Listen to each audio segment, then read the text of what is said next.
What's up, everybody? Welcome to the Thursday stream. Sorry for no stream yesterday. The weather is killing me at the moment. Anyone else? I don't know where you're watching from, but in Germany right now, it is hot. And my allergies were killing me yesterday. Weak? Maybe I am weak, but I do not function properly in the very hot days on the summer.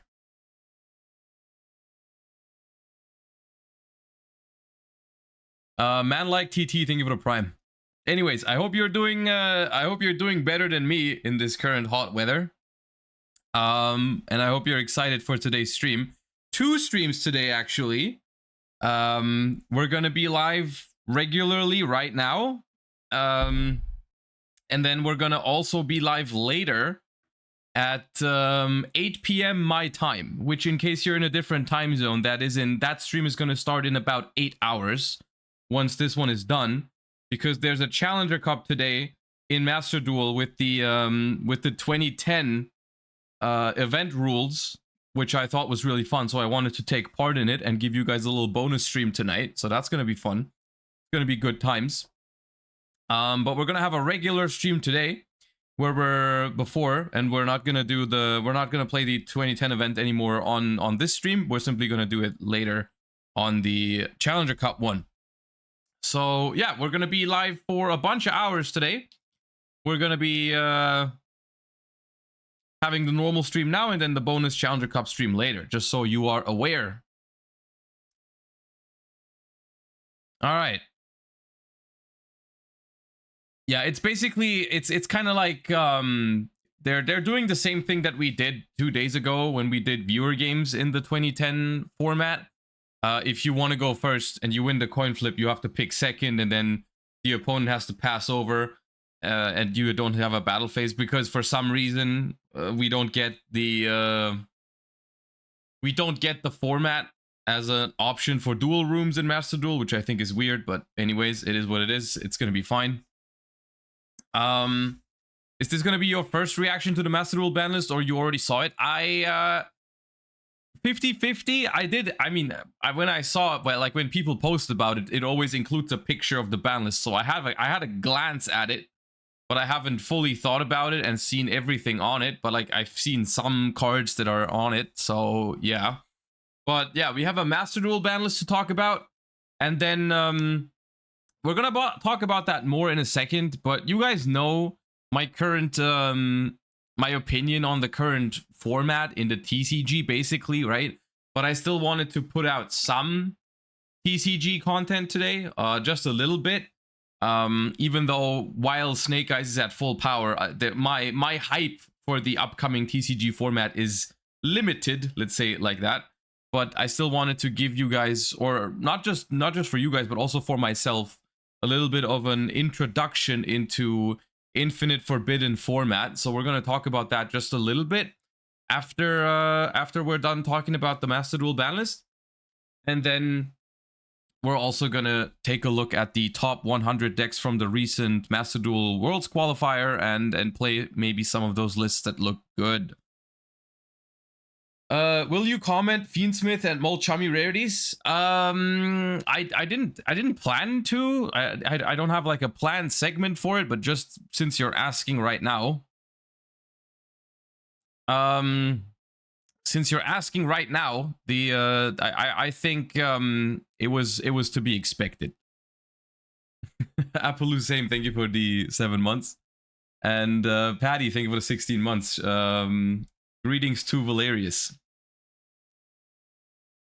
Yeah, I mean, they're secret rare, both, right? Which I think is a little cringe. For Mole Chummy, I think it was very much expected. For Fiendsmith, maybe there was a small chance they were not going to make it a secret rare. But, I mean, at the end of the day, that's what everyone was expected, right? Display prices have exploded since the leaks. I mean, that's looking like a very, very strong set, especially if you compare it to Legacy of Destruction, right? So, yeah, that does make sense. That does make sense. I do think the current situation with what's it called, Diabellstar and Wanted is kind of cringe, to be honest, because what is like Wanted is like less than $20 right now, right? if you think about the fact that like people spent $100 on that card like just a couple months ago, I think that's kind of absurd.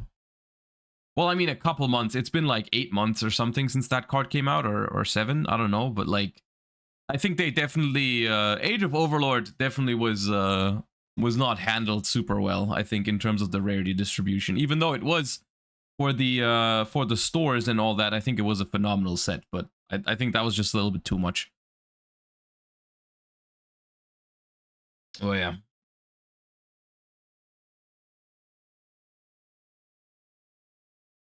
Icendrix, thank you for the 26 months. That somehow sounded ironic. I'm not sure why, but that sounded ironic. Saturn, thank you for the 18 months. Appreciate that. Thank you. All right, guys. We have a bunch of things to talk about, both for the TCG and both for Master Duel today. So it's going to be an interesting stream, I think. So why don't we just hop into the warm-up and then do all the other stuff.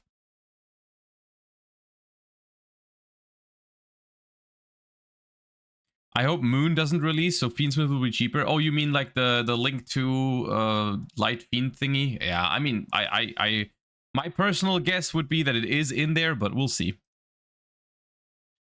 Clear Hearts, thank you for the prime. All right, let's begin. That's X. Head cannon.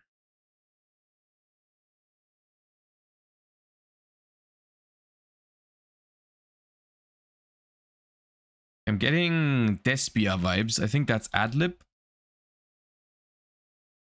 Yep.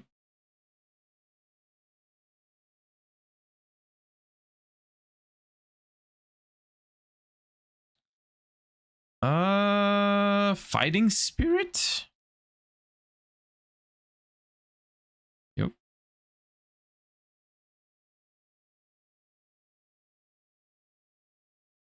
Ooh, what is this? Very colorful. Oh, is that Honeybot? No. Binary Sorcerers then? I do always mix these two up. Yeah, it's Binary Sorcerers.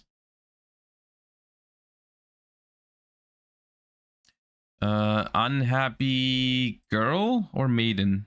Girl. Okay, nice.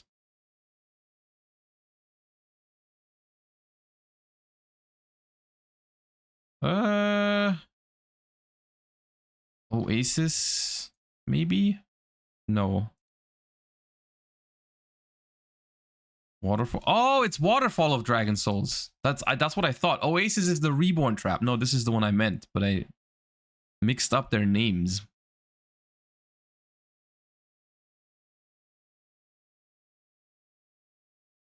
Tournament starts at 6, not 8. Oh, I'd have to check. That would kind of throw over my plans for today, but I can check in a second. Tour of Doom. Never seen that. I thought it was 8, but Mech Lord Assembly? No. Absolute Defense? That's not a thing. Ah.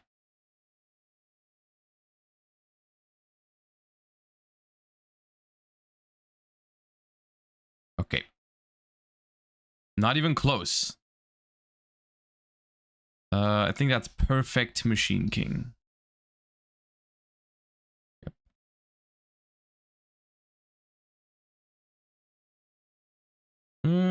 That looks like Evil Eye. Oh yeah, that is Evil Eye. I'm gonna skip that because I have no idea which one that is. Because I don't think it's the monster. Yeah, it's one of the spell traps.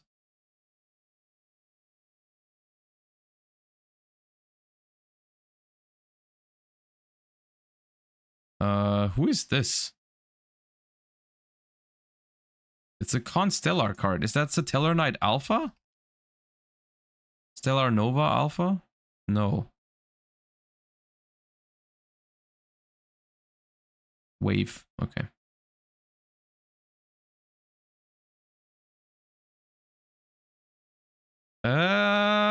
That's Mask Change 2.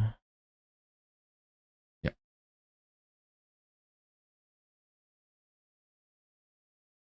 That's Thunder Dragon Roar.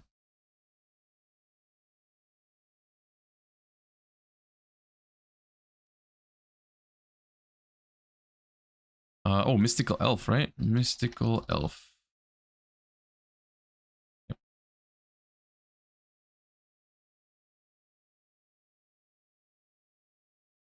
This feels familiar. Oh, that's Baldrake.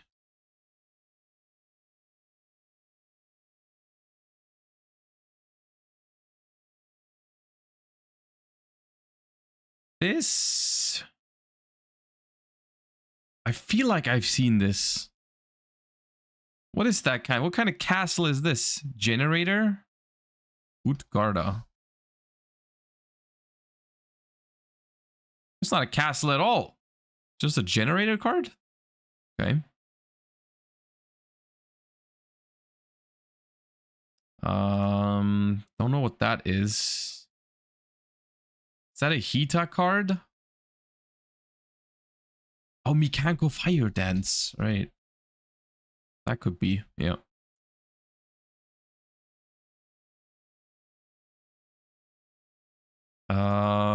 This looks like Starly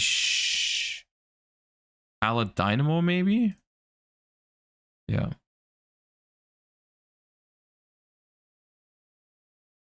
Needlebug Nest. A goated card.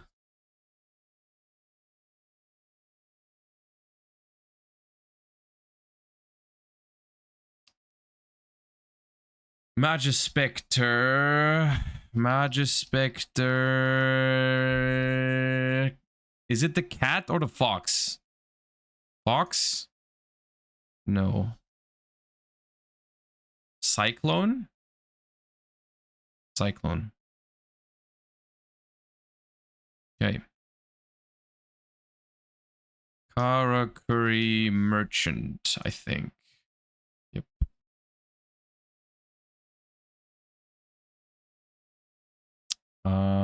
Ooh, that's Aqua Actress.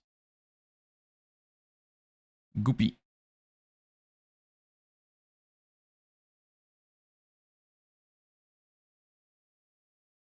This looks like Virtual World. Is that Fan? No. Liu. Giu. That one. Okay.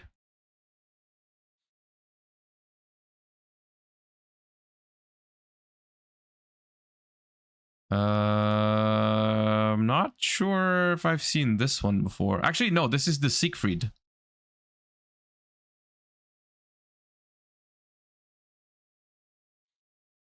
Okay. What's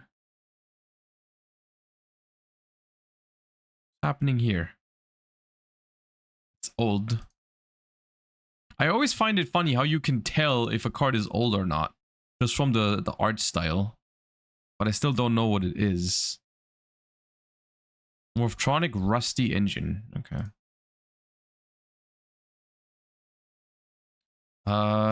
Ghosts from the Past.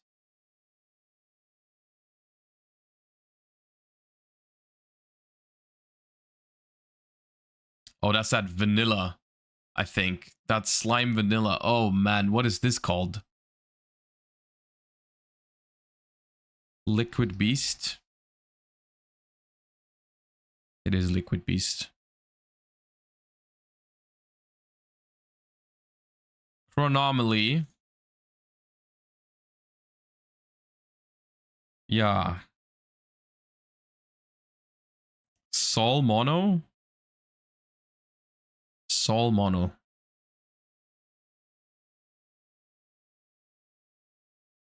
Worm Solid. Easy clap. Do I know this one? I don't think so. Wonder XYZ. Wonder XYZ. How do you know these?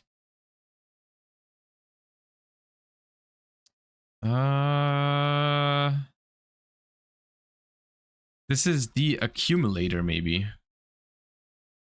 No, it's not the calculator, is it? No, the calculator looked different. Calibrator? The calibrator, okay.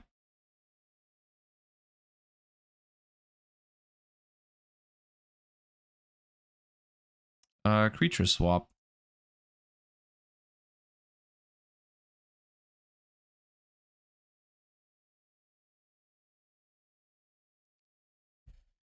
The belt. Legendary belt.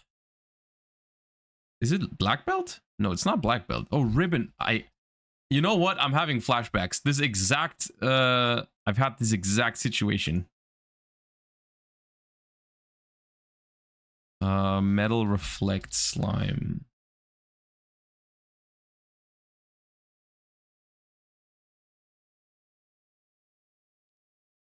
Golgar.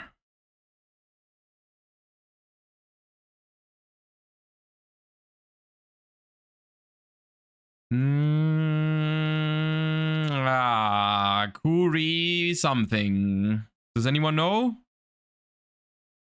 Galaxy Kuribo?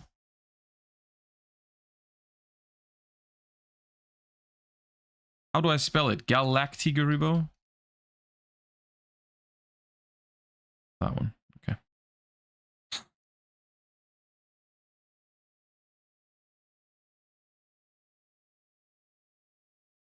Yeah, I need some more information.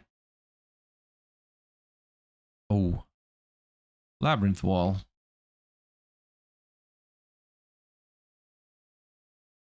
Yeah.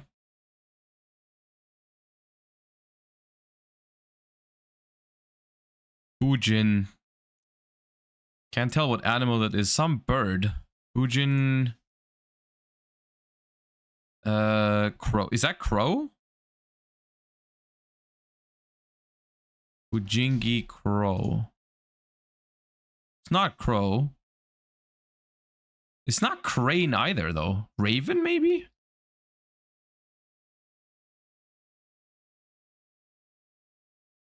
Huh? Peacock. No. What is it? It's not crane. Crane is yellow. Ibis. We got destroyed collectively.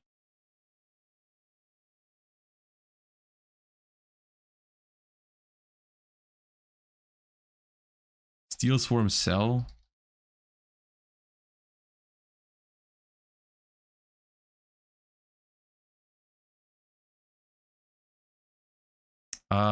This is the little Boral dragon. What is this guy called? Twin Barrel, not Boral. Twin Barrel Dragon.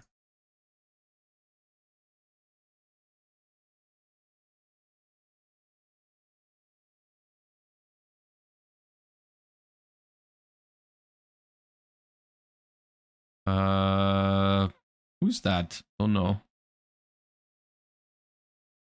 Isold? Wait, what? Oh, okay. I was confused for a second.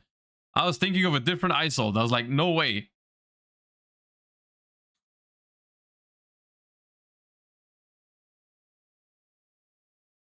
This is like Visa's lore looking ass card.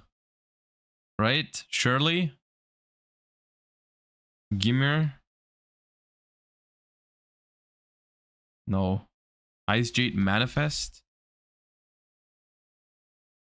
Okay. Is Ice Jade part of the Visa's lore? I swear this looks like a Visa's card, but I... Yes? Okay. Wait, no. Okay, yeah. Evo, please be Evo branch. Thank you. It's Alba's lore, okay. This is the Fire Shaddoll fusion. Shaddoll... Dude. Grista, yes. Alright, it's not gonna be 4 digits, but I think we can make it to 800, which is pretty good. This is the warrior lady, I think. Oh no, it's just Canyon. It's not?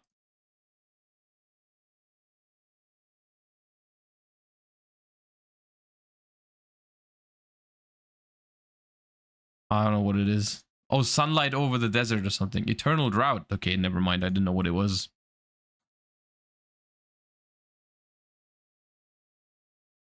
This feels familiar though, but that's old. That's like a water card.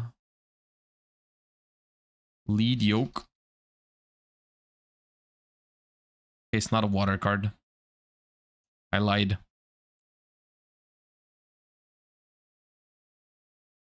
Oh, Icarus attack.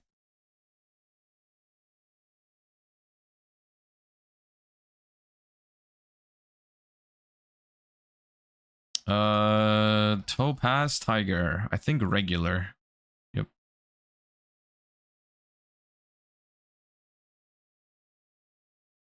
Okay, Infernoid. Is that Piety? Nope. Sajet. Sajet.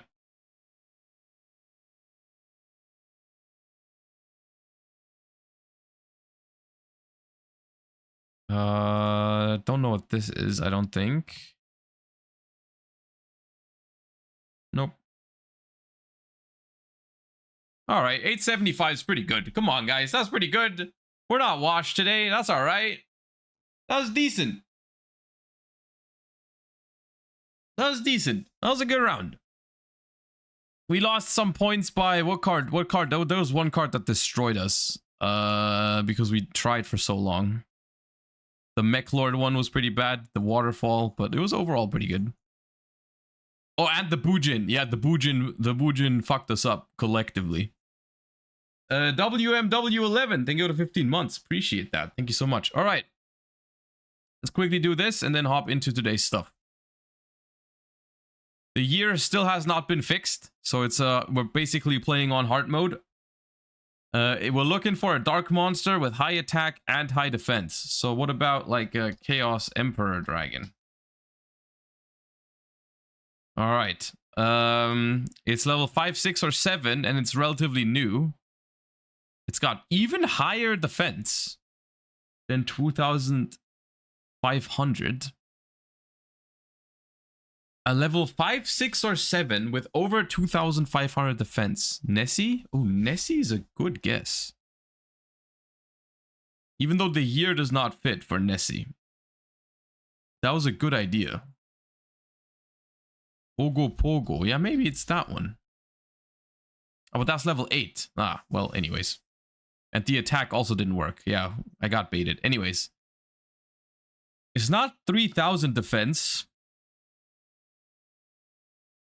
To be fair, yeah, I was wondering about that too. I don't know, maybe they're counting the Aradat version. Was that by any chance Aradat in 2018? Maybe that's why it has it listed as 2018. Possibly. The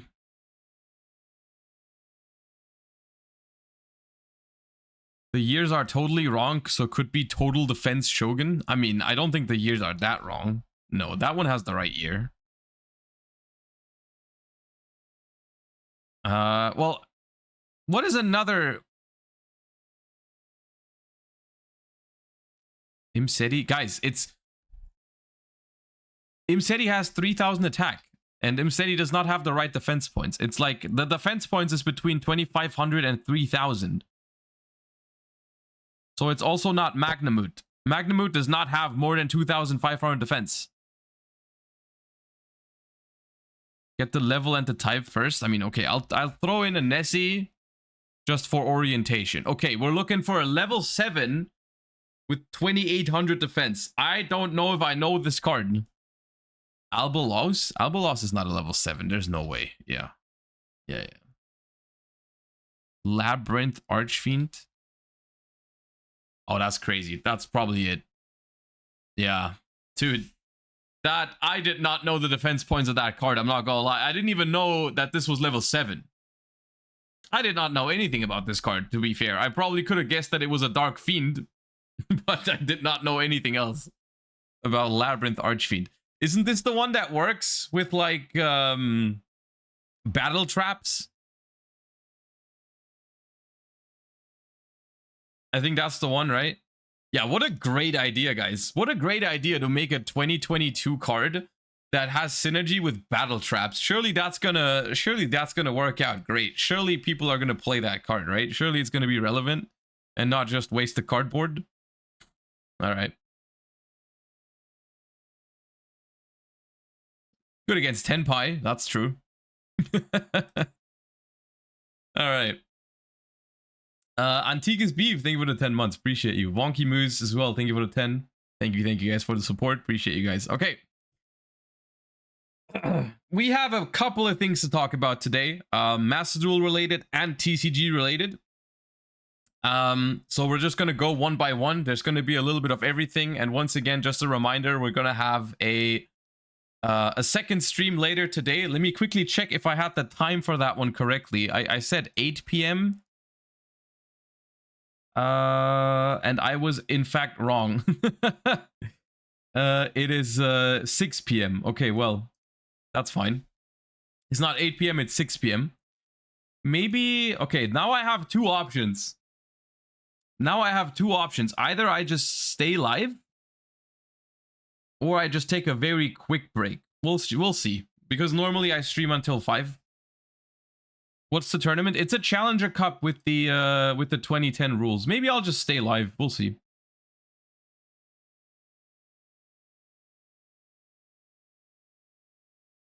Yeah, it's 6 p.m.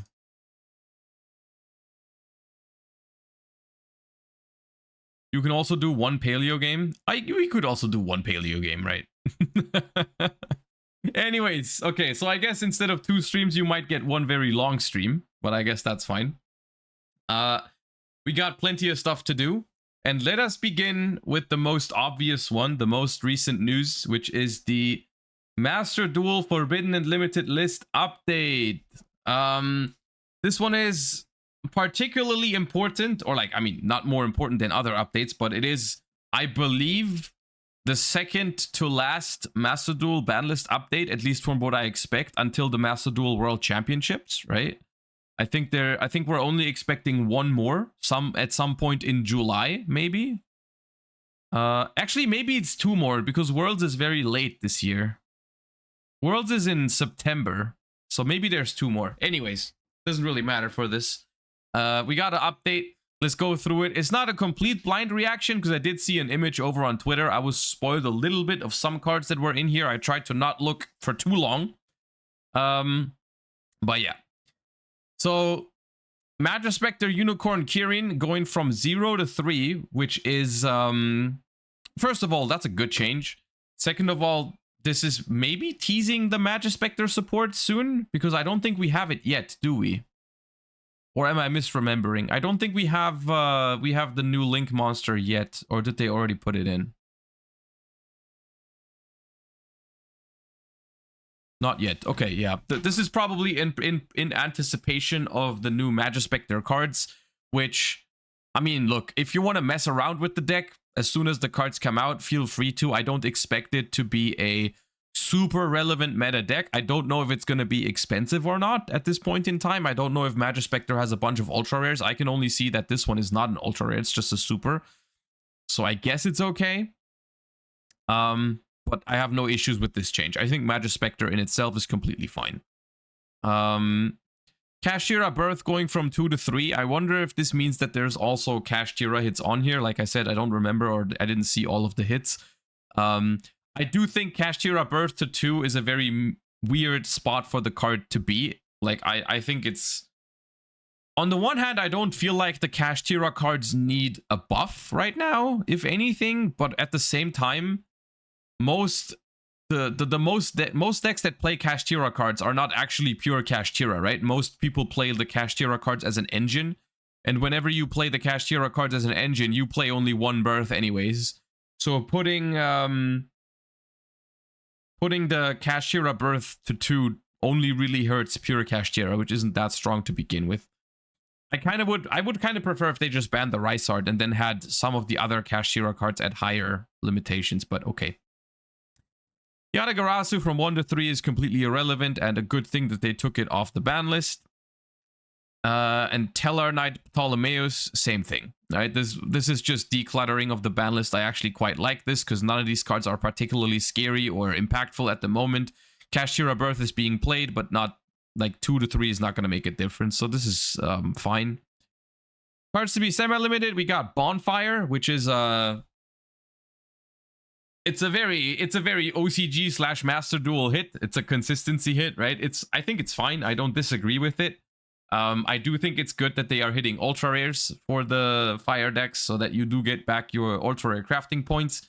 Yeah, Bonfire is a strong card. I don't have an issue with it going to do. I am hoping that they are doing more to fire than just this, but it's an understandable hit.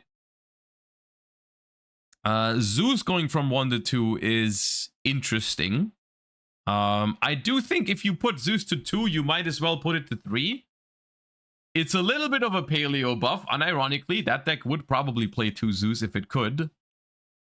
It helps, I guess, Pearly. It helps, in general, it helps, what's it called? Decks playing against Kashtira.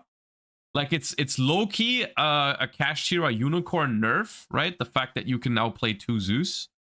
The biggest implication of this, though, which was not the first thing that came to my mind, but this is massive for the World Championship format.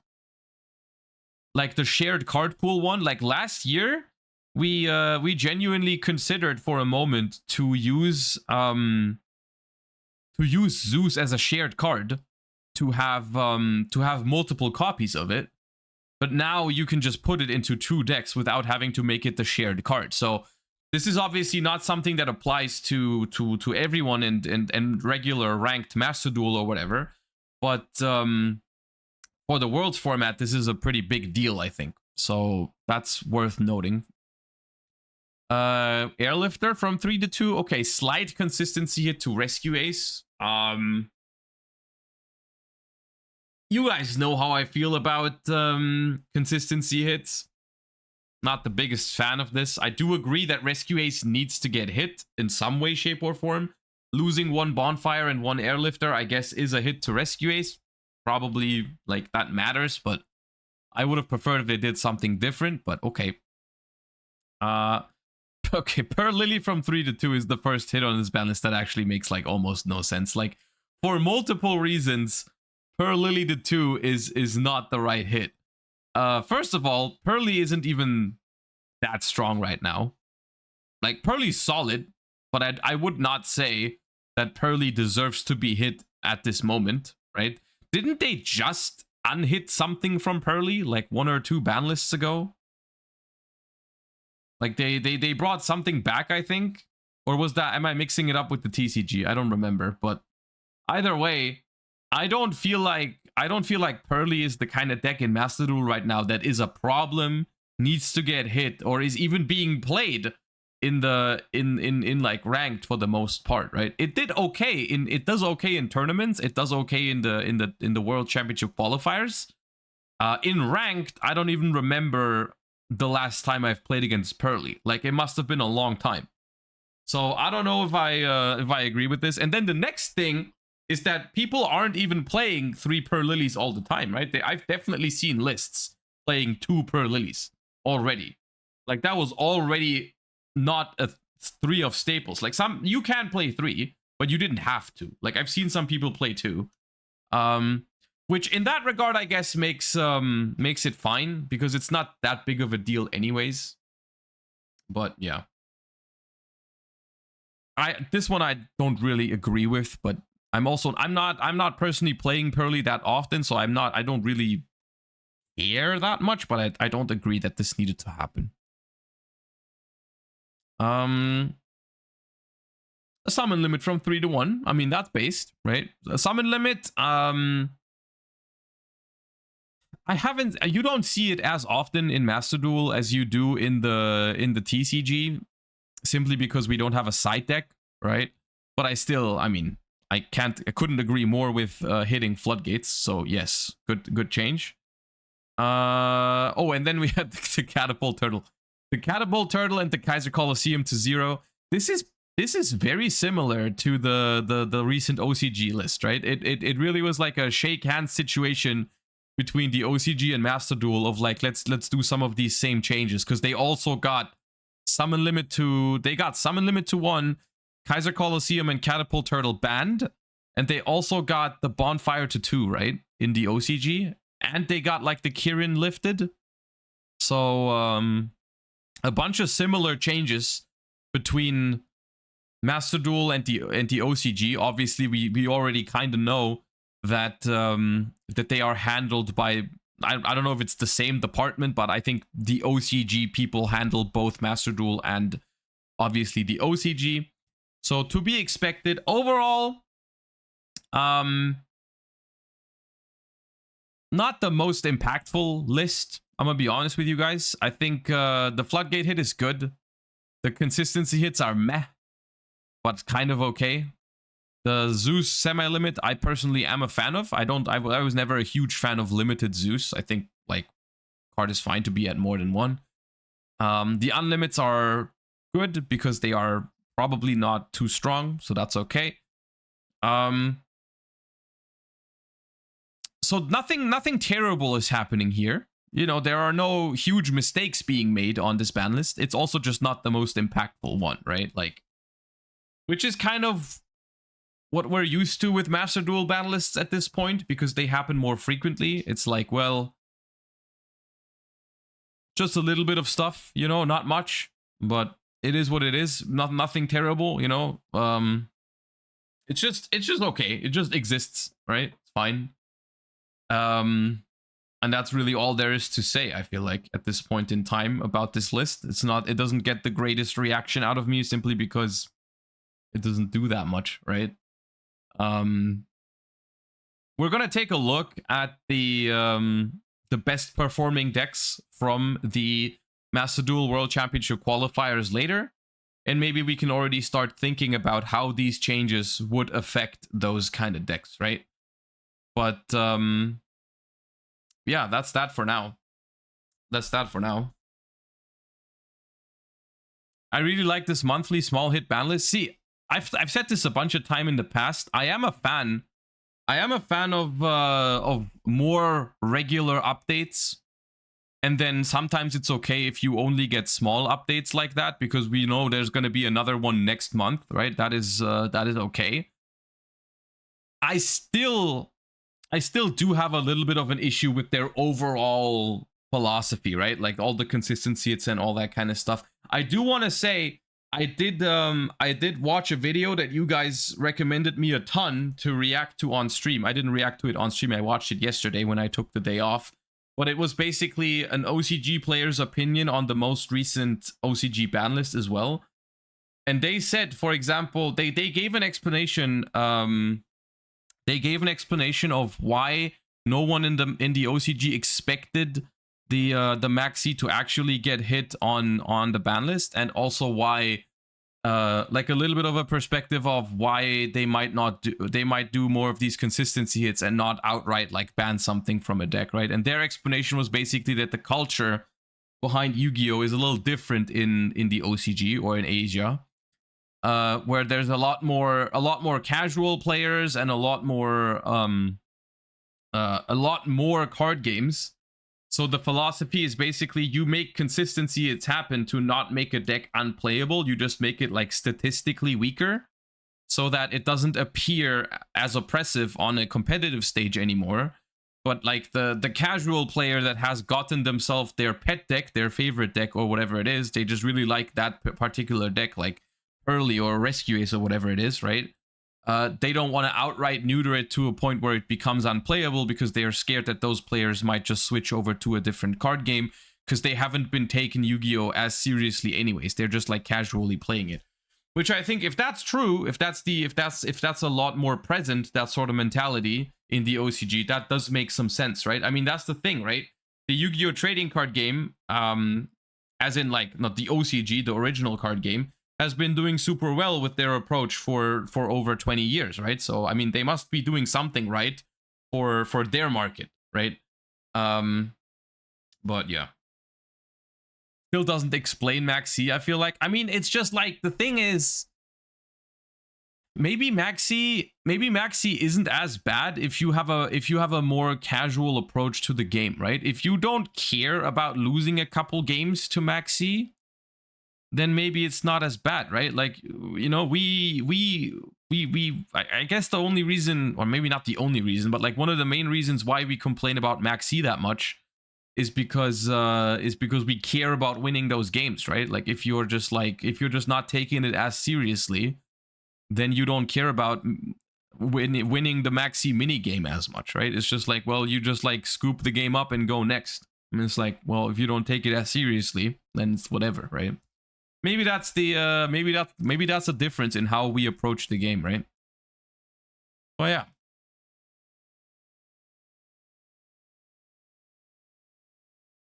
I'm sure there's both sides to the argument in the OCG as well. I'm sure there are people in the OCG that that care about Maxi or like would like it to be banned, right? I'm sure there is some people that agree with that. But like, look, I think if the majority of, because think about it this way, right? We often look at the TCG, at the OCG from our perspective, and we're like, I wouldn't play that. I think that would suck. At the same time, Master Duel is still doing really well over here, and I still enjoy playing Master Duel, you know, like even on a competitive scale. So it's not, Maxi hasn't ruined it for me, you know. And if there were enough people in the OCG where Maxi genuinely ruins their experience, the game wouldn't have been doing as well as it does, you know? So like, it's kind of whatever. Let's just write it off to some cultural differences, I suppose, between how people approach the game here and how they approach the game over there, you know?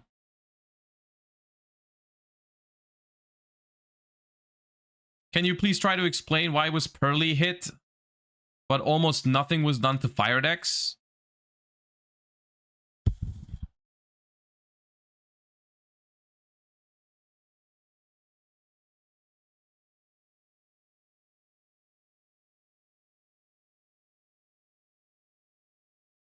Yeah, no, that's yeah, that's basically what I meant, yeah. So fire decks, I guess there's two things to fire decks. I think on the one hand, you could hit cards that are fire cards in general, like Bonfire, Promethean Princess, or maybe some specific, like, well, because there's a bunch of different fire decks. Like, what do you have an issue with? Do you have an issue with Fire King? Because I personally don't find Fire King to be pretty much a problem at all. If I could choose a path to go down, I would just murder Snake Eyes, because everything else I kind of am fine with. Like, I'm fine with Salamangreat, I'm fine with Fire King, I'm even fine with Rescue Ace for the most part. The cards I have an issue with in all of those different decks is usually just the Snake Eye cards, right? So I'm kind of hoping that they just neuter the Snake Eye / Diabellstar archetype to a point where it doesn't become splashable in every single deck anymore. And then we can just play Fire King, and that's fine. Because I think pure Fire King is just like a very fun, viable, but not too oppressive, like tier 2 strategy. The same is true for Salamangreat at the moment. I think the only thing that makes these decks broken and brings them up into like tier 1 top meta stuff is all the Snake Eye cards. So I genuinely think these last, and this is the same thing I said in my TCG Banlist discussion a couple, like 1 or 2 weeks ago. You can check it out on YouTube if you're interested. But it's basically a very similar argument where I said I think Snake Eyes in these last couple months has really like gate kept us from having a really cool format, because we have so many decks right now that are actually completely fine and actually cool and enjoyable to play, but like as soon as you throw the Snake Eye cards into the mix, it all becomes a little out of hand. It gets out of hand and kind of cringe. But yeah. Denimi TV, thank you for the Prime. And Kurt Lansford, thank you for the 4 months as well. Appreciate you guys. Thank you for the support. But yeah. So that's the, I guess, upcoming situation in Master Duel. That ban list goes into effect in less than 2 weeks, or pretty much exactly 2 weeks. So we're going to have some time to prepare for it and then check it out once it goes live. And we will also take a look at the current Master Duel format a little bit by taking a look at the top 100 Duelist Cup / Master Duel qualifiers, Worlds qualifiers lists later. Before we do, though, I want to give you guys a little bit of TCG content because people have been asking. We've been doing a lot of Master Duel recently, and the reason for that is obviously because I'm actually enjoying Master Duel a fair amount at the moment, and the Snake Eye dominance in the TCG is kind of like, it's kind of stopping me from being too hyped for Battles of Legends decks or Infinite Forbidden format or stuff like that. Simply because no matter, like, I've started looking into the format for the European Championship. Not like in depth yet, but I've started taking some, I've taken some looks at, like, for example, the Ritual Beast deck and some of the combos. I haven't mastered any of the combos yet, you know, don't expect me to showcase you all the Ritual Beast combos in the next 5 minutes or something, but I've started to familiarize with myself with what the deck does. I've looked into I've started looking into stuff like White Woods, the Fiendsmith stuff, that sort of thing, right? Yugioh is another deck that I've started looking into a little bit, right? And I do want to make some content about that as well in the upcoming weeks. You can expect that. The only reason why I haven't been as productive with that sort of stuff is simply because I start doing that sort of stuff, and then I just realize, well, but Snake Eyes is still around. So is it actually, like, relevant? Am I wasting my time when Snake Eyes is still basically at full power? Am I really gonna play Ritual Beast at the European Championship? Am I really gonna be able to play White Woods if Snake Eyes is a thing? You know, like that sort of stuff, right? I think the reality is somewhere in between. Just to make that clear already, I think the reality is it's not a waste of time to learn these new archetypes, simply because there is a chance that something ends up surprising me and ends up being good enough. The next thing is you still, even if I might not end up playing them myself, there still is a very real chance that you play against it in these tournaments, so you still need to familiarize yourself with it. And then, even if we don't get a ban list before the European Championship or NAWCQ, we will still get one eventually, right? So, learning these kind of cards and combos will still help at some point when they eventually will hit Snake Eyes, right? So,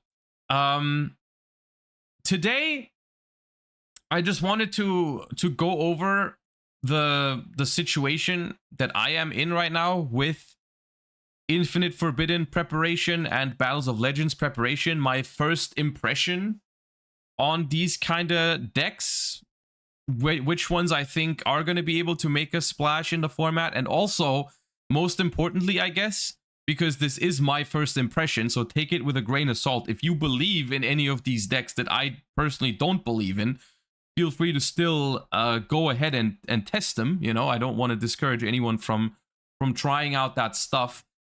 I basically just want to give you guys an update on where I am at with my preparation for the Continental Championships, right? Like with what I want to test next, what I think or hope some of these decks can do, which decks I believe in and which decks I don't really believe in, even without having played them for a lot. So that sort of thing, right? And we have already done that a little bit with the Battles of Legends cards. So I wanna do that part relatively quickly. I have the Battles of Legends set open right here. I think personally, the more I think about it, I was looking forward to this set a good amount. But the more I see from this, the more I like.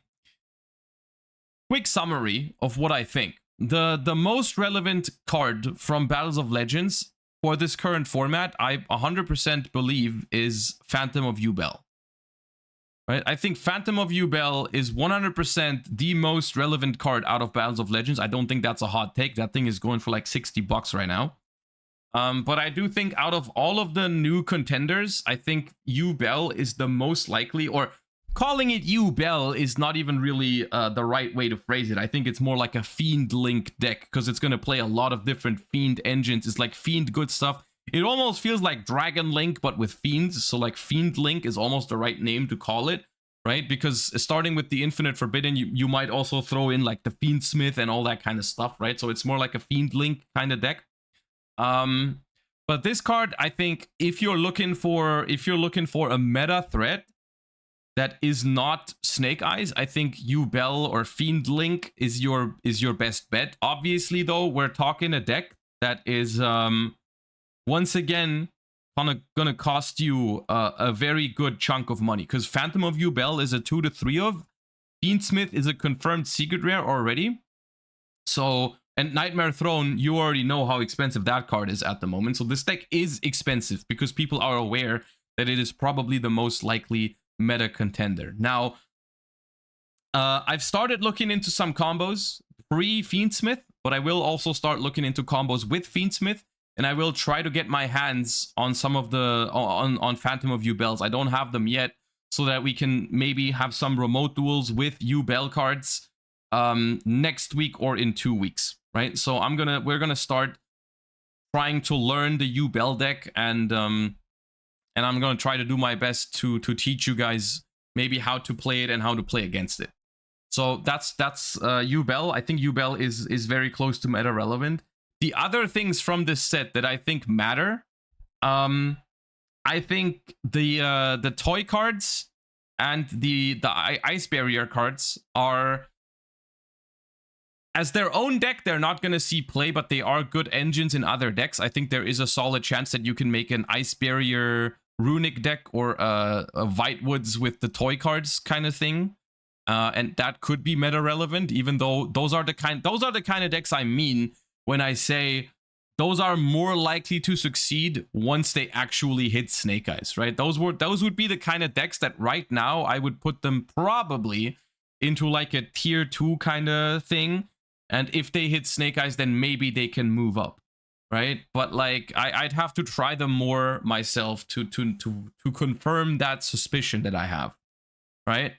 And then out of the newly introduced archetypes, unfortunately, I think that the only one that's really even like, I don't want to say worth testing, because the other ones are probably still worth testing, but the only one that I think has a real chance of breaking into the meta at some point is Ritual Beast.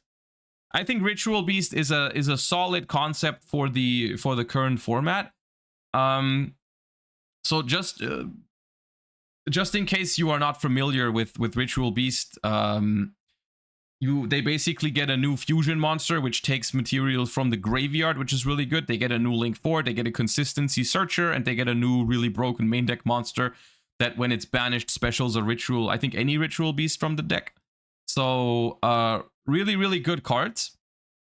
And the reason why I think that deck can perform is basically, at first glance, the deck doesn't do anything special if you compare it to some other current like tier 2 decks, right? Like, because Ritual Beast is a deck that with the new set, it has a couple of 1-card combos. I think Kanahawk is the best 1-card combo that it has. And then Rampengu is also a 1-card combo now, with the new Lara. So you've got Rampengu and Kanahawk 1-card combos. You've got a lot of 2-card combos with like Elder, which gives you an extra normal summon and all that kind of stuff.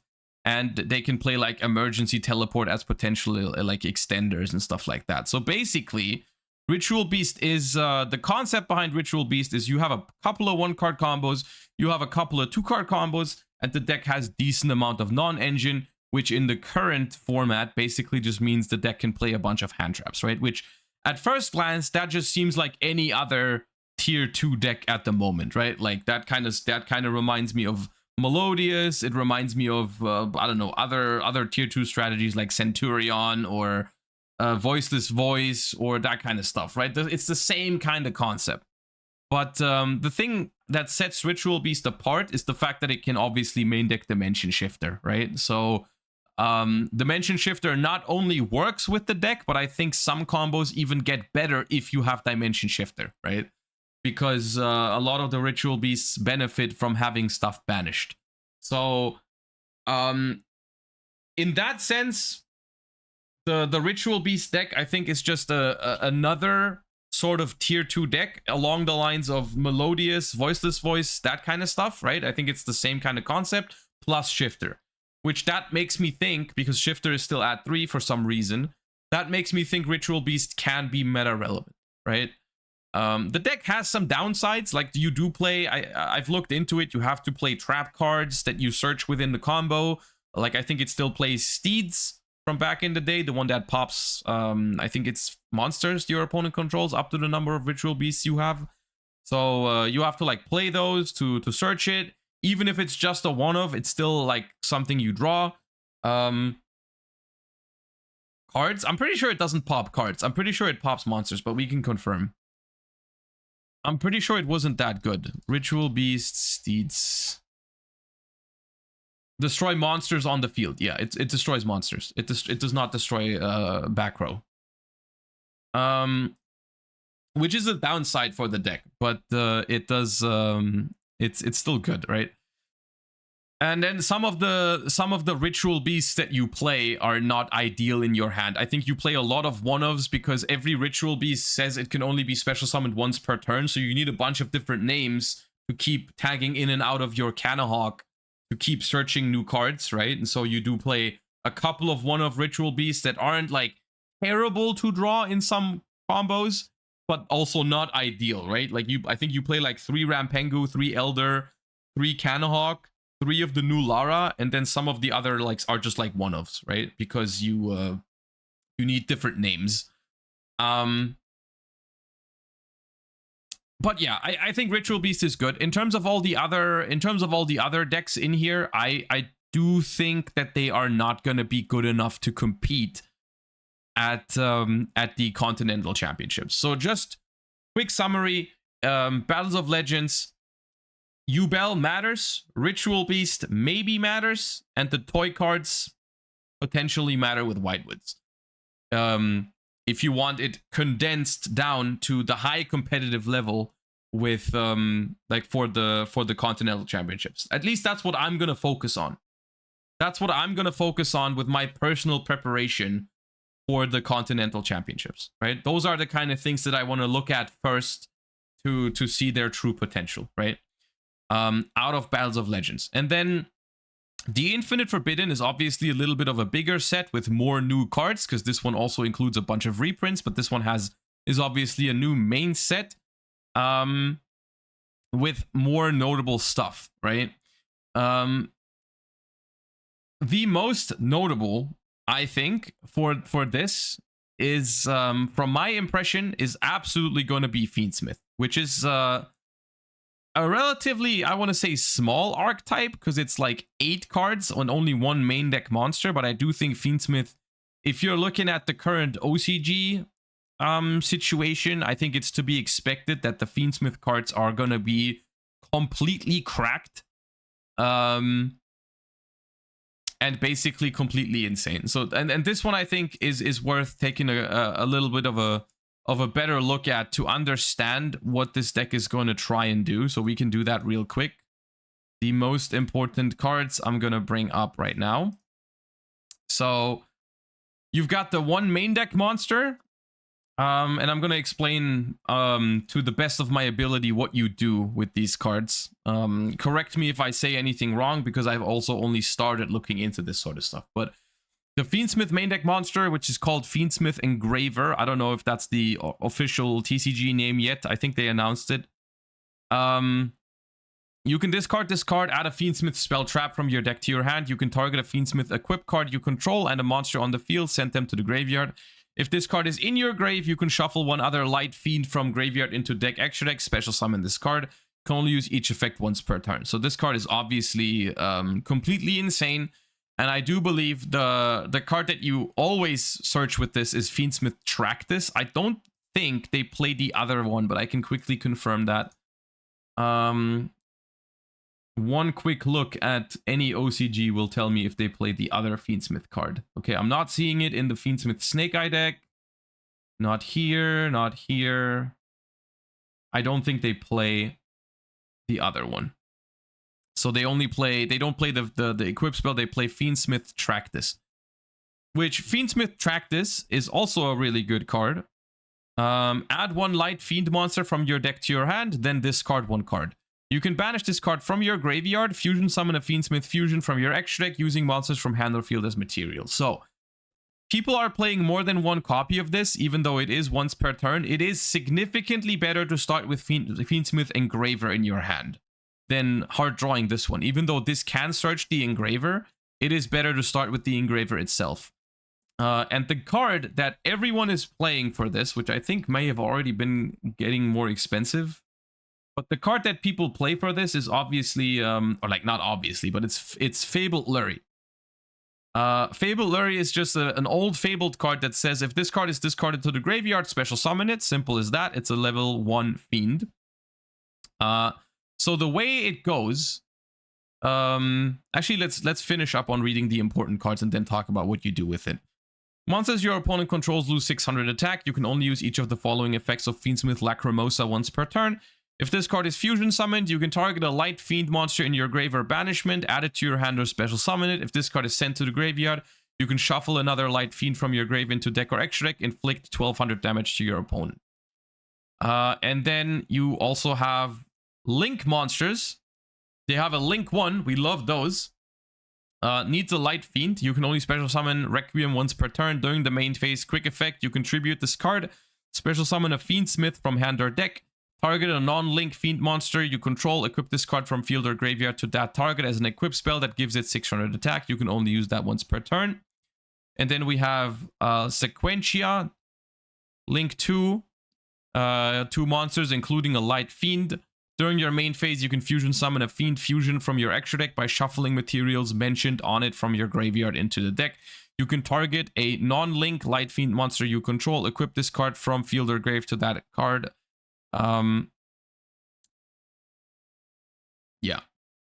So basically, let me see if I can do the combo from the top of my head from what I've seen. So you start with Fiendsmith Engraver.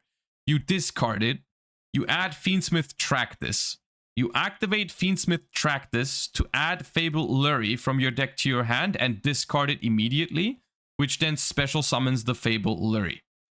Then you can link the Fabled Lurry, because it's a light fiend, into Fiendsmith Requiem, which you would then tribute to summon a Fiendsmith from your deck, right?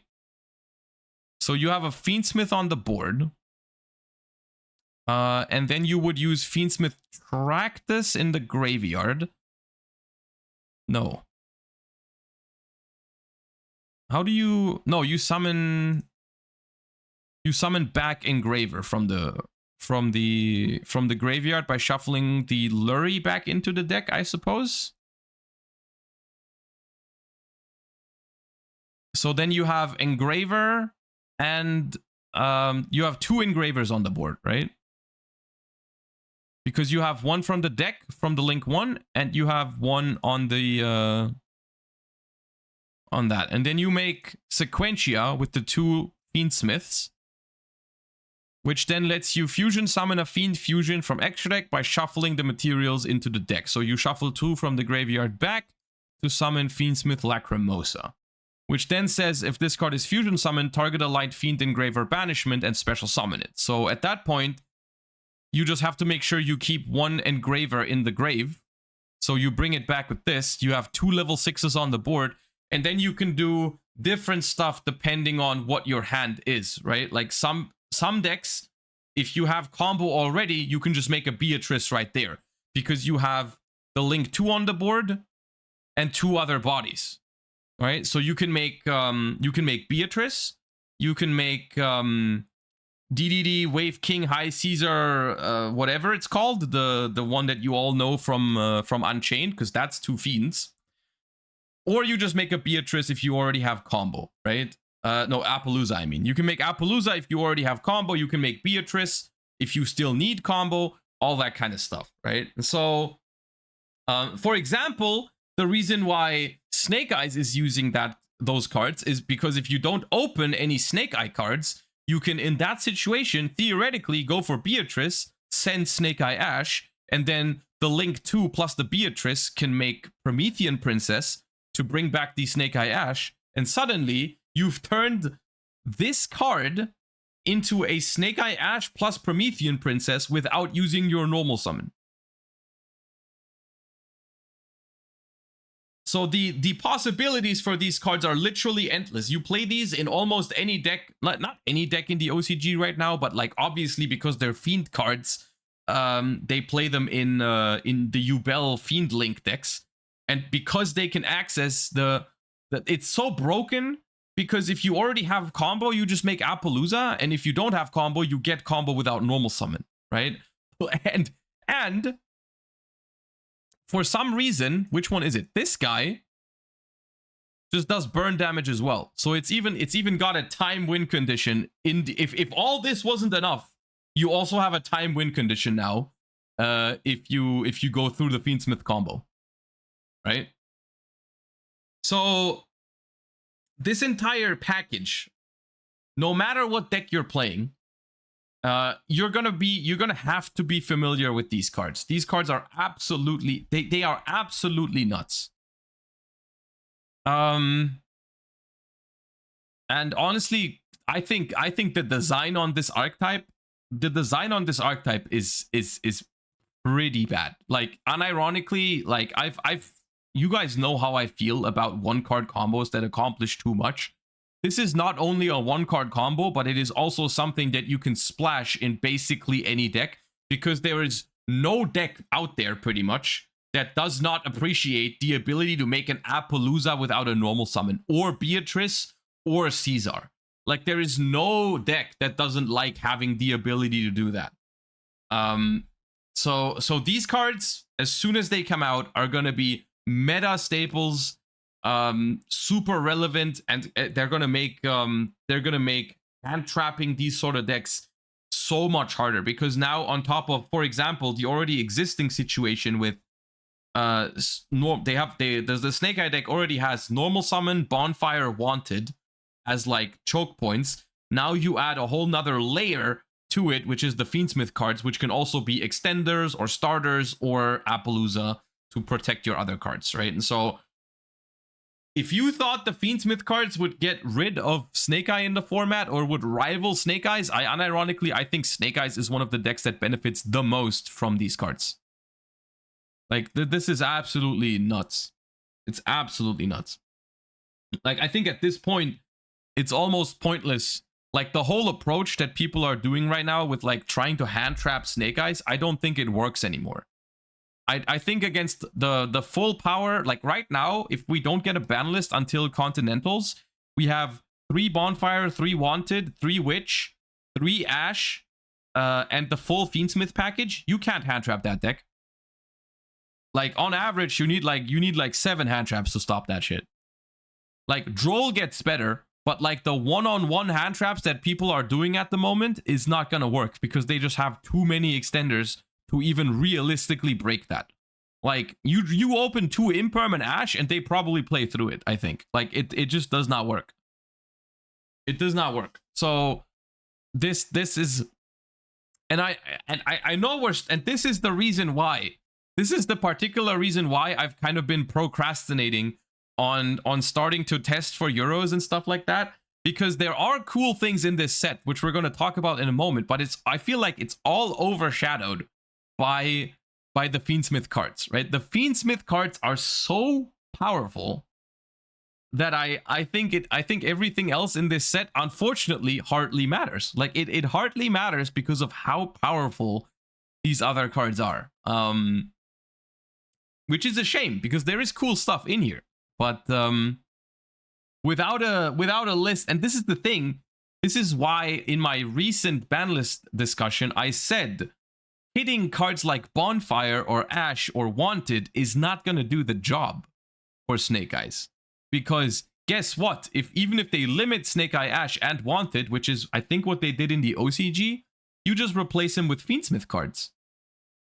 the deck doesn't lose any consistency. The deck is just not it's not gonna stop. Like, the deck already has like 15 one-card combos, and it's gonna get more from this set, right? So yeah, that's the situation with Snake Eyes and Fiendsmith. And obviously, like I said before, this card also greatly helps out the Yubel decks. Obviously, the Yubel decks also use the Fiendsmith cards. That's a given, right? Because they're fiends. But yeah. Beatrice hit when, and see, this is genuinely why I was confused. By the way, this was also in the I talked about this earlier, the Hoder, I'll answer you in a second. Thank you for the 2 months. One of the main complaints in the OCG Banlist reaction that one OCG player uploaded was the fact that they didn't hit the Fiendsmith cards at all, right? They didn't complain about the fact that they didn't hit Maxi or anything like that. The main complaint that they had, Sunny, yes, that was their name. In hindsight, I should have reacted to that on stream because it was very interesting, but I watched it off stream yesterday. But like, one of their main concerns was the fact that they didn't hit the Fiendsmith engine at all, right? They're new, yeah, but like, the thing is, banning Beatrice wouldn't even matter that much for the Fiendsmith cards, because yes, Beatrice is really good in that combo, but if you pay attention to the combo, like, it's still insane, right? Like, you still get an Appaloosa without your normal summon for 1 card. It's a 3 material Appaloosa. You can make, if you want to play through Nibiru, you can make the DDD rank 6 still, even if they banned Beatrice. You can make Evolzar Lars, right? What one Fiendsmith does is still nuts, and probably still way too powerful if they banned Beatrice, right? But the things they are doing with Beatrice in the OCG right now is absolutely out of control, because they can choose, right? They can, like, Ilfefone, I'll also answer that in a second. The thing is, removing Beatrice would really only what's it called? Hurt the ability to do multiple things with the Fiendsmith card, right? Like, right now, when you open Fiendsmith Engraver, you have the choice, right? If, for example, you're playing Snake Eyes, right? You can choose, do I need it as a starter? Do I want it to make Appaloosa? Do I maybe want to make Caesar? Or do I maybe want to, like, maybe you can hold it in hand to, if they hand trap you, you use it as an extender or something like that, right? If they banned Beatrice, you would just basically lose one of those options, which would be the starter option. You can't use it as a starter. But unironically, if your hand is 1 Fiendsmith and 4 non-engine, like, you don't have engine, you can still, like, get carried by it, right? Like, that's still a really powerful, like, you make like a whatever 1-card combo, like end on Caesar and something else, 4 hand traps, like, that's fine, you know? So my problem with this is basically just, I have talked about this in the past, right? 1-card combos and such. Like, I've voiced my concerns with 1-card combos doing too much. I think some 1-card combos are fine. I think there is a level to a 1-card combo that I'm willing to accept at this point in modern Yu-Gi-Oh! Because it is just part of it. Like, modern Yu-Gi-Oh! Cards just do a lot of things. That's fine. But I think there's a line.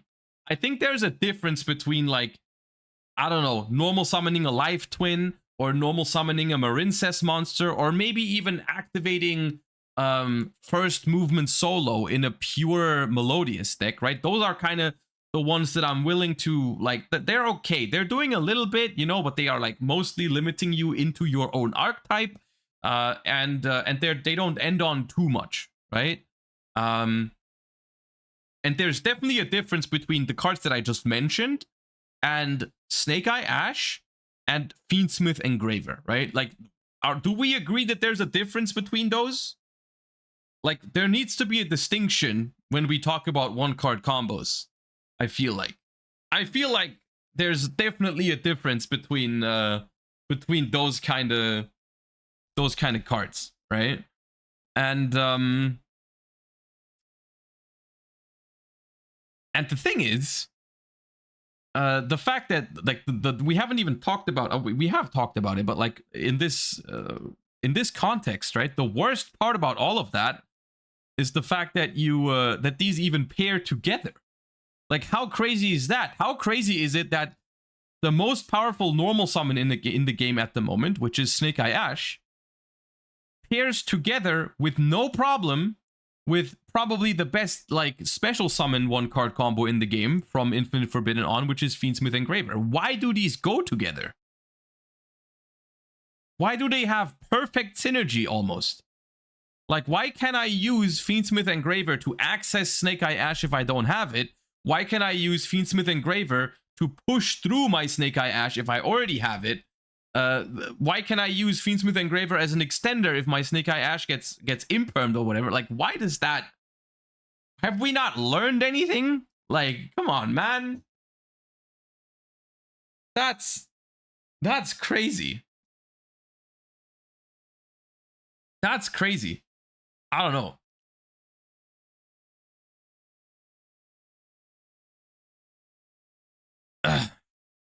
Okay, that was my Fiendsmith rant. The most frustrating part to me about this entire thing is the fact that I genuinely do think there is a lot of other stuff in the game right now that is that's really cool, right? Like a lot of decks in the game right now are genuinely fine, and also a lot of the stuff that is releasing with the Infinite Forbidden is cool. If it wasn't for like Snake Eye and Fiendsmith, which is frustrating to me, right? I don't know. That's a frustrating feeling to me, thinking that we're kind of close to a good format, and then just these two archetypes just kind of are so beyond broken that we can't have it, right? I was kind of hoping, I know that was probably cope, but I was low-key hoping that they would give the Fiendsmith cards the Super Heavy Samurai treatment. Like, just print them as commons, because they're gonna, like, ban them soon. But now that I think they've announced Fiendsmith Engraver as a secret rare, so that's not happening.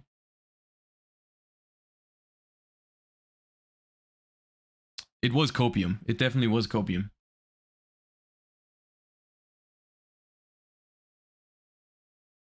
Okay, but enough of a rant about Fiendsmith. I think we're gonna be seeing enough of the Fiendsmith cards soon enough. Just Zig, thank you for the 17 months. Okay, you had two questions. Hodor asks, do you think the new support for 6 Samurai will make the deck good again? Maybe not meta tier 1, but fine. I would tend to say yes. I think the 6 Samurai, Super Heavy Samurai, the 6 Samurai I think are solid cards, yes. I don't know if it's, like I said, I can't predict if it's tier 1 or not, but I think they got the tools that they need to be a meta relevant strategy. And Ilfefona asks, maybe we're getting a new ban list right after the release of info. I do not know if there are any other important events. Once again, I have said my opinion on this. I mean, I obviously don't know when and if we're gonna get a ban list, but I personally think I think it would be a good decision to do it, simply because of what I just said. Like, I think sometimes what they've been doing is we're just gonna wait until a new set releases. We're just not gonna drop a ban list. We're gonna let the new set like regulate the format on its own, which honestly sometimes has worked better than I would have expected. In the case of Infinite Forbidden, I just simply don't think that approach is gonna work that well. Like, if that's what they think, I don't think that's gonna work. because the Infinite Forbidden just makes Snake Eyes that much more like powerful. But yeah. On the I'll say the one positive thing in my opinion about this entire situation, and that is like a little beacon of hope, I suppose, is like I said earlier, I do not think that this whole Imperm, Effect Veiler, Mourner, Ghost Ogre, Ash Blossom, like 18 hand trap ass approach, I don't think that works anymore after Fiendsmith releases. Maybe I'm wrong, but I feel like the Fiendsmith cards just make the deck so resilient to hand traps that you simply can't play that approach anymore. I that's what I would expect. I think Droll is going to be a more powerful main deck card for sure. But I think that in general makes it like more realistic that we're going to have to play like board breakers, right? Because the deck gets a lot more main deck tools. It doesn't get that many extra like end board pieces, you know? Like you still are going to end on like Appaloosa plus Masquerena plus maybe you add a rank 6 into the mix with the Fiendsmith cards, right? But like a Dark Ruler or something like that could still handle it, right? And in my opinion, a board breaker Snake Eye format is still Snake Eye and still maybe Resident Sleeper, but I think it's less toxic than the hand trap version of the format. I don't know. They can end on the Fiendsmith Omni. They have an Omni? Oh my god, dude. Can we just delete Fiendsmith? Is this the Omni? Quick effect, you can negate the effect of a number of face-up cards on the field until the end of this turn up to the total link rating of the link monsters equipped to this card as equip cards. Alright, and the other one equips to it. Okay, sick. Nice. Well, but Dark Ruler and Droplet still work, yeah.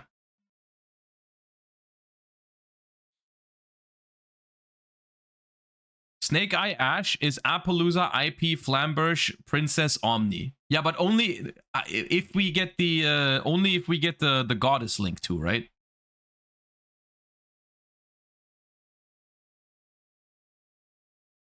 Yeah. Because that's another thing worth mentioning. This card right here, Moon Goddess of the Close Sky, is a Link 2 V-Jump promo that we currently we do not know when we get this card. The effect of this card I think is mostly irrelevant, I'm pretty sure. But what matters here is that it's a generic Light Fiend Link 2, which we don't have at the moment. Right? We don't have a generic Link 2 Light monster, and the reason why that matters is because that means you can turn any two monsters. Sound familiar? Kind of give me Nightmare Mermaid vibes. But you can turn any two monsters into this, and then this, because it's a Light Fiend, turns into the Fiendsmith Link 1, which gets you into your Fiendsmith combos, even if you don't draw any of your Fiendsmith.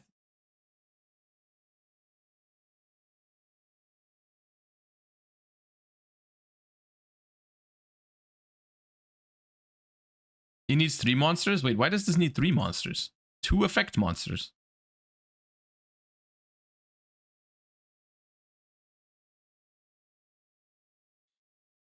You need 2 effect monsters to make Moon Goddess of the Close Sky. You need a body to link off Fiendsmith. Yeah, okay. Okay, to continue afterwards. Okay, sure. Fair enough. But like, still. To get into the Fiendsmith cards, you only need 2 spare bodies, and then you need something to turn it into. Yes, but like the theory behind it is you need 2 bodies to make this.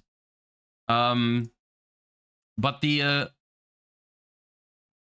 I'll say it. I hate to be the one to say it. I'm hoping this card doesn't come out in Infinite Forbidden for us, but looking at all the things considered, it is very likely. Like from their standpoint, it just makes so much sense to throw this card in there. Simply because if it's ever gonna sell, it would be now.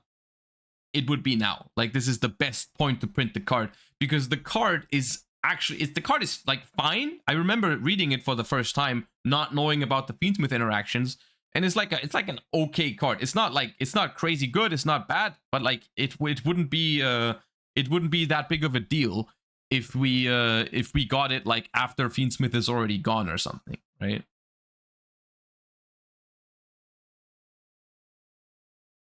It basically allows you to, I think, link. It allows you to make goddess with 2 of your opponent's monsters, I think. Which is the only thing it does, which isn't that crazy.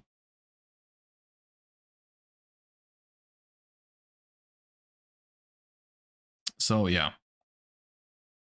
I mean, the at least the Snake Eye Fiendsmith decks I'm looking at right now, they play the small goddess, but they don't play the big goddess, right? So at least this list right here, right?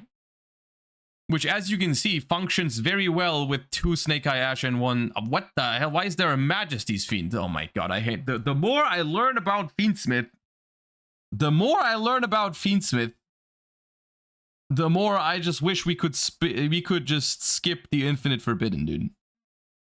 Like, come on, man. I thought Snake Eyes was badly designed. I thought Snake Eyes was badly designed. What the hell is Fiendsmith, man? Come on, man. What kind of deck is this? All right. I guess I'm announcing the end of the Fiendsmith rant for a second time because we did continue to rant about Fiendsmith. Let's talk about some more positive things. There's other cool archetypes in the Infinite Forbidden that I do want to take a look at in testing soon. Which are, for example, Whitewoods. Whitewoods is a little archetype that is actually quite cool, powerful, but not too powerful, I feel like, and has a lot of cool synergies with different decks. There's been Whitewoods runic variations, which I'm obviously hyped for, and that's probably the first one that I'm gonna try on stream as well soon. There's Whitewoods, I think, Centurion Bruise running around. You can also play somewhat, I think, pure Whitewoods with like the toy box cards. That sort of thing. So the whole gimmick of the deck. Let me see. Why does it not load? There you go. So the whole gimmick of Whitewoods is that their monsters have effects where you send spell traps from hand or field to the graveyard as cost to activate their effects. And then they have synergies with that. Like, for example, I'm pretty sure all the Whitewoods spell traps, if I remember correctly, if this card is, they all have an activation effect, but they also have, if this card is sent to the graveyard to activate a monster effect, you can set this card, right? So they reset themselves when you use them as cost, so you can like use them once per turn for free. All that kind of stuff. And this also is not limited to Whitewoods cards. For example, you can discard this for Hugin, and then it comes back as a set, for example, right?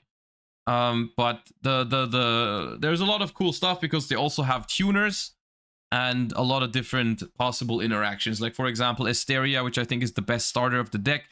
You can send a spell trap from hand or field to the graveyard, special summon a light spellcaster tuner from your deck, which is obviously really nice. It can tutor the Whitewoods tuner because they have one, but it can also tutor something like Quem or a Cartesia or whatever, right? You can do that. And the deck just seems very grindy to me, which is very cool. The deck actually doesn't have any crazy sort of 1-card combos. It's just a lot of combo potential with like 2 to 3 card combos, and it has a very grindy playstyle, I feel like, because it says like they all have cool graveyard recursion effects like this one. If a spell trap is sent to your grave to activate a monster effect, while this card is in your graveyard, you can special summon this card. And there's a lot more to it. Like, which one is they have 2 tuners, I think, even these 2. They have 2 tuners and 2 non-tuners. I opened this one twice. Yeah, this is the other main deck non-tuner, which also says you can send a spell trap from hand or field to the graveyard, special summon this card from your hand, then add a Whitewoods monster from your deck to your hand. So also really good, right? If a light spellcaster tuner is special summoned to your field during your opponent's turn, while this card's in your graveyard, you can add this card to your hand. So this deck does a lot of, I think, synchro summoning on your opponent's turn. So this card will bounce back to your hand on the opponent's turn, all that kind of stuff, right? This can be ashed, yes, this can be ashed, yeah. So those are the two like engine main deck monsters, and then they got 2 level 4 tuners. I don't actually know which one you play and how often, but both of them are also pretty good. This one is if this card's normal or special summoned, you can add a Whitewood spell trap from your deck to your hand. I assume you would play 3 of this one. That seems pretty good. If this card is in your graveyard, quick effect, you can target a Whitewood Synchro you controller in your graveyard, return it to the extra deck, and if you do special summon this card, but its effects are negated. So, I mean, obviously 2 really good effects on this one. That's a really good tuner. That's basically a tuner that you use. You summon it on your own turn, you get the search, you synchro it off, and then you synchro climb. Like you put the synchro that you make with this into the graveyard, so that this one returns from the graveyard again. So it's basically 2 tuners in one, which is obviously really good in a lot of different combo decks, but especially also in the runic decks. That's basically what they would try to do all the time. So this card is really strong. And then we've got the other tuner, which is just an extender from hand. I think this one is not a starter, so you don't play multiples of this. I think the most likely ratios that I've seen is like 3 Asteria, 3 Reset, 3 Sylve, and then 1 Arcia. Like that's kind of what I would start with testing, probably. So 10 monsters. Yeah. And then they've got some spell traps. I think the trap card is what lets you synchro on the opponent's turn, if I remember correctly. Yeah.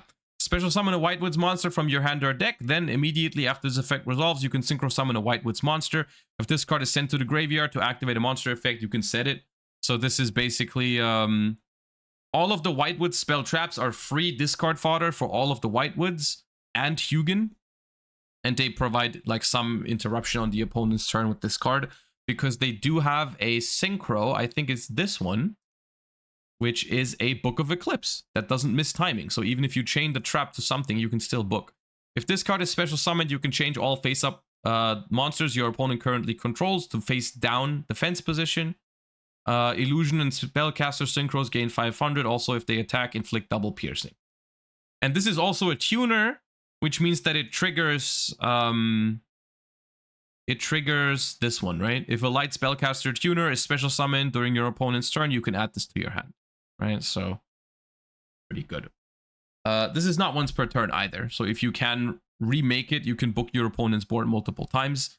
They also got a good synchro to make on your own turn, which is Arciella, Wicked of the Whitewoods. If this card is special summoned, you can send a spell trap from hand or field to the graveyard to add any Whitewoods cards, any Whitewoods card, or any light spellcaster from your deck to your hand, so they can search like Effect Veiler if they play it. Really, really good cards overall. I just don't remember what the big synchro does, but I think it's also really good.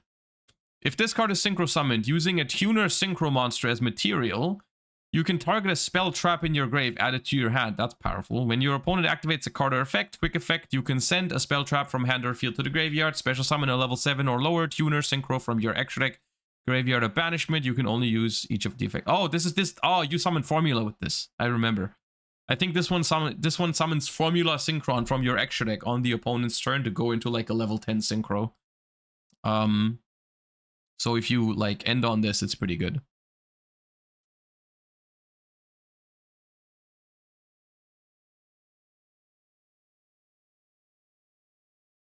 Or you can just summon the... does this need to be synchro summon? No, you can also summon this. Yeah, you can also summon this to book.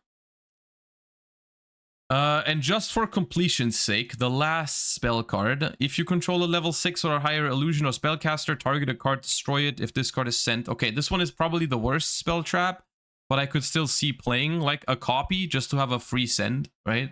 Like the thing with all of these spell traps is that they're all free sends. for your Whitewoods cards once per turn, right? So even if you, like, let's say you open this card and you go first, your opponent doesn't have a target for this because you're going first, but you can still send it, then reset it, have it sit there, and then use it on the opponent's turn as cost again. I'm not sure if you do that, actually. You definitely play the trap, and you definitely play the legend. I'm not sure if you play Beware, but... And that's Whitewoods already. Like, pretty small archetype. But it's a really, really strong engine, in my opinion. It's a strong engine that I would normally be really, really hyped for. Unironically, these cards look super dope. I said this for the first time already when I read them for the first time. Like, I don't, at this point, that's probably like 2 months ago or something. I already thought they looked super cool and interesting to play with. But I'm gonna be honest with you, I don't know if I'm seeing it. I'm not sure if I'm seeing the vision with Whitewoods when it comes to the European Championship with the power of Fiendsmith and Snake Eyes. Because no matter how cool all of this sounds and how good all of this sounds, it doesn't sound better than what Snake Eyes and Fiendsmith cards do, right? Which is annoying. To me, that's annoying. I find that kind of cringe, but I wanted to bring it up. I wanted to bring up the Whitewoods cards because I think they are really good. I think they're really good cards that I'm gonna try them for Euros. I will for sure try it. But my hopes for this deck are more like I think it's more likely for this to be good after Snake Eye gets something, right? So those are Whitewoods.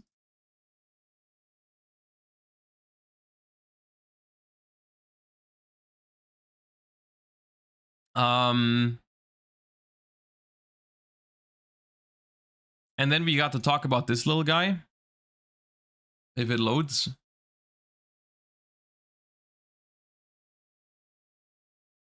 There it is. Tenpai is getting pretty strong support as well in the Infinite Forbidden, which is... It's crazy to think that this is only the second wave of Tenpais. Because the deck is already so strong, you wouldn't believe it's only gotten one wave so far, but this is the second wave of Tenpai cards. They're getting Tenpai Dragon of Genroku, which is the triple colored one. Like, we got red, green, and white, and this one has all the colors. If this card's added to your hand, except by drawing, you can special summon it as a tuner, then you can increase its level by 1. Quick effect, you contribute this card, special summon a Tenpai Dragon monster from your deck, except Tenpai Dragon of Genroku. Also, you cannot special summon for the rest of this turn except dragon monsters. So it's basically a combination of Poplar and Lonefire Blossom, which is pretty powerful. So needless to say that this is going to be insane for Tenpai Dragon decks. And they also get this little guy, which you might think is a little gimmicky, but they actually do play this in the OCG at like 1 or 2 copies usually, which is a little fire dragon guy. If this card's normal summoned, you can add a level 4 or lower fire dragon monster from your deck to your hand. You can only use this effect once per turn. And then I think the rest is not that relevant, but it's basically just a little Stratos for Tenpai, which obviously it has the perfect level because it's a level 3 non-tuner, and it can get you this guy, which then special summons itself. So it is just the one thing that Tenpai is missing at the moment, which is a little bit of consistency and the right starter cards, is what they are getting in the Infinite Forbidden. I think that's about it in terms of Tenpai support. I don't know if there is even another Tenpai card, but if there is, it's not relevant, I don't think. I think they don't play it in the OCG so far. I think this is the only relevant stuff for Tenpai. There's a trap card. Okay, is the trap card relevant? Or can we ignore the trap card? The trap is very relevant. Okay, like 9 out of 10 people in chat are saying the trap is very mid, and then there's one who's saying the trap is completely insane. Let's do the following thing. I have a tournament winning Tenpai Dragon list over here. And we just check if the trap card is there. All right, so the main deck has 2 copies of Genroku. This one does not play the little Stratos guy. And the trap is nowhere in the deck. So there's another Tenpai here. This one does play the little dragon. The trap is also not here. Is there more Tenpai? No. Dude, Sky Striker, what the hell? Yeah, the trap doesn't seem that relevant. I remember, now that you said it though, I remember that it's like this kind of trap that could potentially skip your opponent's main phase if they make you go first, but that's just, I guess, too niche. And unfortunately, I know there is more stuff that could be worth talking about in this set, but in terms of meta relevancy for the EU WCQ and the NA WCQ, I think that's it. I think that's it, and I think that's because of Fiendsmith. I think Fiendsmith pushes a lot of these cards that are normally fine Yu-Gi-Oh cards. I'm not saying all of this stuff is bad, but in terms of new archetypes, I'm talking new archetypes, not the new Maxi, but like new archetypes, I don't see them performing in this environment. Like, I don't think Gimmick Puppet is gonna be a thing for us. I don't think the new Drytron support or anything like that, which otherwise maybe has a chance to perform, I don't think it will. The Link 2 here, I mean, which one? This one is like, okay, yeah. Top hat here, the Silhouette Magician is the one. Which is the trap that's corresponding to it? It's like a continuous trap. Is it this one? No, that's Guardian of the Voiceless Voice.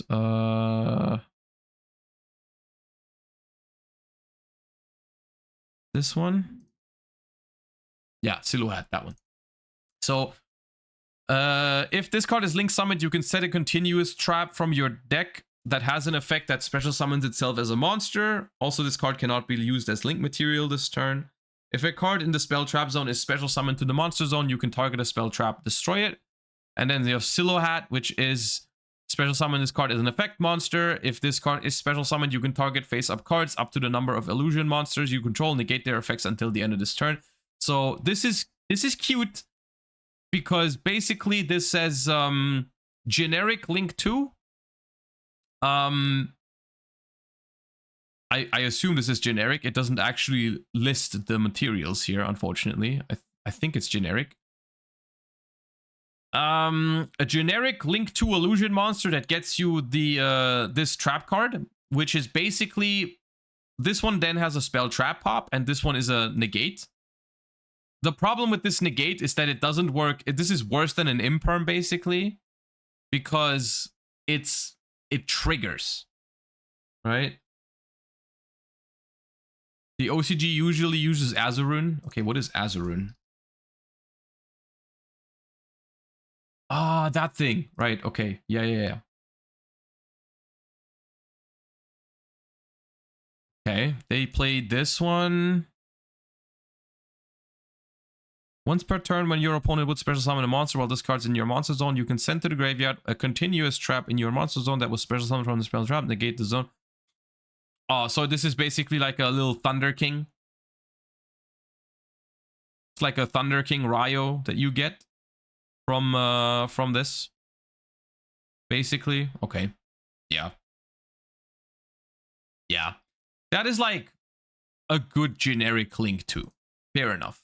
Some decks might play that, but it's nothing crazy. And then obviously there's Molchami Perelia, which I think that's a whole separate discussion. I think, long story short, I think Molcharmi, which is what it's called, Molchami Perulia, is going to be, for us, I personally think it's going to be a side deck card, which I think is completely fine in terms of its power level.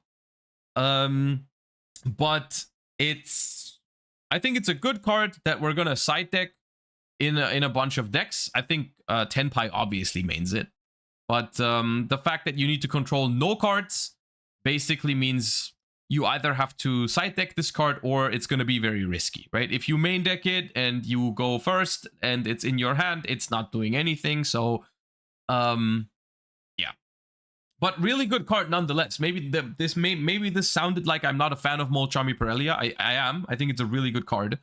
But it's not going to be as popular as Maxi in Master Duel, for example. Like, this is just a solid side deck card, I think, from here on out against a bunch of decks.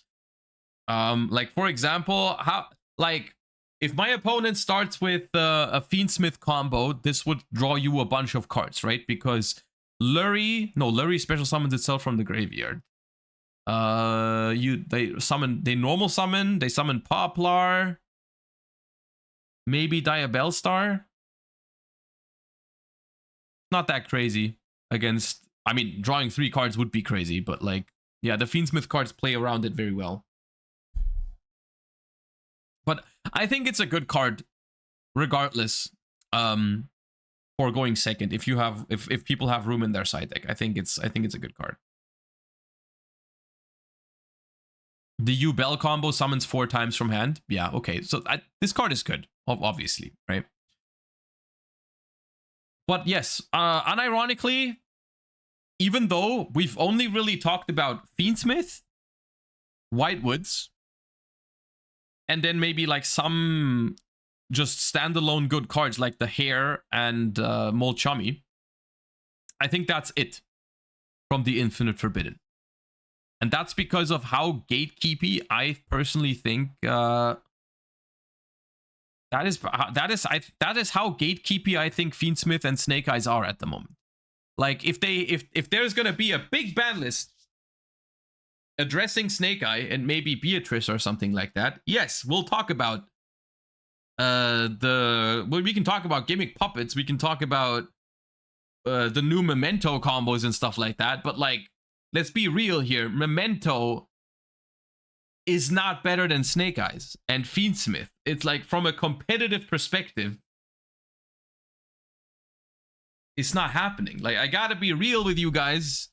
From a competitive perspective, I think if you're like testing Memento for the NAWCQ, I think it's a waste of time, most likely.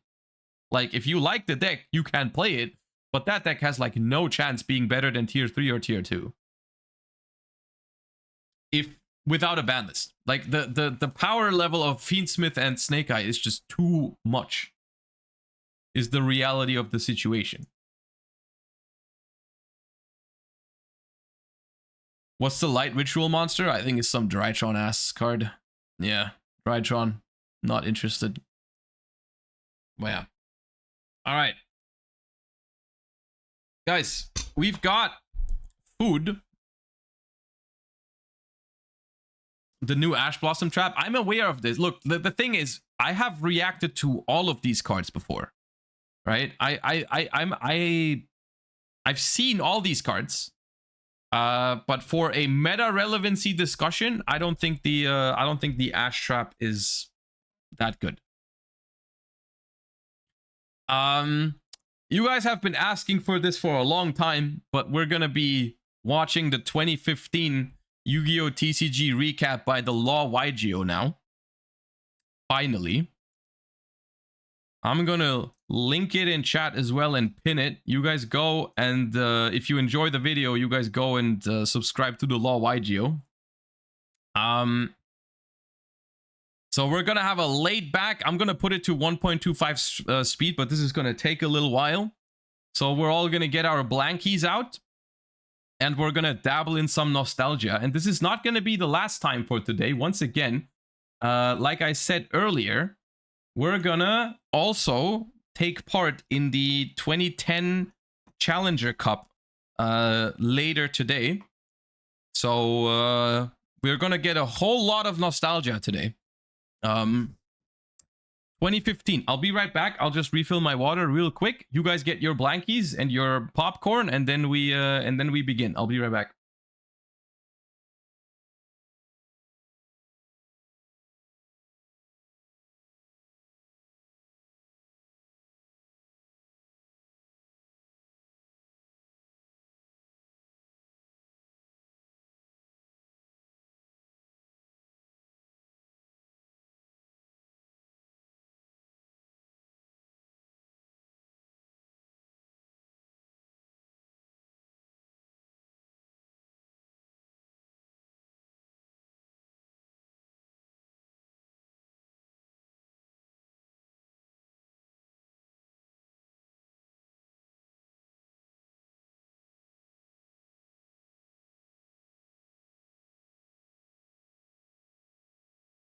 All right.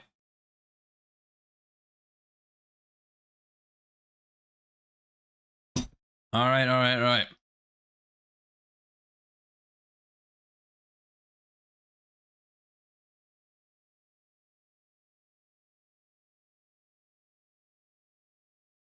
Shadal and Burning Abyss would overnight shift. Okay, where did we end off with 2014? Because it's been a while. End of 2014 would be Shadal and BA.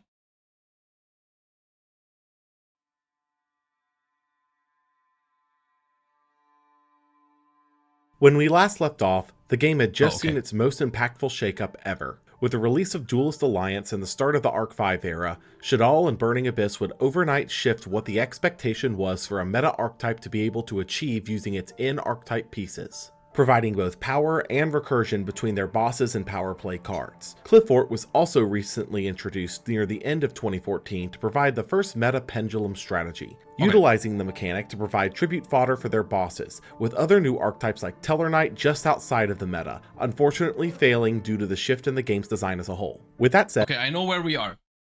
We have Shadal, BA, Clifford, kind of like the stun deck of the format, but pretty strong. Satellar Knight, kind of like the stun deck of the format, but bad. That's what we have. there would be some clear outliers in power with this shift in design, and more specifically, a single card that made certain matchups completely unbalanced, so a Banlist update would be put in place right after the start of the year on January 1st, and while there would only be a couple of hits, the Banlist would absolutely be filled with cards returning to the game for the first time in years. Newly banned would be Super Polymerization, as the card being completely unrespondable was proving to be a serious problem in the case of Shadal specifically, as it could effectively delete any boss monster from the field in Archetype, as well as being a blowout side deck card going into the Shadal matchup. Newly limited were Artifact Moral Talk, being the power play of the Artifact engine, Darkstrike Fighter, returning from the banned section with a main phase 1 locked hard once per turn errata, cratering its power level but still giving it a place in certain strategies, and Snatch Steal, which set off every alarm in the community with its return. I forgot about this. That was so nuts. Doesn't this go back to ban, like one ban list later? Understand that a permanent monster steal was a massive power swing, especially for the time period, and as such would immediately move from here to be a staple card in literally every deck of the format, which we'll see very soon. Newly semi-limited, and all returning from 1, were Honest, Yugioh Guardian, and Dark Hole, all seeing decreased usage in the meta, with Dark Hole turning heads initially, but being disregarded due to the graveyard triggers of almost every meta deck. Lastly, unlimited were Gale the Whirlwind, Abyss Gund, Reborn Tengu, Reasoning, and Transmigration Prophecy, all seeing themselves. I will say though, looking back at it, I do feel like I'm trying to imagine the format, right? Shadal, BA, Clifford, Satellar Knight, like I can't really blame them for thinking Snatch Steal was okay. Like, I feel like it could be, you know. I'm thinking of it right now, and I'm like, why was Snatch Steal that much of a problem? To varying degrees being power crept by the modern metagame, though some here would find new homes very soon. All in all, this list only had 2 hits, both seemingly targeted at Shadal, which was interesting as by recent results, Burning Abyss had already overtaken Shadal's top deck position, which would lead most players to closely watch the next couple. By the way, we are in a phase right now where early 2015 Josh was giga coping on Shadals, right? I won my first YCS in 2014 with Shadals. I loved Shadals. I coped the entire format that Shadal was better than all the other decks, which in hindsight probably wasn't true. But I played Shadal all the way through this format. Of releases to see if Burning Abyss would run away with the format or if a new threat would give them a true challenge.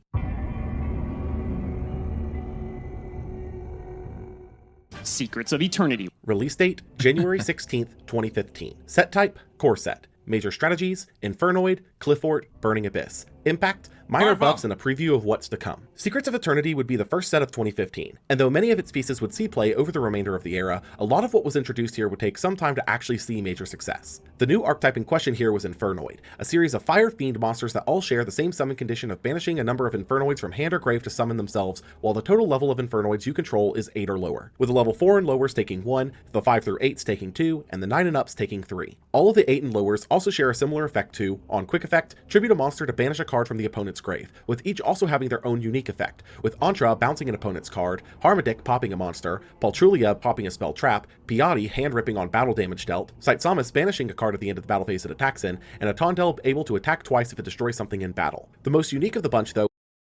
If you put a gun to my head and say, name the secondary effects of the Infernoids, I die. I might barely be able to tell you how many Infernoids you need to banish to summon them. I think it's level 1 through 4 need 1 banish. Level 5 and 6 need 2 banishes. No, 5 through 8 need 2 banishes, and the big ones need 3. That's what I know. The secondary effects of all of them, dude, the most confusing shit at the time was that some of them could banish stuff from your opponent's graveyard as a quick effect, and some of them could only do it on your own effect, right? Like they say like, oh, tribute 1 to banish. Yeah, and some of them had it as a quick effect. I never knew. I always had to pick them up and read them whenever I played them in tournaments to make sure they couldn't like banish, yeah. Small ones are quick effect only on the opponent's turn. See, like, come on, man.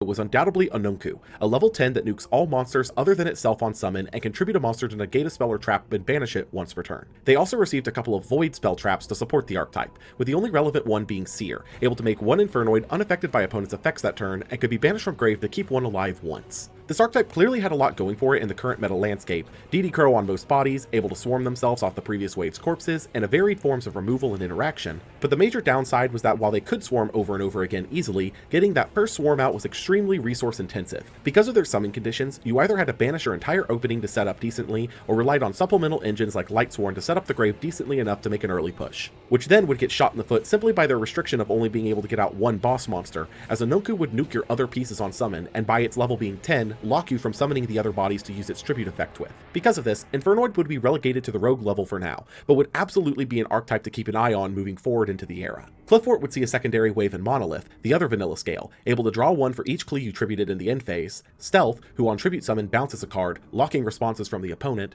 and Requilate, a temporary negate of any level 4 or lower normal summon or a 5 or higher special summon, which in turn would reset the Klee stat lines. Each of these would find their home in the current version of Klee, with Monolith being standardly a 1 of high scale searchable with Summoner's Art, Stealth being a way to clear the opponent's board without responses by tributing over Helix and Carrier, and Requilate would see play effectively as a way to temporarily stun players while setting up your own stat lines while keeping the immunity effects of your Klees. Burning Abyss would receive its 3rd wave of TCG exclusive support, being Farfa, able to temporarily banish a monster on field until the end phase, Libic, able to summon a level 3 fiend from hand with its effects negated, Kogna, able to send a Burning Abyss spell trap from deck to grave, Malakota, a ritual who was too bad to even matter, and its ritual spell Good and Evil of the Burning Abyss, which had the added effect of being able to banish itself from grave to send a BA from hand to grave and search a BA card from deck to hand. This wave would do a lot for the deck by being better effects on the whole than the previous waves, although the new boss was borderline unplayable by being a ritual monster. However, thanks to Kogna specifically, Good and Evil would actually find itself teched into some BA builds as both a way to trigger the hand BAs and search for Fire Lake from the deck, which was unquestionably the best BA spell trap. There was also 3 more archetypes introduced here, all seemingly out of place as they lack the remainder of their archetypes, being that of Yosenju, Necros, and Ritual Beast, as this— Dude, I forgot we're gonna be looking at Necros today. Pog Champion, I forgot.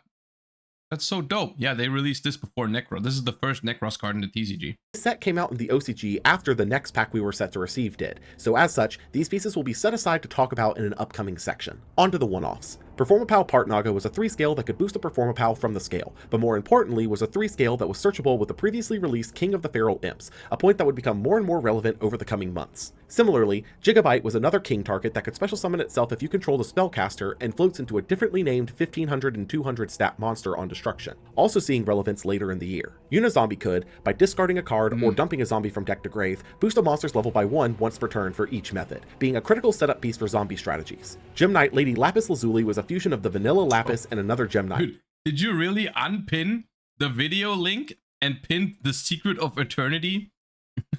The Secret of it? Dude, no! Keep the video pin. What are you doing? able to dump a Gem Knight from deck or extra to burn the opponent for each special summoned monster on the field, only being able to be special summoned once per turn to avoid burn loops, but given time, Gem Knight could find a way around that restriction. Stellar Knight Constellar Diamond was a 3-material rank 5 that could also be summoned over a Tellar Knight Exceed in the main phase 2, blocking sending cards from deck to grave and banishing any card returned from grave to hand, able to detach to negate an activated Dark Monster effect and destroy it. This card was so clearly designed to be a catch-all to stop Shaddoll and Burning Abyss in the meta that it's not even funny, able to be easily made in Tellar Knight from turn 2 onwards, or any deck for that matter, as long as they could put up 3 materials needed to summon Deltaros. Soul Transition could tribute a level 4 normal summon monster to draw 2 if you control no special summon monsters, which really should have been labeled a Klee card with how clearly targeted to the strategy it was. Lastly, Blaze Accelerator Reload was a continuous trap that could be considered Tri-Blaze Accelerator on field, could dump a Volcanic from hand to draw 1, and could be banished from grave to send a Volcanic from deck to grave. While all of this may seem niche and just a way to get the old GX archetype some more playability, Reload would actually move to spawn an entire new deck type to the meta with Volcanics, which we'll cover with an upcoming YCS. All in all, Secrets of Eternity was a mixed bag on release, not having much impact in the short term, but over the course of the year would have its pieces become more and more relevant with the release. I mean, it's a lot of good stuff still, overall, yeah. Immediately, like, just Clifford support and some new BAs, but of further cards. This wouldn't be the only release though heading into the first YCS of the year, as the year's first structure deck would also drop before then to help shake up the format just a little more. Wait, is that Dark Law? Oh no, Hero it's Dark Strike. Law. Release date January 30th, 2015. Set type structure deck. No. Major strategies hero. Impact. How do I get through this section Major strategy cringe without being biased? The Hero Strike structure deck would once again usher in a return of hero support to the game, as is tradition at least once in an era. This time would bring the introduction of a massive overhaul to the masked hero sub-archetype introduced at the start of Zexal, bringing a new supporting elemental hero in the form of Shadow Mist, able to search a change quick play spell on special summon, and a hero when sent to grave. A couple of new masked hero support spells in Form Change, which lets you tag a masked hero into a different attributed one, Mask Change 2, which allows you to mask change any monster at the cost of a discard, and Mask Charge to recur back a hero and a change quick play. And last but not least, new masked heroes and Koga, a light target that boosts by 500 for each opponent's monster and can banish a hero from grave to drop an opponent's monster. It's so funny if you think about the fact that they all came out at the same time, and like the difference in power level between these three is insane. By its attack, Divine Wind, a wind target that is battle destruction immune, locks the opponent to one monster attacking a turn, and draws on destroying something in battle, and the big man himself, Dark Law, a dark target that puts a one-sided macro effect on the opponent and banishes a card from their hand if they add a card from deck to hand. It should be no secret that these are my personal favorite cards in the history of the game, so I'll try and be as unbiased as I possibly can. On initial release, the Masked Hero pieces looked absolutely wonderful in terms of taking Hero in a new direction that was potentially meta-relevant, namely on the back of Dark Law himself. By special summoning Shadow Mist through a Hero Lives, Summoner Monk, or a more niche option like Goblinberg or 10 Goldfish, you could search for the mask change you need to convert her into Dark Law the following turn, which would then net you a hero search. While having immediate applications, Masked Hero for now would not see much meta play, though an interesting place would be found for the new heroes almost immediately. Because I mean, didn't people play Mask Change 2 in BA, like off rip? I feel like they did. The newly released Mask Change 2 could change any monster into a masked hero, there was no need to run all of the hero cards, as you could instead tech it in your side deck in any predominantly dark strategy, like Burning Abyss or Shaddoll, to make Dark Law out of any dark body. Was this super relevant? At this point in time, not really, but it was a solid option playing the Law himself. Thank you for the 7 months, appreciate that. Keep doing what you're doing. Into Burning Abyss specifically because the only int archetypes outs that they played were Fire Lake and Virgil, as Dante couldn't boost itself under Dark Law, which meant that they had lost substantial resources to out the macro effect. YCS Charleston would be held the same weekend. I mean, I guess if they have nothing but Dark Law, you can like make a downer in main phase 2, right? And that's bigger than the Dark Law, so you run over it next turn. Being a half-sealed event, and following the release of Secrets, a couple of things would shift, but the overall vibe would remain the same. Look, there's one Shaddoll Coper with me. With the additions of Farfa and Libic, Burning Abyss would solidify its placement as the top deck of the format, also taking first place piloted by Jonathan Castillo to top 16, who did not make his particular list public. Clifford adopted its new pieces immediately, seeing 1 Monolith and 2 to 3 Stealth added into topping lists alongside the new draw tool of Soul Transition, being effectively Pot of Greed for Clifford specifically. Tellar Knight would continue to see roughly tier 2 to 3 success rates, with Diamond specifically giving them a better matchup into Burning Abyss, but still being substantially behind the top deck. Shaddoll had taken a serious fall from grace here, being the only heavily affected deck of the previous ban list in addition to receiving no new relevant support from Secrets like the other strategies had, leaving it in a position to adapt or die moving into the new format. However, the list that turned the most heads unquestionably was Volcanic, which shockingly went completely undefeated in the Swiss rounds. Ooh. Reload had Yeah, that deck looks good. I don't remember in Europe, I don't remember anyone playing turned the volcanic pieces like into that. an insane value engine, discarding shells for the draws and searching another right after, Scattershot being the dump from That deck doesn't look target to bad. both board nuke and burn the opponent for 1500 a go, and Royal Firestorm guards being present to reload the engine for further shots. Magic Planter would also see major success because of this, able to send a reload to grave to draw 2, then fire the reload from grave to scattershot away a Maxi board. side This deck. particular I mean, it's very much worth noting that at this point in time, if you think about it, like Maxi against a lot of the decks in the format isn't that good. It's dead against Clifford. It's not good against Satellar. It's okay against Shadal, and it's only really good against BA out of the top 4 decks or something. strategy would be a rogue option for the next few months, always popping up as a one-of in top cuts at most, usually in tandem with another strategy for added power. Regardless, Charleston had laid the groundwork for an interesting format to develop for sure, but that was all about to be completely upended. For the 5th time in the game's history, we were about to enter a Tier 0 format, and judging by how certain aspects of the set played out, Konami knew exactly what they were doing with this one. Dude, does anyone remember the Secret Forces? I'm gonna have to rewatch that clip. Hold up. The Secret Forces. Release date, February 13th, 2015. Set type, deck building set. Major strategies, Yosenju, Necros, Ritual Beast. Impact, wait, you can make rituals not suck? While this kind of pack was not explicitly called this at the time, in reality, the Secret Forces would be the prototype for what eventually became known as the deck building set. A set that introduces 3 archetypes, whether it be a new take on an older archetype or a completely original one, and jam a whole ton of support to get the strategy on the ground running out the gate with a couple of additional pieces trickled out over the coming core sets. As such, this set would introduce 3 new archetypes we were actually introduced to back in Secrets, with each being a unique take on a previous mechanic. Yosenju would be the first, and arguably the worst, of the 3. A series of beast warriors focused on chaining multiple normal summons together and bouncing back to hand at the end of the turn. This included the Kamas, each able to perform an additional Yosenju normal on normal summon, with 1 able to bounce a monster to hand if you controlled another Yosenju, 2 able to attack directly for half damage, and 3 able to search a Yosenju when a Yosenju deals battle damage, all returning to hand in the end phase of normal summoned. They also received Sujik back in Secrets, able to boost a Yosenju by 1000 for the turn or Yosenju was basically just bad. But they turned into some kind of weird stun deck eventually, where they would play a lot of floodgates.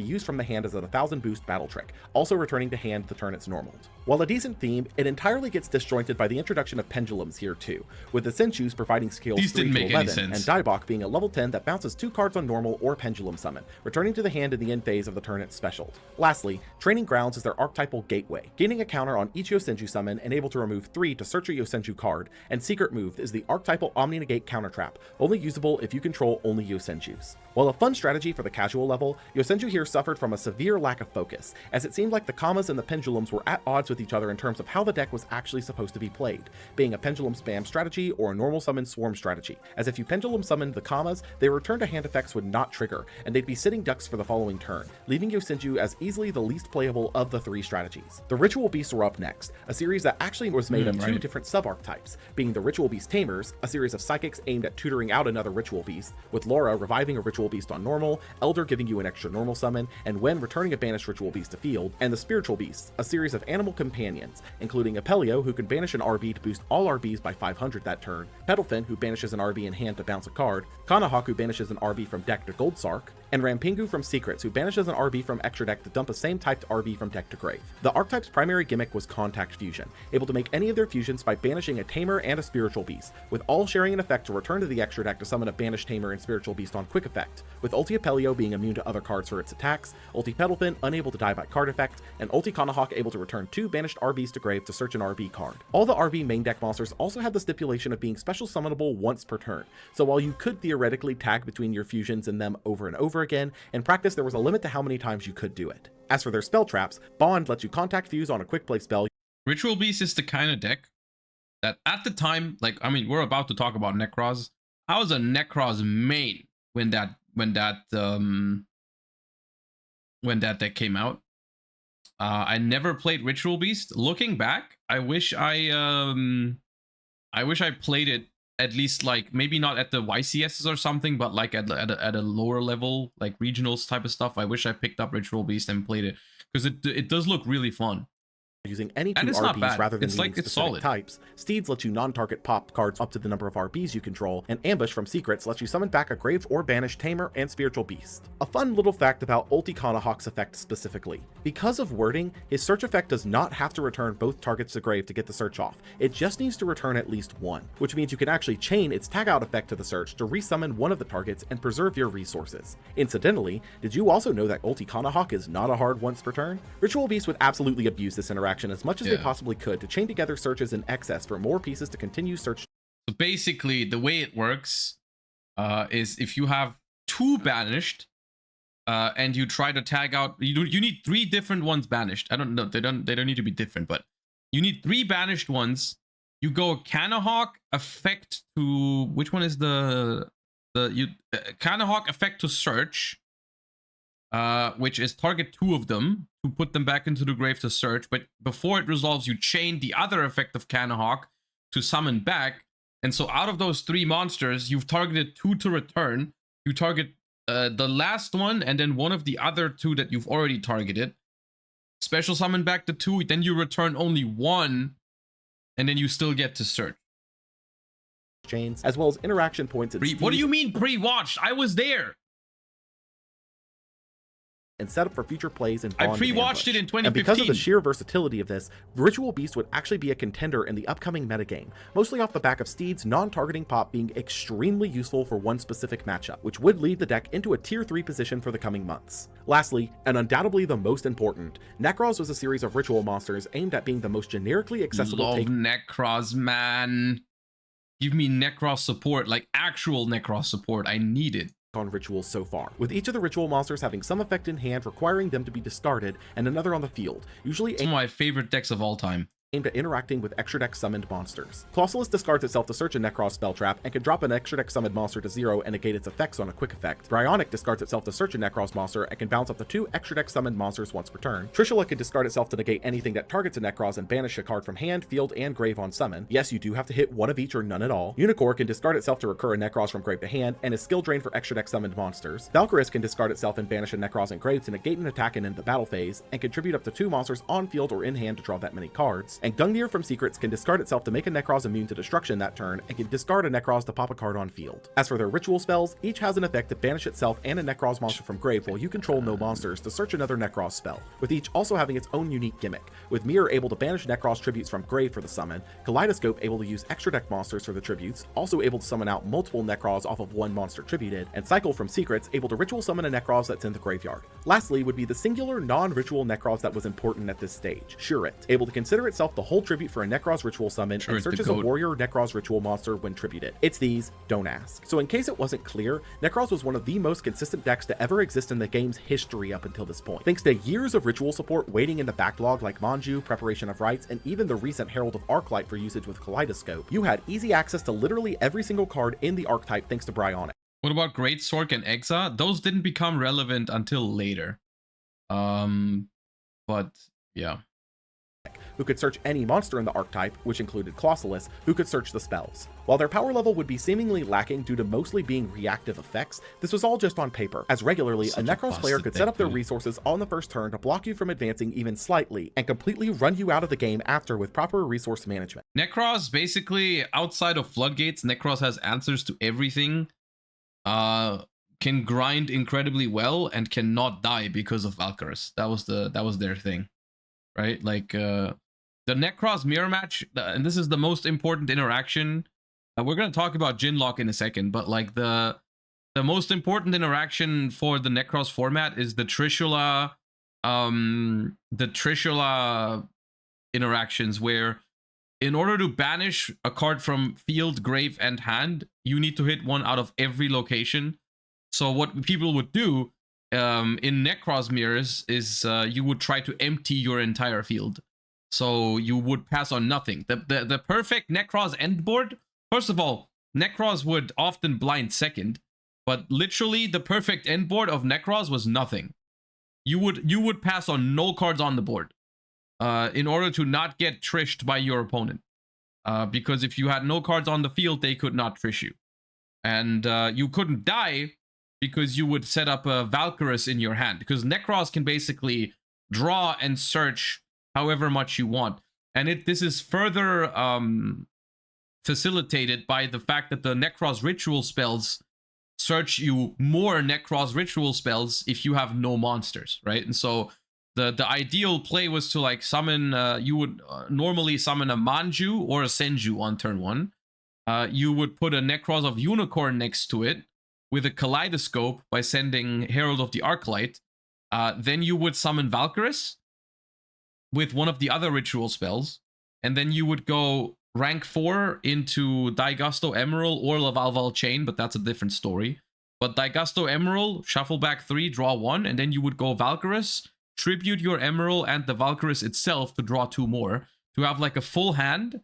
You had an empty board, so next turn you can banish your ritual spells to get more ritual spells and keep playing.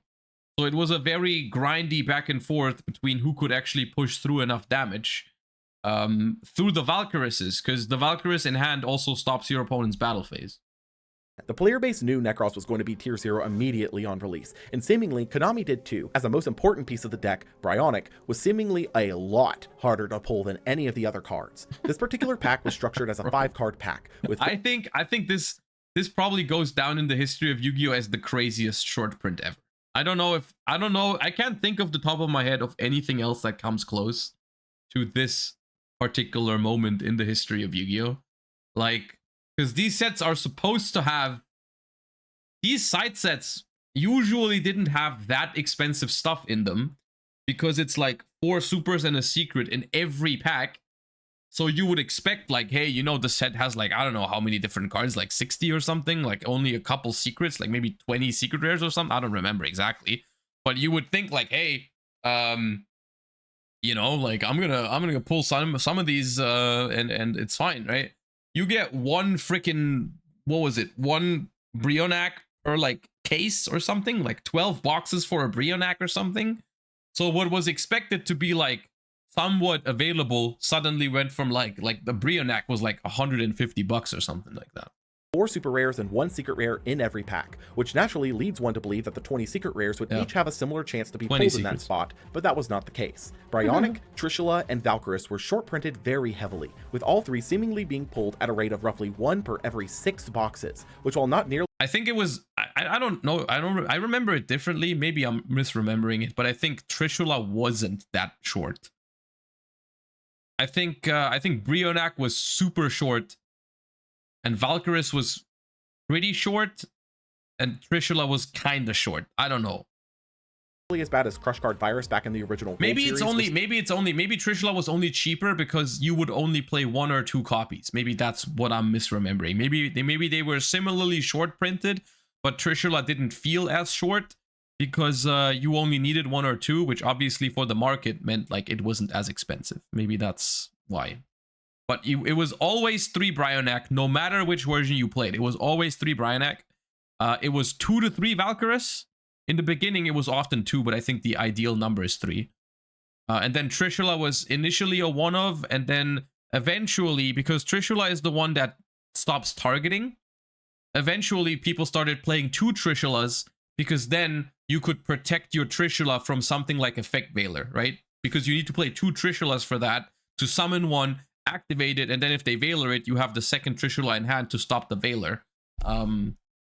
That's when people started playing 2 Trishes. Still absolutely ludicrous for a deck everyone knew was going to be tier 1, if not tier 0. As such, prices skyrocketed, with Bryonic at its peak pulling a price tag of around $150, with Valk and Trish also being extremely pricey, but not quite on the same level as Bryonic, and the results from the next YCS would do nothing to help that price point. This always reminds me of this. This is a goated clip. We're gonna watch it in its entirety. Oh man, this is one of the best Yu-Gi tubing videos out there. There's no better one. It's insane. It's so funny. It's so funny. It didn't feel as funny at the time, but it's very funny.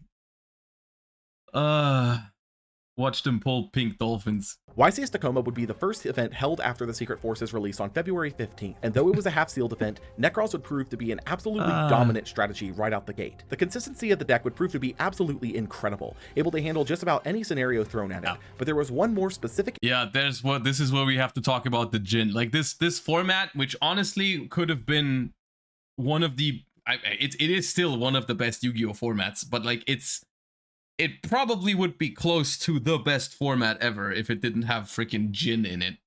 Interaction Necros had that would prove to be insanely problematic. Released all the way back in 2009, Jin, Releaser of Rituals, could be used from grave as ritual cost and gave any monster summoned using it a one-sided special summon floodgate for as long as it was on the field. Up until now. So the problem about Jin was it was accessible through Lavalval chain, right? So the spot I told you guys earlier a second ago, normal summon Manju or Senju, summon Unicorn, summon Valk.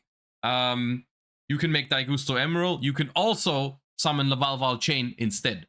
And Lavalval chain sends Jin. You go for another ritual summon. You banish Jin to summon a Clausulus, which is also level 3. And as long as that Clausulus is on the board, face up, your opponent cannot special summon, which is super cringe, obviously, when Necros is a deck that only really special summons. So in the Necros mirror, it's basically GG. The problem with that whole thing is basically it forced people to play outs to the Jin lock in the main deck, which were usually rather bad cards. Like we see in this list, it's Book of Eclipse and Book of Moon.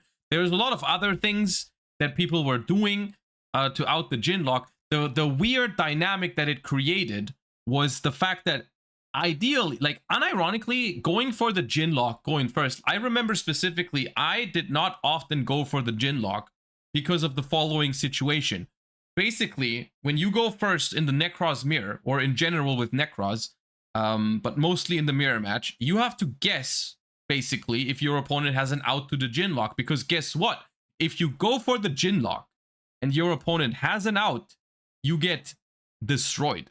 Because if they have Book of Eclipse or they have Book of Moon, they out your Jin lock and they can trish you because you now have a card on the board. So the whole idea of leaving an empty field was out of the window, basically, right? Like because you didn't want to get Trishalad, you know.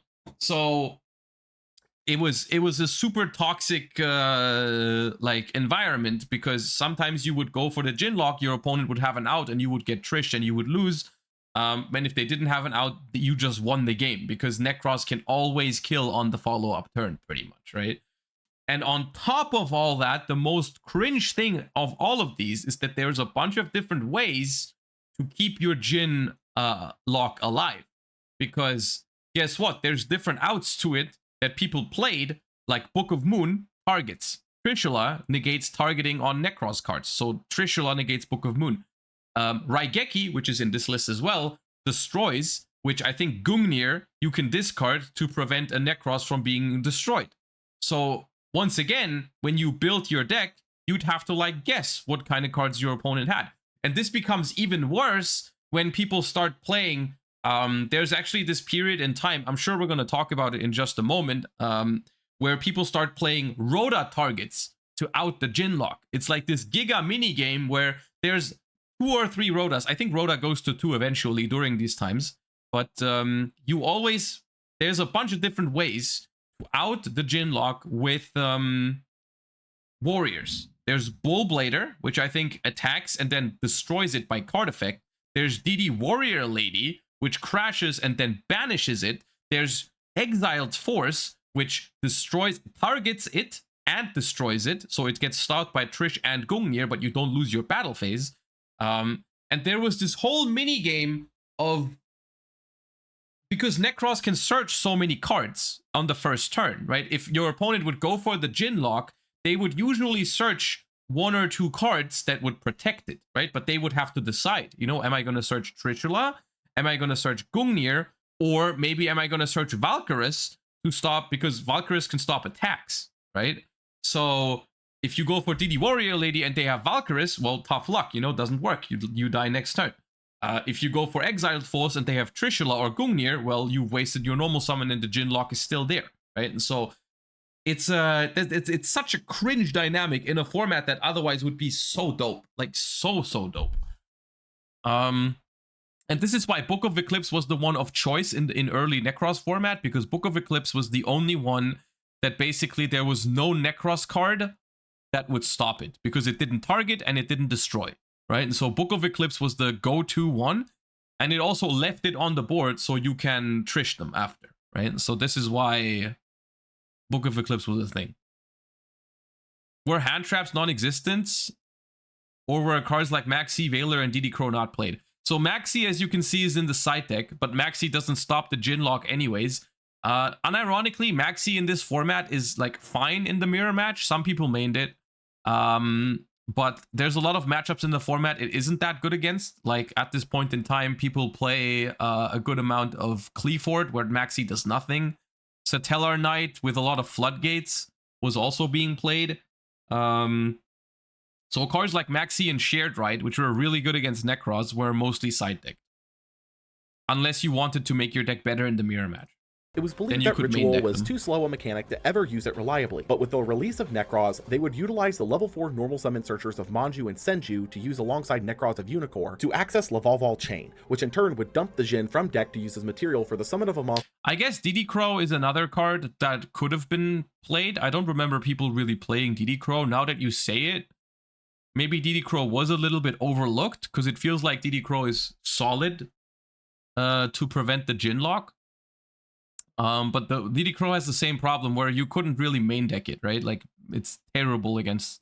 Like, Book of Eclipse at least would help you out like a Floodgate from Cleaford sometimes, I think. The same is true about MST, by the way. MST is a terrible card in the Necros mirror. It was always the big question, because the main... literally, Necros was so powerful, the only way that other decks had to beat it were Floodgates. So, and there were a bunch of decks that were... Because Necros was so expensive, a lot of people played Satellar or Cleaford or anything like that. They all relied on Floodgate, like Mistake, and so on and so forth, right? Like those were really popular. So that's why we still main decked MST very often, but it never felt good to play MST because it's completely dead in the mirror match. That's one instance, by the way. This is not yet the case, but this is why I was really happy when Archfiend Eccentric came out. It came out at some point during Necros format. I don't remember exactly when. I think it's 2015. It should happen in this video. But one reason why Archfiend Eccentric was so cool was because it could out monsters and spell traps. And you can also tribute it for Valkyris if you don't need it, because Valkyris can tribute any monsters to draw cards. So I want to say I topped the YCS with main deck Archfiend Eccentric in Necros. Maybe I cited it, but I know that I played it. Like Clausulus, which, as it turned out, would be incredibly easy to pull off reliably given how consistent the deck was. The Jin lock, as it became known, would be the bane of the format. This is looking back, this format literally would have been peak perfect. Nothing wrong with it if they just banned Jin at the time of Necros release. And it would not have made Necros unplayable whatsoever. Like, Necros with Jin banned is still the best deck in the game at this point in time, for sure. It would not have hurt the numbers at all in terms of how many they sell or whatever. It would have just made the format less toxic, right? Common consensus being that a one-sided lock sucked all skill out of the format, which would also lead to one of the most controversial angle shoots in the game's history, which we'll cover soon. Wait, Clifford would actually move to do fairly well here thanks to being one of the only decks that didn't auto-lose to the Jin lock, as normal summoning a Clee with Sacrifice equipped was shockingly usually enough to get out of the lock, providing a slower path to a boss on it, or by ensuring that you could use the tribute effect of Carrier. Oh yeah, that didn't mean I said Mistake, but obviously Emptiness and Skill Drain are also here. Always going to work. There were extremely simple counters to this line like MST and Trishul. Solid Texture, thank you for the 13 months. Appreciate you. Thank you so much for the support. I do think, I don't know, but my guess is that it's in there, but I have no idea. Targeting negation, but it was usually consistent enough to get the job done. Burning Abyss was the only other deck to make top cut here, and that was primarily thanks in large part to Farfa, as by temporarily banishing the Jinned monster from the board, a Burning Abyss player could continue their lines as normal, which was still countered by Trishula's negation effect. Keys would win the thing about BA is that it's unfortunately getting almost completely hard countered by Necros, because like all the Necros cards just fuck up extra deck monsters, and Trishula is insane against BA. BA would do a different thing, by the way, to outplay Trishula, which is really cool. Like Trap BA was like I want to say the second best deck during this format, probably next to Cleaford. But there was one thing you can do. The good BA players would do something like you would have no cards in hand, or you would have only one card in hand, and when they summon Trishula and activate the effect, you would chain something like Karma Cut to discard the last card in your hand, and then so the Necros player, if you have one card in hand and some set cards, you always have to guess, well, do they have a discard trap? Then I can't Trish them because they get rid of the last card in their hand, and then, you know, can't do that. The problem with that is if you played against a good Necros player, they could also outplay that, right? Because if the BA player is forced to keep their discard traps in the back row before using them, like because they want to bait the opponent into Trishula, what you can do is you can do something like run over Dante. And then what is the BA player going to do? Like not trigger their floaters? Because if they trigger the Dante to add something back, then they have two cards in hand and they can't dodge the Trishula anymore with a discard trap, right? And so it's actually a very cool matchup. Like I think Trap BA without Floodgates versus Necros in this format is really dope. And in the sealed draft, making it to top 16 with Necros, marking the deck's technically first YCS win, leading into the year's Gold Series under a week later.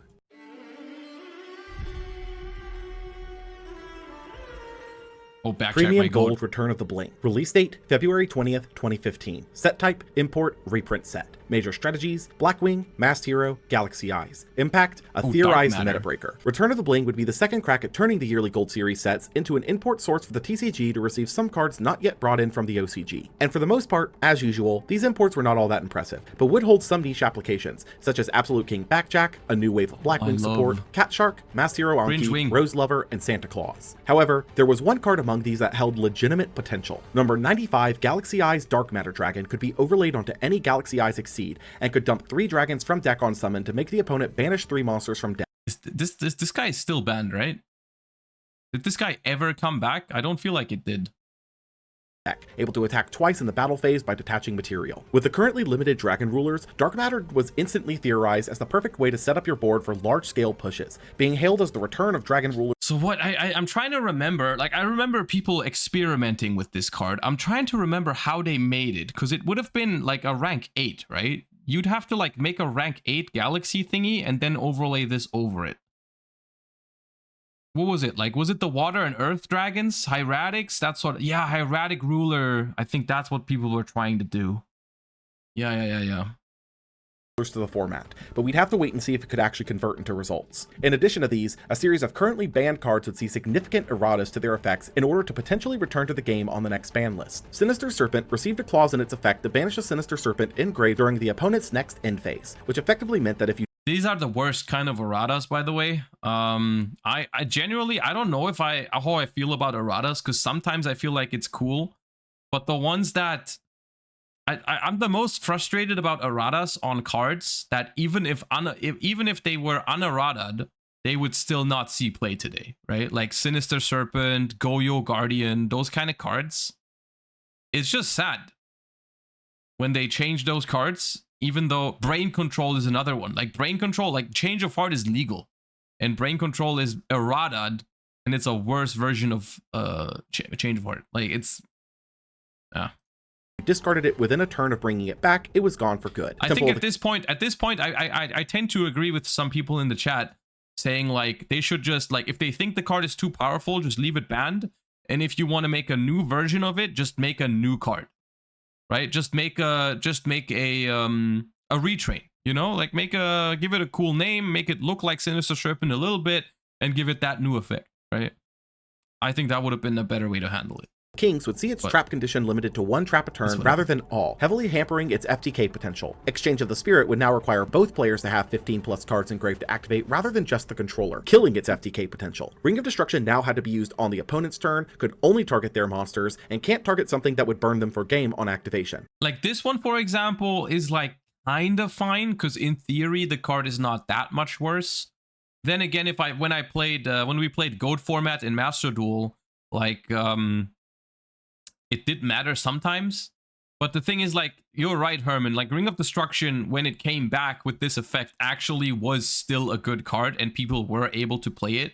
So this kind of errata that just slightly changed the card but made it fine for a while. Nowadays no one plays it, but back in the day people did. Like, it was fine. And on top of all of that, you took the burn damage first to ensure no tied games, placing so many new restrictions on the card that it was almost not worth it anymore. Lastly, and most importantly for the short term, Crush Card Virus lost its 3-turn effect, blocked the opponent from taking damage for the rest of the turn, and let them destroy up to 3 monsters that met the condition from their deck. While this was considerably worse than the original version by a country mile, this would actually be theoretically good for certain decks in certain metagames, but we'd have to see how it plays out the following ban list. YCS Prague would be held 2 weeks later on March 1st, and once again, Necros would show its dominance on the top cut, but this time would not take the event overall. Valen's Latoutre would hold that honor, taking the event with burning a bit. Yeah, this is like the BA I'm talking about. This one doesn't actually play that many floodgates. It side decks one mistake, and it plays Emptiness because Emptiness is busted, but it's like just a lot of traps, discard traps. I think the reason why he won is probably because people I think this deck is good. I don't think Necros should often lose to this. But I think because Necros was super new, this was the first major event in Europe with Necros. I don't think people played well against this. Probably. And he probably played it well. I mean, he built this deck with the idea of beating Necros. So he probably did the whole have one card in hand, opponent summons Trishula, you chain like Wind Blast, and then the Trishula doesn't resolve. That sort of thing. He probably did that a lot throughout the tournament. So I think he was just very well prepared to beat Necros, whereas Necros was not well prepared to beat this deck, which I think is why it was able to win. Yeah. Doesn't Necros play really bad? Not really. No, not really. Like the only one that plays badly into the discard traps is Trishula. But the thing is, Trishula is really good against BA, but you're not forced to make Trishula. Like, you can play, the thing is, Necros, the way you play it in the Necros mirror, you can play it a lot differently against a deck like this, where you can, like, just summon a Brionac, and that's really good against BA, because, like, they end on, like, 2 Dantes, and you just bounce them back into the extra deck, and they lose the add-backs and all that. Like, Necros outgrinds this deck, unless there's a Dark Law. Yes, sporting 3 main deck. Also, Necros makes Dweller, so copies of Mask Change 2 to access Darklaw in a metagame where his presence was becoming more and more useful by the day. As a one-sided macro, but yes, Mask Change into Darklaw is a monster against Necros. And Search Banisher was shockingly competent into Necros. YCS Guatemala would be a week later, though unfortunately we'd know next to nothing about this particular event outside of Eric Priego taking the event after Top Cut Seal Draft. But another notable event in the game's history would be the same weekend. The ARG Circuit Series Fort Lauderdale would be held the same weekend as Guatemala, and though we haven't discussed ARG's tournaments up until this point, this particular event is extremely important to both the history of the game itself and the community at large due to a specific choice made by a top player. For those unaware, ARG, or Alter Reality Games, was a shop at the time that would regularly hold their own major tournaments completely separate from Konami's oversight. As such, these tournaments are an interesting topic for covering at another time, but this particular event would have Patrick Hoban, a major player of the era, running both Jin in the main deck and a Jin in the sideboard of his Necros deck. Because of the belief that Jin sucked the skill out of the match, a common practice at the time was to, after game 1, ask the opponent if they would like to gentleman's out a Jin in the main, with both players agreeing to move Jin to the side decks for games 2 and 3. Hoban developed an angle shoot. Okay, so just in case that wasn't worded clear enough, what people would do a lot at the time was everyone main decked one Jin, right? And because of what I explained previously, the outs to the Jin lock weren't actually good cards in the Necros mirror match. It was really annoying. So what people did was they asked their opponent, hey, do we want to side out the Jin, right? Which at the time, I think that was completely legal. I think they changed those rules eventually. Like nowadays, I don't think you can do that anymore. At the time, it was something that people did. And what they would do is, because everyone knew that it was a one of, they would just show each other the one copy that they sided it out, right? Normally you side your cards face down and they don't see what you side in and out. But with the Jin, they would place it face up to show the opponent that that they sided out the Jin, right? And so what Patrick Hoban, well, you didn't show your opponent the cards you sided in, obviously. You just showed them, hey, I'm siding out my Jin, right? And so, yeah, this guy just thought it'd be a great idea to just put a Jin from the side deck into the main deck then, because obviously, if both players side out the Jin, you also take out the Jin outs. Like, yes, I'm taking out Book of Eclipse if my opponent is showing me that they side out the Jin, right? And so, like, after siding, Necros, like I said, in the mirror match, even if the opponent goes first, they're ending on an open board. They have no more outs to Jin in their deck. So you just make the second Jin. Yeah. So at the time, think of it what you will. This was, it was, whether you think it's ethical or not, I personally think it's cringe as hell. But it was, I think, legal at the time. But the thing is, it ruined the format even further, because then people wouldn't even be able to agree on it anymore. Like, people were so scared that this was gonna happen that it basically stopped. I remember they even made, I think they made an announcement at the European Championship in 2015 before the event started. They said they told us to not do that, right? Because of that, right? I think it's funny as heck. I mean, from today's perspective, maybe at that point in time, I mean, I can definitely see the comical aspects of it, but it's pretty cringe.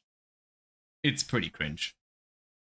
That he used for this specific event, gentleman'ing out of Jin in the main to bring in a second copy from his side deck to effectively trick the opponent into playing a suboptimal deck. When this news broke on the specific usage, the debate was immediately sparked on whether or not this action was both legal and ethical. While technically legal, as Konami would update their rules document in 2019 to specifically bar this kind of action from ever happening again, the ethics of it were highly suspect, to the point where Hoban ended up writing an entire article on the issue for ARG's website, which has since been archived. I will include a link to the article in the description below and let you draw your own conclusions on the. I mean, whatever it is, I don't think it's cheating. I don't think it classifies as cheating, because it was, from what I remember, I don't know every single policy update and the policy by heart, but I'm pretty sure it was legal at the time, so it's not cheating. But it is still very questionable. I feel like it's just unsportsmanlike. I feel like, oh yeah. Incident itself, but it would be doing a disservice to the history of the game to at least not mention it. Regardless on the ethics, this would be the biggest case of the gentleman's out. It had a big impact on the game regarding it was legal. Yeah, I'm pretty sure it was legal. People also did the same thing during Dragon Ruler format, for example, with 6 cents and return.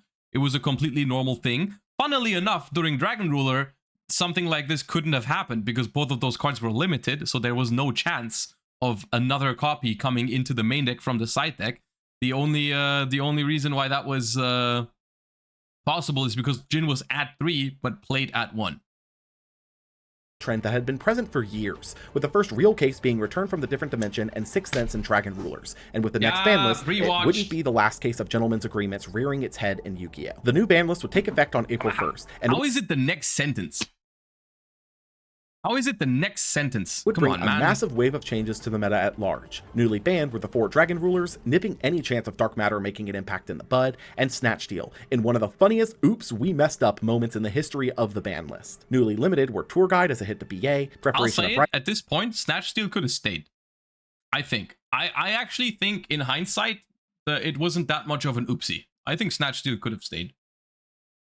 As a hit to Necros, Sacrifice and Skill Drain as hits to Cliffort, Symbol of Heritage as a hit to an FTK that could pop up with an unlimit later, Vanities as a hit to the staple Floodgate, Dragon Ravine, returning from the banning of the Rulers, and Sinister Serpent, Temple of the Kings, Crush Card Virus, Exchange of Spirits, and Ring of Destruction all following their erratas. Newly semi-limited were Necros Bryonic as a hit to Necros, Cliffort Scout as a hit to Klee, and Shien, Charge of the Light Brigade, and Sacred Sword of 7 stars, all up from 1. Lastly, newly unlimited were Fire Fist Spirit, the Baby Rulers, Bestiari, Gores, Goyo, Fire, and Herratic Seal of Convocation, being a mass cleanup wave.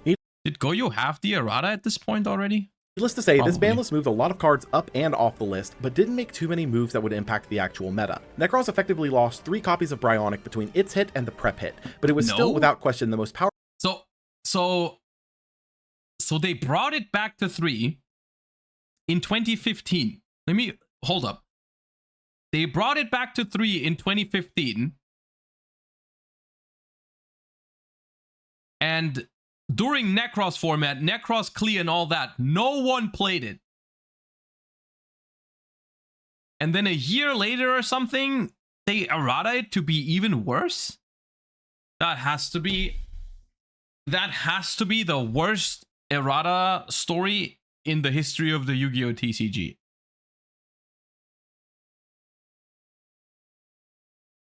That has to be the worst one.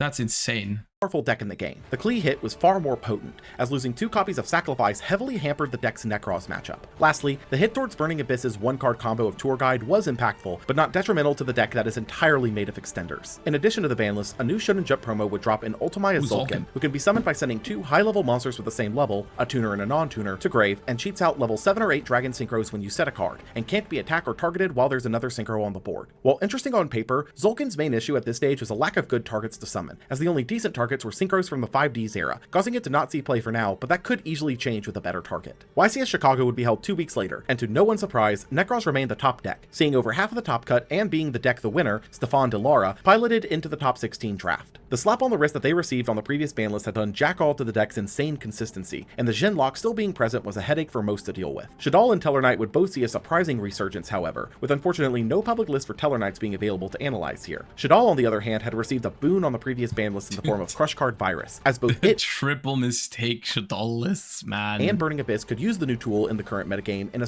The Trishula mirror is really funny. This is like Mirror of the Ice Barrier is like, if you get trished, you trish your opponent back really hard. I think it's like, if your opponent banishes your stuff, you can do the same, but like double to them.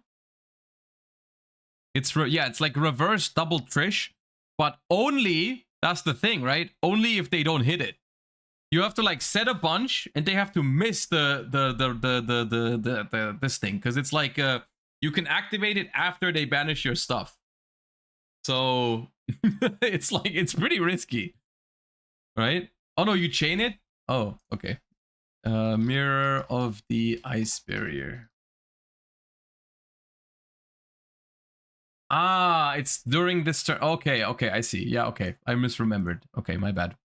surprisingly effective manner. As Necros was the dominant deck of the format, Crush Card actually did a shocking number on the strategy, able to rip most of their rituals out of hand and giving no real way to benefit from the deck destruction downside added on, allowing Shadal and Burning Abyss to both keep a foot in the door for the format. Cliffort had to adapt with the ban list hit to Sacrifice, with the most common pivot being to the Trap Reculate, able to boost your Clifforts back to full on normal, while also stunning low-level normal summons and high-level special summons. Ritual Beast would see its first premier event top, showcasing its resource loop quite effectively, having an actually surprisingly good Necros matchup thanks to Steed's able to non-target pop a Jin lock. This would leave the format a bit too similar to before the ban list, but with some clear changes in the air, and those changes would only be pushed forward by the OCG import set that...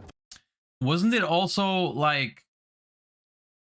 I kind of remember it was really annoying to get rid of the Ritual Beast cards because they could all chain to dodge stuff. Did Nightmare did Necros of Unicorn even negate the thing? Because doesn't it just negate while it's on the field? Yeah, it only negates... Necros of Unicorn only negates the effect of monsters on the field that were special summoned from the extra deck. So, like, I think what you would do, because they return as cost, right? Yeah, because you would just activate effect to search, chain effect to go back into the extra deck, then it's not back, then it's not on the field anymore, so you could still... Basically, the full Ritual Beast combo worked under Necros of Unicorn. Followed 2 days later.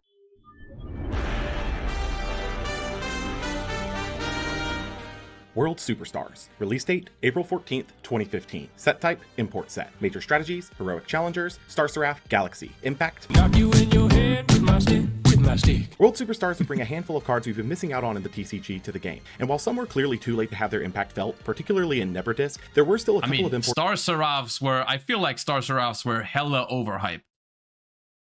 I like, people were trying these in everything, and it basically boiled down to, if you didn't open stick plus chair, it was pretty bad. Like, it was just awful if you didn't open specifically both together. And so I don't feel like they did anything. Here worth discussing. Galaxy Soldier could special summon itself by sending a light from hand to grave, then search another Galaxy monster. Soldier specifically would be considered for light decks because of its ability to access Constellar Pleiades, as by summoning it, you could search another to immediately summon for the rank 5 access. This would be experimented with for the time, but the only deck that could consistently do anything with it would be Teller, which was not completely sold on its inclusion. The heroic archetype would also see its first support since the Zexal era here. Assault Halberd could special summon itself if your opponent has a monster and you don't, and pierces, searching a heroic on damage. Thousand Blades can discard a heroic to summon a heroic from deck, locking to heroics, and can summon itself from grave when you take damage, and Rongo Miniad was a warrior locked rank 4 that could be made with up to 5 materials, gaining effects for each, which in order includes battle destruction immunity, a 1500 boost, card effect immunity, summon locking, and a board nuke. While extremely impressive, Rongo had no real enablers at the time outside of specifically Teller once again, and even then the 4th material is really what mattered in its case, unable to reliably reach that going first there, causing it to see no real play, although Halberd and Blades would both see experimentation over the coming months with upcoming releases that would allow them to stick around longer in the short term. Star Seraph Scepter can search a Star Seraph on summon, and if used for an exceed of 3+ materials, can pop a card on field to draw 1. Star Seraph Sovereignty can, when a Star Seraph is summoned, special summon itself from hand and draw 1. Only I refuse to call these Scepter and Serenity. To me, all to this day, they are stick and chair. able to be used for an exceed that takes 3+ materials. Scepter and Sovereignty, or Stick and Chair as they became known in the community, were extremely interesting options for decks that wanted access to Deltros or Diamond, as opening one of each could get you there thanks to Scepter Search and Sovereignty Summon going onto a chain with each other from Scepter Summon, meaning that by searching another Sovereignty, you could trigger its summon effect off the summon of the first Sovereignty due to how hand knowledge worked, resulting in anywhere from 2 to 3 draws and 2 pops from these cards alone, which would see Splash play as an engine for the near future. Lastly for the set, Utopic Future could be made using 2 non-number exceeds of the same rank, can't be destroyed by battle, reflects damage back to the opponent, and takes control of anything it battles for the battle phase, able to protect itself from destruction by detaching material. This would be slotted into BA thanks to its ability to convert used up rank 3s into a body that does something, as well as being a Dante holder, as Dante would still trigger when detached off, similar to how Downard had been used. YCS Bokuda would be held the same weekend and would be the end of an era in its own way, as this would be the final event to do sealed draft top cuts in the history of the game as of the writing of the script. From these results, though the meta had remained mostly the same, there were a couple of adaptations worth looking into. Shadal would be the primary strategy, seeing a change in its game plan, as with the rising need for more relevant lights in its lineup for access to Construct, the new Stick and Chair filled that niche optimally, giving the deck access to Evil Swarm or Ouroboros of all things to provide a hand rip going first, in addition to the draw 2 off chair. This would become the norm for Shadals moving forward, including Stick and Chair into lists for the added draw. By the way, if you're wondering about the popularity of Mind Crush at the time, this is obviously still, I think, the old Mind Crush rulings, where you would see your opponent's hand when you Mind Crush, but obviously because Necros searched so much, you could basically Mind Crush them at any point. But there, it was even more crucial because the most important interaction with Mind Crush was to actually chain it to a ritual spell, and the most important thing was we've seen him earlier. Shurit, the Necros strategist or whatever it's called, can be used as the entire ritual material for a ritual summon. So what people would do is they would set up ritual spell Shurit plus the monster that they wanted to, like, summon, or maybe they wanted to summon from the graveyard or whatever. What you would do is you would Mind Crush the Shurit to, in response to the ritual spell, right? So they activate ritual spell, you chain Mind Crush on Shurit. They can't conduct the ritual summon, or even worse for them, they might be forced to make a ritual summon that they didn't want to make, because, like, let's say I have, I don't know, I have like a Valkyris in my hand that I can still summon, you know, unless Mirror was used. That's, yeah, but if you activate Cycle or Kaleidoscope and you were going to tribute the Shurit, then you can't do that. Only Mirror can banish the Shurit from the graveyard. That's the only one, right? And then again, there were ways to play around it with Necros, because if you didn't have Manju or Senju, like you didn't have a normal summon, something that you could do is you could set Shurit, or something you could also very often do is you would act like you had Shurit in hand, right? You would, like, I don't know, your plan was to activate Cycle. You wouldn't even plan on using Shurret, right? But because you activated Cycle, your opponent thought you had Shurret in hand, so they would mind crush the Shurret and you didn't have it. Or the simplest method to play around it was to get to use Necros Mirror, which Necros Mirror could banish the cost from the graveyard. So if they chain Mind Crush on Shurret, it gets discarded, but you can still banish it from the graveyard, right? And then the third thing to outplay Mind Crush as a Necros player was because if you went for Kaleidoscope, the most common thing that people would do with Kaleidoscope is to activate Kaleidoscope and then send Herald of the Arclight from the extra deck to the graveyard to summon Necros of Unicorn, right? So what you could do, let's say your hand is Valkyris and Shurret, and you have Necros of Clausulus in your hand, right? You can go Necros of Clausulus for Kaleidoscope, and then you could activate Kaleidoscope. And your opponent would think, well, they go for a Kaleidoscope, so they might have a Unicorn in hand, so I'm going to Mind Crush the Unicorn. But your plan from the beginning was to go Kaleidoscope, Tribute Shurret. You were not even gonna send the cost from the extra deck, because you don't have to. You can still Tribute Shurret. So they would Mind Crush Unicorn thinking you had it, because you went for Kaleidoscope, but you didn't have it. So, you know, there was a lot of cool interaction with Mind Crush. And the 3-mat rank 4 access. Barrett Keys would take the event, piloting to top 16 with Necros, who did not make his list public. YCS Bochum would be held 2 weeks later, and with the discovery of Stick and Chair for the deck, Shadal rose quite substantially in representation, but would not be the most interesting happenings of this particular event. Mecha Phantom Beast had cleared its way into Top Cut for the first time ever as its own deck, utilizing the newly released Yakuza from World Superstars to rip an opponent's hand apart on the first turn, able to make it so far primarily off the surprise factor of it. Volcanic Hero would also be a new take on the rogue level strategy, utilizing Summoner Monk to access Shadow Mist from the Dark Wall lines while also utilizing the standard Volcanic package that had carried the strategy into the fringes of the meta. Lucas Shatoni would take the event on Necros, notably playing a copy of DD Warrior Lady in the main as an option to remove the Jin block that was searchable with a semi-limited Rhoda. This would lead into the next core set, and though Secrets before it was not too impactful on the meta at large, this one would introduce a series of monsters that would change the perception of the game forever with the right amount of time.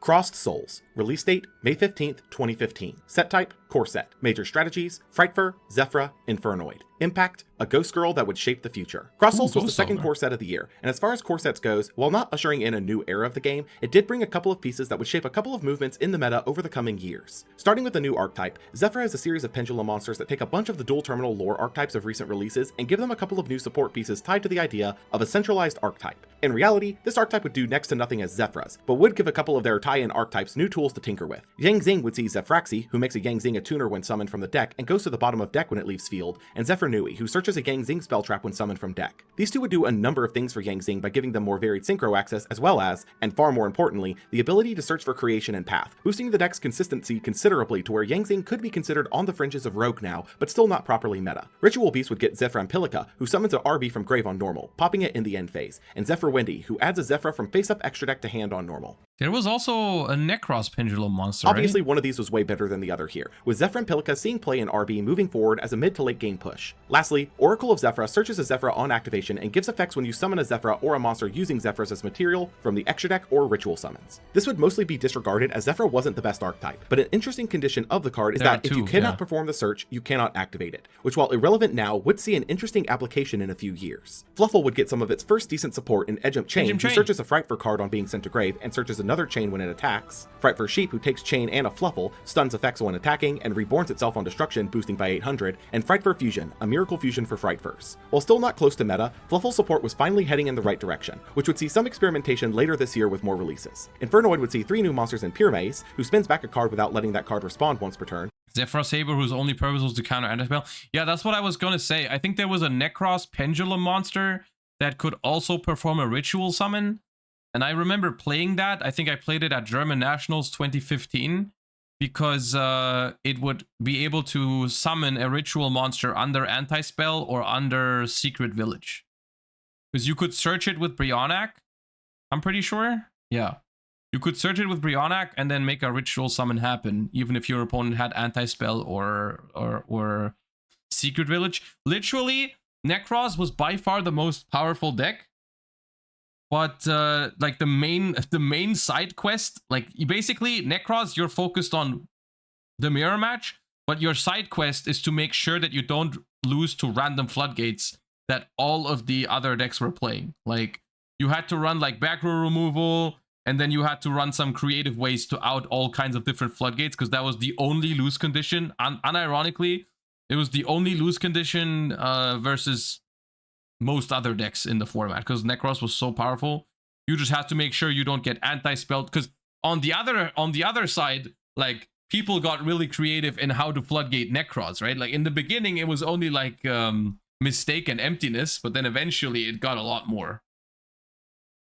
Zed, who makes an opponent ban some monster from their extra deck on attack deck, and Deviati, who nukes all spells and traps on summon except void cards and contribute a monster to negate and banish a monster using its effect. Deviati was obviously the most talked about piece here, having a similar impact to Onunku without the downside of removing her tribute fodder with her nuke effect, which in turn would cause Infernoid's playability to shoot up. Burning Abyss would see new pieces in Draghig, who stacks a BA card from deck, and Barbar, who can banish up to 3 BAs engraved to burn for 300 for each. Draghig and Barbar would both see their niches in the current version of BA, with Barbar in particular filling a gap in the deck's ability to close out games over time. UA would see decent support this round with Signing Deal, able to cheat out a UA from deck by burning the user for its level times 300, and negates its effects and locks it from being synchro or exceed material, and Penalty Box, making UAs able to temporarily banish anything they attack and can be banished from grave to search a UA spell. These two would both be solid for the strategy, with Signing Deal being a starter the deck desperately needed, and Penalty Box giving the deck spell searching, but without a way to reliably get it engraved, UA would continue to see zero play in the meta. Onto the one-offs. Lizard Draw would be another option for the theoretical pendulum pile, able to send itself from scale to extra if you have another performer pile and scale to draw one, which with its high scale and typing made it a consideration.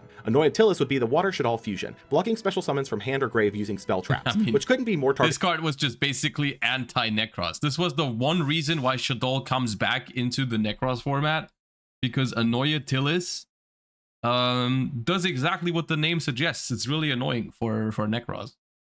At Necros if it actively tried to be, giving Shadal an in-archetype counter. Ulti Gaia was a new RB contact fusion taking a Spiritual Beast, a Tamer, and an RB fusion, able to banish an RB in hand to negate anything that activates. This was undoubtedly a formidable end boss, but the lack of a tag out effect and requiring a significant amount of resource burning to pull off left it in a weird space. Winda is not a problem for Necros at all, because you can out Winda with one special summon easy, but you couldn't beat Annoyantillis.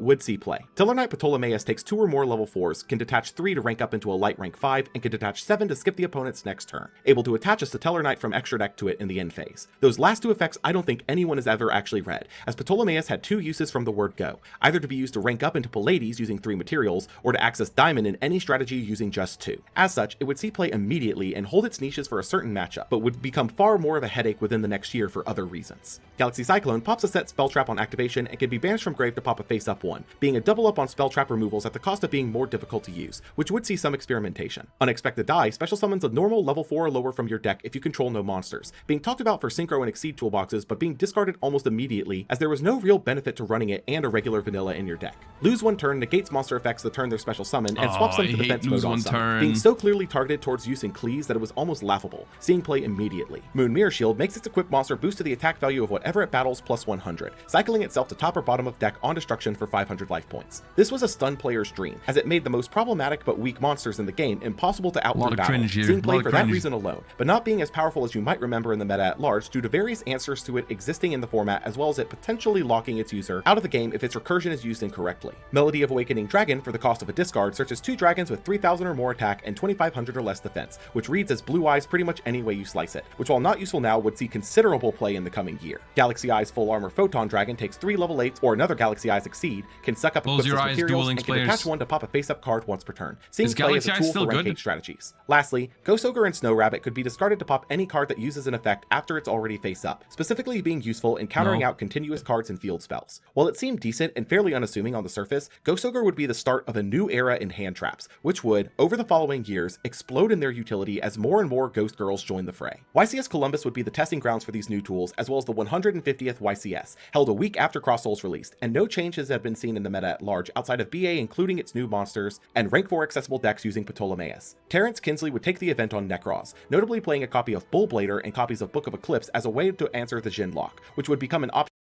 This I remember talking to him. I'm pretty sure this is the exact same list that Alpi and myself played the finals of German Nationals with. I'm pretty sure we gave him our list. And it's the exact same one. And he went completely undefeated. It was a pretty good list. Many players would use moving forward. This would also mark the beginning of the WCQ season, with the Oceania WCQ being held 2 weeks later, and similar to Columbus, the format held unchanged. Oliver Parle would take the event on Necros, similarly. I wonder if that was the only time German Nationals finals was a complete mirror match, like card for card. Playing lockouts in Warrior Lady and Eclipse. The Central America WCQ would be 2 weeks later, and though the meta was still fairly consistent to what we had seen up until this point, a new face would crack into top 32 here. Infernoid would finally see a premier event top, utilizing a small Lightsworn engine to facilitate both early mills and to set up Infernoid summons, as well as to access utility like Lila's spell trap popping and Aaron's ability to out anything flipped by Book of Eclipse. Galileo Souza would take the event on Necros, being mostly standard, but notably including 3 copies of Solemn Scolding in the back row. Yeah, this is where people started getting a little crazy with the Jin lock, like playing Scolding to protect it. I remember this time period. This was very popular during the European Championships. Thanks to Necros' next to no trap lineup, allowing the utility. The North American WCQ was next, held a week later, and once again, it's the same story as usual, with the only outlier being a single hero list that squeaked into top 64, utilizing the newly released Assault Halberd as a rank 4 extension piece, as well as Goblinberg to special summon Shadow Mist for the search. Noah Green would take the event on Burning Abyss, utilizing both the newly. By the way, rule of thumb, I've never seen a format in Yu-Gi-Oh's history where Mind Crush is being main decked. That was bad.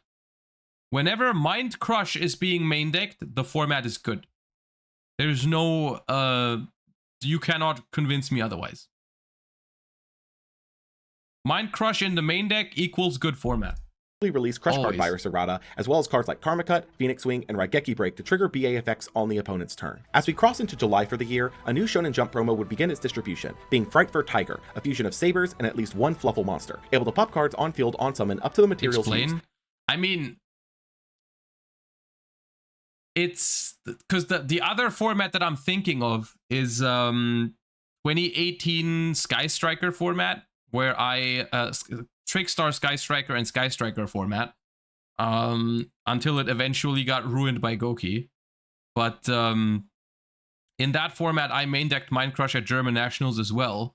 And the reason why I think it was a good format, or why Mind Crush in the main deck makes it a good format, is because Mind Crush is inherently a relatively slow card with that plays a lot with information and does nothing to the board state, right?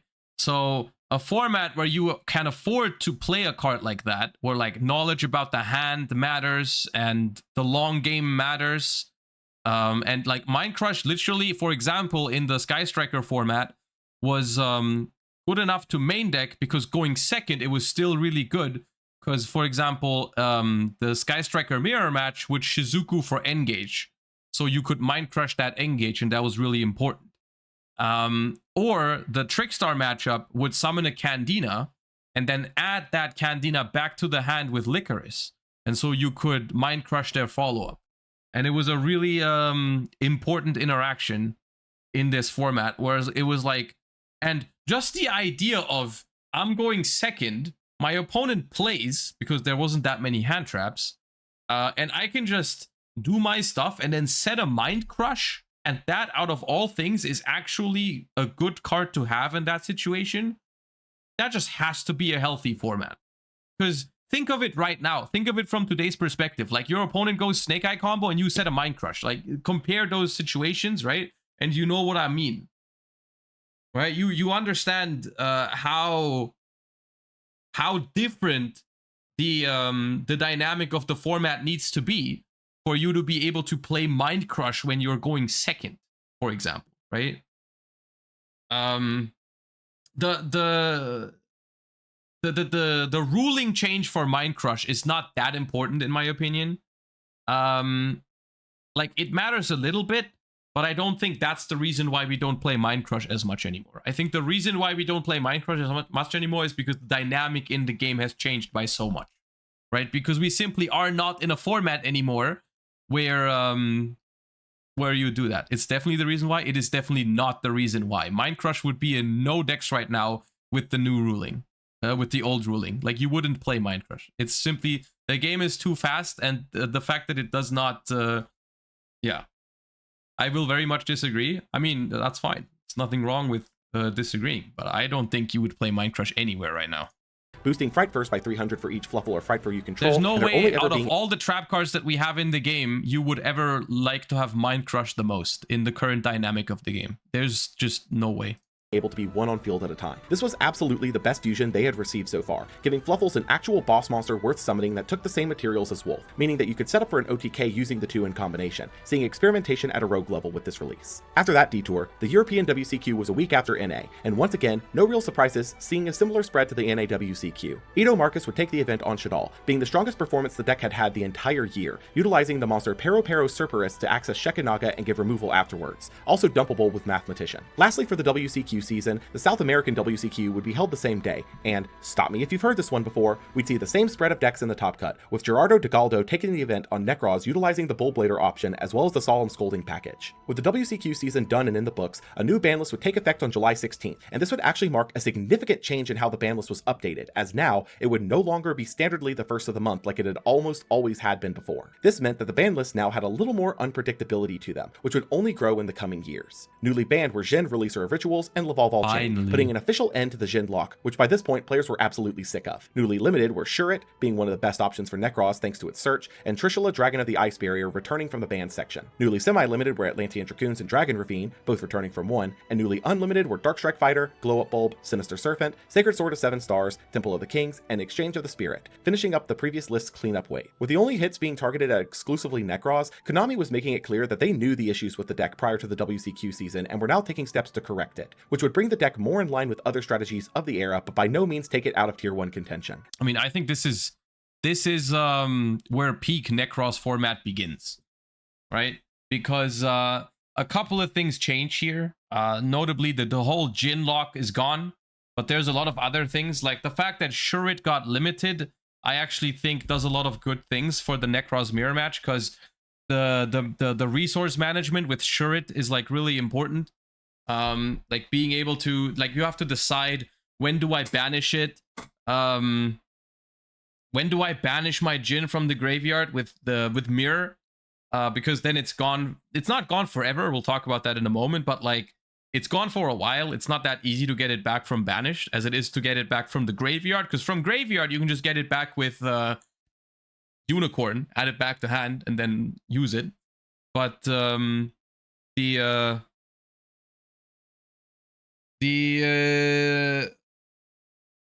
decision on when to get rid of your one Shurit to banish it, because you had to go through some extra steps to add it back from banish, was pretty huge. This would lead into the next set releasing the next day. This is Time Wizard material. I would agree. I would tend to agree. This, if I was to replay any Necros format, it would be this upcoming one. This is peak Necros gameplay, I think. Meta staples to the game. Many expected something similar to happen this time, but... Hey, what is this set? Dragons of Legend 2. Release date, July 17th, 2015. Set type, import set. Major strategies, Critias and Hermos. Tune, Prediction Princess. Oh, nothing Impact. happened. Okay. Yeah, nothing. Okay. Dragons of Legend 2 had massive shoes to fill, as the last set brought the Hands and Soul Charge, which fundamentally changed the meta. So what did this edition bring?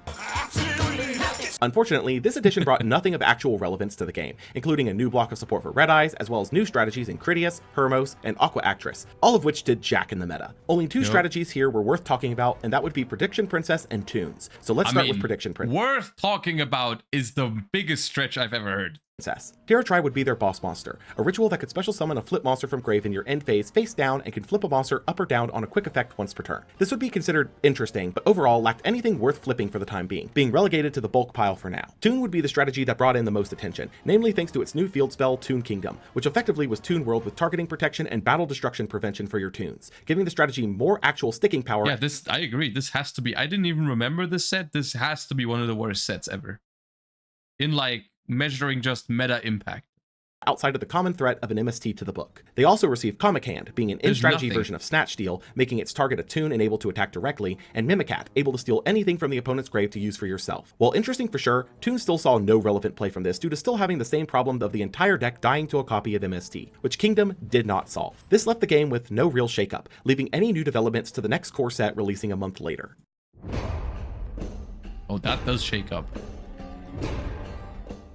Clash of Rebellions. Release date August 7th, 2015. Set type Core Set. Major strategies Perform Age, Ignite, Cosmo. Impact the core set to end all core sets. I'm probably going to get a bit of flack on this one, but I truly do believe that Core should be regarded as one of the greatest core sets of all time. This singular set would introduce new engines, power cards, and archetypes that would completely define the course of the next year of Yu-Gi-Oh! And sadly, I believe it gets lost in the shuffle a little bit due to it coming between Duelist Alliance, which is regularly referred to as the set that completely changed Yu-Gi-Oh!, which is valid, and a set in early 2017 that once again changed the game forever, which we'll get to. Regardless, this is one of those sets that introduced so much that would shape the game as we know it that we're going to need to speedrun through the less notable stuff first so that we can give those parts the time that they deserve. Let's start with Red Eyes, getting a complimentary wave of support that syncs up with their Dragons of Legend of 2 wave from the last month by having next to nothing in common with it. Yay. Black Flare Dragon is a Gemini that burns the opponent for its attack at the end of the battle phase it battles. Black Stone of Legend contribute itself to summon a level 7 or lower Red Eyes from deck and can recur itself from grave to hand by shuffling back a Red Eyes in grave. Black Metal Dragon equips itself from hand onto a Red Eyes and boosts it by 600 and searches a Red Eyes when sent from field to grave. Archfiend of Lightning is a Gemini that can nuke anything with a defense lower than its attack. Archfiend Black Skull Dragon is a fusion of an Archfiend and a Red Eyes normal that stuns effects while attacking and burns at the end of the battle phase it attacks for the attack of a Red Eyes in grave, shuffling it back into deck. Flare Metal is a rank 7 that has an effect destruction immunity, burns the opponent for 500 for using any card or effect, and can detach to revive a normal Red Eyes. Cards of the Redstone pitches a Red Eyes from hand to draw 2 and dump 1 from deck to grave, and Red Eyes Fusion lets you fusion summon a monster that uses Red Eyes as material using monsters in deck, but locks you out of other normal and special summons that turn. Long and short, Red Eyes as an archetype did nothing of note, but Flare Metal would see play as a generic 7 burn option, and Fusion would be the first of 3 spells in the set that could fuse using materials in the deck,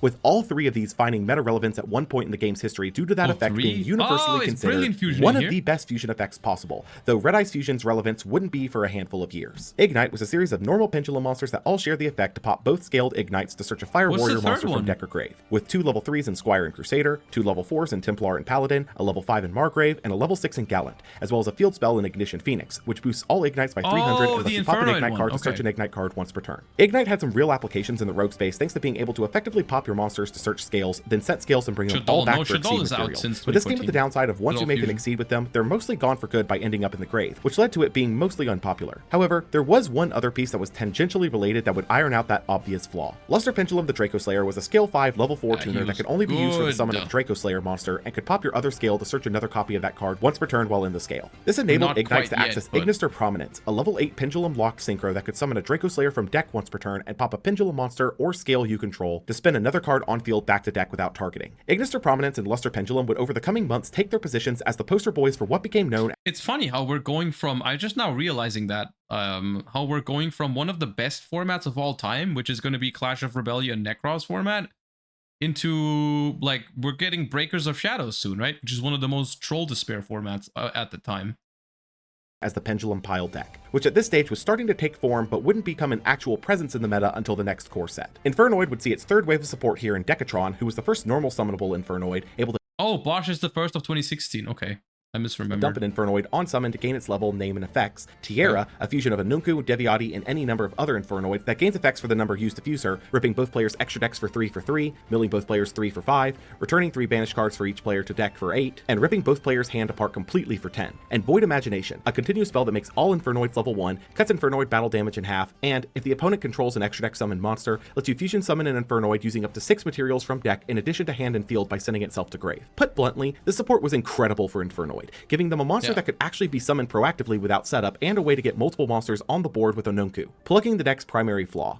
Tierra and the fusion effect of Imagination were usually just seen as a way to set up the grave for Infernoid pushes, not necessarily for the actual benefit of the fusion summon, but they would see play as well. The Perform Mages would see their introduction here, a series of spellcasters aimed at manipulating life points by their effects to generate advantage. Damage Juggler can be discarded to negate and destroy a card that deals effect damage, can be discarded to block the next battle damage you take that turn, and can be banished from grave to search for a Perform Mage. Hat Tricker can special summon itself if there are 2 or more monsters on the field, can gain a Perform Mage counter to block effect damage dealt to yourself, and its attack and defense become 3300 when it reaches 3 counters. Trick Clown can summon a Perform Mage from grave when sent to grave, setting its attack and defense to 0 and burning the user for 1000, and Trapeze Magician is a spellcaster locked rank 4 that blocks all damage less than its attack, can detach to make a monster able to attack twice that turn but it blows up in the end of the battle phase, and if destroyed special summons a Perform Mage from deck. While unassuming on the surface, Perform Mages would become an engine that would shape the next year of the game, as the advantage you generate solely off of Trick Clown would be enough to consider them useful, but add in the damage blocking and searching of Damage Juggler and the easy summon ability of Hat Tricker led the engine to see substantial play, especially near the end of the year with another discovery from this same set. We also received 2 new TCG exclusive archetypes to take the reins from BA and UA, which would be present for the next 4 core sets. The first of these was Cosmo, a series of low-level psychics and high-level machines loosely based on a combination of the Wizard of Oz and Star Wars, with the psychics all sharing an effect to banish themselves to summon a higher level Cosmo on a quick effect, and the machines all sharing an effect to banish themselves from grave on destruction to special summon a lower level Cosmo from deck. Farm Girl could pay 500 upon dealing battle damage to search a Cosmo card, Good Witch could pay 500 to flip a monster face down, Slip Rider pops a spell trap on summon, and Forerunner has targeting protection and gives its controller 1000 life points back in their standby phase. Lastly, Cosmo Town was their field spell, able to add a banished Cosmo to hand by paying life for its level times 100, can shuffle any number of Cosmo monsters in hand to deck that draw that many, and if destroyed by card effect, searches a Cosmo card. While not as explosive out the gate as Burning Abyss had been, Cosmo was clearly going to be a powerhouse in future metas with this initial wave of support, bringing Emergency Teleport back to the forefront of player consciousness thanks to Farm Girl being a valid summon target with it, and Forerunner being a super easy to summon boss monster that was actually shockingly difficult to out with its targeting protection. That targeting protection though would see a new way to out it through the other new TCG exclusive archetype in Kaijus, a series of high power monsters that can be summoned to your opponent's field by attributing a monster they control, and to your field if the opponent controls a Kaiju, with each having an additional effect revolving around Kaiju counters. Dogoron can remove 3 counters to nuke your opponent's monsters, Kumongus can remove 2 counters to negate the effect of a newly summoned monster and block it from attacking that turn, and Kyoto Waterfront gains counters anytime a card is sent from field to grave, capping out at 5, and can search a Kaiju once per turn if it's at 3 or more counters, able to remove a counter to prevent effect destruction. While next to no one would use the field spell or an actual Kaiju focused deck, Kumongus would see play out the gate for being able to tribute over an opponent's monster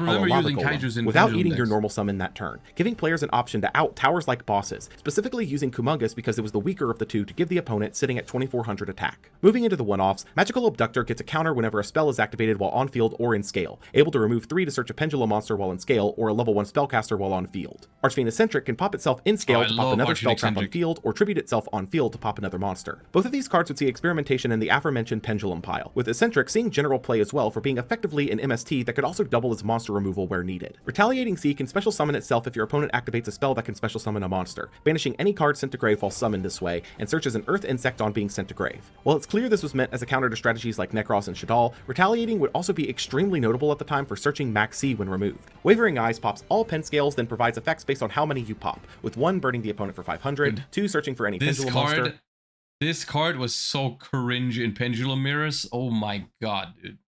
3 banishing a card on field, and 4 searching another copy of Wavering Eyes. This was clearly meant as a counter to Pendulums as they became more and more powerful, but in actuality, it just acted as a way for Pendulum strategies to get an Ignite-style search off, which would become even more powerful if you matched into a Pendulum strategy yourself. Chicken Game blocked whichever player is losing from taking damage, allowing both players on their turn to pay 1000 to use one of its effects, being a draw 1, give the opponent 1000 life, or popping that card. Obviously, the primary usage of this card was a pseudo-reverse Upstart Goblin, paying 1000 life points to draw a card, but this would become one of the most degenerate FTK enablers ever, as the previously released field spell Pseudo Space could be placed over it after using the draw effect to then banish it from grave, pay 1000, and draw again. Because of this, Chicken Game FTK became a known threat in the format, being utilized with either a Magical Explosion end goal or Exodia, which was made worse by cards like Hope for Escape and Terraforming, enabling the strategy to insane. I'm pretty sure this also topped the next European YCS. I don't know if we're gonna bring it up, but I'm pretty sure someone topped with that deck at, like, I want to say YCS Rimini or Prague or whatever that year.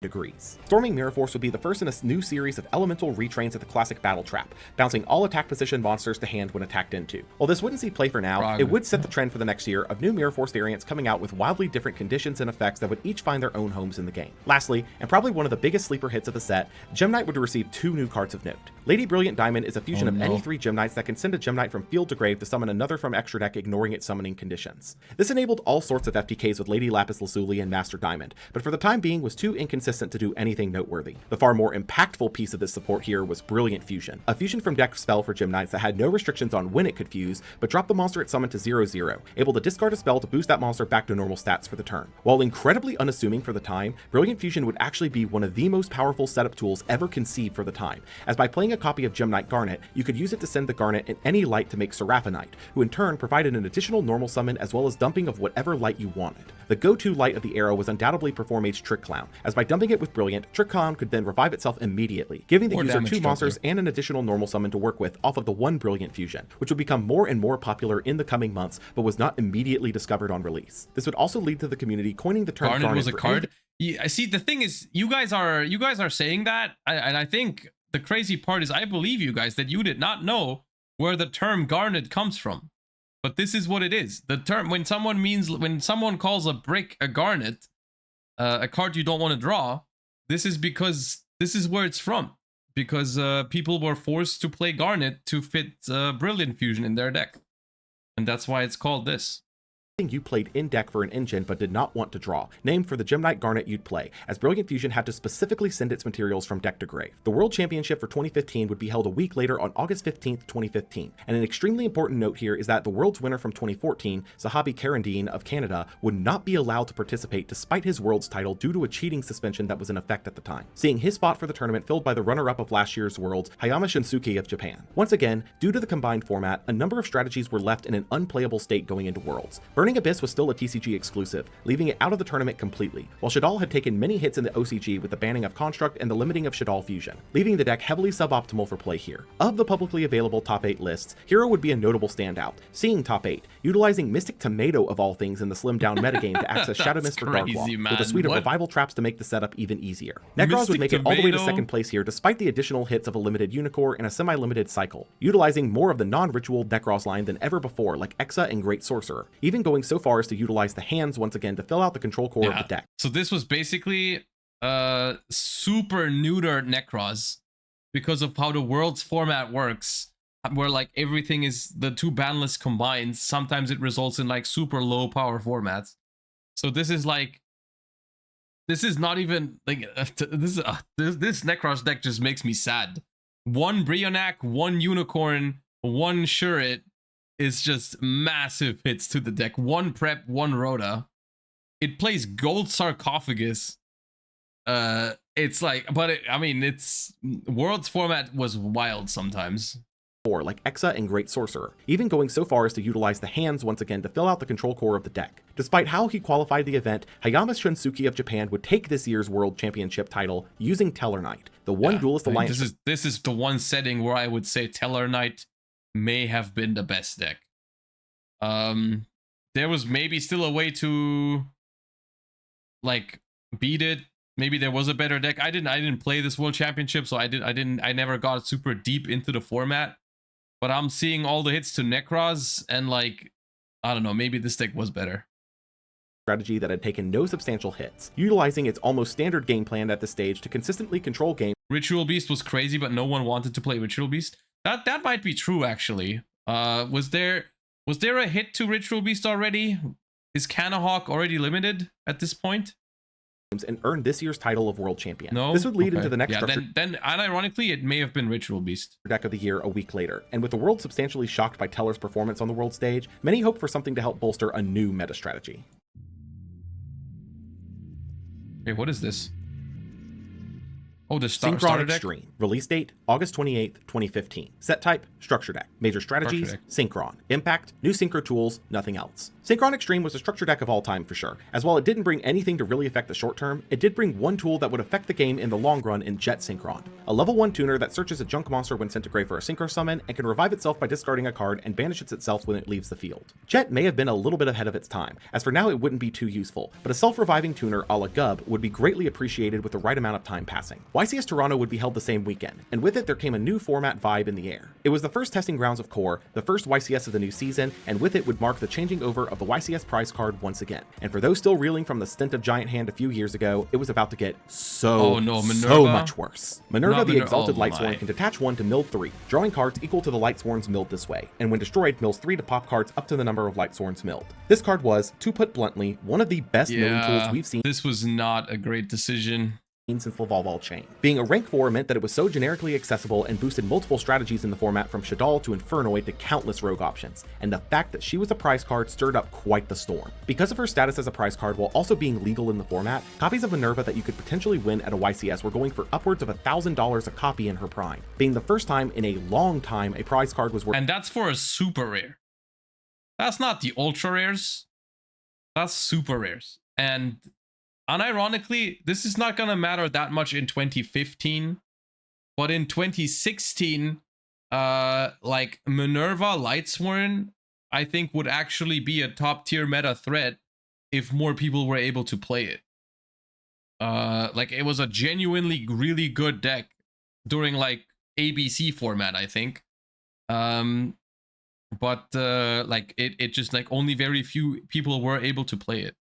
worth nearly that much outside of specifically a World's Prize card. With all of that preamble out of the way, how did the meta for the YCS shake out? For the most part, the meta held despite the new releases, but a couple of clear shifts had made themselves known immediately. For starters, the Perform Mages were running rampant. Over half of the Necros lists and most of everything that wasn't specifically named Burning Abyss were playing the clowns. See, this is so sick, man. No Jin, no outs to Jin, all that kind of stuff.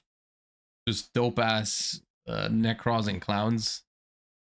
And the results here were clear that Perform Mage was an engine that was here to stay, providing rank 4s and tribute bodies left and right. Yang Zing would see its first ever premier top here, utilizing the new Zephyr Yang Zings from Cross Souls to provide the extra searching power for their creation lines, giving the strategy far more consistency than before.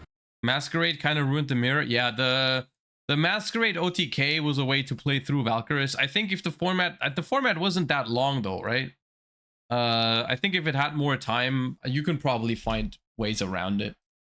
Infernoid would quickly adapt to running Decatron, but would take some time before the realization of power that was Imagination, but given time would adjust. Cosmo would be the big shock here, scoring a top cut appearance in its first ever outing. The primary ability it was showcasing at the stage is the ability to access any part of the core through a combination of Slip Rider and Cosmo Town. Because Cosmo Town searches on any card destruction effect, including your own, it would be common practice to use Town's recursion, pop it with Slip Rider, and then search another town, then activate it to do it all again since it lacked a hard once per turn clause. This combined with Forerunner being shockingly difficult to out allowed the deck to see decent success for its first rodeo, and left many players looking to the deck for future outings. Gabriel Orison Wine would take the event on Burning Abyss, utilizing a newer tech in the deck being Absolute King Backjack as a way to combo with Draghig, able to stack a Burning Abyss card, then use Backjack's effect to either mill a specific BA name or set up both Fire Lake and the Traveler lines to absolutely blow out the opponent. YCS Rimney would be held the same day, and we'd see similar results in terms of... I think this is peak Necros format. I think this is what I would go back to if I was going to play retro Necros, which I probably will at some point. Perform Mage presence, with Perform Mages finding their way into most of the non-BA builds in the top 32, including the winning Necros list piloted by Lorenzo Satoni. YCS Monterey would be the following week, and we'd see similar results to the other YCSs in this block, even with the backjack build of BA once again taking the event piloted by Alan Guzman. The year's Megatins would drop a week later, and to say that the anticipation was palpable would be an understatement, as this particular round was set to reprint a massive amount of the current meta. Archetypes seeing reprints here included Artifact, Bujin, Burning Abyss, Fluffle, Infernoid, Cliffort, Shadal, Sylvan, Tellarknight,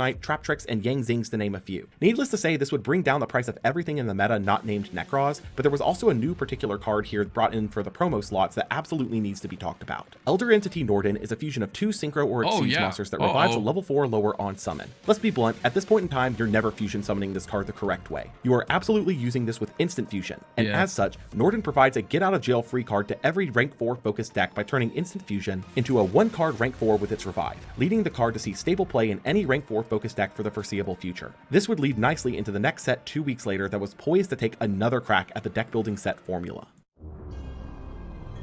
Norden had like different effects on the format. On the one hand, it made like OTKing with Masquerade through Valk easier. On the other hand, it also made outing specific floodgates a lot easier. Like Mistake, for example, you could like easily instant fusion into a Diamond Direwolf. So it's like it has pros and cons, I think, to the format. High Speed Riders. Release date, October 2nd, 2015. Set type, deck building set. Major strategies, Speedroid, Resonator, Cyframe. Impact, new engines to tinker with. High Speed Riders would be the second crack at the concept of a deck build set, bringing 3 new archetypes to the table to drop massive waves of support for, with 2 being brand new and 1 being new support for a legacy archetype. The legacy archetype in question was Resonator, the building blocks of Jack Atlas's Red Dragon Archfiend strategy, seeing new tools like Red Resonator, who summons a level 4 lower from hand on normal, or boost your life points by a monster's attack on special, but none of their pieces would convert the strategy into anything worth playing. Speedroid would be the first of 2 new archetypes, a series of wind machines aimed at swarming, level modulation, and accessing a variety of synchros in their toolbox like Kendama, Shanbara, and the previously released Clearwing Synchro Dragon. However, most of these pieces were lackluster and clunky, save for 2 specifically. Speedroid Terratop can special summon itself if you have no monsters, searching another Speedroid on summon, and Taken Tombor can special summon itself if you control a wind and contribute itself to special summon a Speedroid tuner from deck. These 2 would form the basics of a rank 3 engine for strategies at the time, thanks to Terratop searching Taken Tombor for the immediate free summon, giving you rank 3 material without committing to the normal summon, seeing play mostly in decks like Burning Abyss as now a free access to Dante. The last archetype here was Cyframe, a series of psychic gears that this is the one thing about this here that I don't really like, besides like Jinlock, the fact that there's a lot of engines coming out. I'm just noticing that seems to be a trend in 2015. There's a lot of engines added to the game that require you to run bricks, right? This is like I'm sure there's previous examples, but this year seems packed with the design philosophy of we're gonna make really powerful cards that require you to play really mediocre cards next to them, right? Like we saw Brilliant Fusion with Garnet. We now saw Driver with Gamma, and also the Terror Top Taketomborg, right? This was a sort of dynamic. I was never a fan of this. Even at the time, I hated playing with those cards. I sometimes did play decks with the Brilliant Fusion or Taketomborg or whatever. I hated it. I really, really hated it. In terms of that design philosophy, right? Themselves in response to an opponent's action if you control no monsters, as well as the vanilla Psyframe Driver, banishing both in the end phase. These included Alpha, who responded to a summon and searched a Psyframe card on summon, Beta, who responded to an attack, popping the monster and ending the battle phase, Gamma, who responds to monster effects, negating it and destroying the monster, Delta, with the same effect but for spells, and Epsilon, with the same effect but for traps. Their field spell Circuit allows you to immediately synchro summon using the summon materials regardless of turn, with the primary targets being Zeta, a level 7. It's so much better when every card is a starter and an extender like now. I didn't say that. That's not what I said.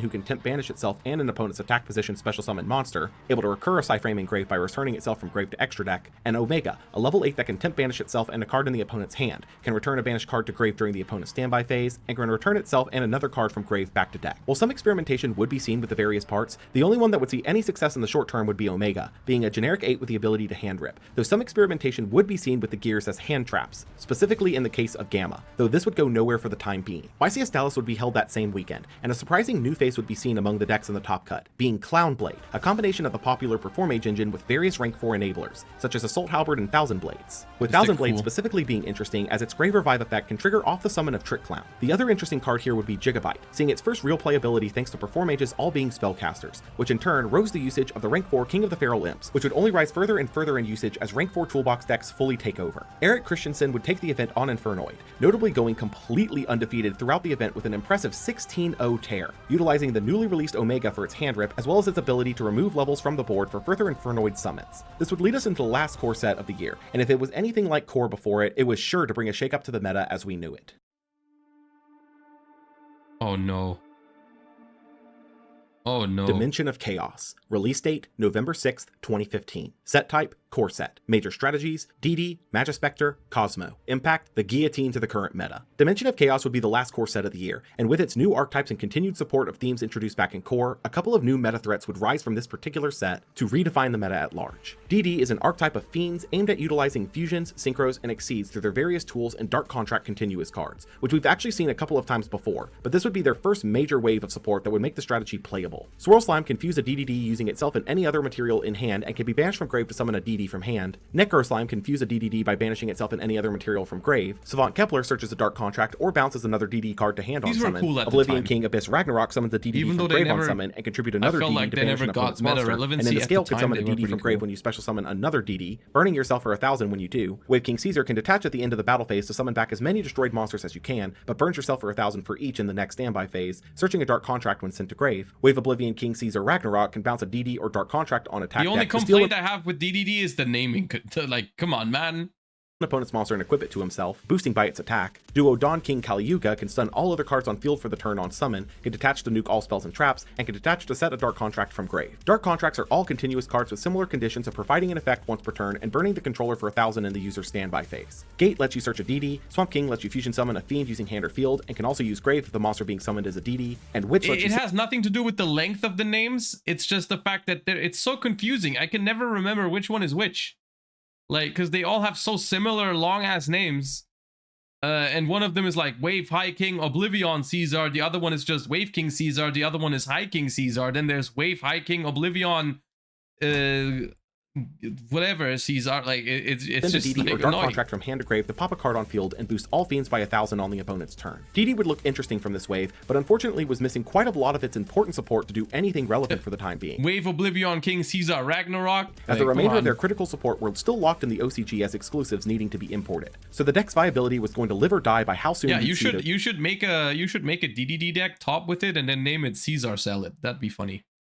pieces. Reform Age would actually see a couple of new pieces of pendulum support. Mirror Conductor can swap a monster's attack and defense and take 500, or if in scale, drop a special summon monster's attack or defense to the lower of the two. And Plushfire, if destroyed, floats into another Perform Agent deck, and in scale can summon itself if your Perform Age is destroyed, then you take 500 damage. These two were seemingly harmless additions to the lineup at first, but a realization hit with Plushfire specifically. If it was, say, destroyed in the pendulum scale, it would be a monster again in the extra deck where it ended up. This means that by popping Plushfire in the scale with something like Luster Pendulum or Wavering Eyes, it would still trigger its float effect. And with that, Pendulums now look at how innocent and cute it looks. But yet it's so broken. Had full unrestricted access to the Perform Mages in a way no other deck did. This would heavily increase the interest in the aforementioned Pendulum pile, now slowly gaining the name of the two archetypes it most utilized, those being of Perform Mages and Performapals, nicknamed to Pepe for short. It seemed that with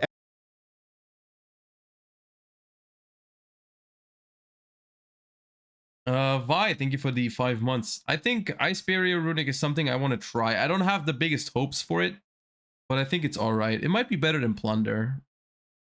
Yeah, it might be better than Plunder.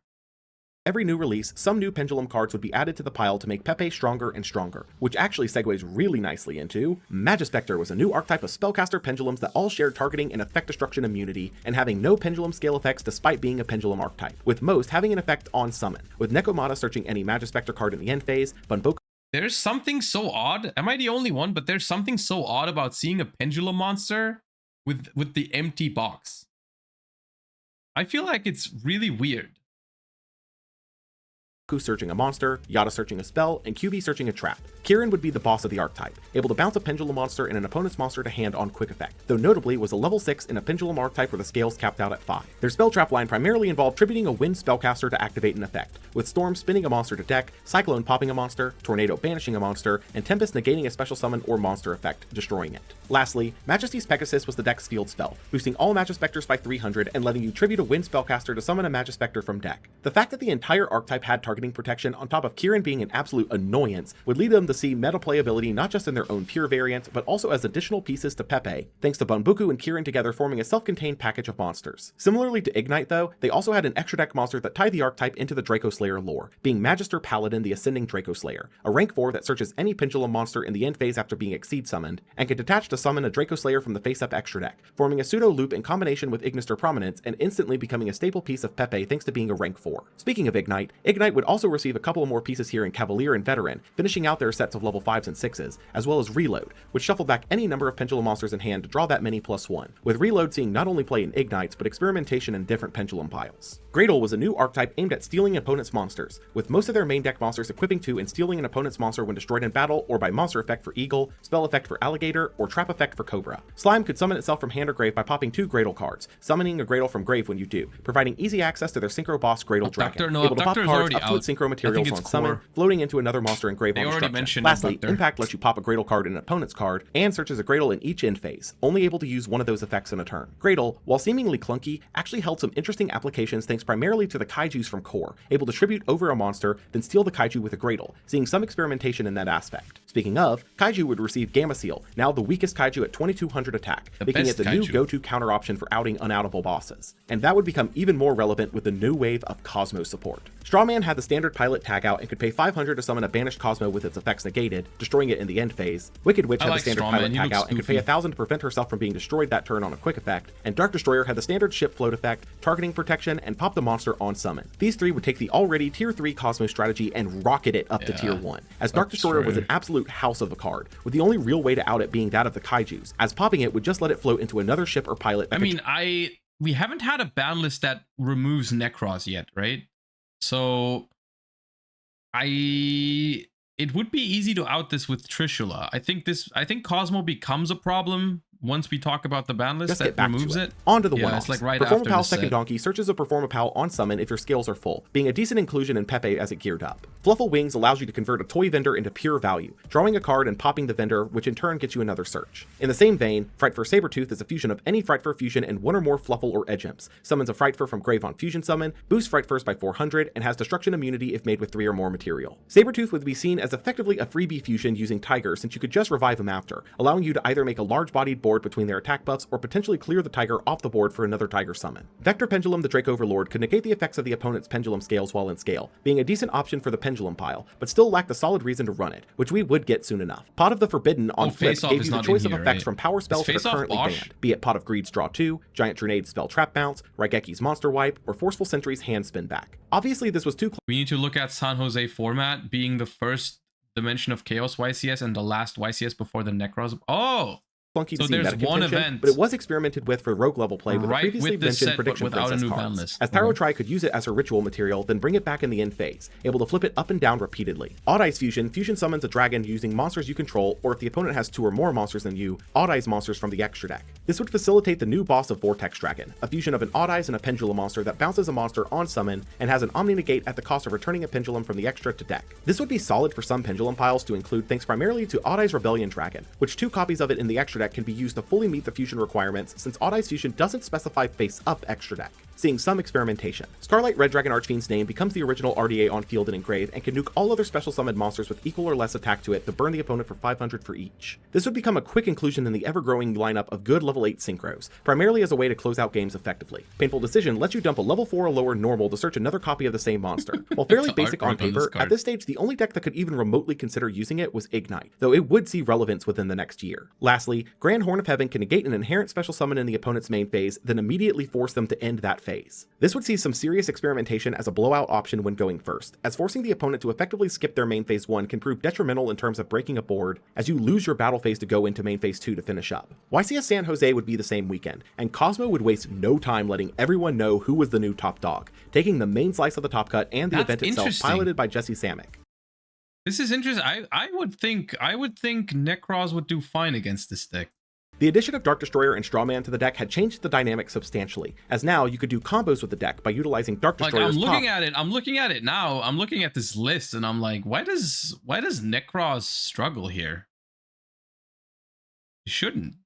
To cycle your ships in the battle phase for further damage pushes, or to break the opponent's board, while Strawman's ability to access a temporary beater body that then floats into more power proved extremely useful. Reasoning had found another home here too, as almost every ship in Pilot was a different level, giving no ideal call outside of 8 to prevent a free Dark Destroyer drop. Magispector would also clear into top 16 here, utilizing the other Pendulum tools like Luster Pendulum and Archfiend Eccentric to take full advantage of the Magispector lines, in addition to Moon Mirror Shield being quite useful, as with the targeting and effect destruction protections on the Magispector lines, it made the smaller bodies incredibly difficult to out without something like a Kaiju, which always felt like a waste on the small Pendulum bodies. This would be the precursor to the next Banlist update just 3 days later, and with it would come down the blade on almost everything that had been meta in the past year. Newly banned were Towers, Construct, Exciton, and Shuret, all of which had been pivotal pieces of the decks that had dominated the game for a This while is what now. I meant. Newly limited were Graph as a hit to BA, Mathematician and El Shaddoll Fusion as hits to Shaddoll, Necros of Bryonic and Unicorn, and Rhoda all as hits to Necros, Clipboard Scout as a hit to Klee, and Ulti Kanahawk as a hit to Ritual Beast, all of which were massive nerfs in their own ways. Newly semied, and the only card here, would be Seer, as another hit to BA. Lastly, unlimited were Chaos Sorcerer, Shien, Spellbook of Fate, and Gear, seemingly a wave of cleanup to the decks of yesteryear at this point. Shaddoll, Clifford, Ritual Beast, and Necros all suffered killing blows, losing almost their entire identity in one fell swoop, while Burning Abyss, though it did take hits, didn't suffer nearly as much as the others. This would also spawn a meme in the community around Dante, as it seemed that the BA poster child, unlike the faces of the other meta strategies, was Banlist immune in the TCG. Obviously, this would set the stage for a changing of the guard in a sense, and most expected Cosmo to move into the dominant position moving forward, which would be all but confirmed at YCS Sao Paulo 3 weeks later, where Cosmo would take a solid 9 of the top 16, including first place piloted by Alejandro Suarez, marking the— I've never played Cosmo at an event, I think. Actually, I played Fire King Cosmo in 2016 or 17. I don't know exactly. 16. I've played, Fire King Cosmo. Player's second YCS win and third major event win. This would be the first major event top of Pepe as well, but unfortunately we do not have a deck list to analyze for this particular event. Though Pepe was about to become much more potent in the meta, as the last structure deck of the year was just a week away, and it would provide a preview of the coming attractions that Pendulum had in store for 2016. Oh, the Magician structure, the Skull Crobat and stuff. Yeah. Master of Pendulum. Release date. Oh, this is that time. I remember now why I didn't play Cosmo at the time at a big event. Most likely, it's because they had a YCS in Europe that got cancelled. Right? That was, or was that early 2016? I think there was supposed to be a YCS in France that got cancelled around the time. YCS Lille, I think. Yeah. December 4th, 2015. Set type? Yeah, I remember we hosted a replacement event with CCG in Lille. Yeah.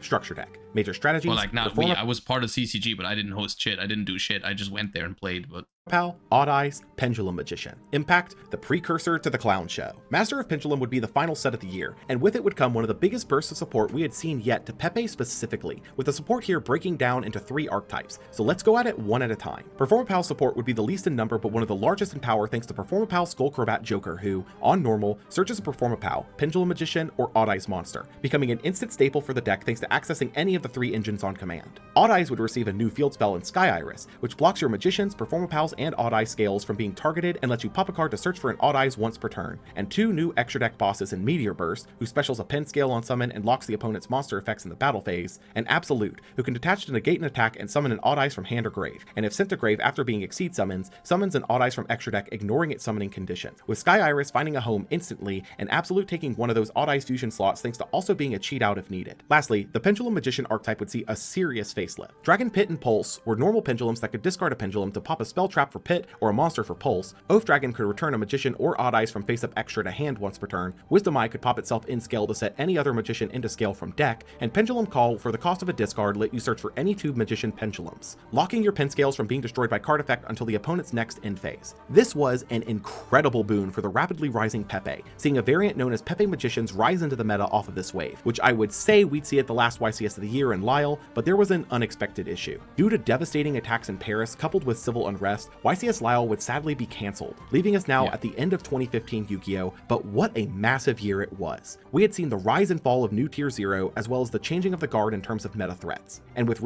yeah, Necros, what was Necros's lifespan? It it felt longer than it actually was, I feel like. It was like 6 months. 9 months? 9 months. Yeah. But it was like, it was very much different different shapes of Necros. Like it was definitely a different feeling. It's split in like 2 phases, right? It's like Jin Necros and no Jin Necros. So yeah. recent support, finally, we were seeing pendulums come into their own as a mechanic, but this was about to hit the fan. With the beginning of 2016 on the horizon, the clowns were about to get more and more powerful, and with it, we'd see an approach Konami would take that we've never seen before or since to help keep the chaos in check. All right. A huge And that's 2015, everybody. Shoutouts to the Law yugioh. Very enjoyable as always. The link to the channel is pinned in the chat right now. Go ahead and subscribe to the Law if you enjoy this sort of content. Appreciate you guys for making these, or appreciate you for making these. And pretty good year 2015, I feel like, overall. Jinlock, a little cringe, but we're about to go into 2016 Pendulum, and in comparison to that, 2015 is gonna look pretty nice. So I should revisit 2015 Jinless Necros format for Time Wizard at some point. That seems pretty fun. All right, cool.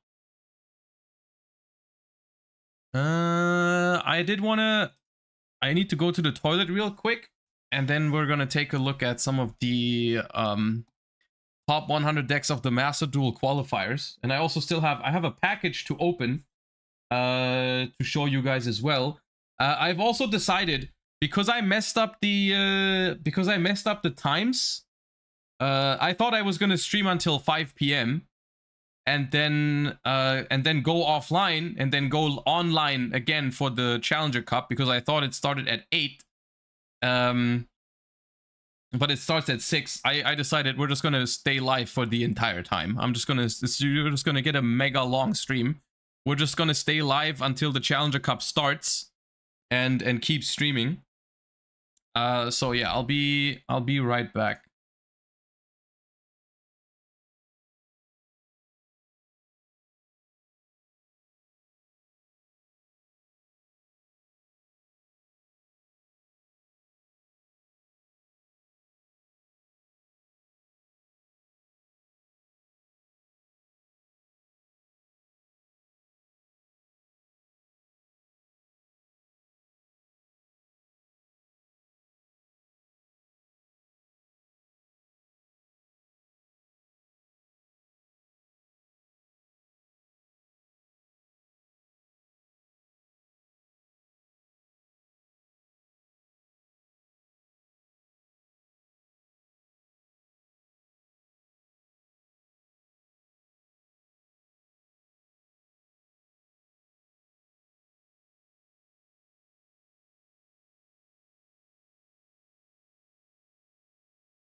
Didn't someone say that there's a new card as well earlier?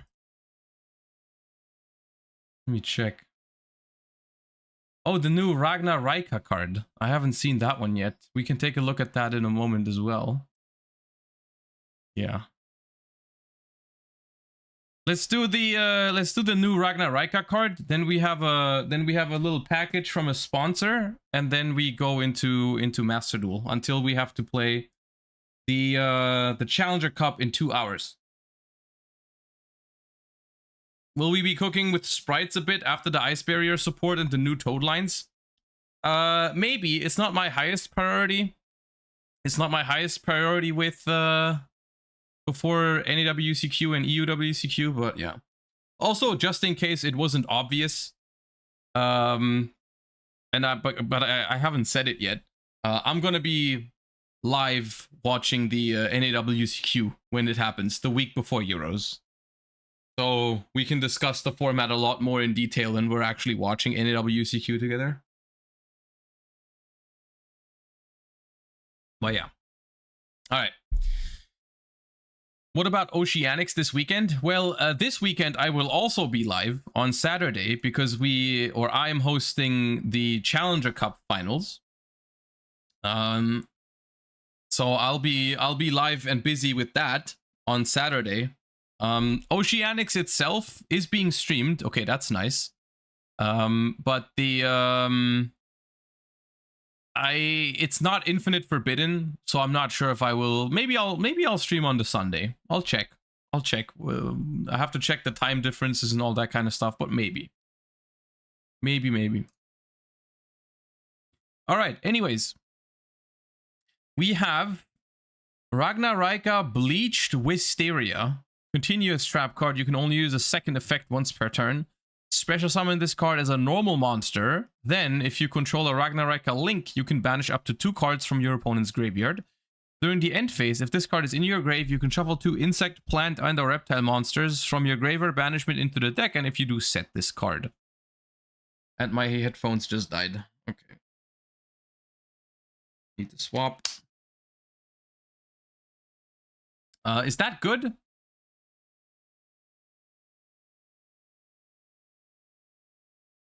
I haven't played Ragnar Raika, so I genuinely don't know. Hold up. Need to reconnect my headphones. That's always annoying.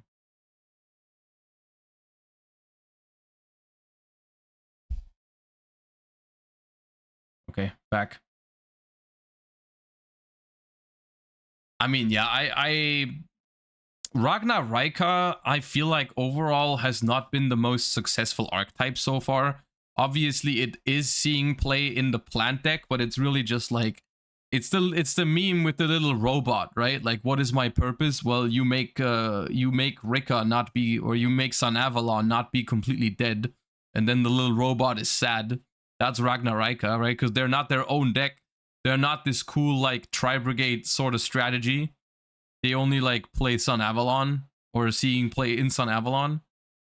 And I don't think a trap card is the kind of thing that would change that, right? So yeah, I don't know if I would play this card to begin with, or if that's really good. Yeah. All right, before we hop into Master Duel, why don't we quickly open up this package that I have from a new sponsor of the channel, which is Cloud Card Grading. Quickly open this up. If you guys want to have an idea of what it looks like if you use Cloud Card Grading, they sent me a couple of examples to just quickly showcase to you guys. I don't know what kind of cards are in here. I've removed the address thingy. I've already opened it up, but I haven't checked inside what kind of cards we got. We're just gonna quickly open this bad boy up and see what we got. Circular. Now, see, that's the thing. I don't think there's gonna be Lokis and circulars in here because those are saved for you guys, right? Just a reminder, we still have that campaign running until the end of the month, where you guys can submit your whichever cards you want, and Cloud Card Grading is gonna give away 100 graded cards as part of a like Joshua Schmidt signature collection is what they're calling it. So you guys can win whichever card you want as part of that collection, graded by Cloud Card Grading. Thank you, Tygantic, for putting the link in the chat. There's a Google form where you guys can vote for whichever card you want to be part of that. So I can tell you currently it's looking pretty good for Runic Fountain, Totally Awesome, Sky Striker, Ace Ray, and Mathmech Circular. Those are definitely up there in the submissions. So those are definitely going to be part of it. Spoilers. But in case you have a specific card you would really like to see as part of that giveaway, you can take part in the Google form, and the most commonly voted cards will be given away. And then obviously stay tuned for the giveaway in July, or whenever. Like we're finishing the submissions in a couple days, and then it's gonna depend on how long they need to get all the cards graded and ready to ship out, and then that's when the giveaway is gonna happen. But that aside, I got this little package from Cloud Card Grading just to give you guys an impression of what it looks like when you get a card from them, grade it, and you receive it back. So you're gonna get a little package like this with your cards coming back like this. You got this little this feels like this this almost feels like you get a freaking iPhone back. It feels really nice. You guys know I'm not the most experienced with getting cards graded, but whenever I see someone open cards from a different grading company, it doesn't have this like look to it. But anyways, let's see what I actually don't know which cards are in here. So you got this thing, and you got this little thing that you pull. It says down here that this one is one of the eco cases. Let's open it up. Oh, it's not even all Yu-Gi-Oh cards. Okay, we got a Knockdown in an eco case. So this is what it looks like. Okay, I guess they wanted to showcase that they are grading all different kind of card games. Okay, we got another eco case here. And that is... Oh, that's a Yu-Gi-Oh card. Okay, that's a Yu-Gi-Oh card. We got an Alligator Sword. And once again, it does feel pretty nice. This is what I would expect if I was gonna grade a card that I really like and I want it to be cool and special. This is kind of nice. And this is the eco case, by the way. This is the one that doesn't use any oil and stuff like that. The more environmentally friendly one. It looks pretty nice. Oh. Okay, so we got an Alligator Sword. We got more in here. Okay, so this one is a Cloud case, which is their regular, like the normal case. And this one is... Ooh, that looks good. Oh, you can see the different colors, by the way. You can choose whichever one you think is the most fitting for your card, right? Like at the top here. See, this one, they chose the red one for the Groudon. That's not a Digimon, dude. That's a Groudon. Hello? Dude, that's nice looking. I'm gonna keep that. That looks good. I like that. That's a sick artwork. That feels nice. Okay. And then we have another Cloud case here. Oh, they include everything. We got... Oh, this is an example. I see what they're doing. They're sending me all kind of different examples.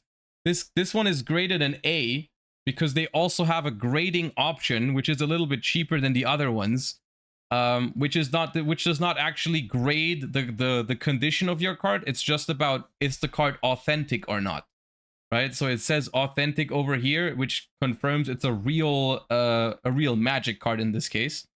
But in case you just want to have your card in a nice case and you just want to be confirmed that it's a real card and not fake, you can choose this option as well, which is also looking nice. Is the case any different? The case is the same. It just has a different logo on this one, right? And the difference between the Cloud case and the Eco case, you can see here. They both look pretty nice, but this one is like completely clear. And this one is like this one has this little what's it called, grayish touch to it, but I actually think they both look pretty nice. And then we got the last one. Also, you can see from the packaging, this is another thing they told me, is that they don't use any plastic in the packaging. This is all paper, which is good. And on the last one, oh, okay. So here we got an example for if you want a different color of the case, right? This is also the cloud case, but if you feel like, because it's a, I'm assuming they chose this one because it's a water monster goatee archetype, water cards. If you think it's more your style of the card, you can choose a blue kind of case to it. They have different colors available, but they have like the blue label and the blue case to customize whichever one you think fits your cards the most. So yeah, that's the, I just wanted to showcase these. Shoutouts to Cloud Card. I think I'll put that Groudon up somewhere. That Groudon was definitely my favorite out of these. Where was the Groudon? Here? No, that was the magic card. The Groudon is nice. That's nice. That's clean. All right. Once again, shoutouts to Cloud Card Grading for sending these over. Now you know what to expect if you get a card graded from them. It feels very high quality. It feels really nice. And once again, reminder, you're going to be able to win some of these as part of the kickoff giveaway that we're doing, right? And in that case, it's not going to be Groudons and stuff like that. It's going to be cards that you decide which ones you want. Probably just a bunch of rays and circulars and all that kind of stuff. So for all the people asking circular where, there's going to be circulars in some of these cases sooner rather than later. So I hope you're looking forward to that.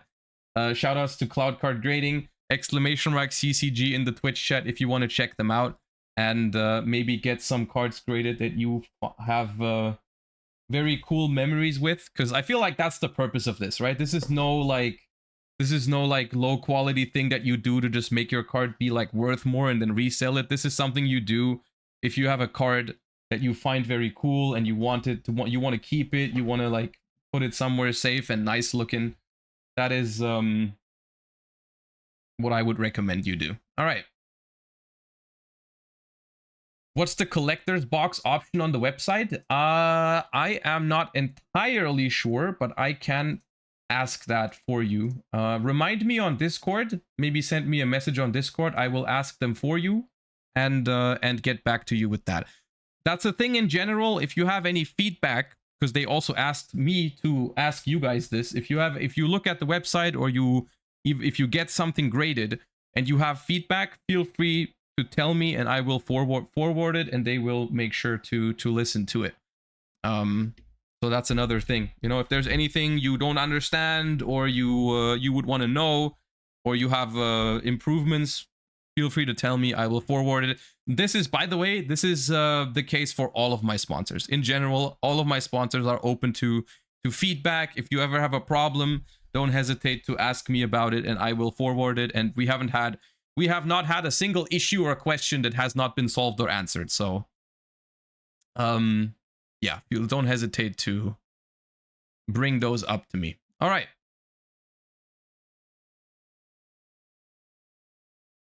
When do you start streaming on YouTube as well? I probably won't. I've never tried it, but I personally don't believe in multi-streaming as much. I think multi-streaming is great for streamers that have that are starting out, quote unquote. But I think I think it's not just a you would think it's just a positive when you I find it confusing. I think paying attention to two chats and kind of splitting your audience and all that kind of stuff. I don't know if I prefer it. It seems in my head it seems more complicated than maybe it is, but no. I kind of the thing is the reality of things is just, I guess I'm fortunate enough to where my Twitch stream is successful enough where I don't have to worry about it. I think it's something that a lot of smaller people, it's probably a good idea to try it. I don't know. I'm the kind of person, if what I'm doing right now is working and is great for me, then I'll just keep doing what I'm doing, and I'm not gonna risk the potential chance that like multi-streaming makes it weird or whatever, right? But yeah. Just put only read Twitch chat. Yeah, but like I don't want to have people watch my stream on Twitch, have a chat option, and then they will be completely ignored. You know what I mean? Like that in my head, that doesn't seem good to me, right? And I don't want people to have that viewing experience where they type into the chat box and they're just always ignored, right? I mean, I'm aware I cannot always respond to everyone in Twitch chat either, but just like having a chat box on Twitch, on YouTube set up with the, like, it's already decided that you're going to ignore that is weird to me. Anyways, I don't know. For now, I'm not looking into trying that, but yeah. As long as Twitch is going so well for me, which is obviously thanks to you guys. Huge shout out. Thank you guys for being awesome and supporting Mr. Streamer Man as much as you do and enjoying the content. Like Benj TCG, thank you for the 21 months. That's a very long time. I appreciate that. I don't know. I just never felt like deviating from it. Anyways, back to Yu-Gi-Oh! Like me, always ignored. Okay, I don't ignore specific people. it's just sometimes I guess it's just bad luck. If you like post a question in the exact moment where I'm like busy doing something else, then sometimes I'll not read it. But I promise you, I don't ignore people. Yes, you do. Okay, but maybe that's just you, Vlad. Like me, always ignored. See, I did the opposite right now. I did not ignore you. Sadini, thank you for the prime. Anyways, moving on. You guys are now all saying you ignore me. And the thing is, some of you are going to be right because I'm not going to read all of your messages. Anyways. We're going to do Master Duel now. We have an hour and 40 minutes until the Challenger Cup starts. So we have 2 tasks now. Task number 1 is just have a good time playing Master Duel ranked because I'm still not Master 1. I think I'm close, like Master 3 or 2. But I want to play some Master Duel. And the other thing is we still need to submit a deck list for the Challenger Cup, the 2010 Challenger Cup. I think I just want to play my Fishborg Blaster, Reborn Frog Plant Synchro Pile. But we do have to finish the list and submit it. Has anyone played in the Farfa Challenger Cup? How does it work? I know Swiss is best of 1 with a deck list, so that's obvious. But how does it work if we get to top cut and it's best of 3? Is there a side deck? Is there a side deck or how does it work? Or just like we have to play the same deck? Okay, same deck. Okay. Okay. Good to know. Okay, so we can tinker around with the list a little bit. I think we do have to make some concessions because the format is probably a lot of 6 Samurai and a lot of Blackwing. So I have to adjust my list a little bit. But we're going to do that last before the Challenger Cup starts. I'm just going to, like, I don't know, start building the deck in like an hour or maybe more. So until then, we can just play some regular format. I just quickly wanted to mention this. Once again, shoutouts to Roto the King. That's the site we also always use when we do the regular like OCG metagame breakdowns and stuff. They also did a metagame breakdown for the Worlds qualifiers, and this is a very good sample size to take into account the kind of decks that are good in the current Master Duel format at the highest competitive level that we have, which is the Worlds qualifier. You can see here. Over half of the pie chart is being made up by different versions of Fire decks, which are Fire King and Rescue Ace. Both Fire King and Rescue Ace, I think, are playing relatively small Snake Eye packages, but they are playing Snake Eye packages. So, yeah. Did you see the Jesse vid about the DC Cup? I saw that he made one. However, we've already reacted to the 2015 recap today, and that was a long time. I kind of don't want to react and yap. I kind of want to play some games. So we're just going to quickly go over this and then play some Master Duel. Because that's what I'm feeling like right now. So We've got Rescue Ace, which won the entire thing by task. It's kind of what you would expect from Rescue Ace. It's playing the Gamma to have a little leg up in terms of the hand trap game and the Maxi mini game. 45 cards is a lot of cards. No headquarters is interesting, to say the least. Look, the thing is, I haven't played as much Rescue Ace. I'm not gonna sugarcoat it. I don't like Rescue Ace. I don't like Rescue Ace. I'm not a big fan of Rescue Ace in general. The deck feels very bricky to me. Whenever I play it, I don't draw Airlifter and I feel terrible about myself. I don't know how, but it's not bad. The fact that I don't like it does not mean it's a bad deck. Clearly it's not. Task was able to perform with it very well. But I personally am not a huge fan of Rescue Ace. This is more my jam, I feel like, in current Master Duel. So this is the most common, I want to say, way to play Fire King at the moment. People are playing not pure Fire King. They are playing a small... It's not even that small, but you're playing a 2 Poplar, 1 Snake Eye Ash, 1 Flamberge, no Oak package with some Diabell Stars and Wanted and Bonfires. And then you cut down, because my pure Fire King played like 3 Volcanics and 3 Sanctuary, 2 to 3 Island, right? So they cut down those for more Snake Eye cards, right? So some people do play the Oak, yeah, but this, I think this, if you want my opinion on what the best deck in Master Duel is right now, I think it's something like this, right?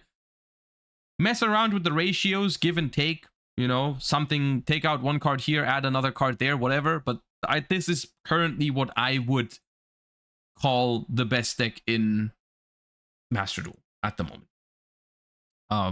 Yeah. More Snake Eye Fire King. This one is slightly different. This one just doesn't play Diabell Star at all, which is also possible. I've done this before. No Wanted, no Diabell Star, just Bonfire, Poplar, Ash, and Flamberge. No Oak either. This one looks pretty clean as well. Does not have Gamma, but has 3 Volcanics, 2 Ponics. I kind of like this one as well. Yeah, this one looks overall pretty clean. I'm kind of looking forward to trying this one. Then we got Grass Branded, which is a deck that look, I do wanna learn this deck a little bit at some point. Because I think that Branded is going to be a contender for the Master Duel World Championships because it doesn't use that much non-engine. So if assuming we have the same format as last year with the shared card pool, Branded, I think, has a good chance of making it into some lineups. Whether we're gonna play it or whether we're gonna have to play against it, I don't know yet. But I think it's worth taking a look at. So maybe we're gonna have to learn Branded at some point. Not today, but yeah. What is Grass for? I mean, Grass in this deck, you mill Tragedy, Snow, Retribution, which you play 2 copies of, Albion, that sort of stuff. You just get a lot of card advantage. And then if you activate Grass and it resolves, you just also, your end phase is going to go brazy, right? And the other thing is it baits Ash, right? You got more Fire King, more Fire King, more Fire King, more Rescue Ace, Tearlaments, which looks fun. We can try that one as well. Okay, and that's it. You know, why don't we... Oh, I know what we're doing. I know what we're doing. We're copying the Tearlament deck because I now have a Royal Kit Close, and I've never summoned it because I got it last week. Yes, yes, yes. That's what we're doing.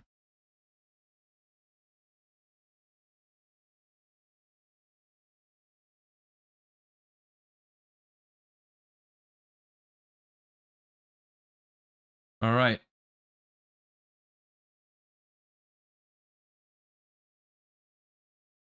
Thieramen's strongest. All right, Max C.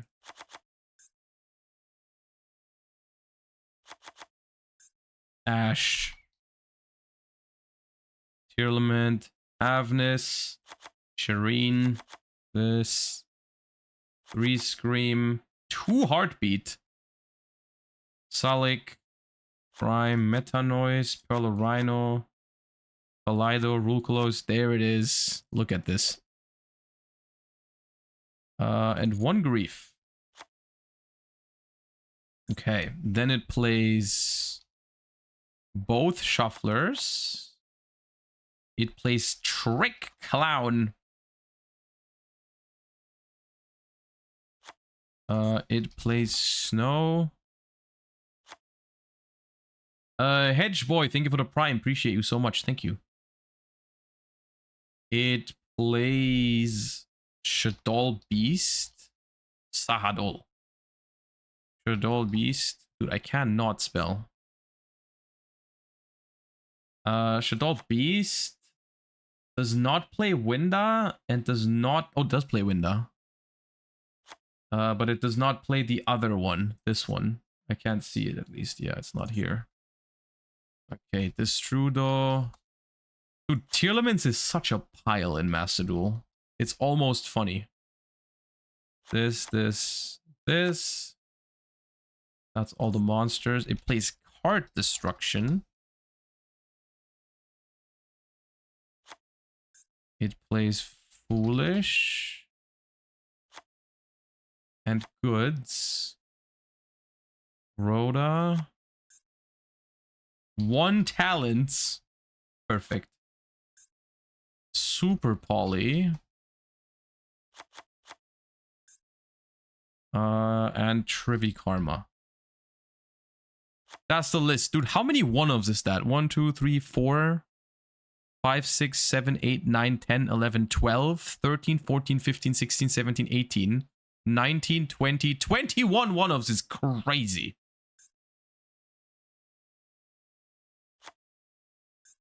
This cannot go wrong.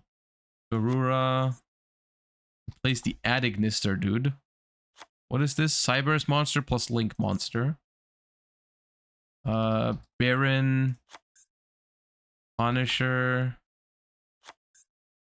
Redoer. Lugaris. Zeus.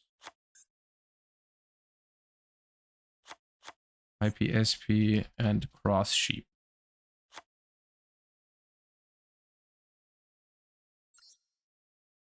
All right.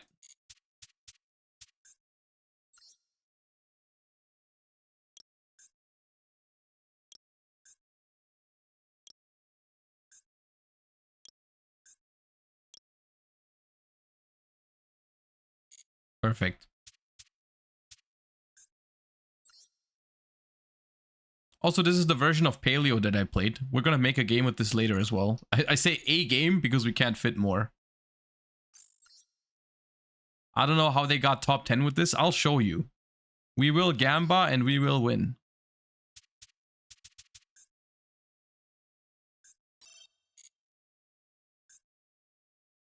I'm not sure why this deck needs Ash Blossom.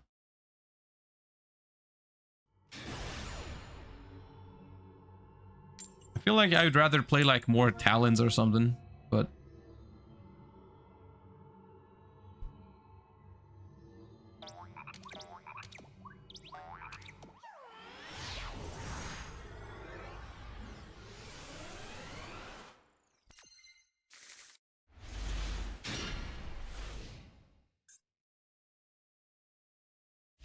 This hand is good at least.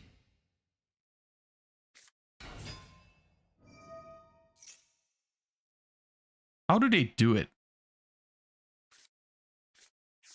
We don't have to go tier cash here, right? We don't need to reinvest all those resources. Vanquish Soul is fine.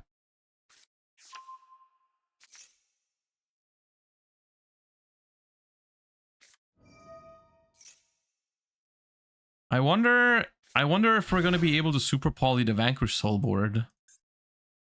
They don't have a Cybers.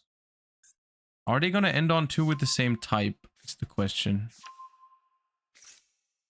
An attribute. Burger.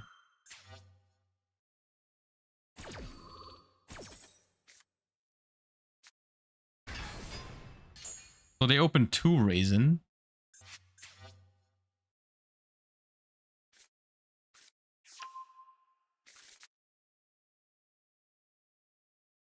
They add Snow Devil. Oh, they don't have a dark. Okay, that's good. Oh, that's not good.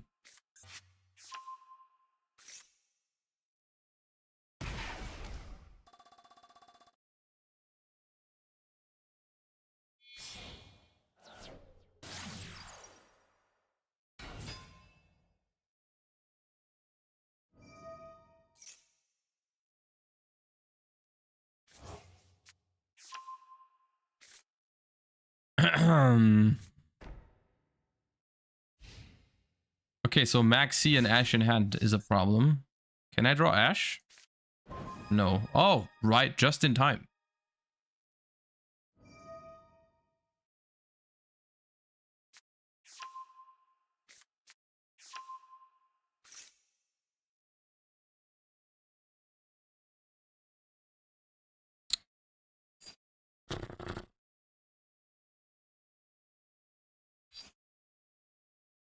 The question is, do I have a chance of surviving if I don't play into this Maxi?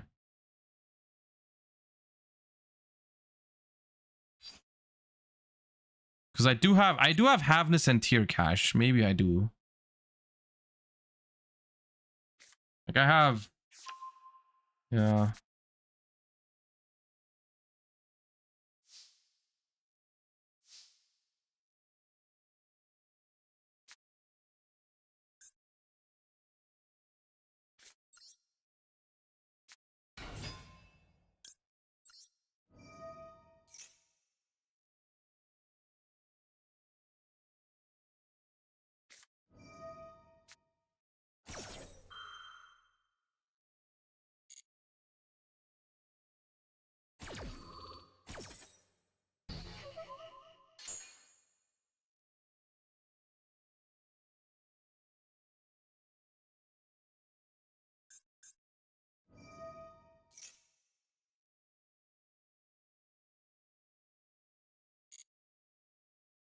Hmm.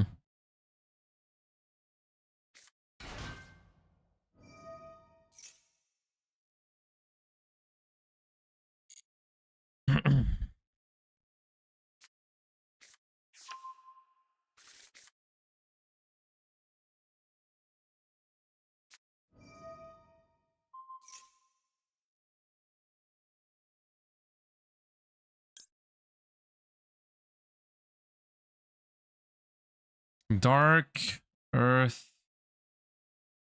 They do have a second raisin in hand. I think I do have to do this.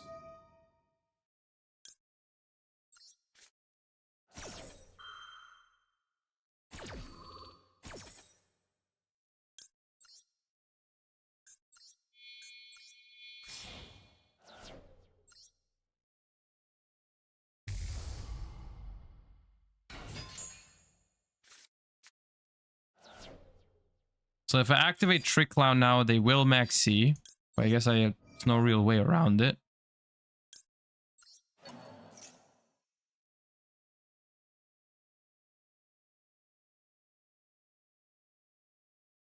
But it's... No, it's not the only Earth that they have. They have Caesar. Yeah.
Wait, why did they not? Oh, they don't play another target.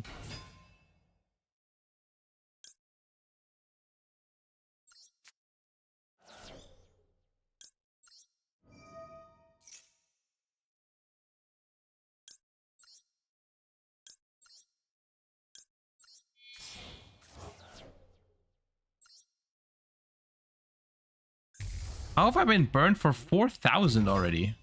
Where did my life go?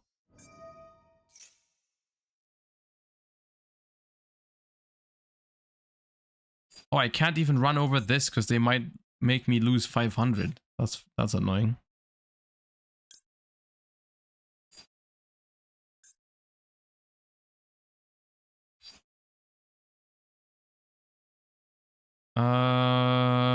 Is it just Salik? They can dodge Salik though. Can't Madlove bounce? Oh yeah, Madlove bounce is my tier cash.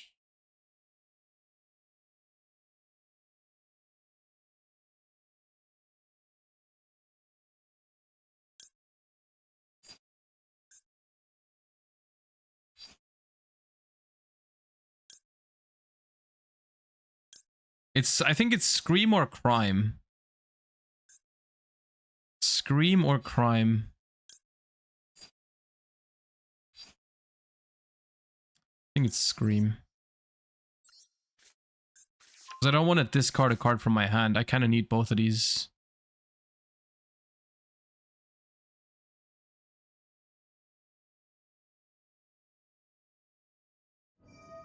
I guess they just bounce it, yeah.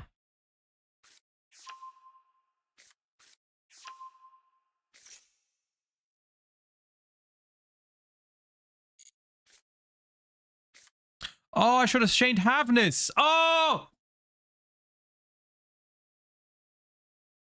That would have been so good. I would have summoned Havness. They would have drawn a card, but then Havness would have been bounced. And I could have attacked. Oh. Okay, that's my bad. That was a huge throw. That was such a good play.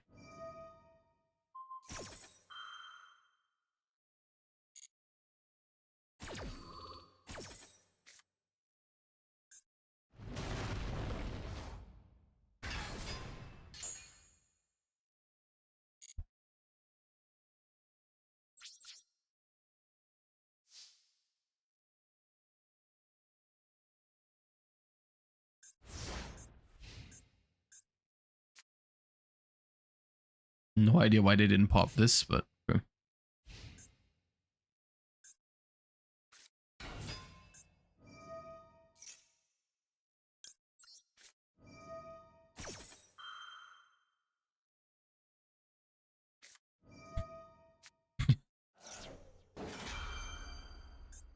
Yeah.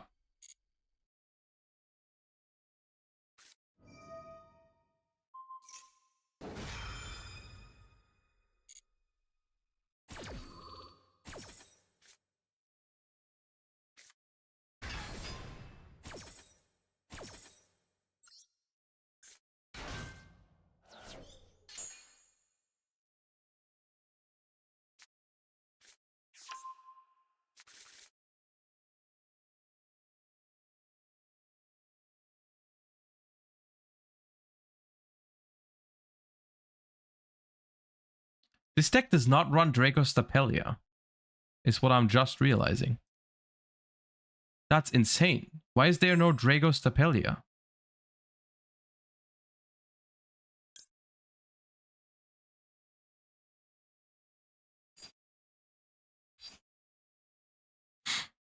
Uh...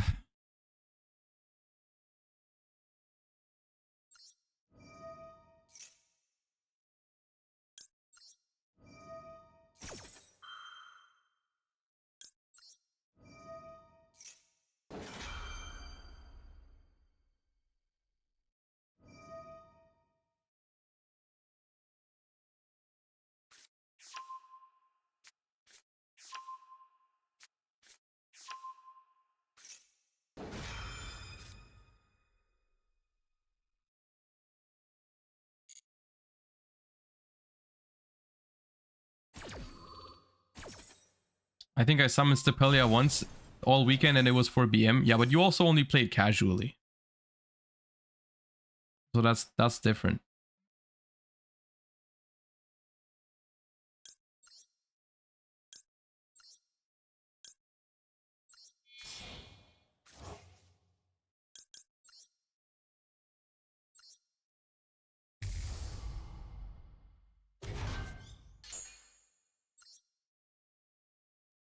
Dude, this Maxi is really balanced. This Maxi card, pretty cool.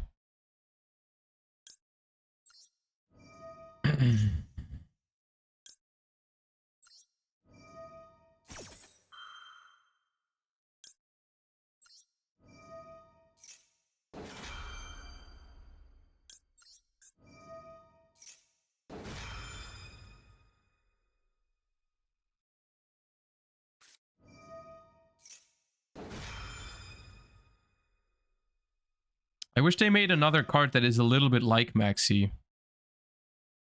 Just a little bit weaker. So we could have more of this.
I think this was winnable if I did the Havness play last turn. I genuinely think that was a pretty bad fuck up. Even though maybe we would have still lost with how this all panned out. But that was a pretty nice opportunity to outplay the bounce. Is this a Borger burn angle? Well, they have already burned this turn, so even if they burn us next turn, currently we're not dead to that. We might very much be dead to the rest of their stuff because they have 9 cards in their hand, so not looking too hot.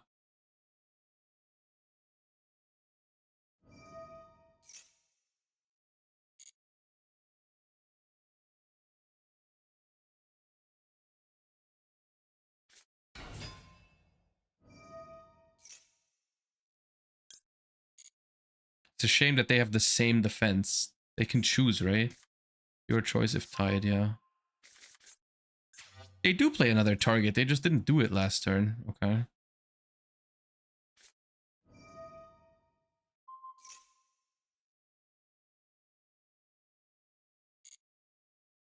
I don't understand exactly what this is supposed to do. What's the point of booking this? Am I missing something?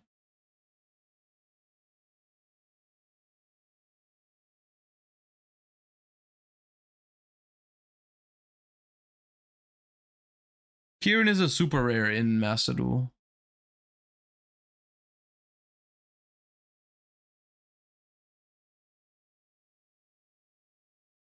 Will you also dabble in paleo tier today? No. Because it would take me time to build it, and then it's like it plays very long games. I don't think we have the time for that today. Which is funny because the stream is going to be like 10 hours or something. Or not 10 probably, but like 8, 7. I don't know how long the Challenger Cup's going to be, but...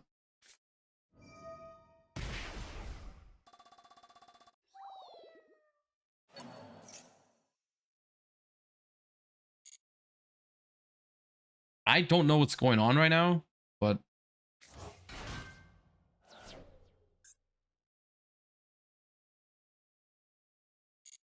Rank 4 angle, maybe? Which one?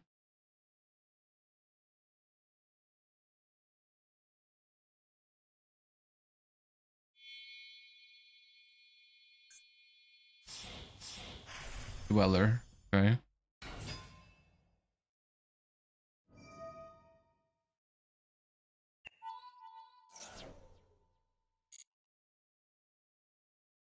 What?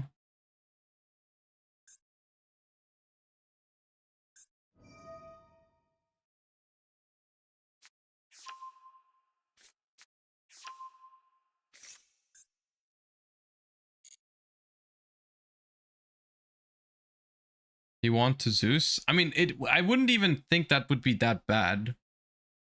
It's kind of bad, though. I don't know. It's hard for them to lose this, is, I guess, the problem.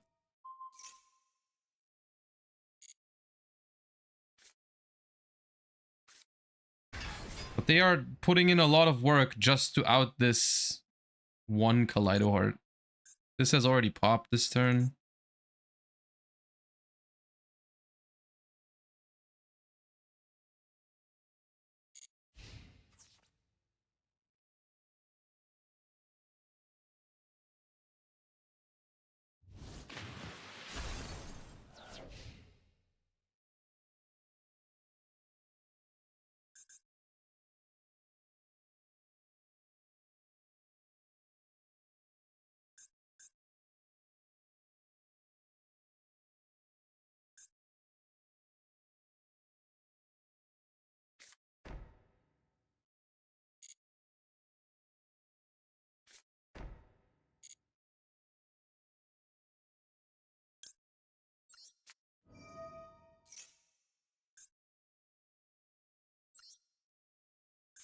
The problem is Mud Dragon is in the graveyard, as I just realized.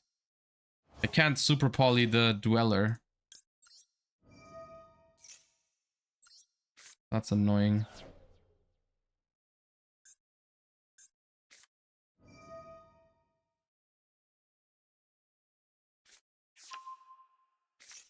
Because I didn't have Dragostapelia earlier. That seems like a really big oversight for this deck, but okay.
Yeah, I can't super poly these two because the Mud Dragon is still in the graveyard. It's so annoying.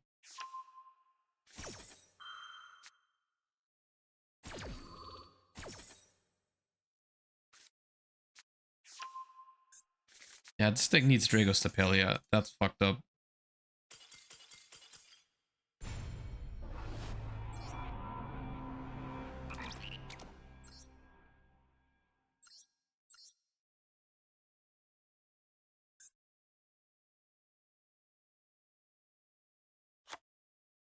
I mean, I would guess it's this, but I guess this is for like Appaloosa plus IP Masquerena. I think this is fine. I'll just take out the window.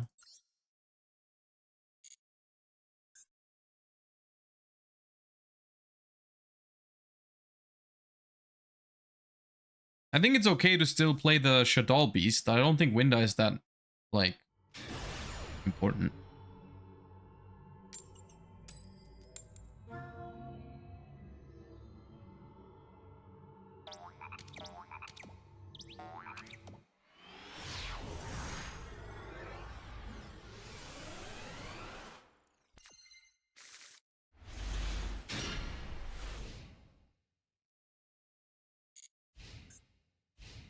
I'm kind of scared of the amount of gammas.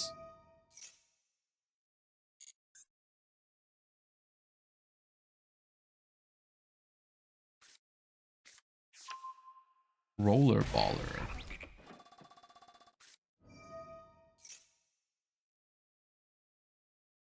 Yeah. I'll not play into gamma.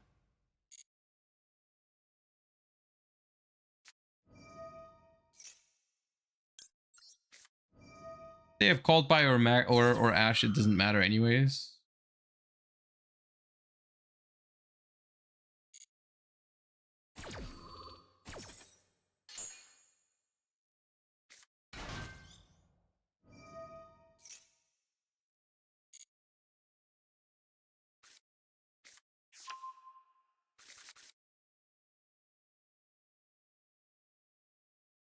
They got their own maxi. I mean, that's fine.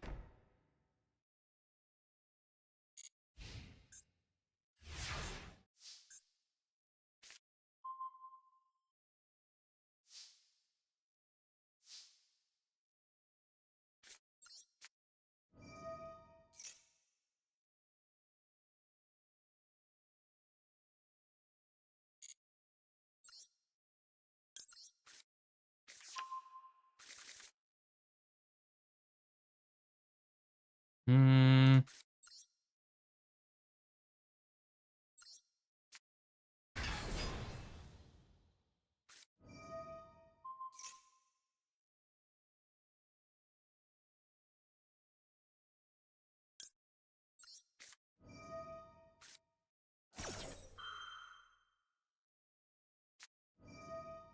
Wait, they had. Okay. Interesting.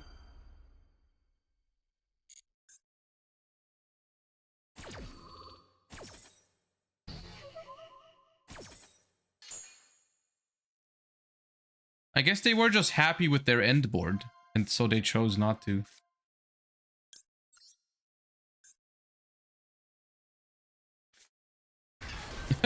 Nitro head.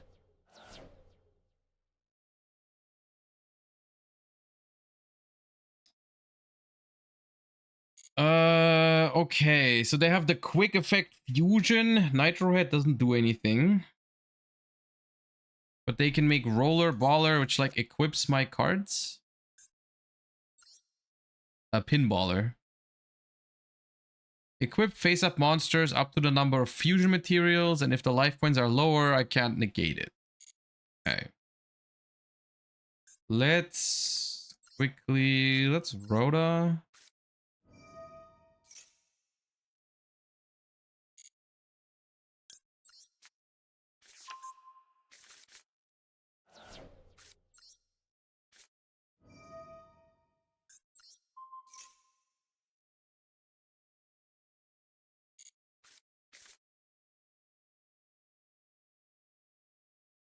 I could discard Rhino and then activate Rhino, chain Gear Cache, but then I'm committing all my monsters at the same time and I have a dead Shadol Beast. Let's just use the Shadol Beast.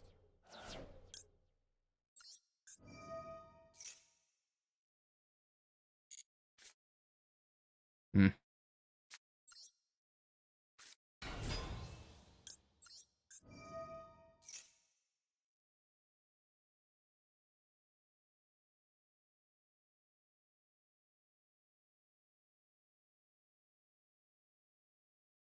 Yeah, I copied the list from, I think it was top 10 in the Worlds qualifier, so I played 2 heartbeats.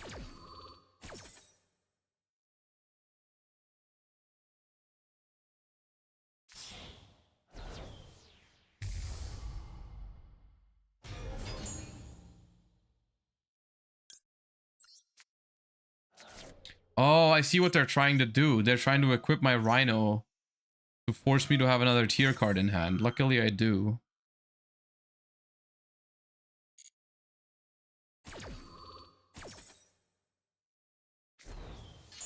They're just hoping I don't have a tier limit in hand so that I can't make Kikolos, but I do have one.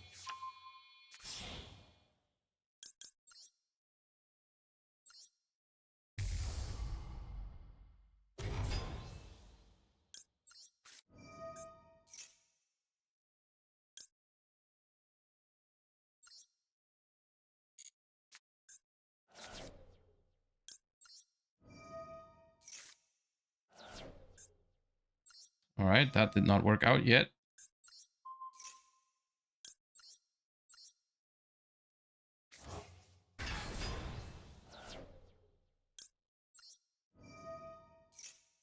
Mill 8, feel great, Shirley.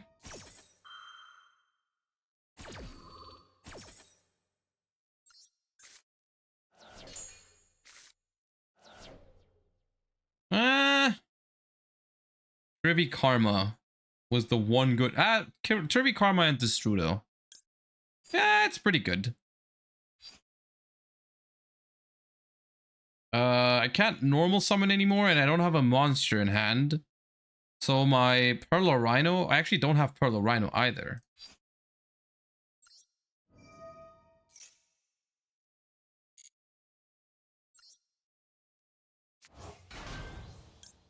Wait, could have chained Trivi Karma to grab a good discard.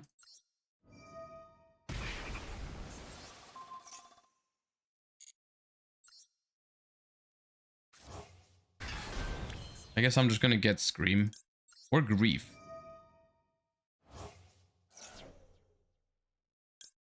Grief to use Sharon's effect seems also decent. Get Grief. Make Baron. Yeah. Okay.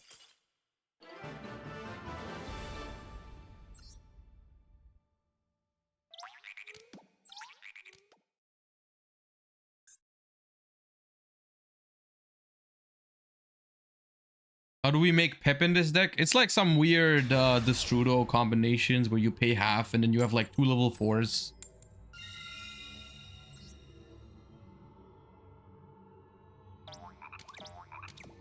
Or Rukalos. Yeah, it's not that hard.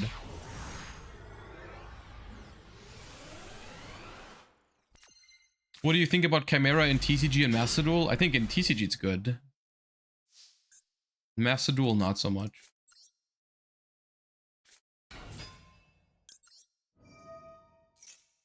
Not yet, at least.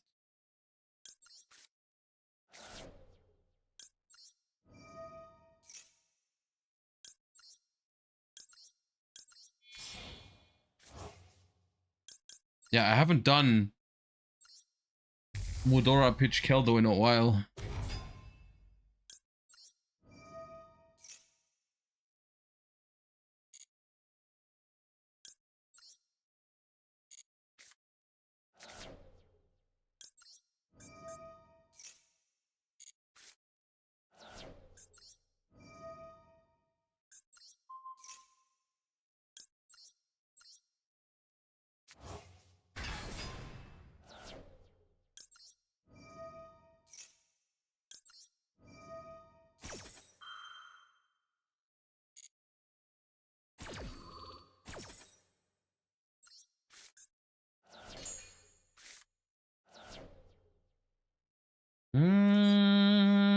Okay. So that's pretty good. Meta Noise. Add back Rhino. Other Rhino effect. And Trick Clown effect. We milled the Strudo as well. Yeah, we're cooking.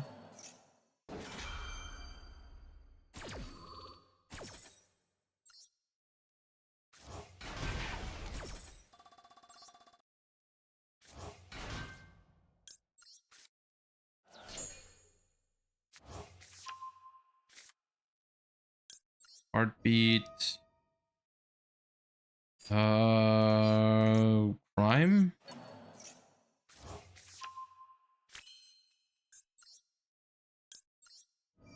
Strudo. This.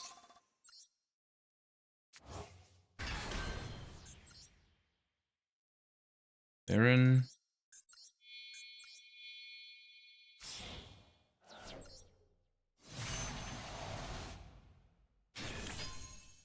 I could either leave it like this if I want my crime to be live immediately, or I go for Redoer and then detach the Rhino Heart right when we go to their turn.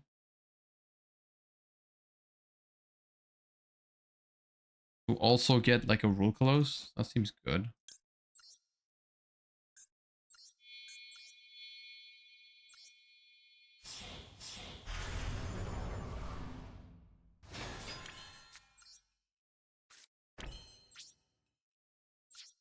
You can special the Mudora and make it with that. No, I want these as my discard for crime, right?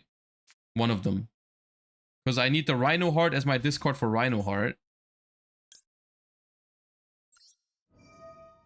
So if I get rid of these two in my hand, I have nothing.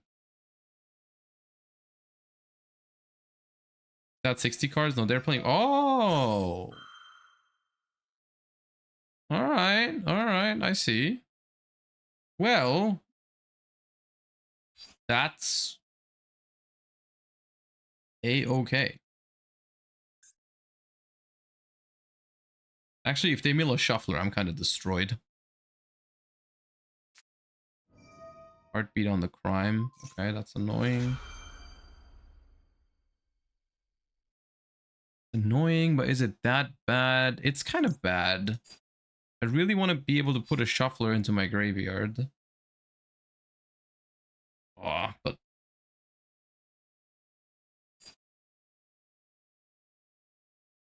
this is annoying.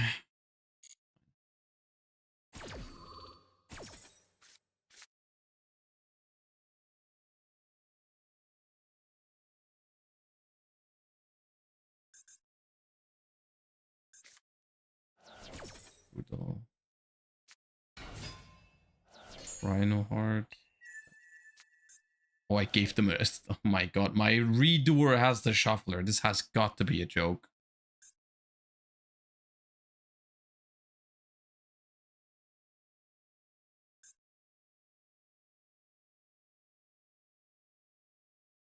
Stupid Redoer.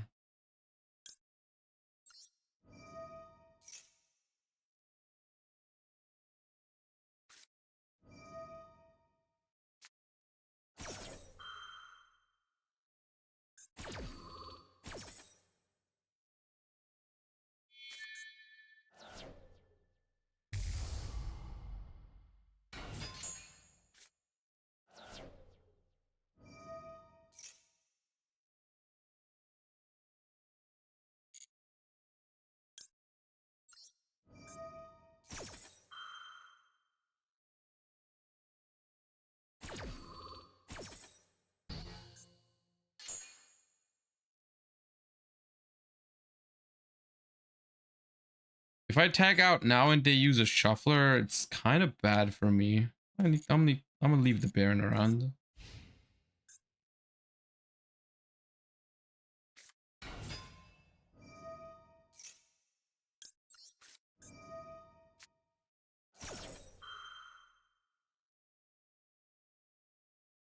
Can they cook me here? Like, Redoer doesn't do anything. It's gotta just be SP, right?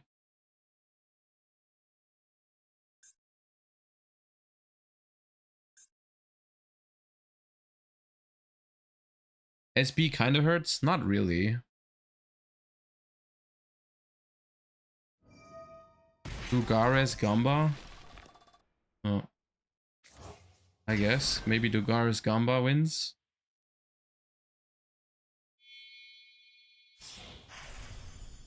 Shit. Okay.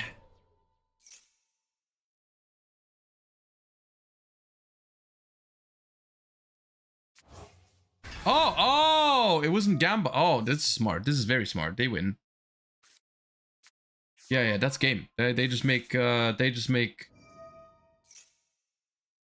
Baron and pop my Baron.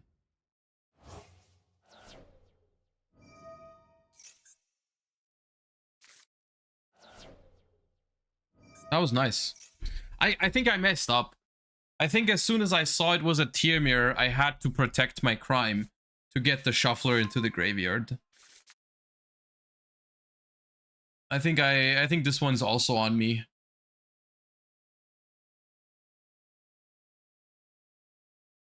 I think I can't let the heartbeat go through. It feels bad negating heartbeat, but I should have done it, I think.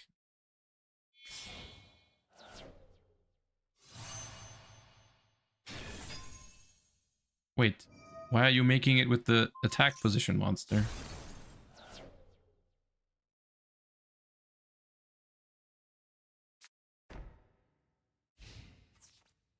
Why do I live, brother? Why am I alive?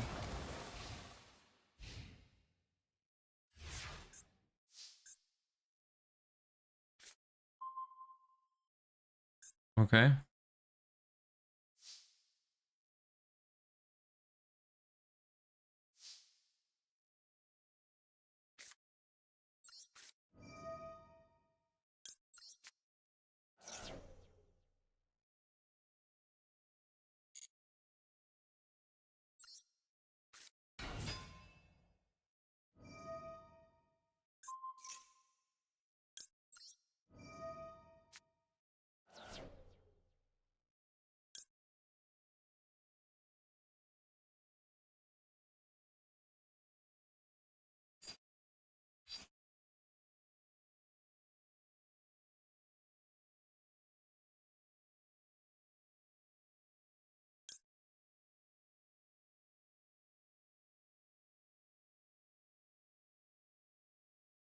Is it worth shuffling any of their stuff back? Doesn't feel like it. Maybe crime so that if they mill a heartbeat, can't add it back. Shuffle our kit.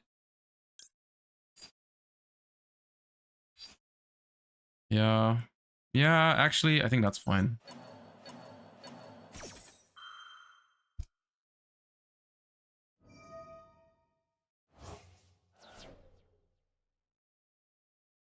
If you can clear the board, you probably still live. I mean, they skipped their main phase 1, so as long as I can clear the Baron, they're gonna go right into their battle phase and not be able to kill me next turn.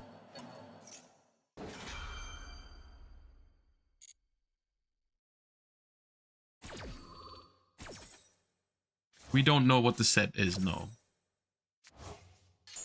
But most set cards that they would play in tier limits are not live at the moment.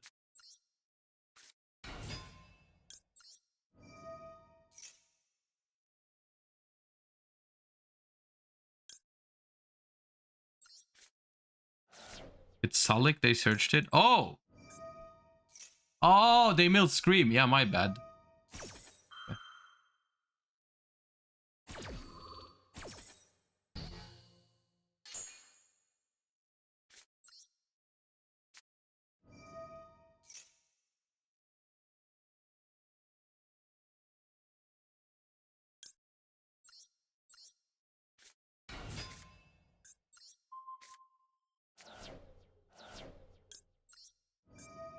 The question is it good enough to the... I mean, Kid Kalos...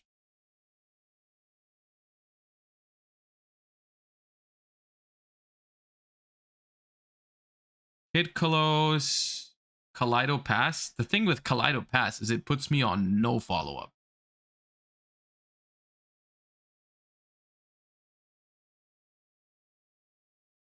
Can't we pep? I don't have the Strudo. How am I supposed to pep?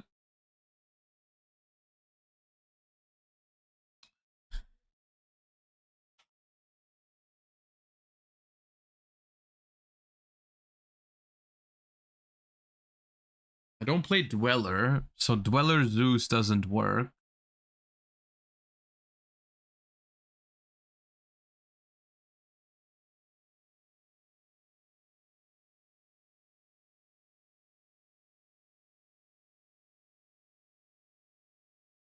I don't think it's Kaleidoheart, because what does Kaleidoheart do? I have to use the Rhinoheart from my board. I make Kaleidoheart, I shuffle back the Fenrir, the Baron, I attack the Fenrir, I pass. They have Salik, Dugares. They skip main phase 1, but any normal summon, they just make SP Little Knight banish my Rukolos and I lose from there.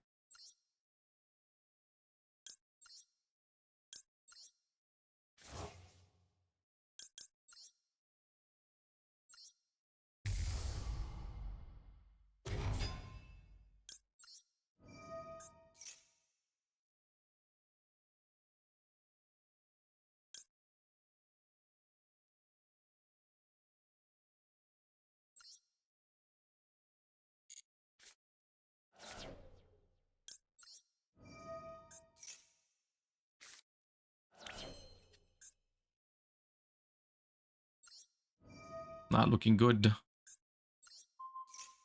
I think I have to do this.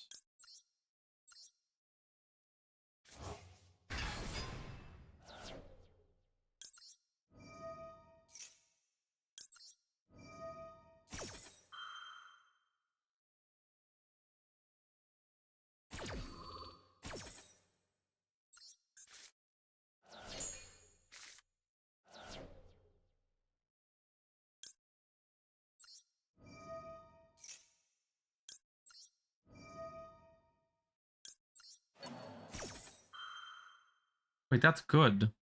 Is it? I think that's good.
Oh, come on, man. What? Oh my god.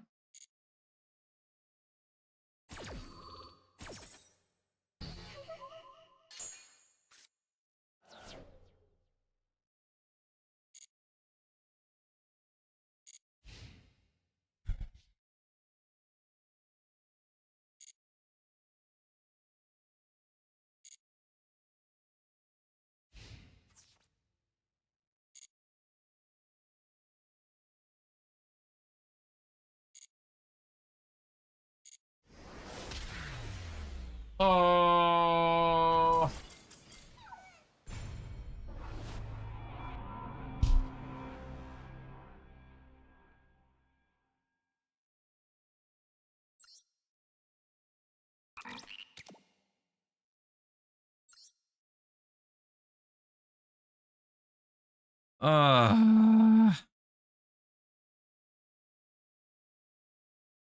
Should try the Zeus angle. I mean, I don't play Dweller.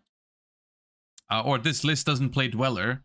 So if I Zeus their board, they have a guaranteed Salik search. So I think I guaranteed lose to that one as well. I do think the play that I made had the highest chance of working out.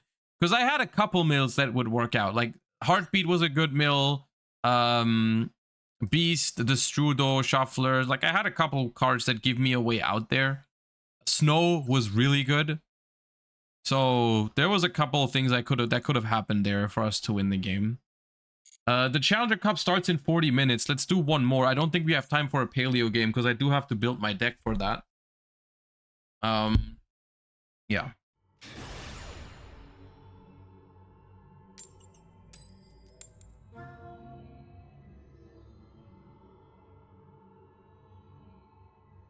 The turn before we should have Baroned the Heartbeat. Yeah, I think so. I think so.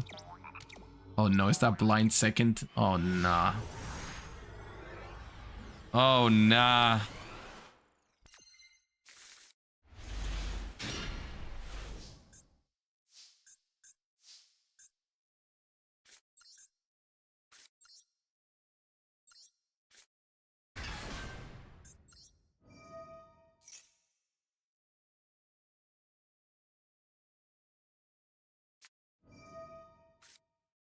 Okay.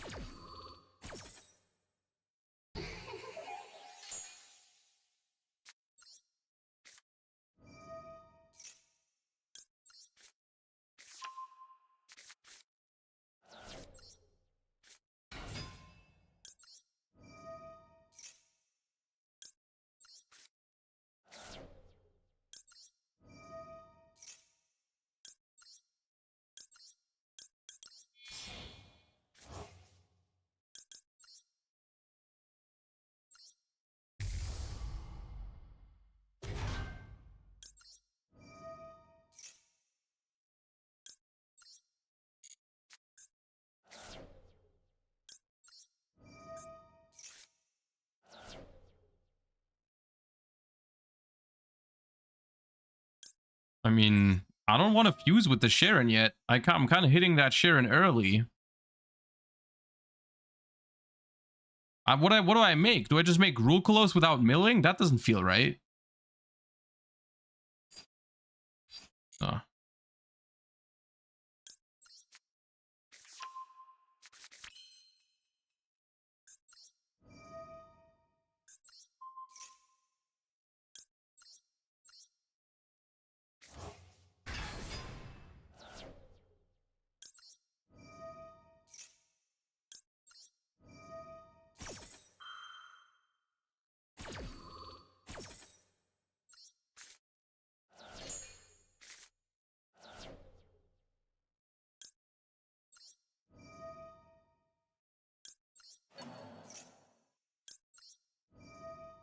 Alright, this works.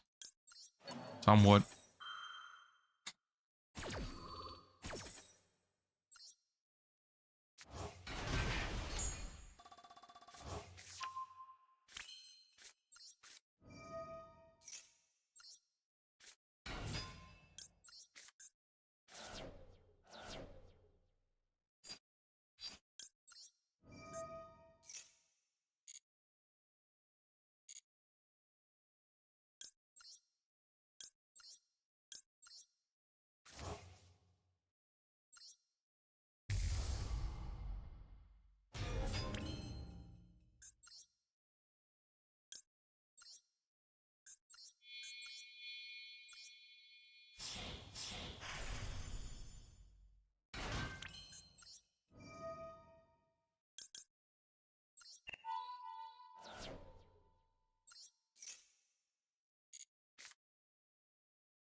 Wait, where's Pearl Rhino? Did I mill it?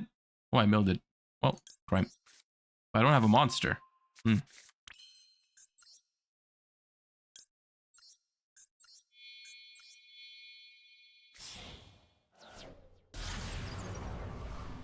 Planet is a monster? I mean, I'd have to use my shuffler for it, though. Do I want to use my shuffler for it now? Do I have a target for it? I don't think so. They don't know I don't have a monster, right?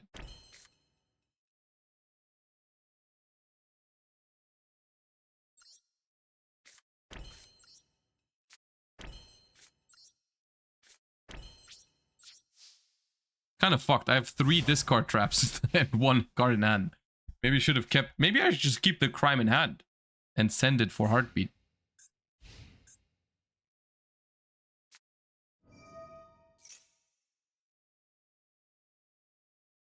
That's fine.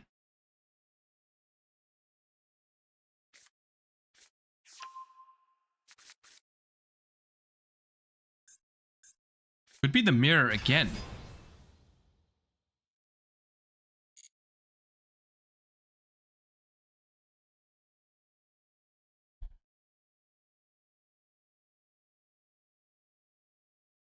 Oh, no, you're right. They blinded second. Omar Official, thank you for the gifts up to Hash. Appreciate you. Thank you. Nah, it must be something else. I don't think Tearlament blinds seconds.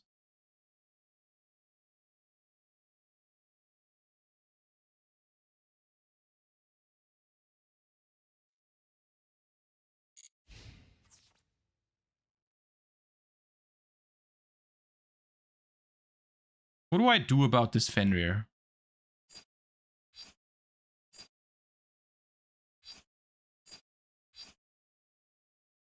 I could super poly it. Can I? No, wait, they need different names for Garura, right?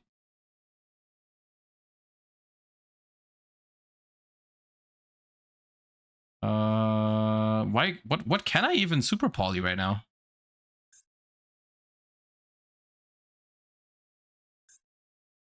Fibers. Oh, I can make Stapelia. That'd be a terrible super poly.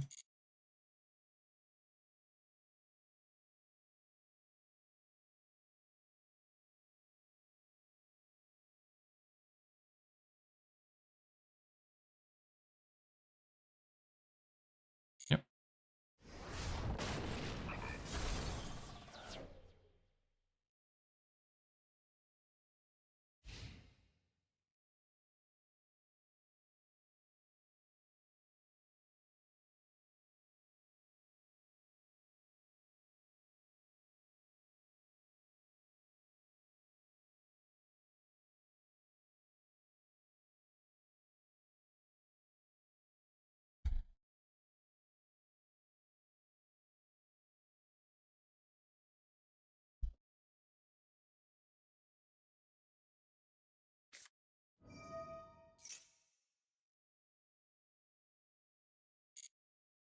It looks like Tearlaments. Why did it blind second? Maybe they just ran out of time when selecting go first or second.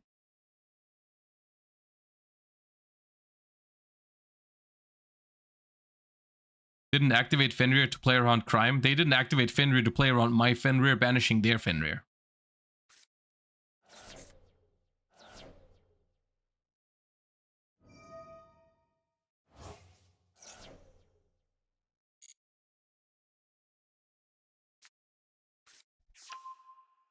It's the mirror match, okay.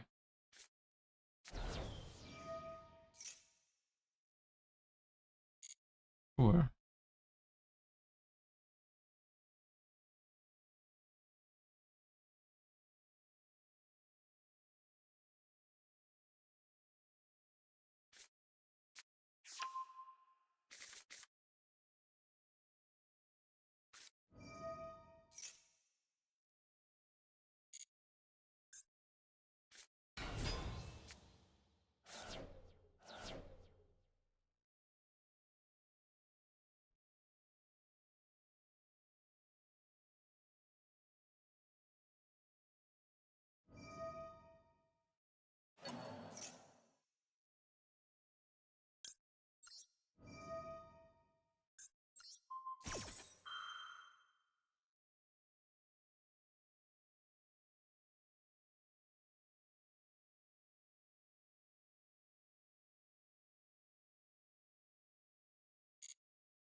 This is going to trigger their Pearl Rhino, but I think that's fine. I also don't draw next turn. I do need to remember that.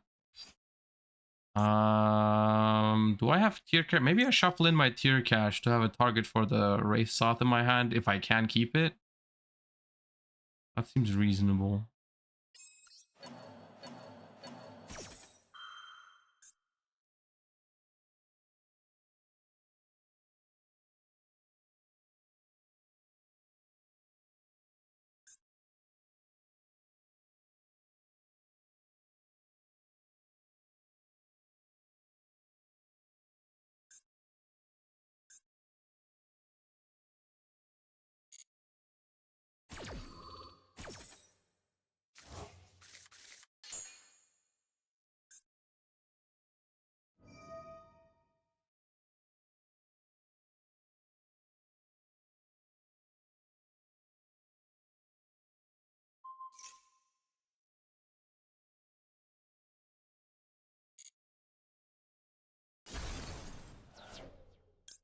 All right, crime is life. Hawk champion.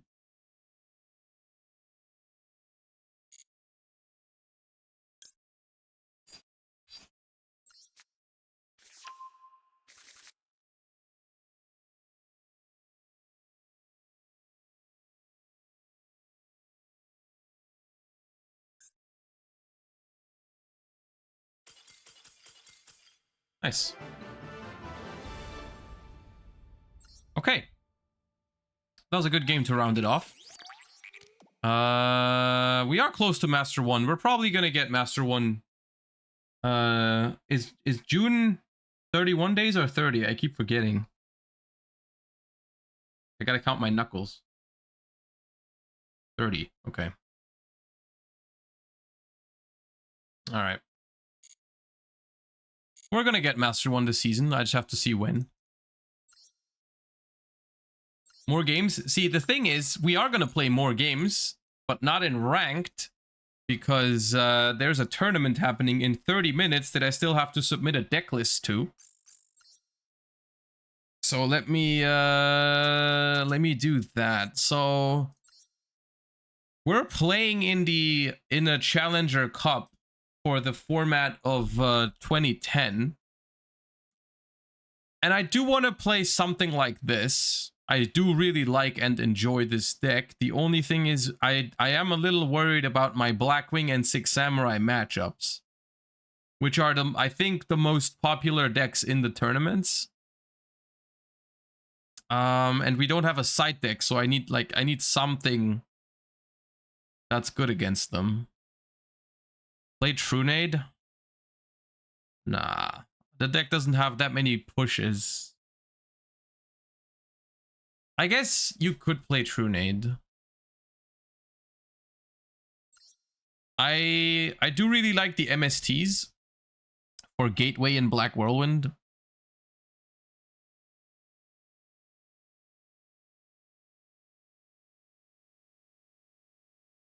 I mean, maybe the deck is just fine the way it is. Kinetic Cypher, so I mean, you can't main deck these. DD Crow is not good against those matchups. DD Crow is a good card in the format because it's good against other plant decks and such, but it's not good against Six Samurai and Blackwings.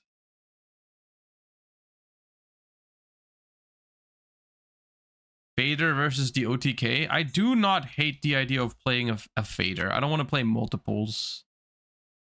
I also don't want to go too high on deck count. I'm not sure about this. I added this after the last time we played, I think. I added Raikou, Lila, Chaos Sorcerer, and Charge. I was a fan of those, but it makes it hard to keep the deck at 40. Darkhole, I did cut, but Darkhole seems good. So, like, in theory, if I take out the Lightsworns, they are kind of slow. And the Chaos Sorcerers, we are in 39. We are kind of chilling. We're kind of low on, like, starters, on stuff that gets us going. Because I also took out the Swap Frogs. The Avarice will brick you early game? Yes. But that's fine. I do want the Avarice. Maybe maybe it is the Lightsworn package still. We can play the Lightsworns. We can't play the Lightsworns without Chaos Sorcerer if we want to. Like this. 42.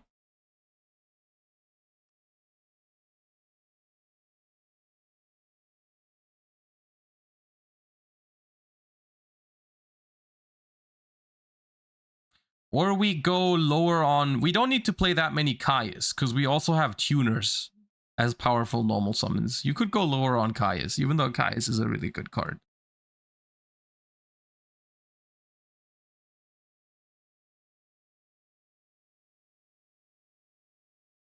What are the Gen X's doing? Okay, so the idea of this deck is you're trying to set up Treeborn Frog plus Fishborg Blaster in the graveyard, so that every turn the Treeborn comes back, you bring back the Fishborg Blaster by discarding a card, most likely a good card from your hand, like a Dandelion or something. And then you get a free formula every turn, allowing you to basically cycle a card from your hand every turn. Because you discard one from your hand and then you draw one. So you can always choose the worst card in your hand to discard for the Fishborg and then make a formula to redraw.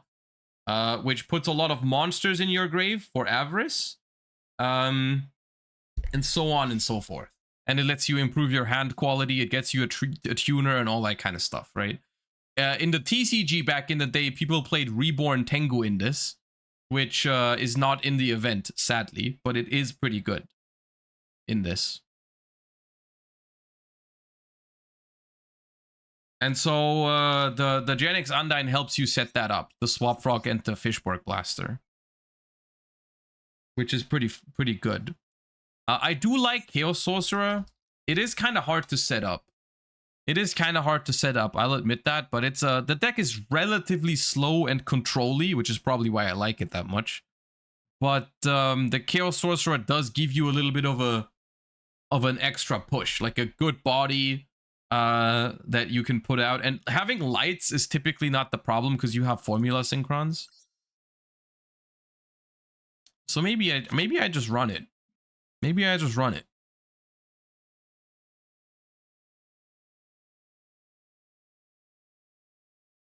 What if we just ran it at 44? I mean, it's a for fun event anyways.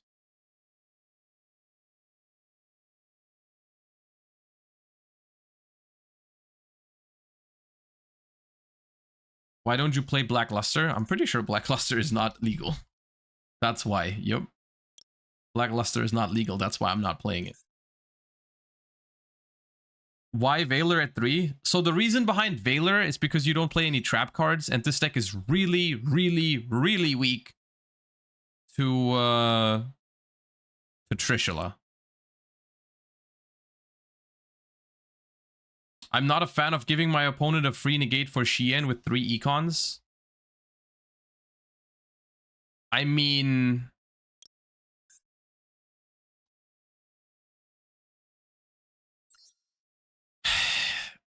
So you want to play less spell cards in general, right? Because the idea is like, well, you use econ to bait it, and then you like Darkhold their ass or mind control their ass.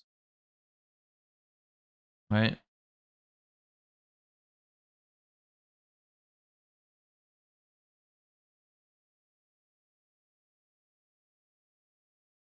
Because you can't always rely on outing the Shien without spell cards, right?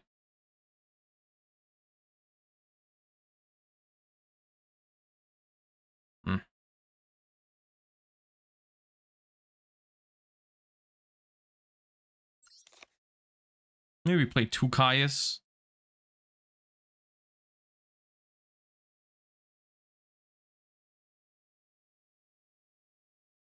This seems fine to me.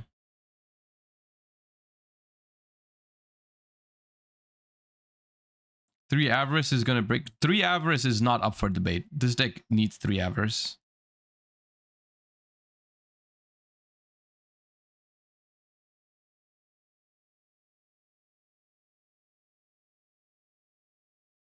Play 2 Treeborn.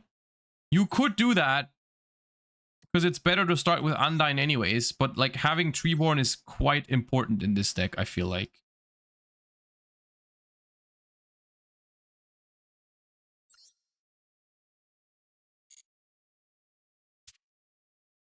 Is this the one? This is the one, yeah, okay. I need to copy it to a regular deck though, right? Oh, I can't copy it. I guess I'll just use this one then. So, oh no, this is the one. Okay, fine. Yeah.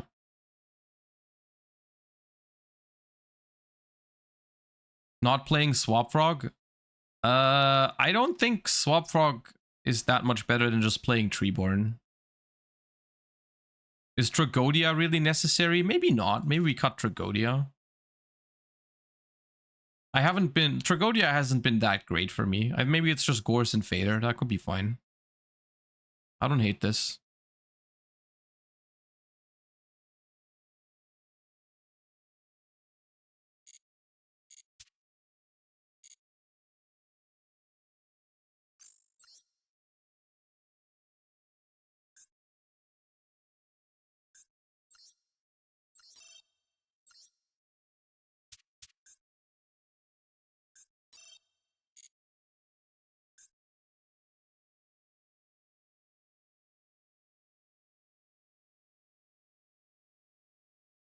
just play a test game.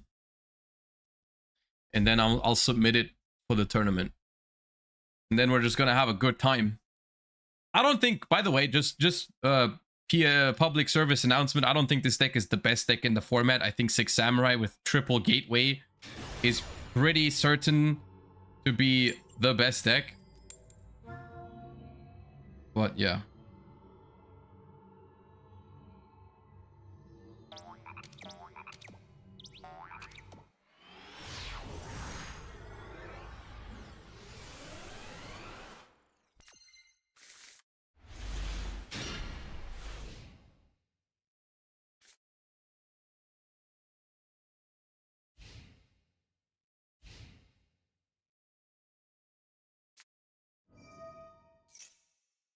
Yeah, deck is cracked.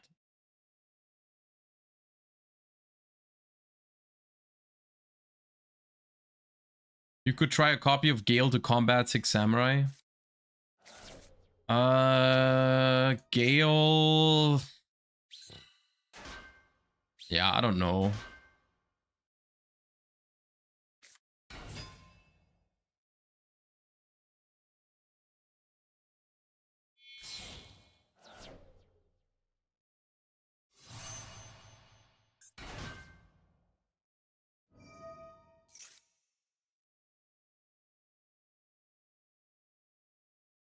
Deck submission closes very soon. I mean, I've already signed up to the tournament. I just haven't posted a deck list yet to the guy. I told him, can you sign me up already? And I'll send you the deck list later. I already did that on Monday. So I am already signed up, I'm pretty sure. I'm already in the Discord and I have the role and all that. But yeah, I guess maybe I have to surrender this game to submit the deck list.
Maybe we can go to 2 enemy controllers. I quite like the card.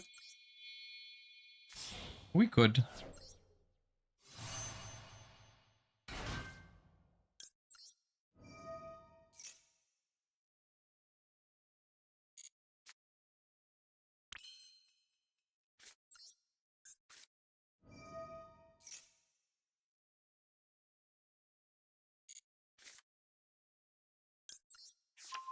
The Lightsworns are pretty slow.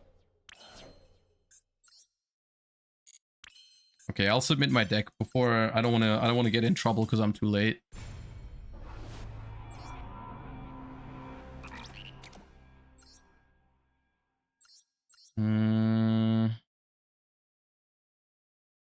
Okay, I'll just submit it with vibes. I do like having 2 faders.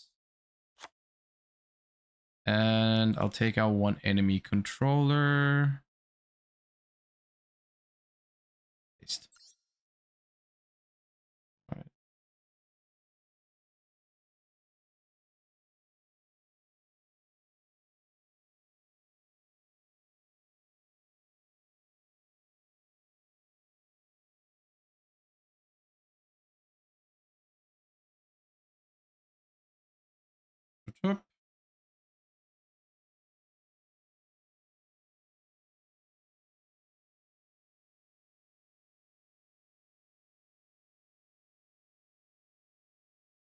Okay.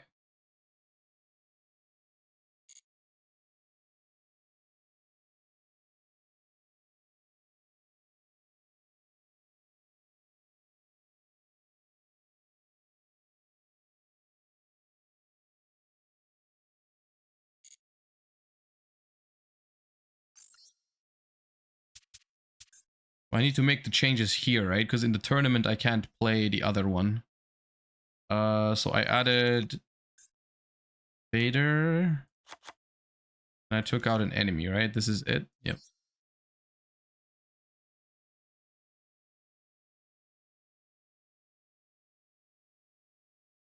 All right. I'm not gonna lie. Whenever I play old formats, I usually play decks that have bad matchups into like some of the most popular decks, which is absolutely the case today again. We have a bad, I don't think we have a great Blackwing matchup, and we also have a rough Six Samurai matchup, I'm pretty sure. But these are just the decks I enjoy the most, so that's what I'm gonna play.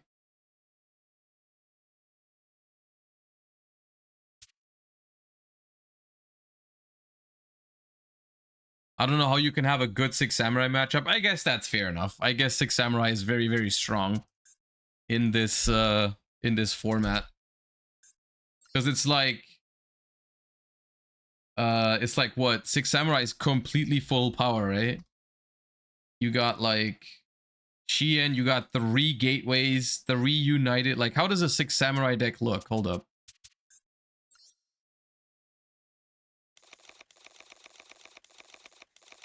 If you were to play Six Sams.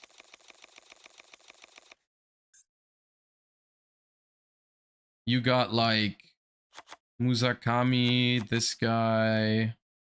Don't worry about it. We're not going to play it. I just want to look what I'm dealing with.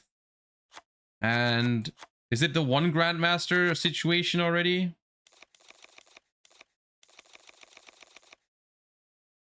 So you got 3 of this, 3 of this, 3 of this. This is insane. It was usually 2 or 3 Kagamushas. They can play this card. And they play like Sword Technique. And then you got like staples, right? That's Six Samurai for the format. No hand, Misuhu, Shinai. Oh, they play red and blue. What is it? 2 Mizuho, 1 Shinai, maybe no hand. Okay, yeah. And then you got like Valor, Reborn, Space Typhoon, Dark Hole. Yeah, I mean, it's a pretty disgusting deck to go up against, to be honest with you. You got Naturias, Beast, Barkion, Goyo. Yeah, this is nuts, right? This has to be the best deck. There's no way it's not. Alright, there's no way it's not. You might even play Upstart for more consistency. And take out, like, I don't know, Asceticism, one of this. Maybe no Dark Hole or something. Wait, Rhoda is also a year? Yeah. Yeah, like, something along those lines. I don't even think you need these guys, to be honest with you.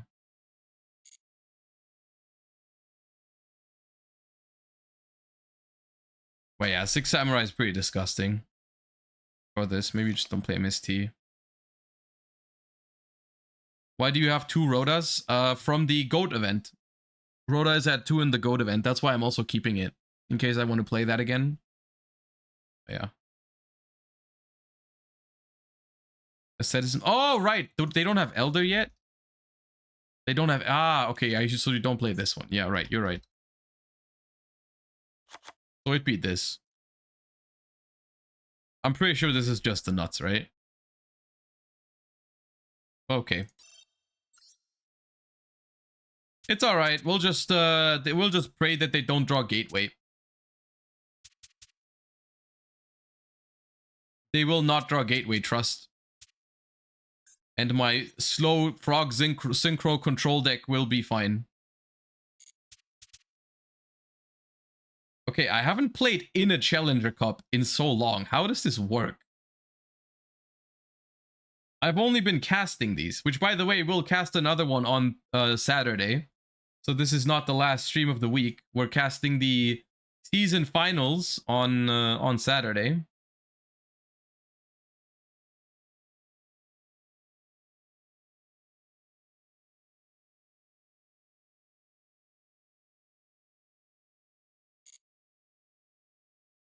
Busy week, eh? I mean, those are the best. Let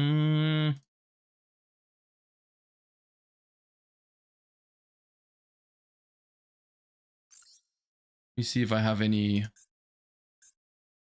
legacy packs to open.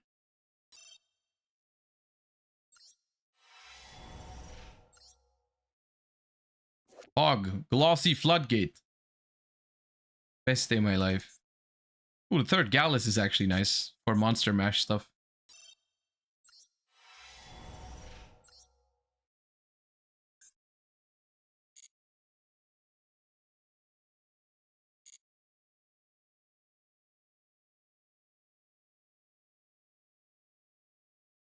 What notification do I have? Oh yeah, this obviously.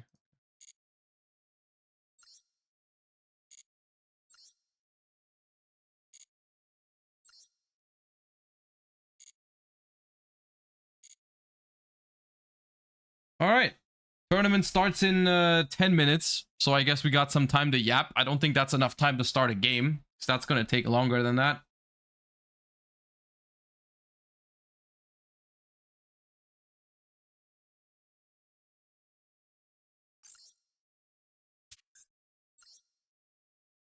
One paleo game? There's no way we can do a paleo game.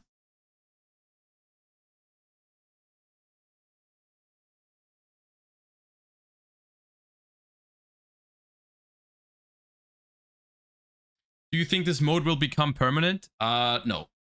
Just like the GOAT event, I don't think this one is going to be a permanent mode. Is Power Wall good in paleo? What is a Power Wall? Power Wall. During damage calc, when you would take battle damage from an opponent's monster, send one card from the top of your deck to the graveyard for every 500 damage you would take instead. No. I mean, I see what you're trying to do with it. Like, they attack you with a big monster, you mill like 5 cards instead. But, it's a battle trap, so no. Why play this over Needle? I mean, that wasn't their question. Their question was not, should I take out Needlebug Nest for this? The reality of the situation is that if you had more copies of Needlebug Nest, you would play more copies of Needlebug Nest. Right? You would play 6 copies of Needlebug Nest if you could. So people are not looking for replacements, people are looking for additional copies. Also, look at this wacky version that I played during some games in the Worlds Qualifier with Gift Card and Hope for Escape. It did not go super well.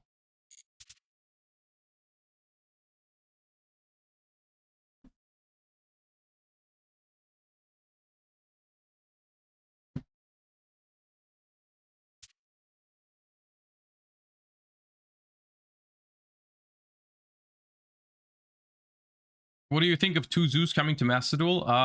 We did talk about the entire ban list earlier. I think 2 Zeus is fine. I think it matters not that much for like the regular format for most decks. Like Pearly cares about it. Some decks, when you're playing against Kashtira, it can matter. But Kashtira isn't that popular anymore, and most decks can't afford to play 2 Zeus anyways. It matters a lot for like Zodiac, and it also matters a lot for the World Championship format, where you have a shared card pool. It makes a big difference whether you can only have 1 deck with Zeus or 2 decks with Zeus. If it's the same format as last year. It's good in Paleo. It's good in Paleo. The problem with Paleo, the extra deck is surprisingly tight. I'm not sure if you can afford to even play the second one. I mean, you probably can. I probably will fit it in, but it's not as simple.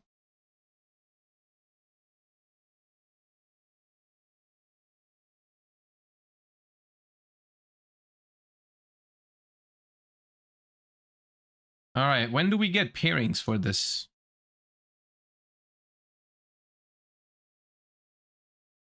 I also have to remember if I win the coin flip to go second, to go first and pass over. No, to go second. Yeah.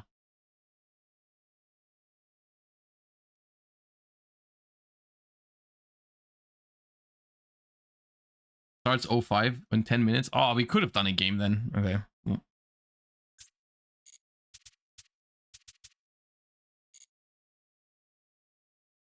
Let's open up a pack because I'm bored.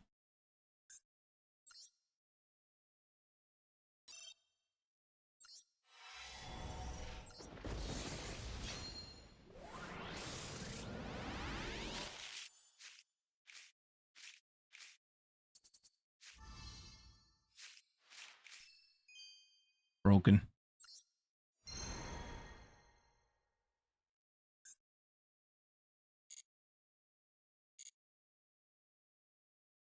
Pairings are up. Ooh, pairings are up. Okay. Where? How? Where do I see my pairing? Oh. Battlefy.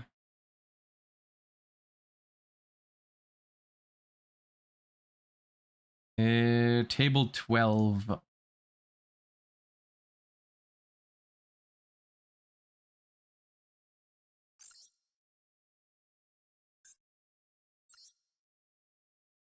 Let me not leak the room code.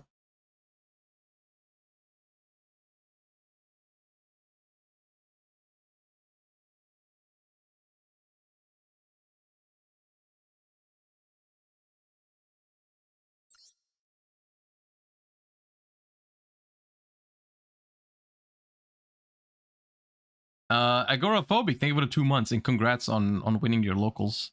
I think Valmonica is fun. I don't think Valmonica is particularly good. I don't think it's terrible. I think it's like tier 3 at the moment. But it is fun to play and it feels a little different than a lot of other decks. So if that's what you're looking for, then I can recommend it. It depends what you're expecting.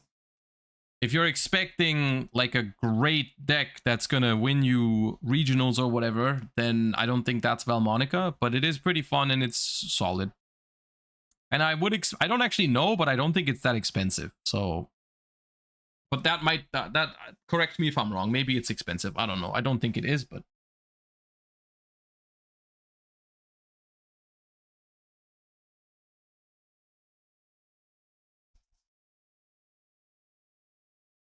I want to have fun like with Orchest. I mean, power level wise, I don't think it's much worse or better than Sky Striker Orchest. It's probably about the same. It plays differently, but it's not much worse or better, I think.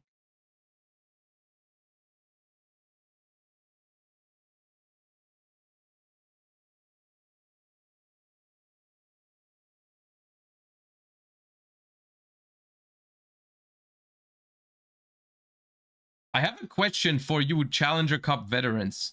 Why are people pinging their opponents that they're with the table that they're at when everyone has an assigned table anyways?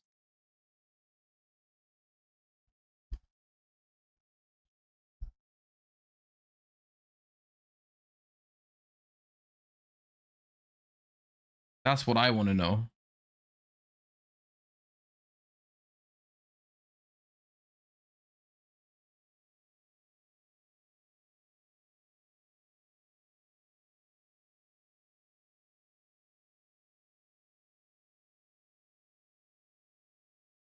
In the rules, it says you have to ping your opponent. All right, I'm gonna ping my opponent right now.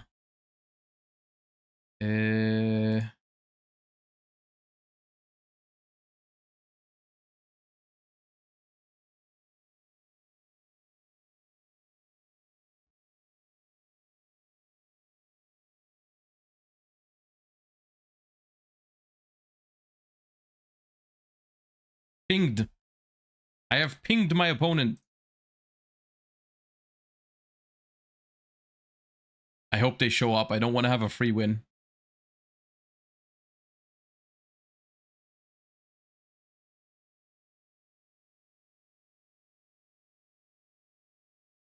I do want to play the game.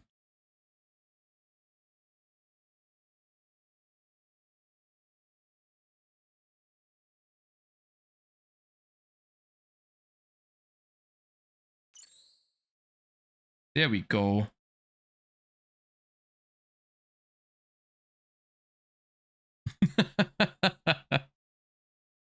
Someone is asking in the Discord, They're asking their opponent, "Are you Farfa Toilet?" And the opponent said yes.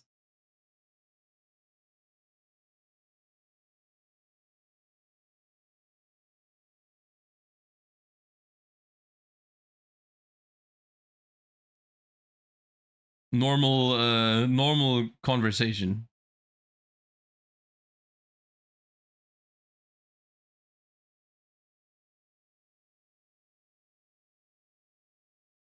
Wait, we're playing 3 rounds of Swiss. A total of 3 rounds of Swiss. Hawk champion.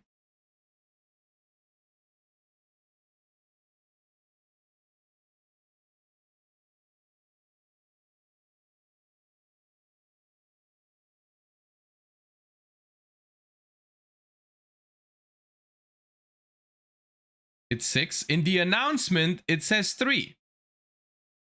In the announcement from 5 minutes ago, it says 3 at the very bottom of the announcement. It says, remember, 3 Swiss rounds, best of 120 minutes, and top 8.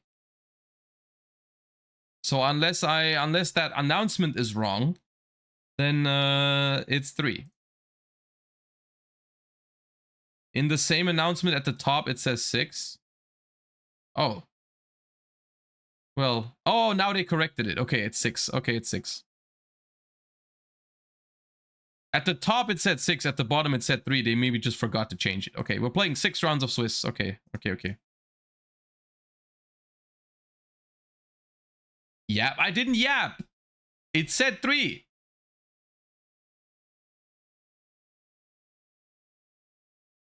What tournament has had 3 rounds? I mean, yeah, I guess it was a typo, but okay.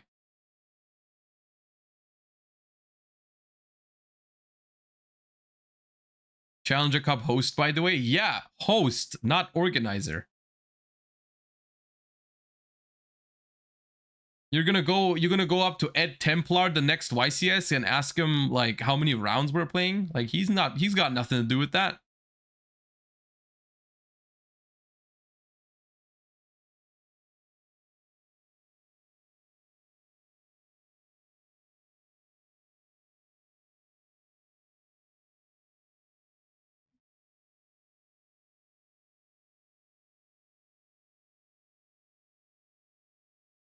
I'm sure Lampy knows. Yeah, Lampy plays like 2 Challenger Cups every hour. So yes, I would assume that he knows.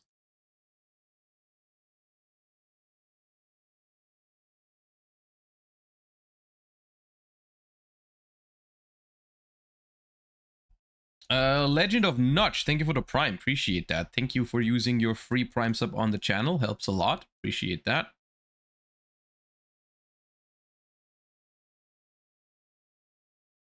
Dude, what? The 10 minutes waiting time between pairings and starting the round feels a little much. Also, where are the people from table 11? How are you still missing?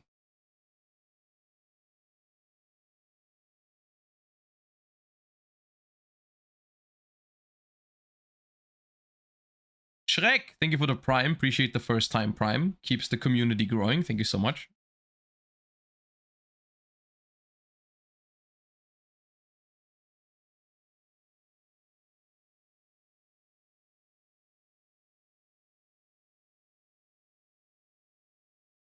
All right, so we're starting in 3 minutes. Hopefully my opponent does not open Gateway of the Six.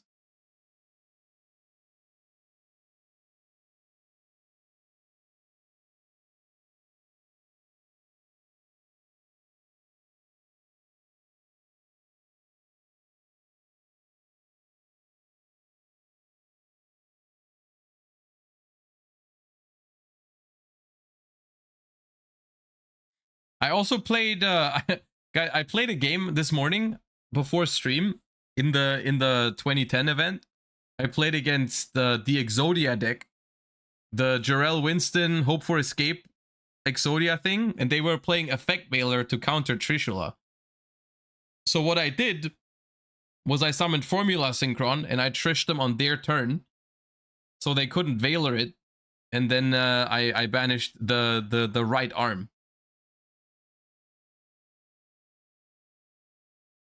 Okay, we begin.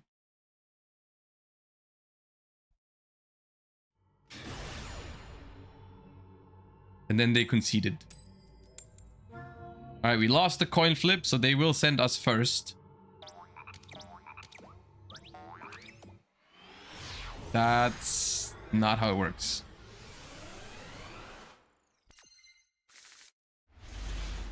Sand is ass. Maybe they want to go second.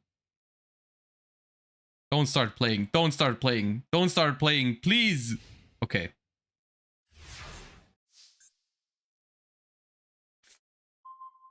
All right. It's not great. It's not great, but it's got Treeborn Frog.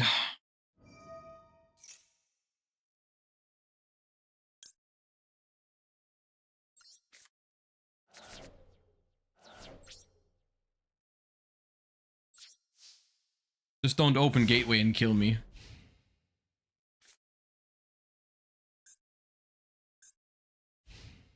First, game 1 of the tourney, obviously this guy's here. Oh no, man.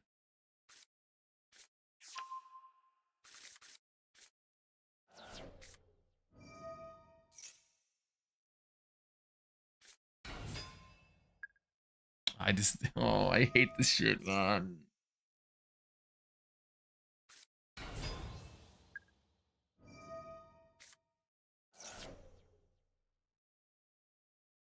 Nice MST. That's the problem with MST in the Treeborn Frog deck. Like, I can't set it because if they don't have a back row, then it's gonna be bad. Because then my Treeborn is locked. Yeah.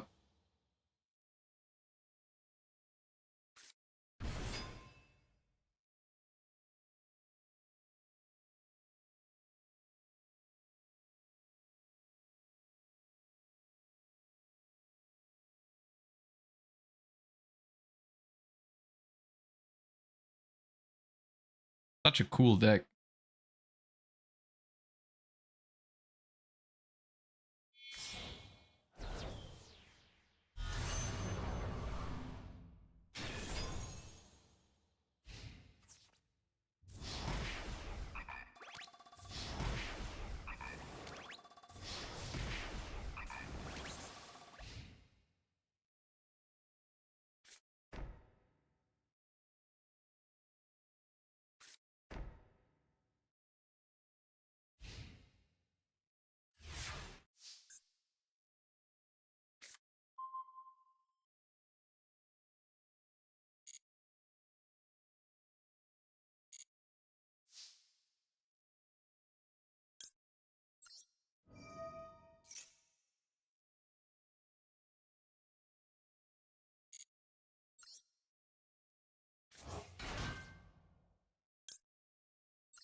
Nah. Wait. Oh! Okay, I messed up. I didn't know this.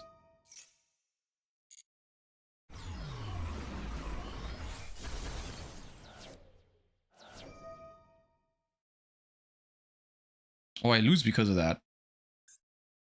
I lose because of that.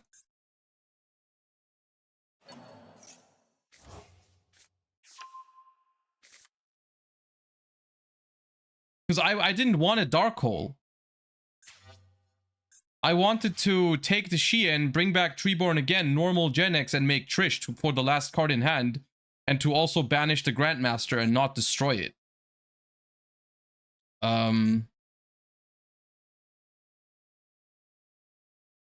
That was pretty awful. So they added back Kagamusha.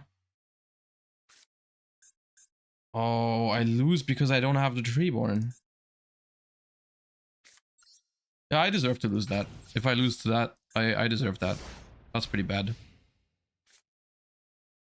I thought the not having a spell trap for Treeborn was just the activation condition.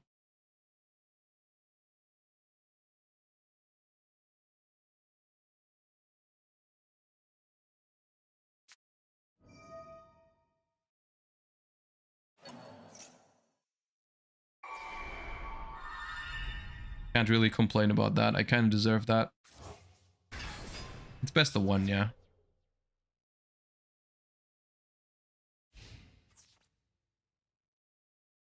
Well,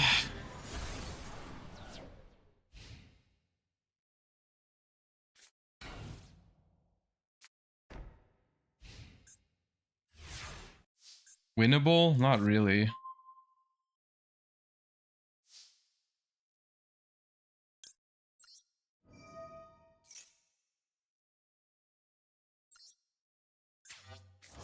Kagamusha is 1800 defense.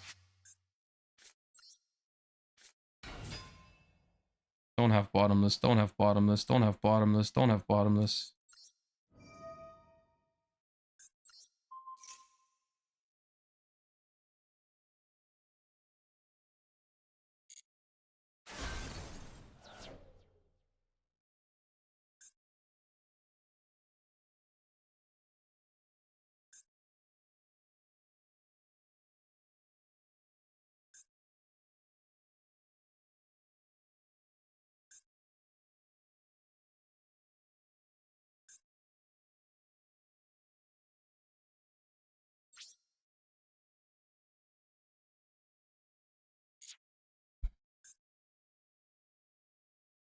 So I have two options.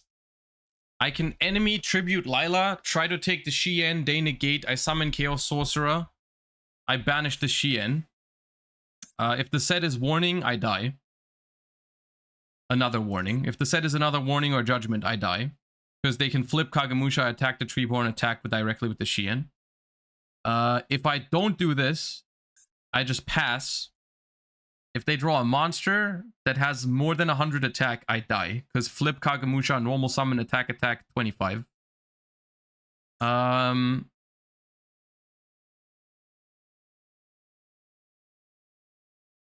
I mill Dandelion, which I could. If I mill Dandelion, I survive pretty much guaranteed.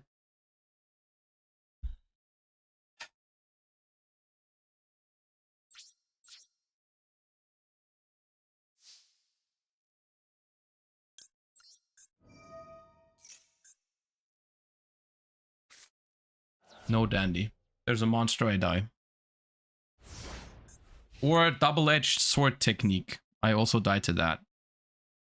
But I'm pretty sure that wins no matter what I do. Oh.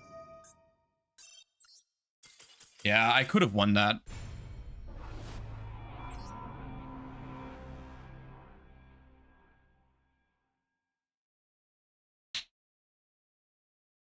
Ah. GG's.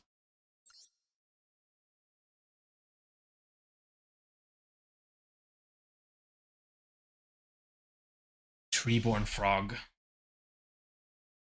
That's annoying. Are we out of the tournament? Nah, we can keep playing. There's 6 rounds. I will play all 6 rounds no matter how it goes.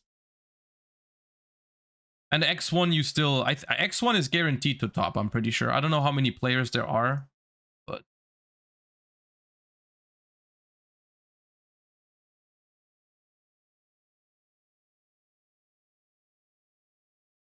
Six Samurais...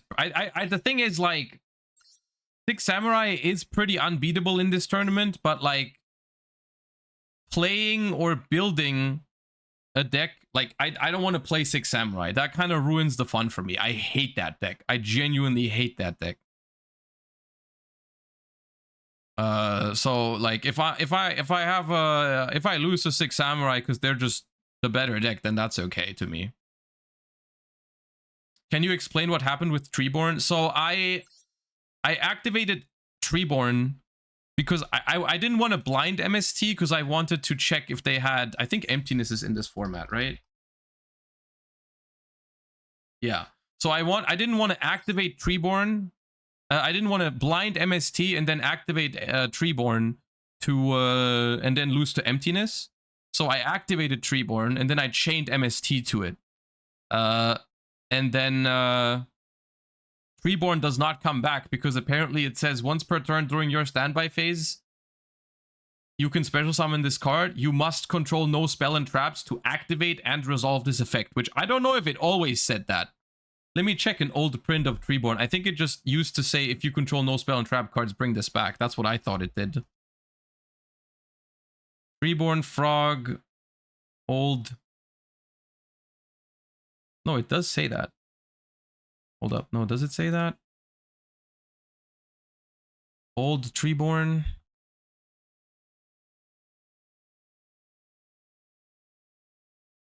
If this card's in your grave during your spell and traps and there are no spell and traps, you can special summon this card. This cannot get...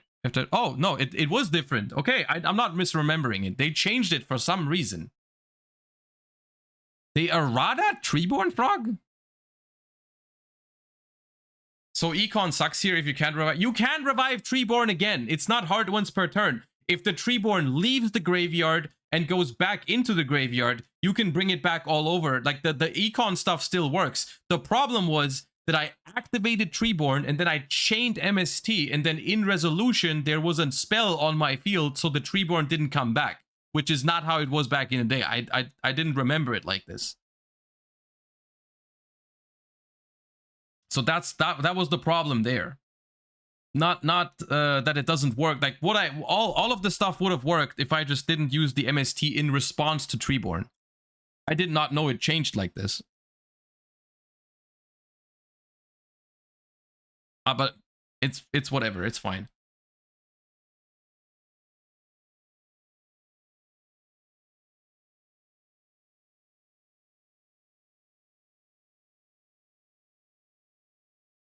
Yeah, the once per turn is new. Yeah, the once per turn is new, which also yeah. It's fine. It's okay.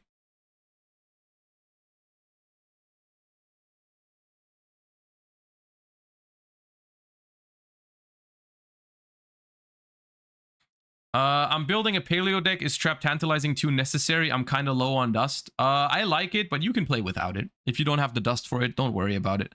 I had a version. Wait, what did I change? I didn't change anything.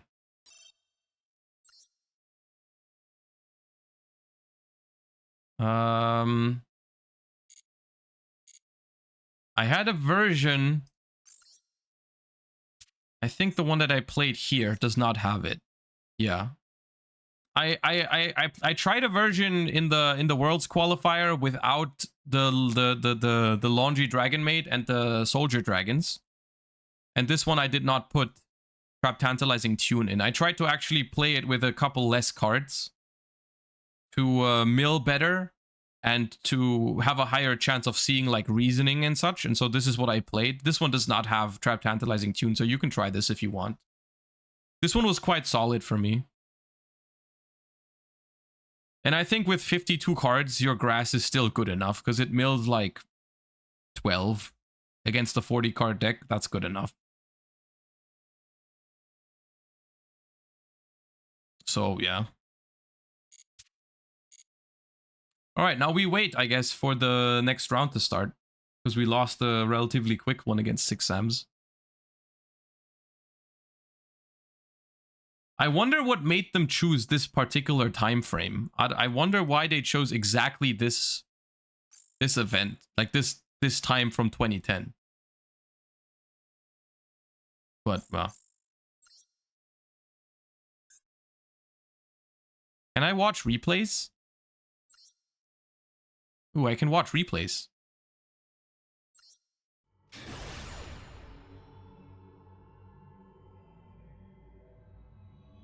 Is this sponsored? Nah, this isn't sponsored. We're just playing.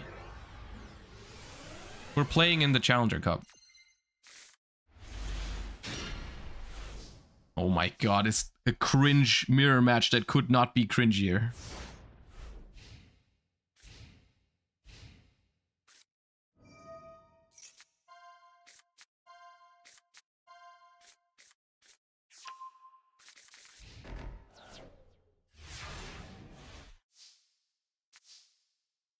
Bro.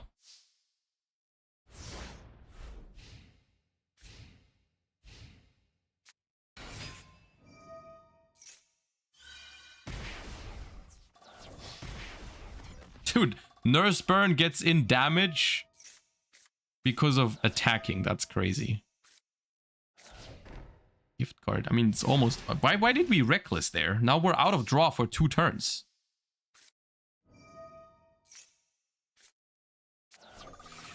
Uh-oh. It begins.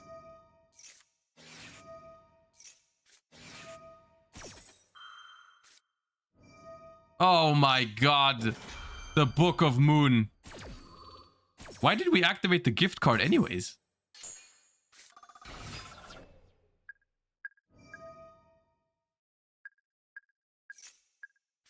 Oh, I forgot about this.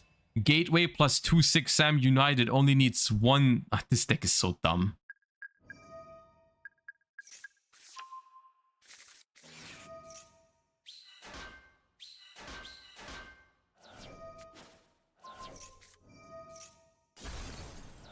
I'm leaving.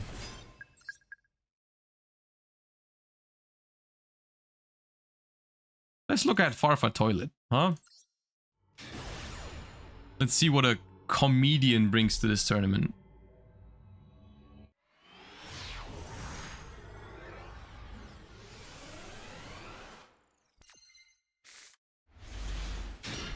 Obviously cringe wings. What else would it be?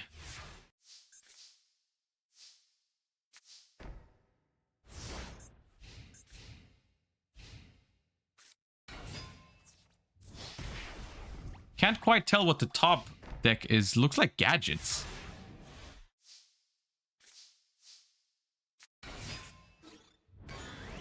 The bottom is just chilling there. Oh no, it's also Burge. Okay. Hammer shot.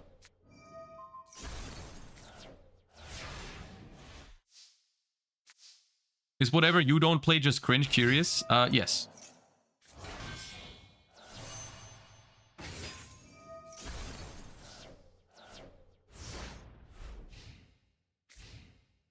It is gadgets. Why is there an Icarus attack?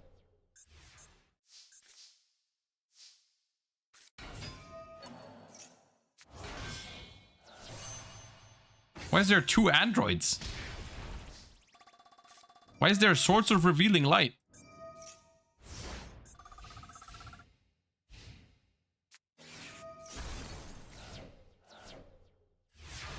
Why do I have to play against 6 Sams in round 1? It looks way more fun to play against those decks.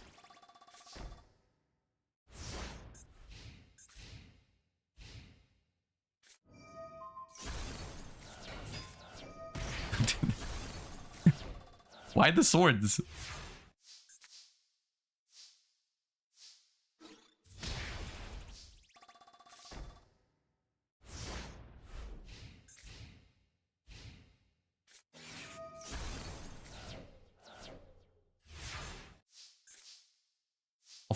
Of course they draw Shura.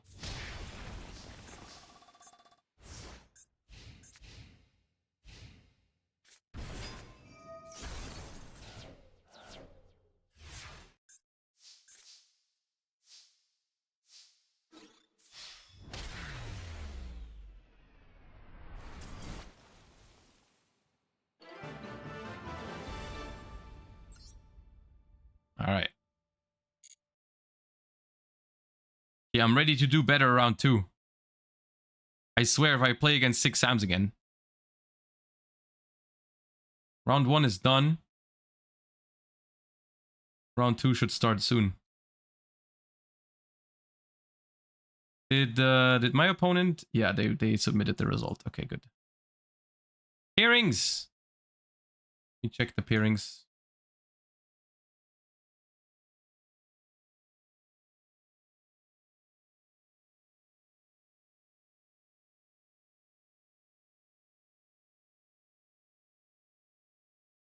Table 5. Okay.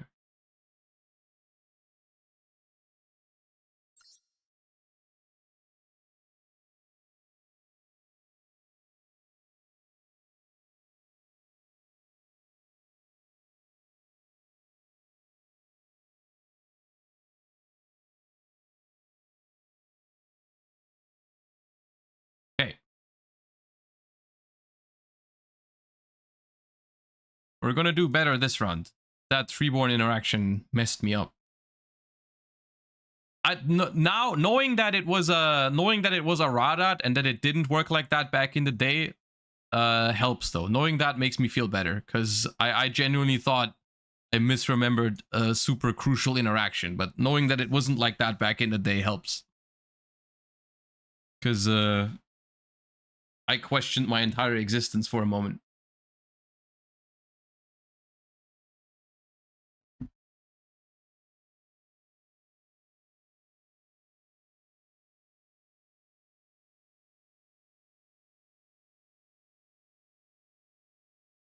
Which is more annoying, Cringe Wings or 6 Sams? I think they're both pretty annoying. I couldn't decide.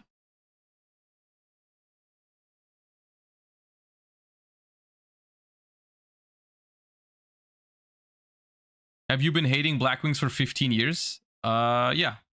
Since 2009, yes.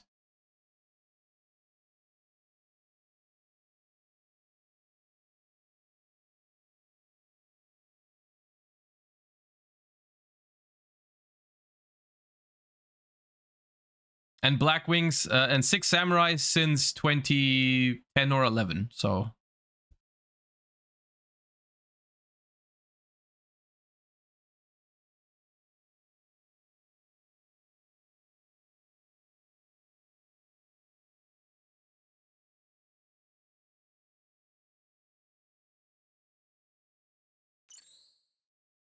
All right, here we are. When does it begin?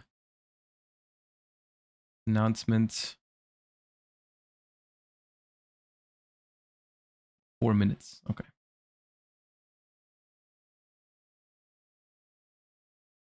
Is Zombie not viable this format?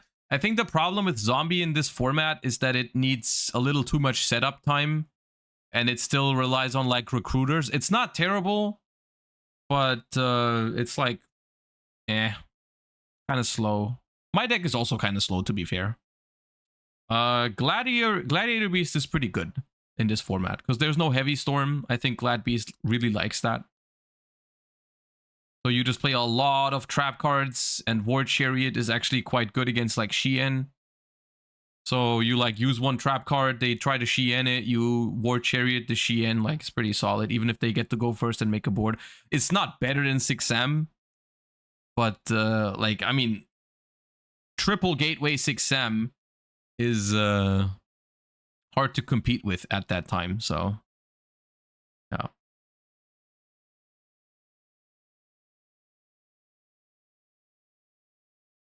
Isn't Shien protection actually relevant though? Yeah, but you still negate it. Like, you would do something like, I don't know, deprison the Shien and then Ward Chariot, and even if they destroy something else, you're like, yeah, or like you Fiendish Chain the Shien and then Ward Chariot or something like that, right?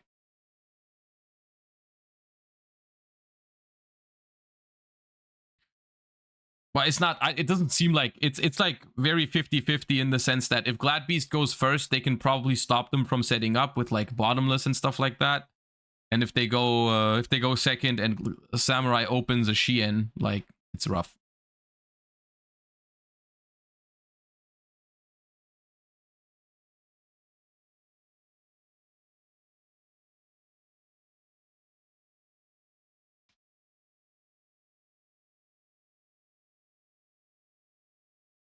Shame we can craft Cold Wave. Oh yeah, the format did have Cold Wave at the time. Yeah, that's a big deal.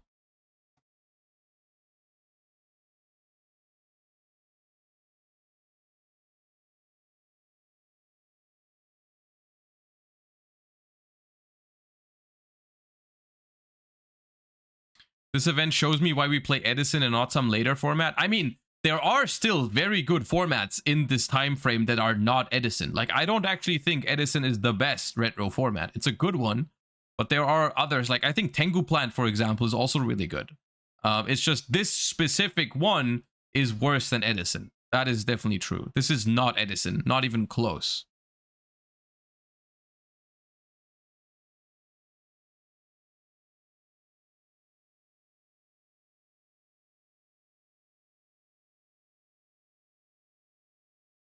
All right, we're about to begin. Less than a minute. Is this Frog FTK format? Well, this one doesn't have Substitute. So no. What's a good OCG retro format? I don't actually know. I'm not familiar with all the exact differences.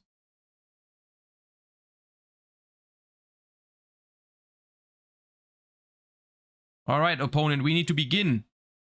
The round has started.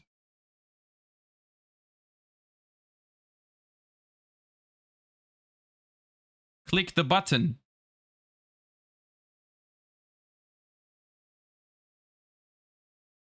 Do OCG players even play retro formats? I don't know how popular it is. Maybe we have OCG players in the chat who can say. But I heard that even over there, some retro stuff is getting more expensive. So maybe. At least that's what they told us last time when I was in Japan for Worlds last year. But I don't know if it's popular or not. Okay, what do I do if my opponent is here but does not begin the game?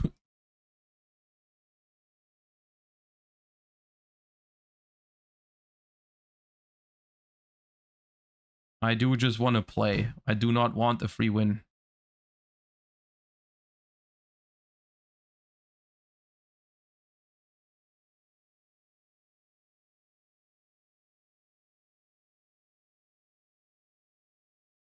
I pinged them on the Discord. Let's see if they are here.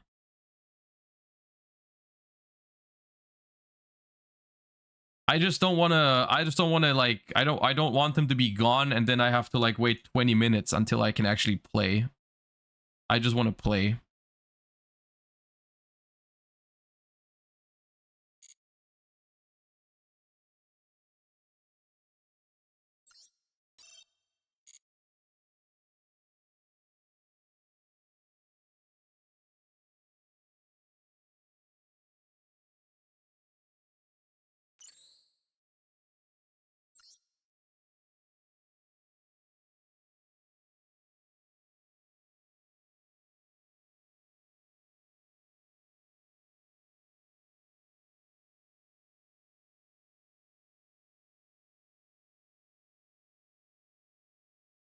Would I be able to see if it was an issue on my end? Or would it look just like this?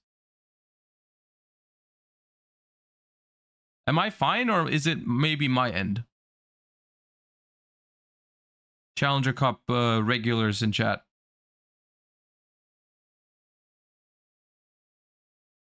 Table problem? All right.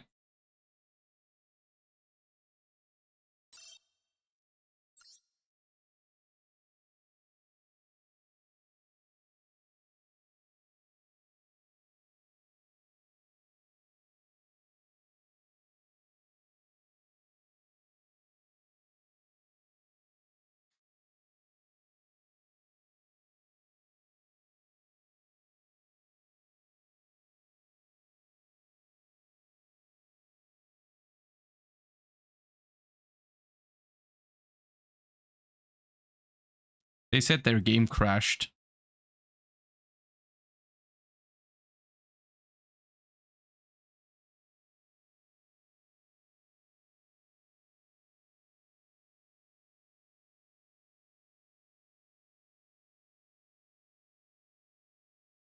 My opponent just opened double gateway Kageki Kagemusha. Yeah, have fun with that. Well, so now they're not on table 5 anymore, and they're also not on table 19.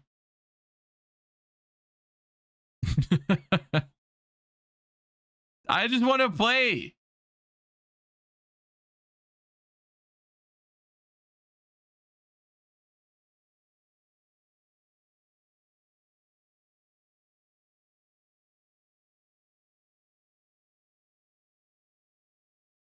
But we've already lost 5 minutes, which is also really annoying. Because my deck is slow and probably takes damage before it like turns things around.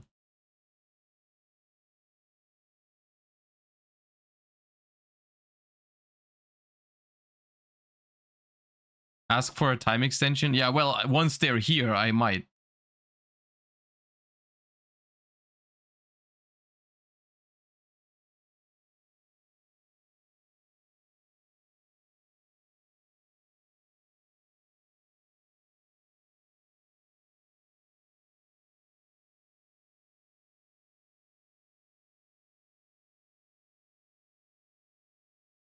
They said their game crashed again. Okay, there they are. Okay. So what do I do? Do I add Skidoo for a time extension? Yes. Okay.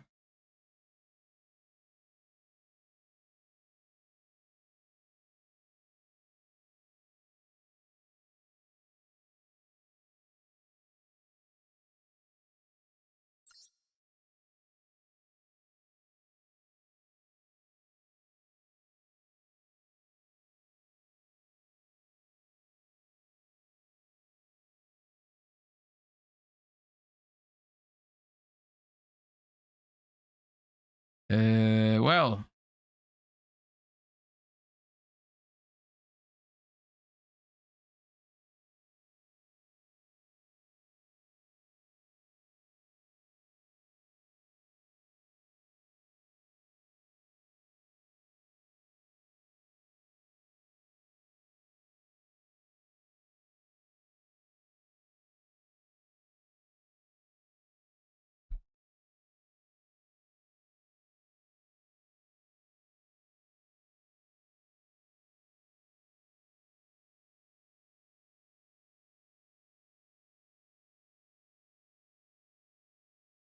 They are typing somewhere,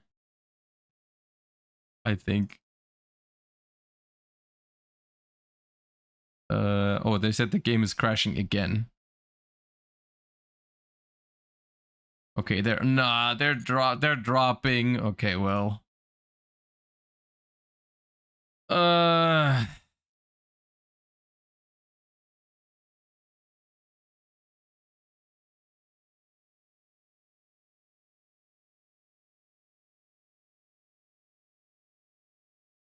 No, dude. All right, I guess.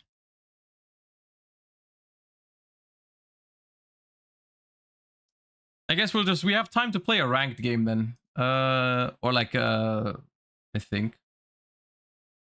What was it? Table 5.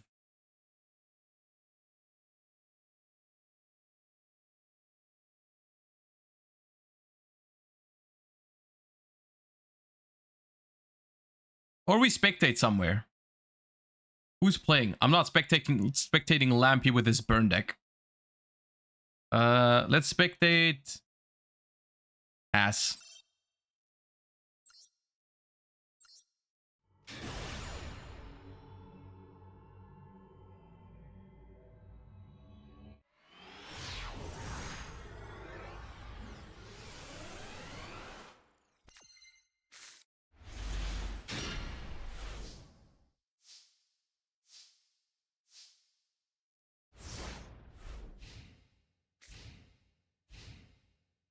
All right. We got 42 against 40. Okay, this is looking like Edison. Okay, this is actual Edison format now. Necro Gardna, we mill nothing. Got the Lone Fire into Lone Fire. Into Titanial. Okay, they're playing an actual Edison deck. That's kind of based. Playing around Gores. They're scared.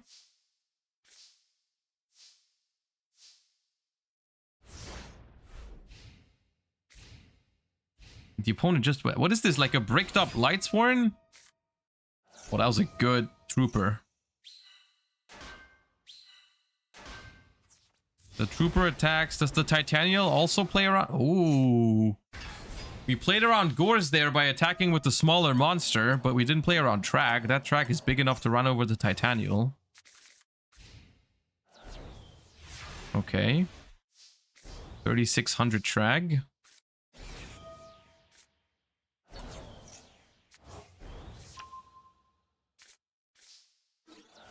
Making it smaller for some reason. They do. I understand they want to steal the Card Trooper, but why do that in main phase 1? Ooh, Mill Wolf. Ah, okay. What was your play if you didn't mill the wolf? Anyways, get torrential. Isn't Brick Lightsworn normal Lightsworn? Yeah. Yes.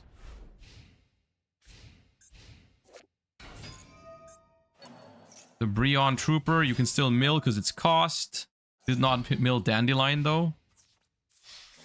All onto Celestia just to not take the damage. Okay. Ancient Fairy in defense. Sit on that. 3k wall. Another. I was gonna say another Celestia, but no, it's Gragonith. Lightsworn Dragon. That's insane. End phase Mill Bulb. Okay.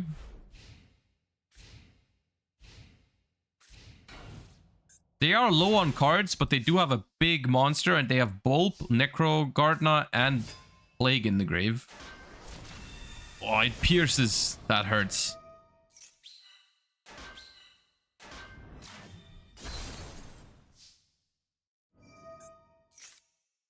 Okay, milled nothing here. Another wolf. Okay, Lightsworn might take this.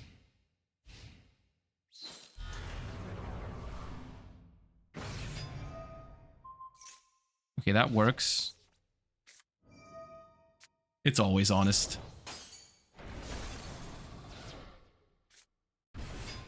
Oh, but the Cyber Dragon might save them. I mean, not really. Bulb. Mill JD is funny.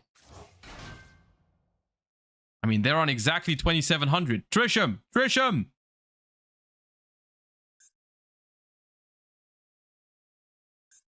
Trisham! The thing is, because we were spectating, we weren't live up until this point. Maybe there was like a hint that they had Effect Veiler. Could be. You never know. Maybe they had like a response window.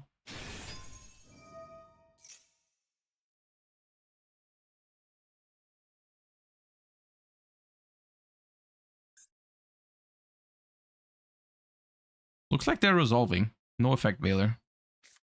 Pop. Pop. Level Eater. And that's crazy that we lost to this Lightsworn pile. I'll say it. That was a real... They even had the Lightsworn Call of the Haunted in there and Gragonith. Alright, cool. That's the sort of decks I want to play against. What are these playing?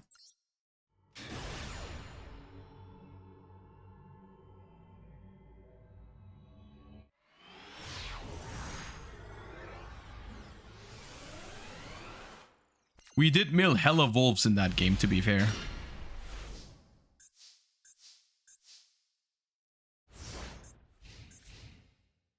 Alright. Playing around Mech Knights is cringe in old formats. Just put them in the same column. Like a true duelist. Ooh, the Raikos are through the roof. Okay. Level Eater milled. Okay, not bad. Dandelion added. Ooh, do we have Quick Draw? Oh, but we can't do it this turn because of the new errata. Tuning. Mill Dandy. No. Lone Fire. Wrong plant. Ooh, Limit Reverse though. That was still a good mill.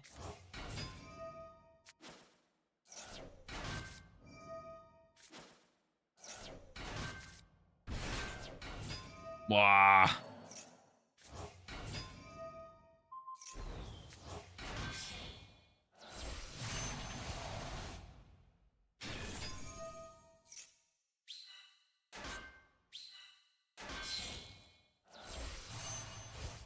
I feel like there was a potential Trishula line somewhere, but I guess Trishula for just hand wasn't good enough. Ooh, they hold the gores until the very end. Okay, we have a game.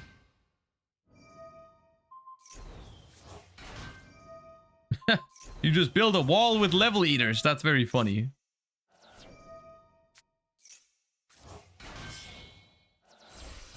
Oh, we're making the Stardust big.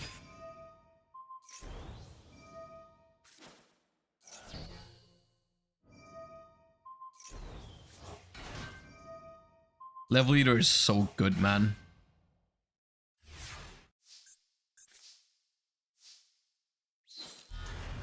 Oh, God. Goodbye, Stardust. It's been real.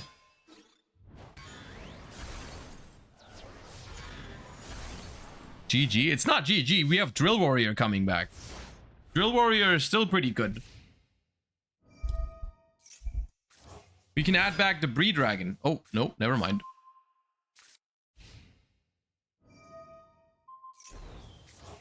I mean, they have a wall every turn.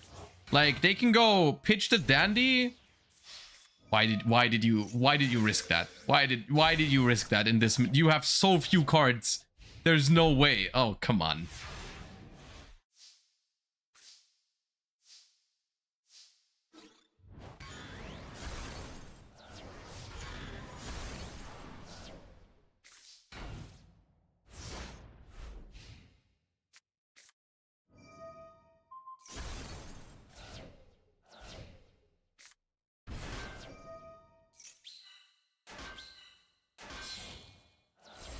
Hold up.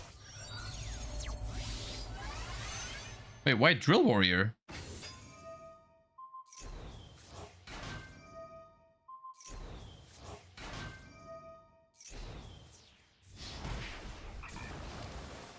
Why not, like, Turbo? Or Nitro?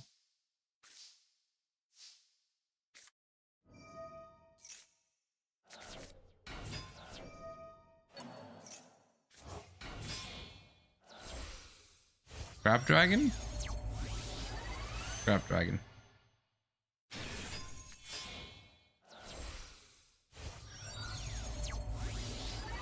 This game already, if we switch a token to attack? No. They're still on 8,000. They could still come back. With a... They need like top deck... top deck the Breed Dragon or something.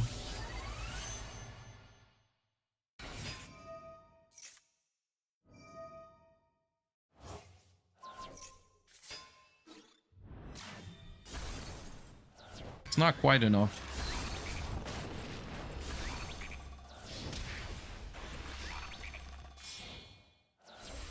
I guess Stardust makes sure that does not work. Yeah. That felt super winnable for the quick draw player. Yeah, that felt super winnable. Just don't attack into that Mirror Forest. That was not necessary at all.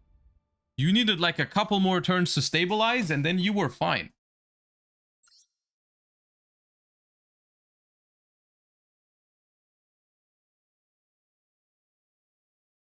Oh, there's pairings.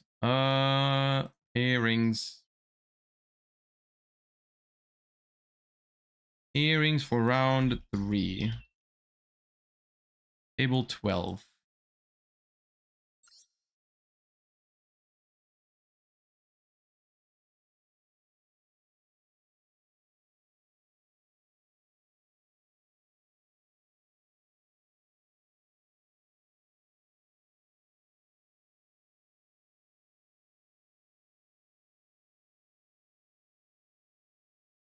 Yeah, the level eater is kind of broken with quick draw. Like if you have 2 level eaters with drill, you can just go quick draw, add back Dandy, bring back 2 level eaters, banish quick draw by discarding Dandy. You got 4 monsters every turn. It's pretty nuts. Yeah, we're 1-1 right now. We lost round 1 to Samurais. And then round 2, our opponent didn't show up, so we didn't have a lot of great games yet.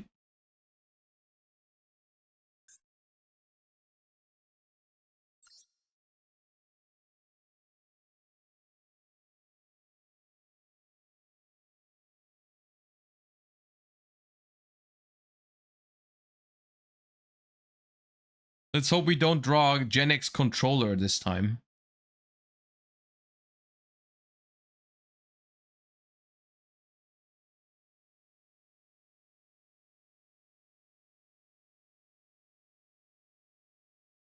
Sir Alito, thank you for the 5 months. Appreciate that. Thank you.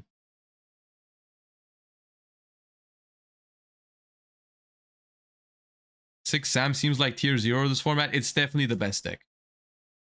I don't know if it's tier 0 because this is an OCG format that didn't... I don't think we had this exact format in the TCG. Because we had like Reborn Tengu and Max C and all that kind of stuff. Like it was a little different. So I don't know, but it would seem likely. It really would seem like it is. And it really, going back, sometimes really makes you wonder how they thought making Gateway of the Six and then all the 6 Samurai cards like was actually a good idea. Like if you think about the power level this format had, like how crazy is the creation of 6 Samurai? Wasn't Gateway pre-hit in the TCG? No, there was a short period of time where you had 3 gateways. In this, like, I mean, Gateway is even an older card. Gateway already exists since like 2008 or 9. But the new 6 Samurai support made it broken. Like Gateway already exists in like Edison format and such, but people don't really play it because you only have the quote-unquote bad 6 Samurai monsters. Now that they get a bunch of extenders and stuff with that set, I don't know what set it was that brought Shi in. Was it Starstrike Blast? I think so. Then it becomes completely broken and the gateway goes to 1 relatively fast. Storm of Ragnarok? Oh, okay, my bad. Yeah, Storm of Ragnarok, okay. Oh yeah, Starstrike Blast is Glow Up Bulb. Is that one before or one after? I don't remember.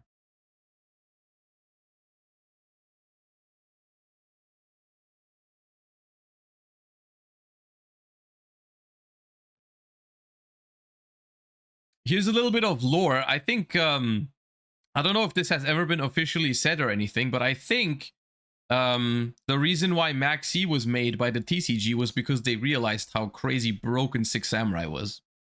And they wanted a card that would stop them from summoning too much in one turn. I think that's why Max C was made, is because of 6 Samurai. Like, because of this deck.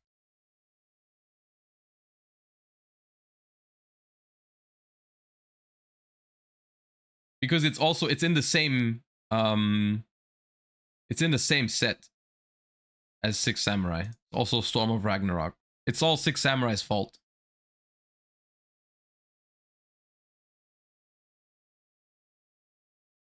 Is 6 Sam or Mathmech more cringe? Probably 6 Sam. Alright, we begin. Please work. Please? Okay.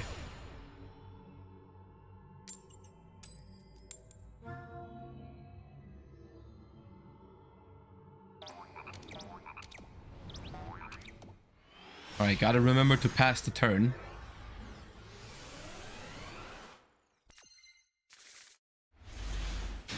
Okay, this hand is better than the first one.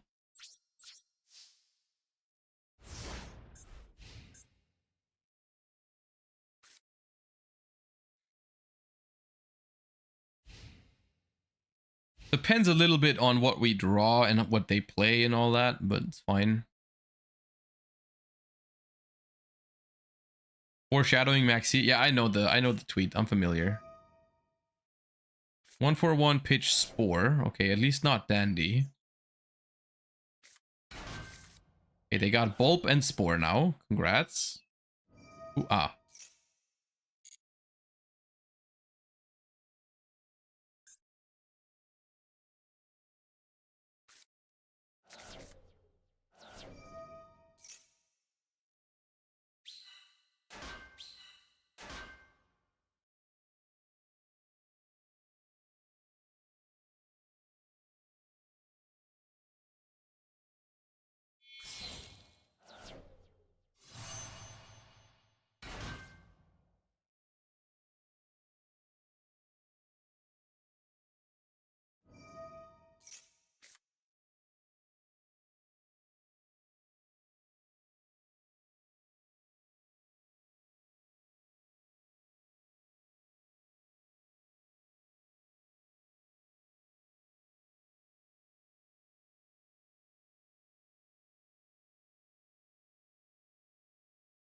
I am missing access to Treeborn Frog, unless I get lucky and mill it with charge.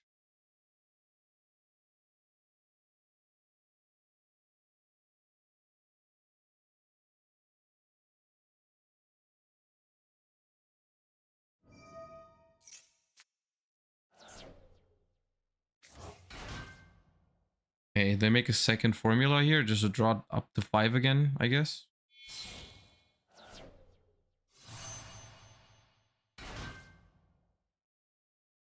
My opponent opened double gateway again. Did you lose round 2 to Samurai? I would assume.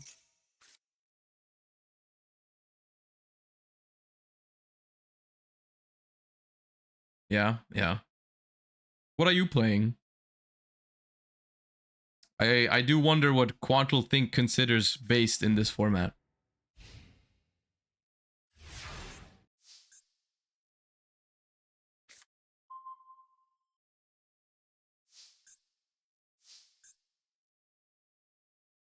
Oh, you're also playing Samurai, is what I'm getting from that smile.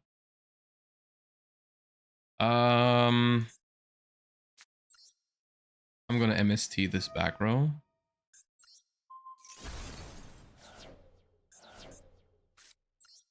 And then I'm gonna mill Treeborn Frog. No, I milled Spore, that's fine. And then we start working on these formula synchrons. And mill 3 more in the end phase. Oh, they also have Veiler. Okay, good to know.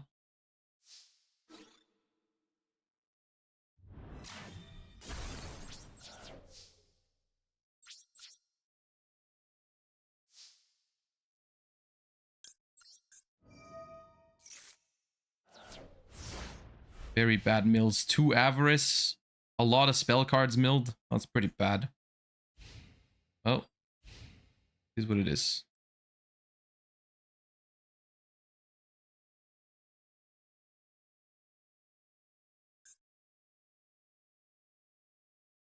They did kind of commit a lot on the first turn. Bulb effect has been used. Haven't used Spore yet, but we'll see.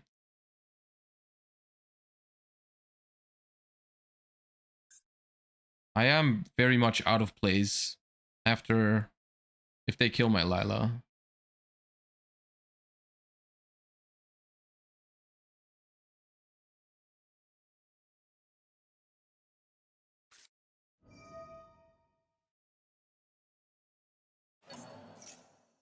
That's pretty good.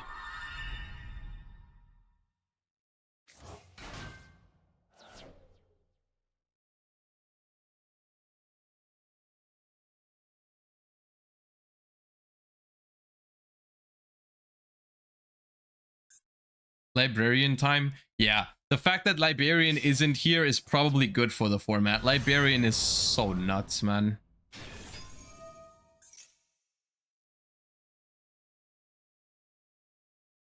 How did people play this? See, that's the thing. We didn't. This is not the format.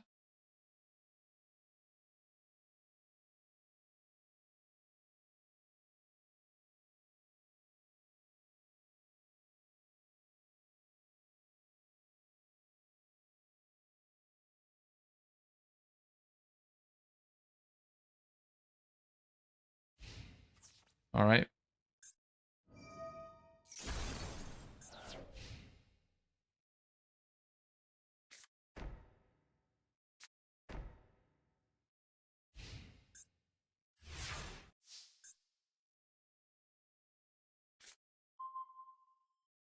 Uh,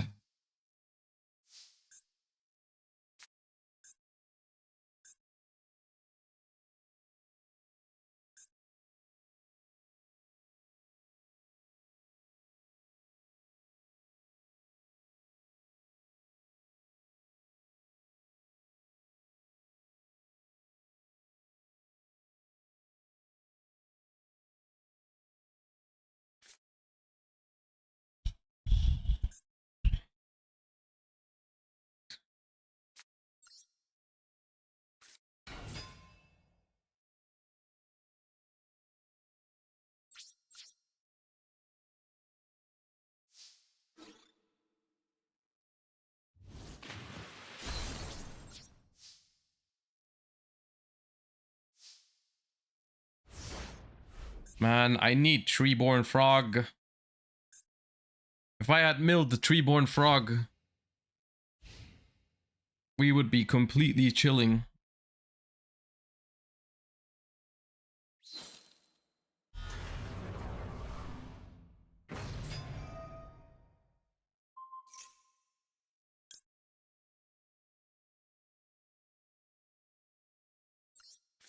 Look at that.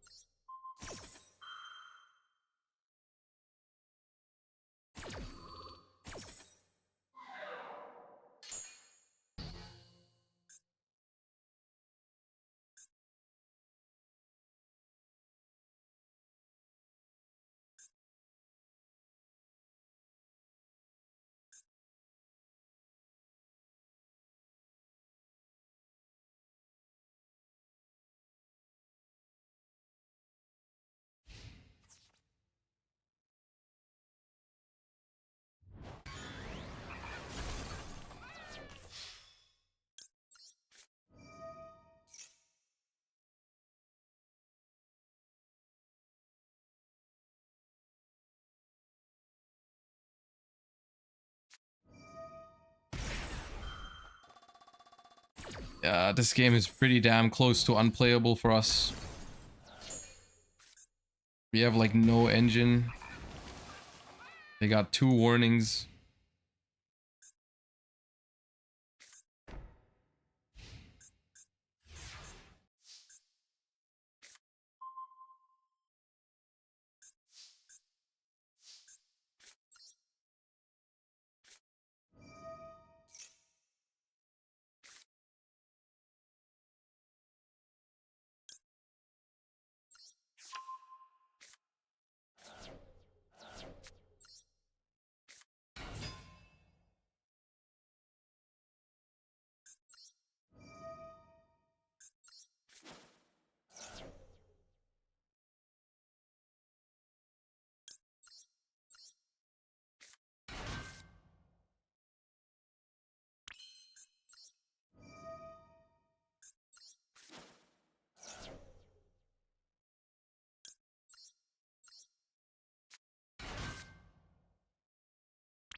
Is Doppel Warrior in this format? Yeah, you can build a pretty sick junk Doppel, I think.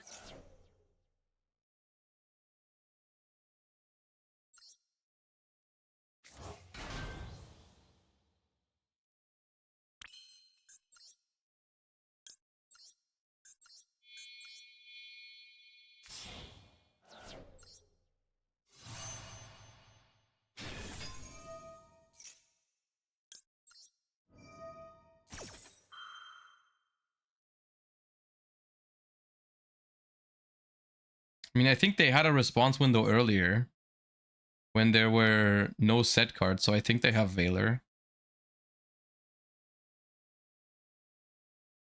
Yeah.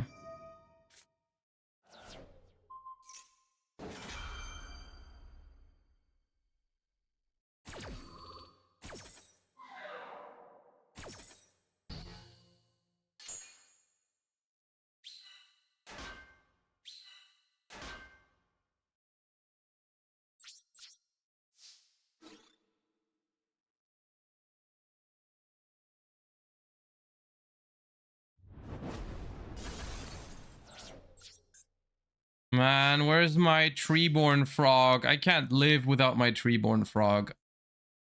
I milled 6 cards and I play 3 Treeborns. I play 3 Undines, didn't draw one. It's really annoying. I play 1 for 1, I play Foolish.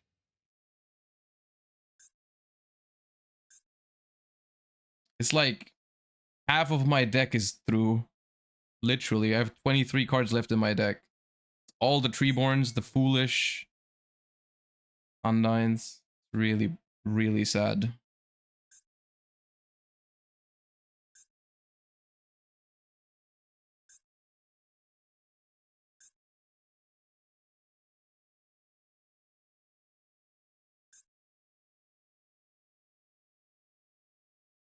I mean, at this rate, I'm just losing in time, even if I find Treeborn.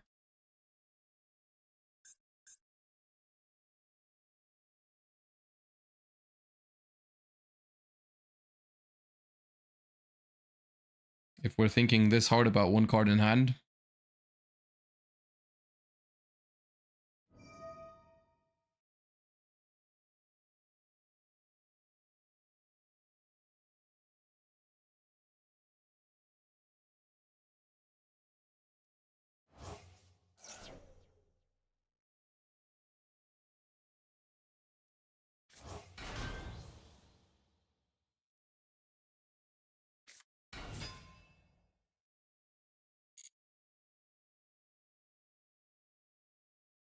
Spore should have been an attack. Should have been attack 22.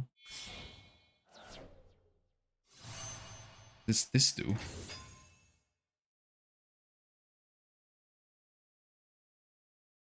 Ah, okay. No, that's actually okay. That's fine.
Yeah, this is doomed. Bro is not having a good time in this format. I mean, I'm just being unlucky in this game. It's fine. It's not, I'm not like having a bad time. It never, I mean, this never feels good to be unlucky, but I'm not like mad about it. This game is, it's normal. Just didn't have any good cards. The thing is, Valoring this, I guess, is better because it leaves me, I can like top deck Caius, I guess, and that could maybe get me out of this.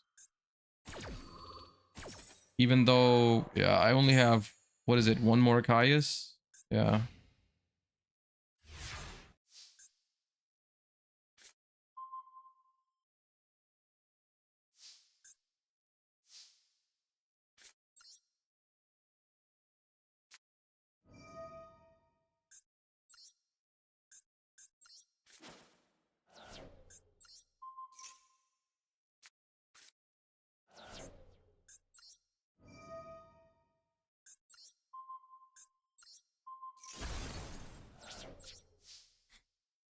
I mean, it's better than the average card in my deck, I suppose. I'm probably still losing the game because they got 2 cards, I got none, but that was something at least. Yeah. We're not meant to win this game. We are not meant to win this game whatsoever.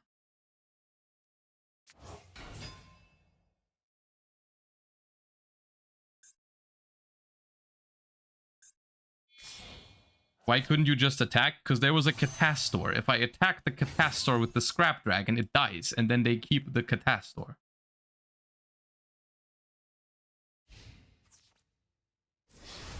Okay, that is throwing. Please punish.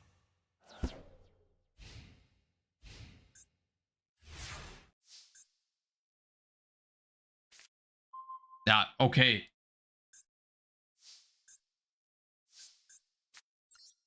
Sick.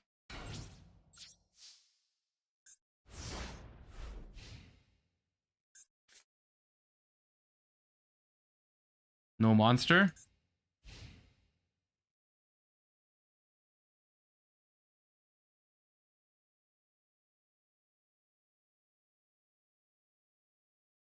How many rounds is it? 6. 2 minutes left. Oh yeah, I'm losing in time. I'm losing in time. There's no way I'm winning.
There's 30 seconds left. There's no shot.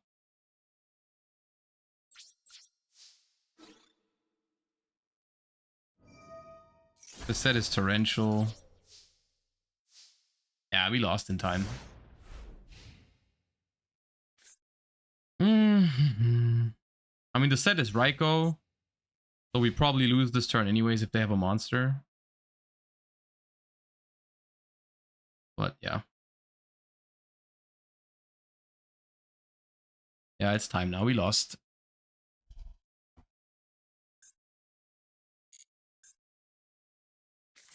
It's Raiko, Pop, Catastor, and then if this is a monster, we would have died this turn anyways.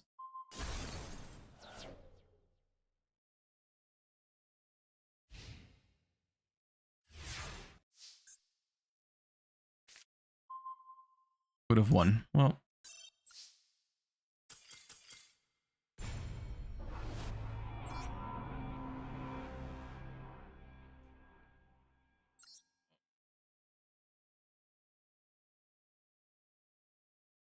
It'd be like that. This deck is weak to that. Like, this deck is relatively slow to get going. I mean, especially with a draw like that. Like, the draw was pretty bad in that game. If we had gotten a little bit of a better draw a little bit sooner, I think this matchup is quite good for me. Because genuinely, if you have a solid hand, the only thing you need to be scared of against quick draw decks or dandy decks in general is like the one Trishula. So as long as you can hold Valor for Trishula, you're fine. We just didn't have the Treeborn access, which is unfortunate, but yeah. Because we milled 3 with Charge, 3 with Lila. They milled us 3 with Iron Chain Dragon, so we milled 9 cards. We didn't hit Treeborn. We didn't draw Undyne or Treeborn until like turn whatever it was. So yeah, it happens. You're still in or it's over? I mean, I don't think I can top. I'll play the last 3 rounds, I think. If people are, I mean, unless I don't get opponents because everyone else drops, I'll play for fun.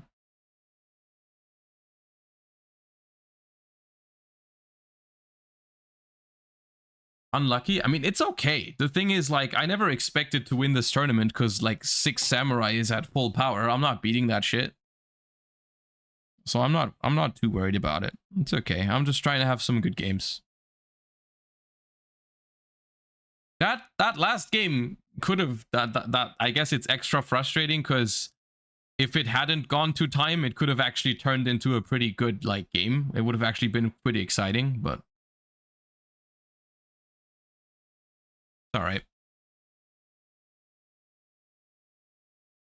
We have pairings for round 5. Let's see. Table 8.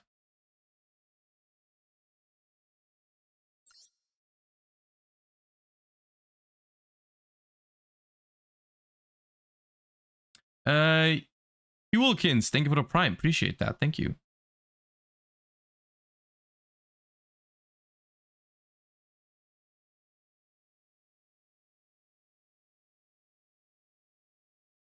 Would have been nice for the opponent not to take 2 minutes to activate Spore.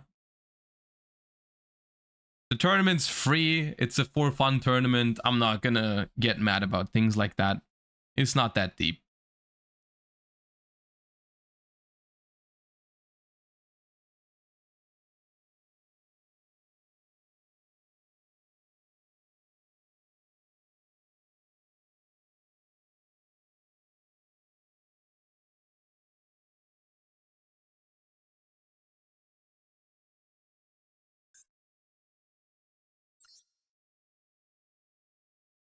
We start in 4 minutes.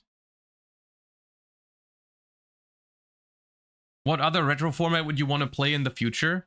I am currently in the process of building in paper a couple retro formats, which is I've built 2012.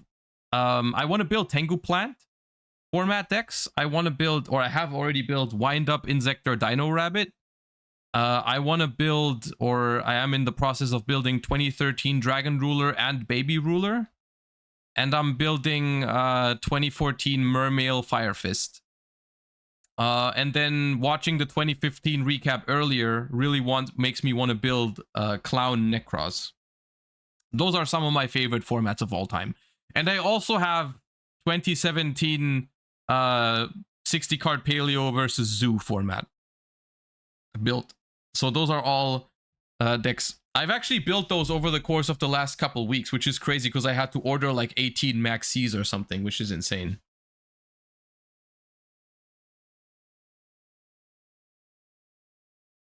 Because for some reason, even the common version of maxi is like $7 or something. Really annoying.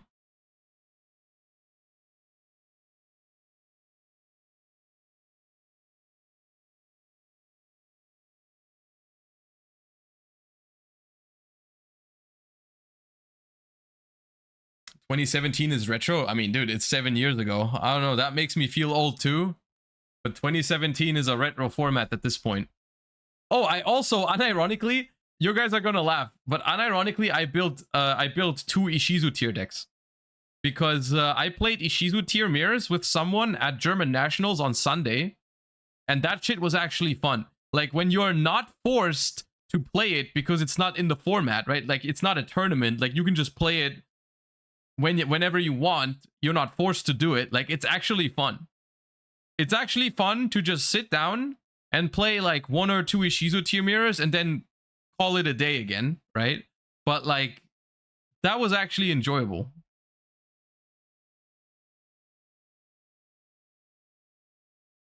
Which is kind of crazy to think about with how much we complained about it when it happened, but it was actually funny.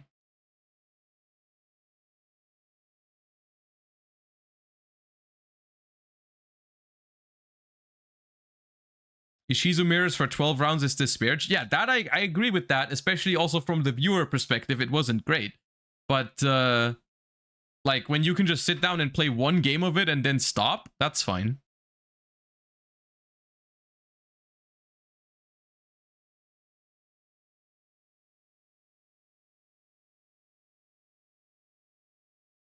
All right. The round should start any second now. Now. Right, 21.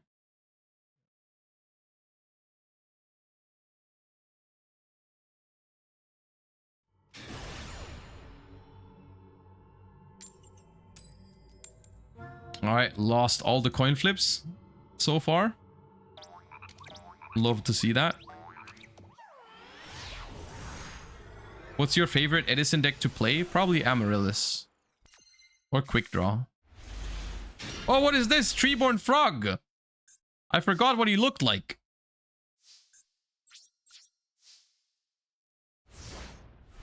Why does everyone pass on turn 0? Because it's an old format and the player going first used to draw a 6th card going first.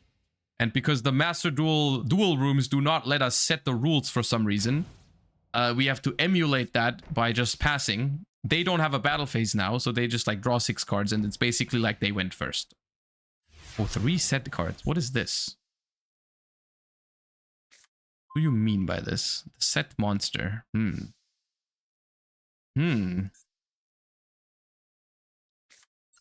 I will charge. Gravekeepers? It could be Gravekeepers. Oh, I milled my Raikou. I only play 1. Well, I wanted to add Lila anyways. Trust. You made me kind of scared. If it's Gravekeepers... I don't want to get spied on. I'll set my Treeborn. And my space. And pass.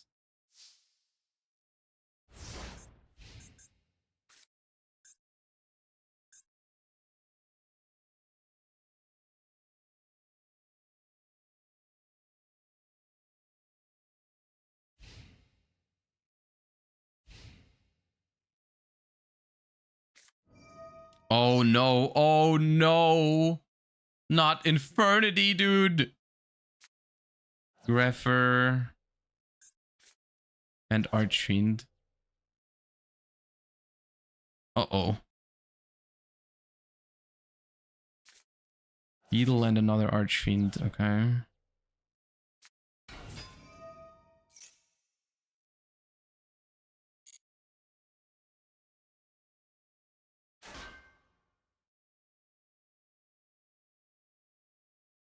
You know what the problem is? With their hand, the set card is probably another Necromancer, and that destroys me. They even have 2 Archfiends, so I can't even like keep it for that.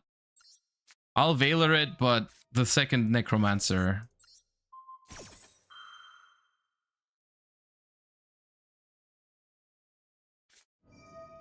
Or that. Yeah.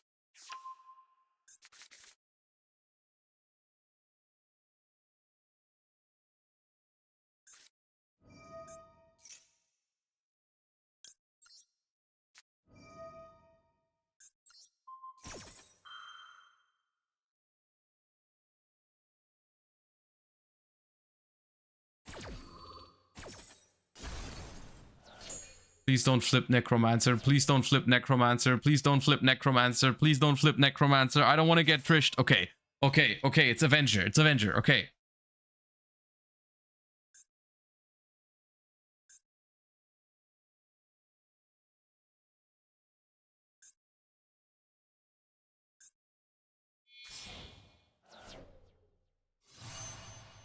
Stygian Sergeants. Ooh, attacks again. Okay, that's annoying. 3,000 damage. I don't want to take 3,000 damage.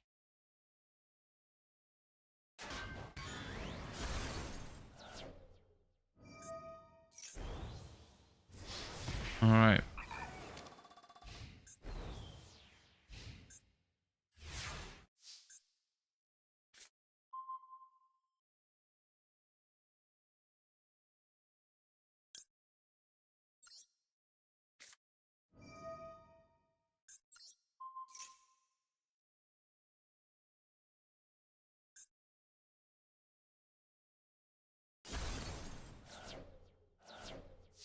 It was Infernity Break? Why didn't you Infernity break my MST before searching the launcher? Holy, we got lucky there. Okay. Well, gonna have to Dark Hole my own Treeborn. And then hope they don't top deck. Launcher is limited, right?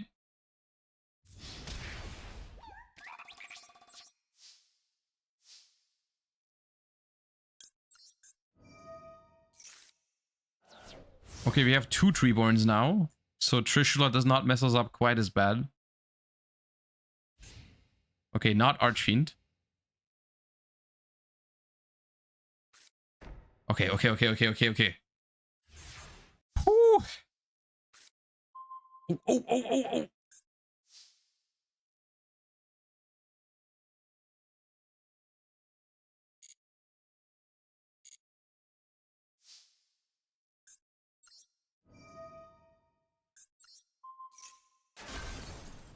I thought it was maybe Torrential. Because I was like, which card do they want to set into my Lila? Maybe they wanted to Torrential me, but it's okay. We don't need the Treeborn here anyways. Alright, we start beating them down. And we have Veiler for the worst case scenario. Alright, cool. Why did they set? Probably to bait me into doing exactly what I did, which is turn my Lila to defense to take less damage and have more time, which is okay.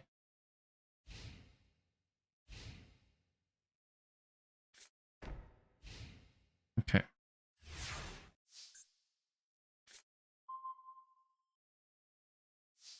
Yo, are we winning a game?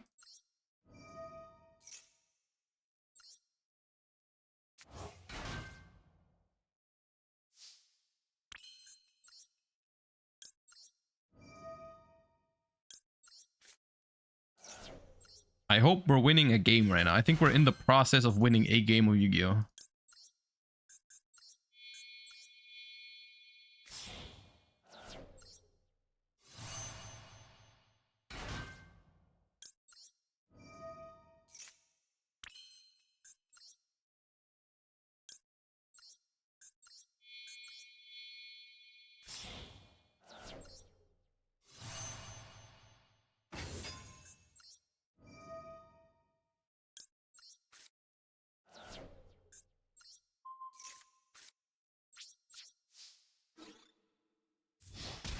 Nice. Oh, that was scary though. If that set card was Necromancer, we would have lost. It would have been done. Or if they should have used break on my set card. Okay, GG's.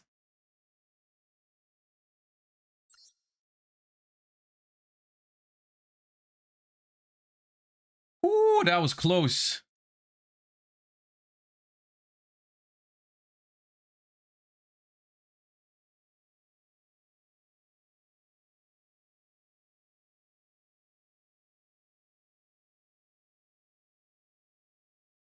All right. Do we have much time left? 11 minutes. Okay, time for some spectating. Time for some spectating. Oh, God. I don't really want to, but I will.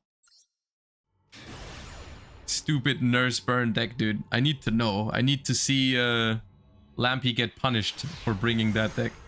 I need it in my life. Please win. Pass.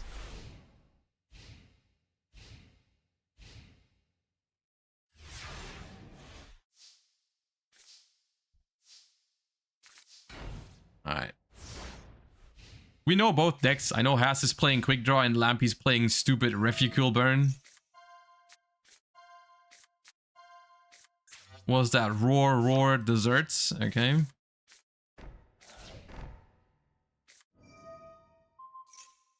Ooh, that's a good opener against this deck. In case you've ever wondered, against these kind of decks, you always want to end phase MST. You never want to, like, wait for them to be able to chain their cards. Against Samochi specifically, you could hold one just in case they go for a crazy Samochi chain. Yeah. Dude, the fact that Raikou doesn't target is so much better against a deck like that. They're already down to one card. You have to be careful with doing damage to them though, because Hope for Escape is a scary card. Is there a viable beast deck? A beast deck? I think the closest would be TG, but I don't think this is in this Master Duel format. Like Hamster and stuff. I mean, you can play Quick Draw with like Hamster and Raikou.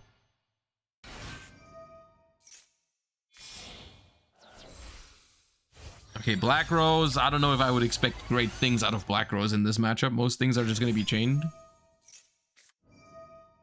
But I guess you can live with 1,000 damage from Barrel. Do we have Accumulated Fortune? No. What's the other set? Another Samochi? Oh, Gift Card.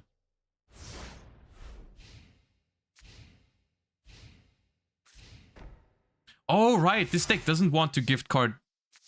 This deck might not even play Hope for Escape because it's burn. Yeah, right. Yeah, Lampy's just getting destroyed. Oh my god, he's getting trished. Wait, not trished? Okay, Scrap Dragon is also pretty good.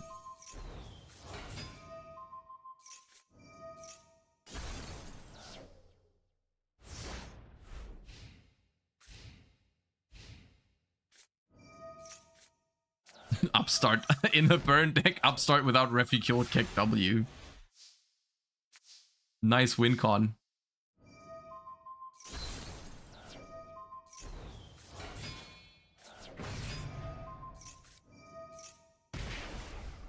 Okay, your opponent is right back where they started. They are right at 8,000 and you have 0 cards. Nice burn deck. And you've been killed by Level Eater. Oh, man.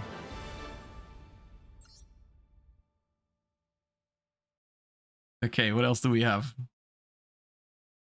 Spectate here.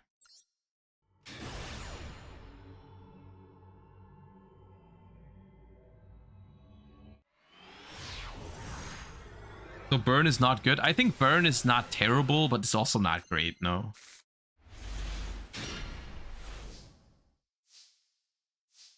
Okay, what do we have?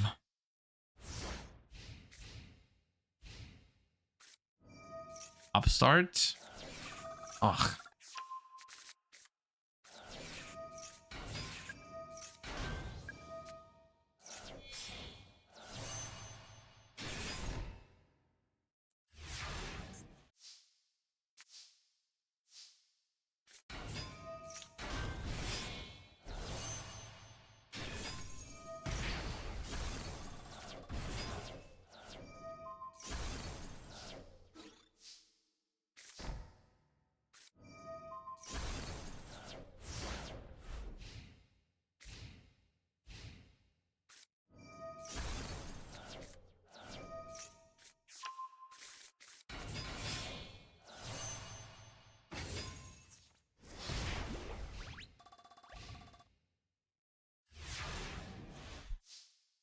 Man, only 6 Sam Mirrors are down to 2 cards per player after 1 turn each. It's insane.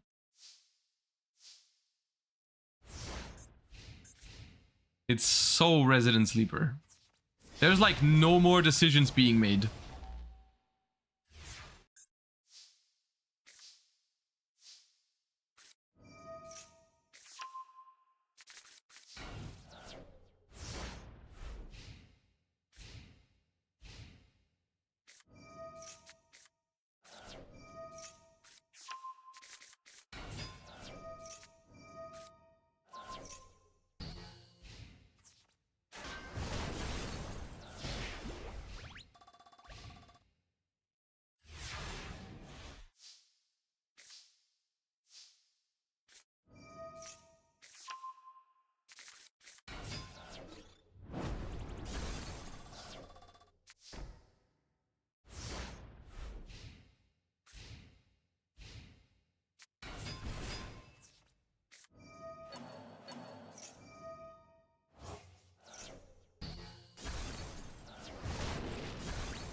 What a great game.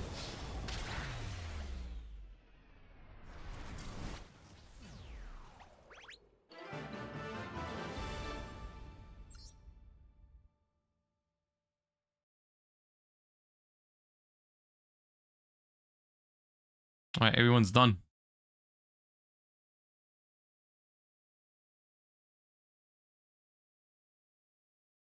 Everyone is done.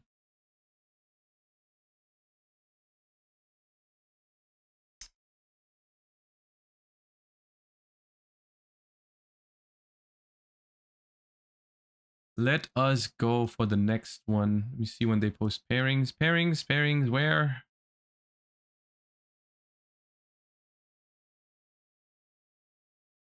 Not yet.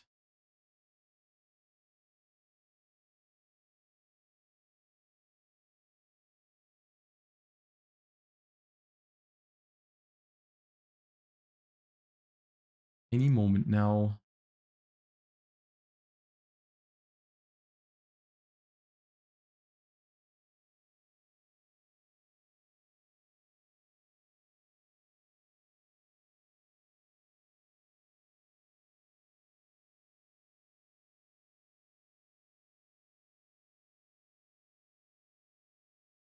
So now we got lightning strikes outside. Sick. The weather goes from super hot to now it's raining and lightning. Insane.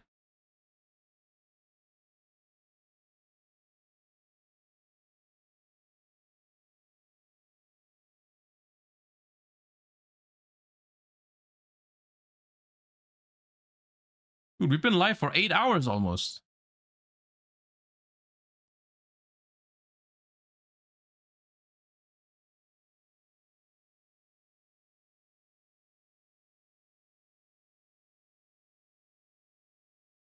At least it looks like it's going to get a little bit colder from that.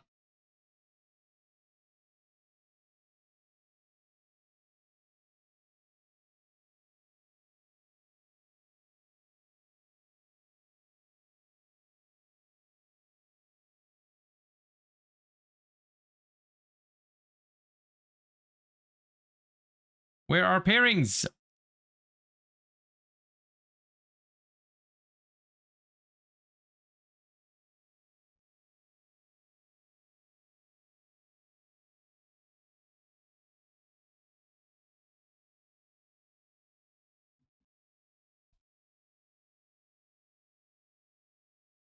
Here they are. Okay.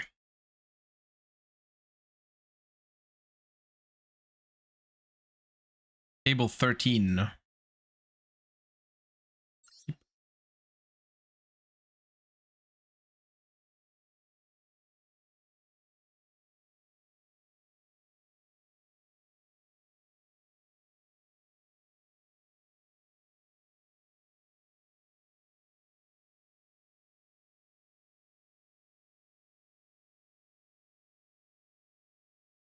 All right.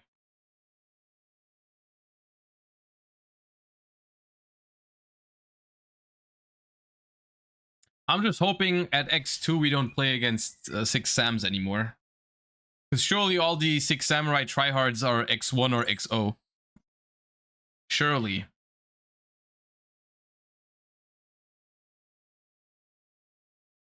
This is round 5.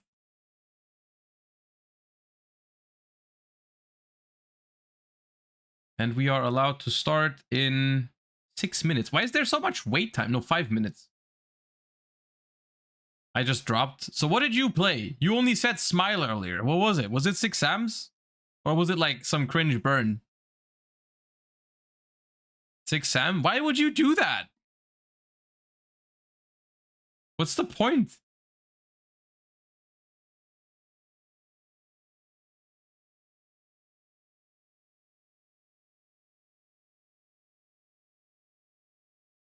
I'm gonna go and play this 2010 retro format and play the tier 0 deck. Win? He didn't even win.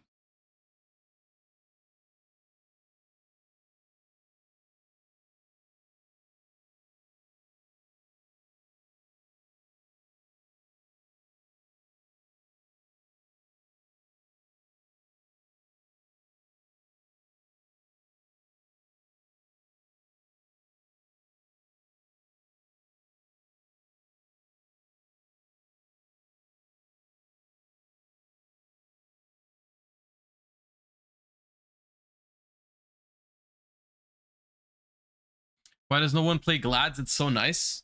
I don't know. I think nowadays a lot of people don't, I don't know, like Glads that much. It's not a very popular deck in Edison, that's for sure. I think it's also completely fine in Edison. It's not like the best or anything, but it's playable, but no one really plays it. I don't know why. I like Glads. I think it's alright.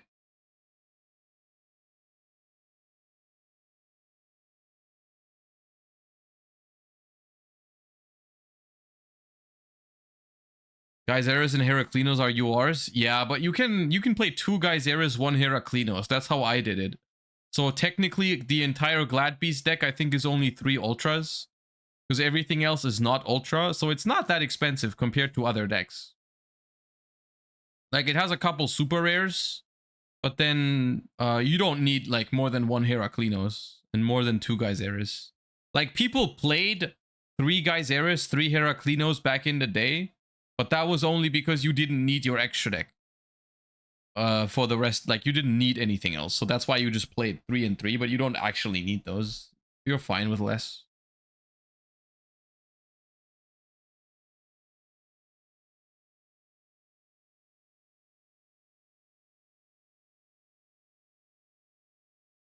Glads is not cringe. Come on, no, Glads are not cringe. People just see purple cards and start screaming cringe, but because they have no ability to make a distinction between like a floodgate and an actual interactive trap card. They can't. They just can't handle it. They see a purple card and their brain like overloads.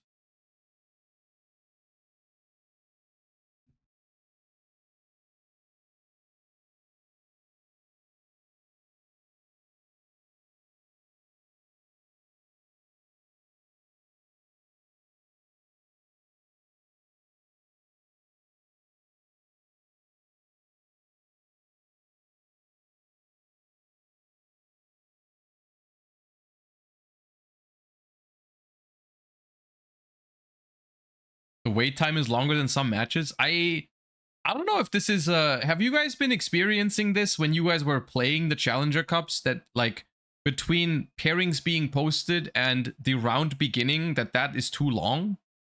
Because it feels like that a little bit when I'm playing. When I'm casting, it's fine because I always appreciate the small break and such. Like, I don't mind it. You know, I'll go on like the tournament resumes shortly screen and all that. That's okay. I guess not everyone is sitting in front of a Twitch chat for 5 minutes. Some people use the time to like go to the toilet or get some food or get some water and stuff. So it's like, it's okay. It's not the end of the world. But yeah, it's okay. I think it's better to have like 1 or 2 extra minutes than not enough time between rounds. So it's okay. Whatever. Most of the time people finish before the timer. Yeah. Yeah, I guess. But like there's always some people that finish right when like, you know, someone's always the last. Oh, okay, let's see. Can we win a coin flip? No, we can't. All right, sick. The G Pretender, thank you for the 7 months. Appreciate that. Thank you. Have not won a single coin flip. Love that for me. Opened. Decent hand. Okay. Could be better. If I draw the second controller, I'm ending stream.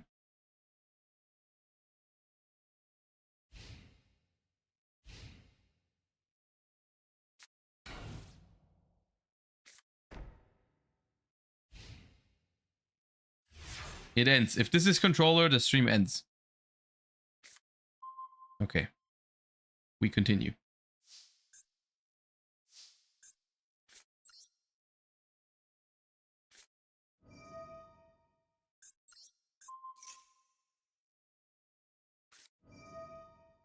I had to check for warning. I don't want to get warninged on my Undyne.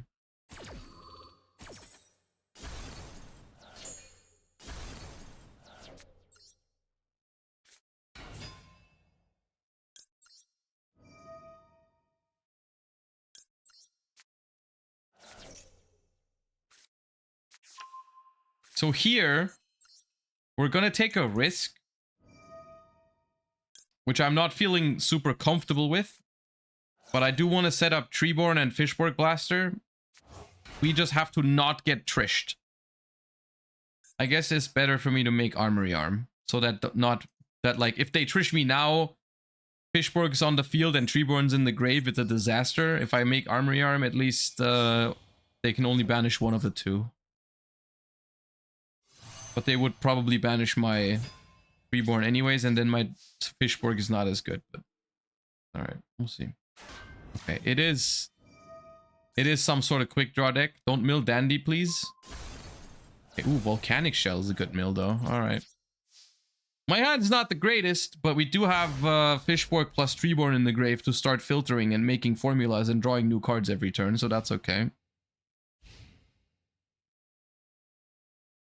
Just don't get trished here.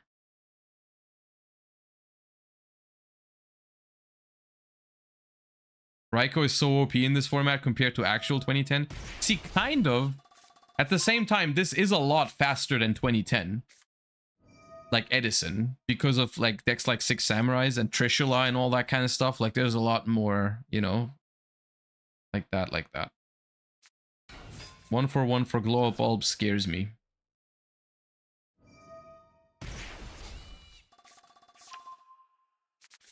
I wish I had an Effect Veiler. Okay, that does not scare me as much.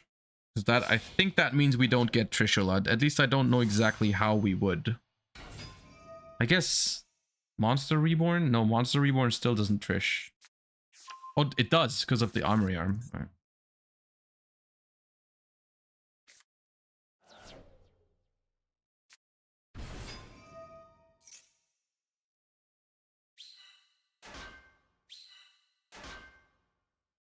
It's not good.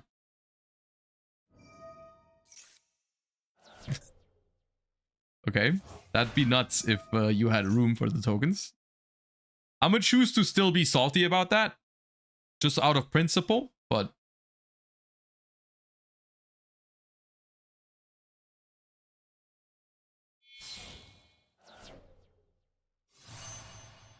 And this is still an insane opener. Paired with the fact that they milled Volcanic Shell from the Raikou.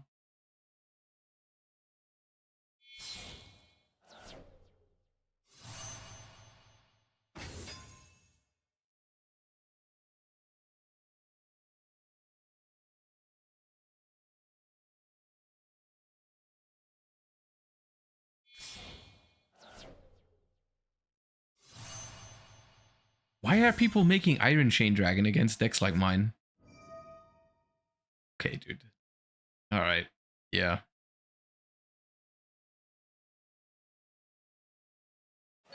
I really do think the existence of Maxi improved our synchro formats. You know my opinion on this. I think in early days, Maxi was a great card. For like maybe the first 5 years of its existence, Maxi was a blessing for this game. And then it just turned.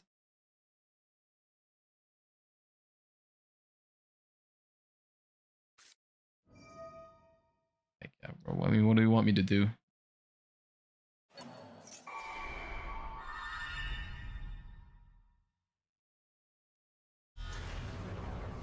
He is better.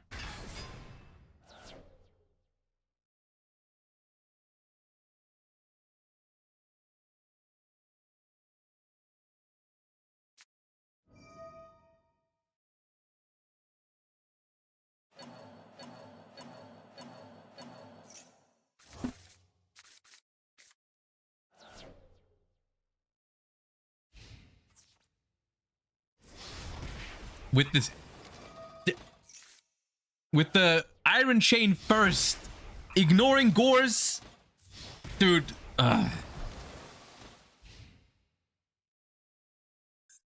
I'm losing my mind. Pitch Level Eater for Drill Warrior. Oh my. I mean, I already lost because I'm at 700, so Drill Warrior just destroys me.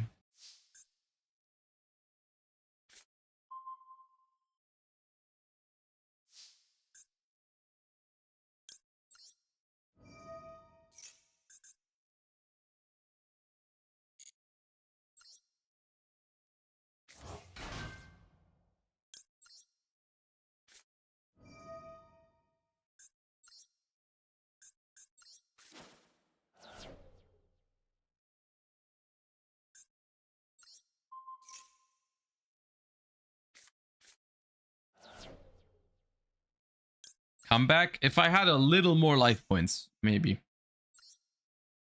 The way it is, the way things are, I don't think so, but...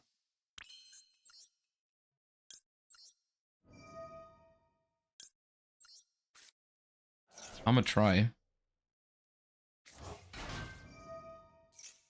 Caius is also a game, yeah.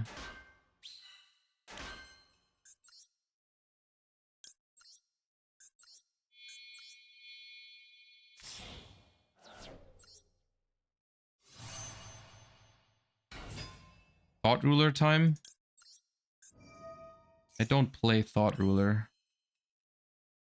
Dead Undyne. Sick.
Android with formula is good. The problem is the Caius goes back to them because it was enemy controllered. So I have to synchro here.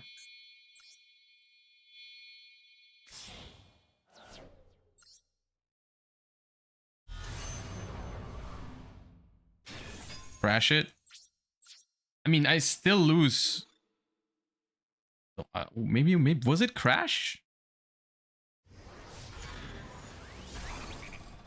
Was it crash?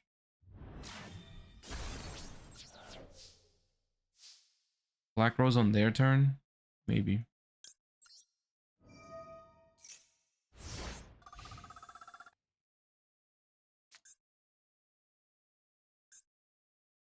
Damn!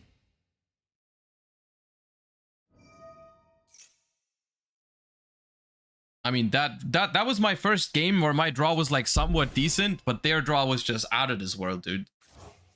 Like it's their third turn. They've already resolved like 2 Pot of Avarice, Monster Reborn. Like, I'm not mad that I didn't win that game. Thought Ruler was the win con? Yeah, I didn't play Thought Ruler. I didn't play Thought Ruler. The fact that they are doing all of this without even thinking about the possibility of Effect Whaler one time is kind of crazy, but...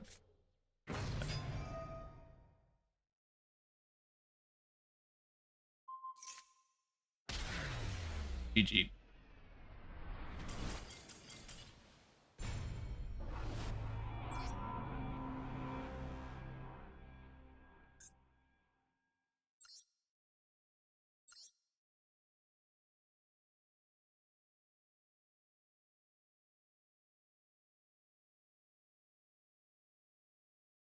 Alright, at this point I might as well play the last round. We're not going to make top cut, obviously, but...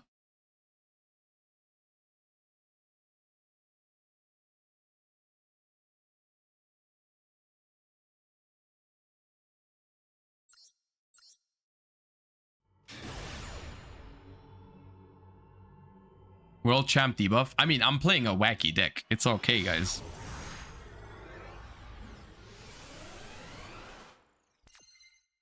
My game 5 wasn't better. I got OTK'd by 6 Sams. Yeah, that sounds more miserable than my game. My game at least was against a cool deck. Can't really be too mad at quick drawing a nutty hand like that, because the deck's really cool. So it's whatever. Oh, nice.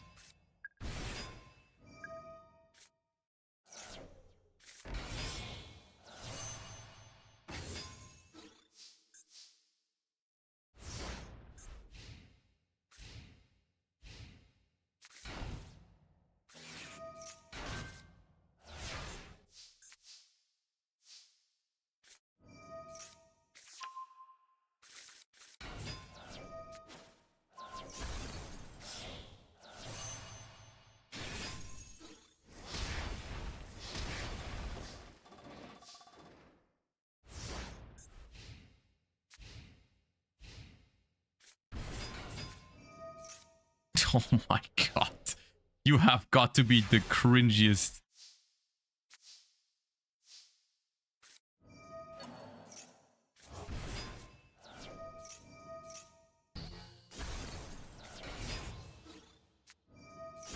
Obviously, it was Mirror Force. Why did you think they torrentialed? Oh my god, 6 Sam players, dude.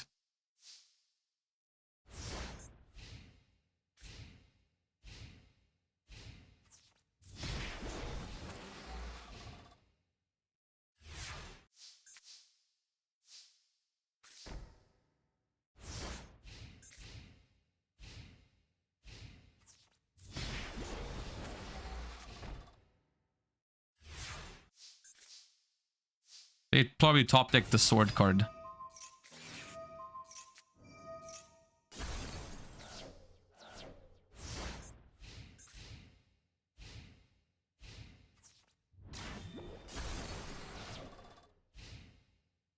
Please lose to the Cyber Dragon. Please. Please lose to the Cyber Dragon. I need you. Oh, it's live now. I need you to lose. I've never been this invested in a game in my life.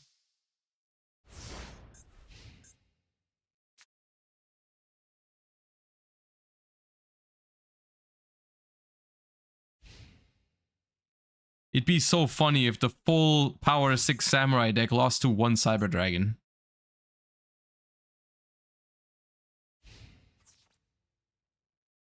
Please. Please. You don't have anything. Fiendish Chain. Oh no, we're here forever! Oh.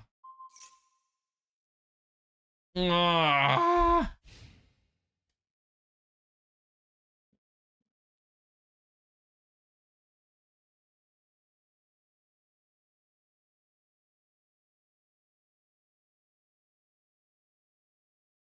What happens if you set a Raikou under rivalry and they attack it? Do you get the flip effect?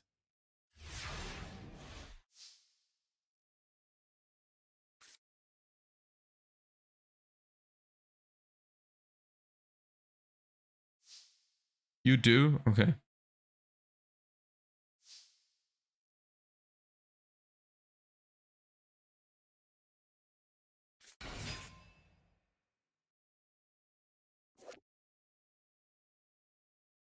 What is he doing here?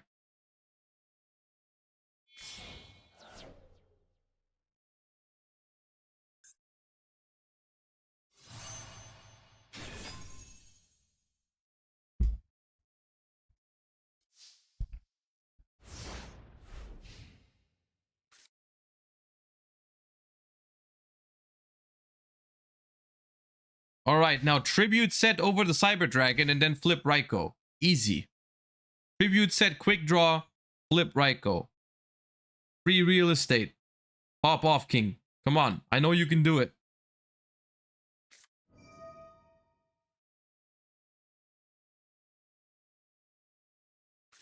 Wait, you can do that?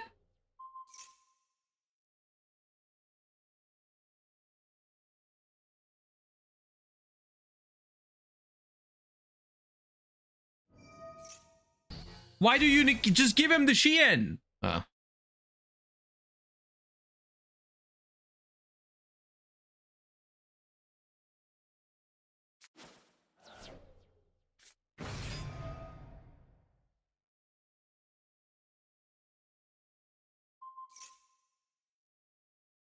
No, no, no. You don't have Effect Veiler. No, come on, dude. My heart is broken.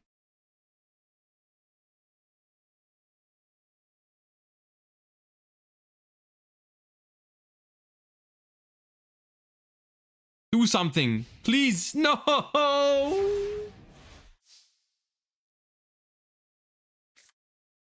Oh, and now they're gonna draw a monster.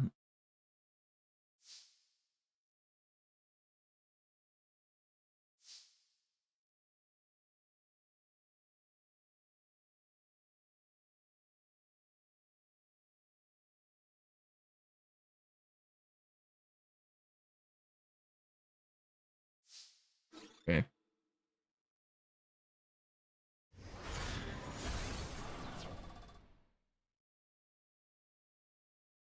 You got this. Just set Raiko. You have to have Raiko. Come on. What kind of quick draw player still does not have a single Raiko? How much time is left? Oh, 2 minutes. No, they have 100 life points less. Oh! Sorcerer! Okay. Hurry! You got 2 minutes. Okay, that needs to be in attack position because they got 2100 attack, guys. But yes, yes. Okay, okay, okay. No Veiler. Let's go. Let's go. 1 minute 45. Come on. We can do it. 2300. Oh no, they're gonna take so much time for their turn. They're gonna set a monster. And we can't do damage. What is this card? Oh. Oh. Oh. Come on. Sorcerer connects, surely. Come on. Is Dark Armed legal? Dark Armed is limited, yes. Come on, come on, come on. Please connect, please. I've never been this happy in my life. The best day ever.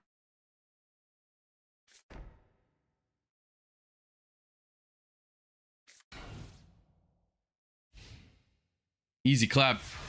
Easy clap. Let's go, Haas.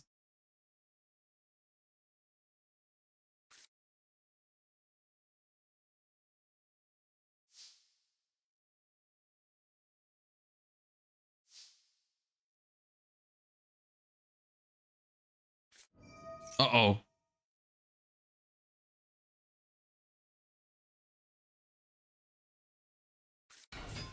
Alright, one draw. Fine. They're not gonna draw anything. They're gonna whiff. Easy clap. They're not drawing anything.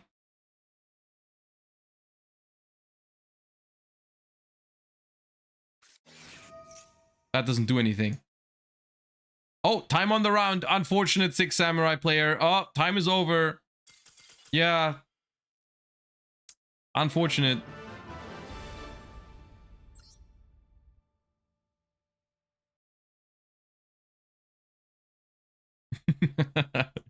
I wasn't biased at all, by the way, guys.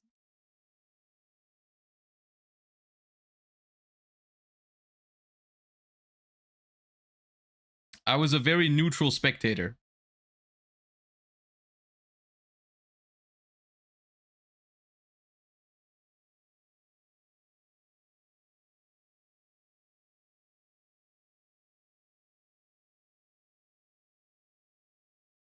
Alright, we're gonna play the last round, even though we have no chance of topping. See if we can...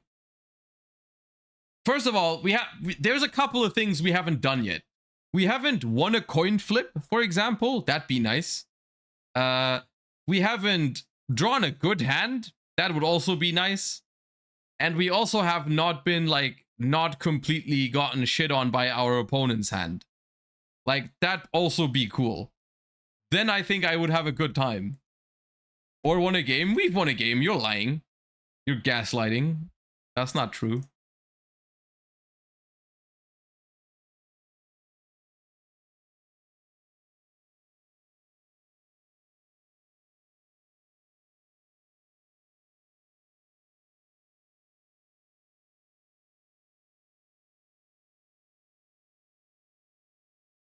We did beat the Infernity deck, even though that was still way scarier than it needed to be.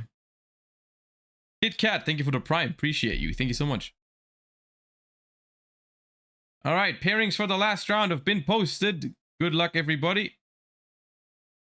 Wait, no, they haven't.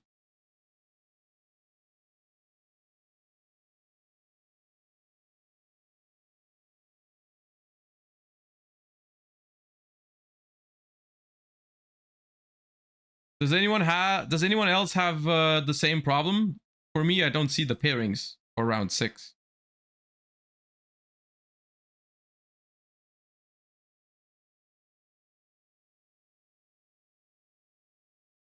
Refresh. I already did that. Okay, now they're here. Table 10. Pop. And now we wait.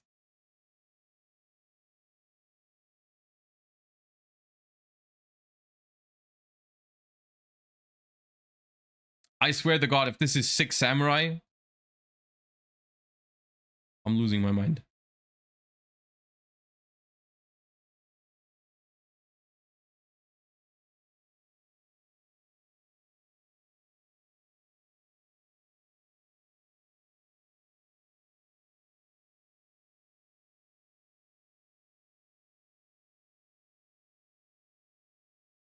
I'm your opponent. All right, good luck, have fun.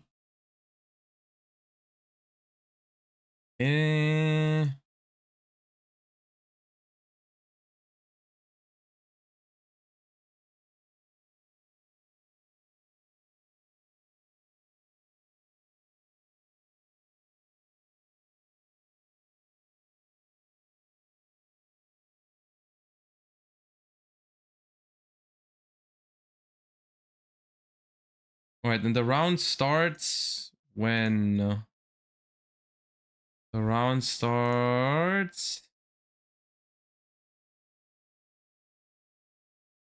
3 minutes.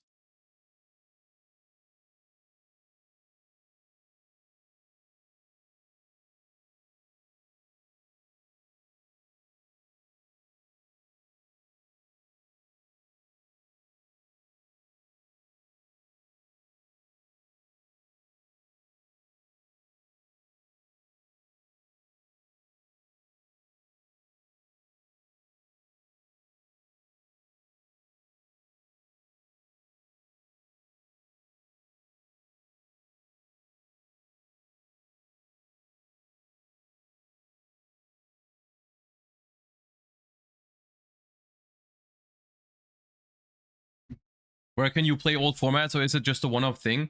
So this is part of a Master Duel event that is only for 1 week.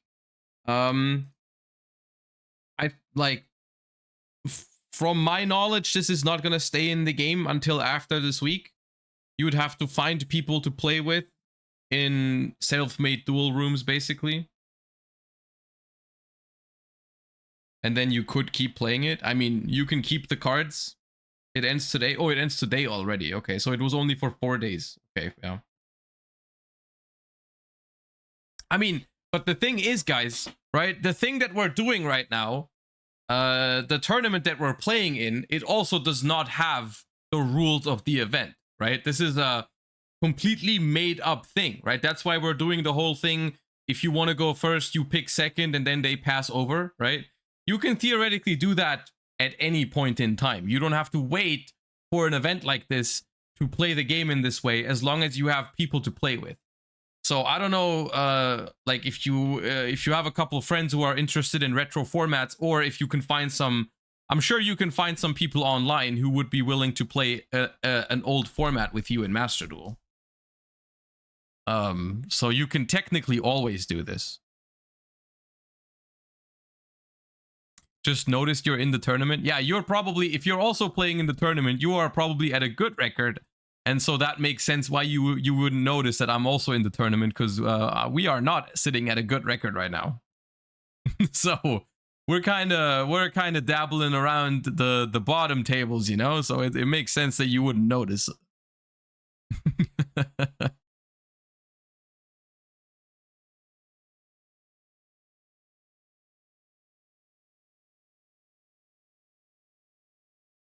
All right, the next round starts in a couple seconds.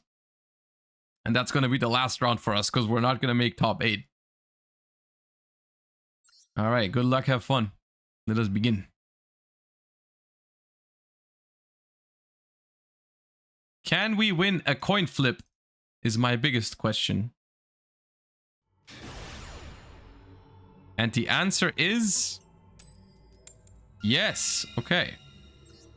Nice. Step 1 of our master plan has been performed. Step 2 was drawing a solid hand. This one's all right. It's not bad, actually. It's fine. Not the best, not the worst. The Reborn is cool. So, I'm trying to think. Like, I think I'm just gonna set Reborn and pass. I could go in with the Foolish onto like Fishborg and stuff, but keep. Okay. All right, we're in the game.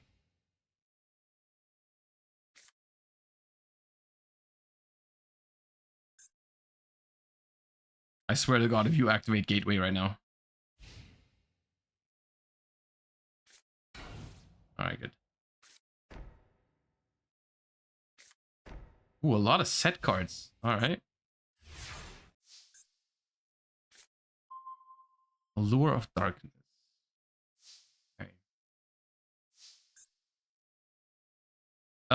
So on the one hand, I really want Fishborg. On the other hand, I also really want Dandelion. I think I'm gonna actually go for Dandelion here. I think it's way too good. It's gotta be Dandelion here. We can find the Fishborg later.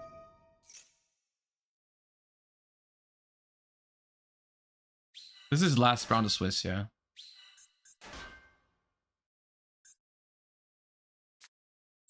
Go with Spore.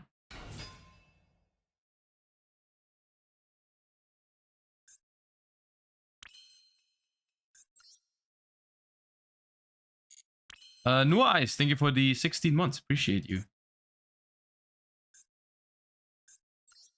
Flip Reborn.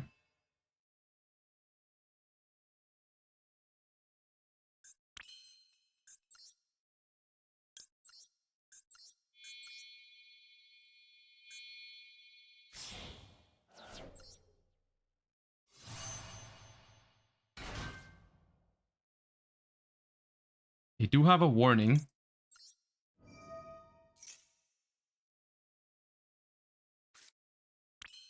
Ooh, that's sick. Okay. They do have a warning.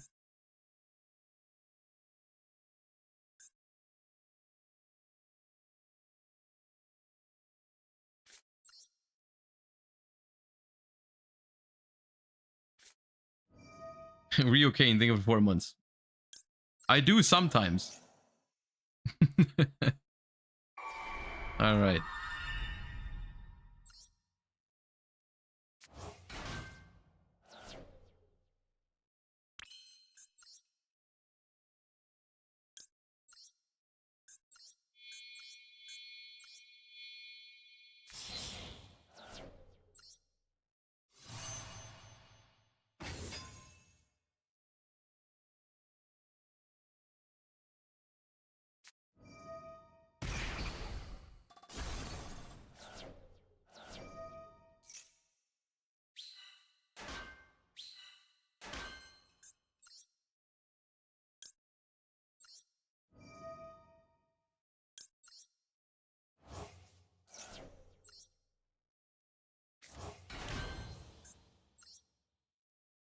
I think I'll blow this up.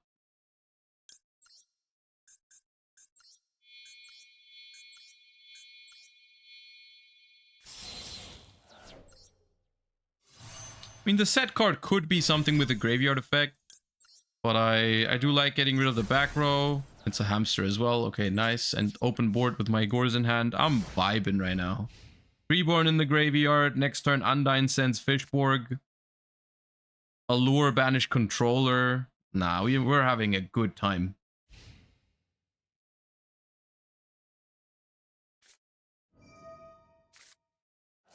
Uh-oh. Not the wolf. What is the wolf doing here? This is Lightsworn with Solemn Warnings and Hamster and MST? What kind of brew is this? But I'm scared. Okay, Raikou, that's good for me. That's good. That's good. That's good. Because that's slow. As long as they're playing slow, my deck is winning.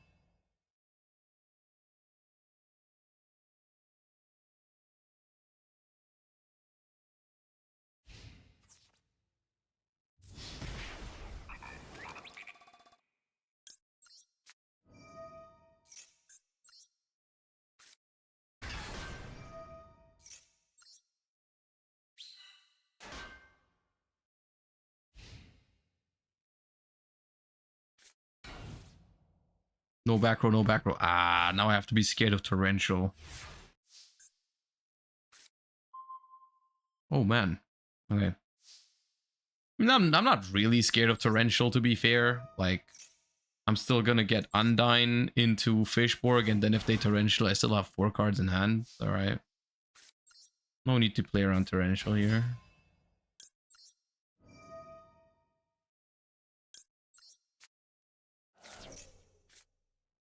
I do love me some Fishborg blasting.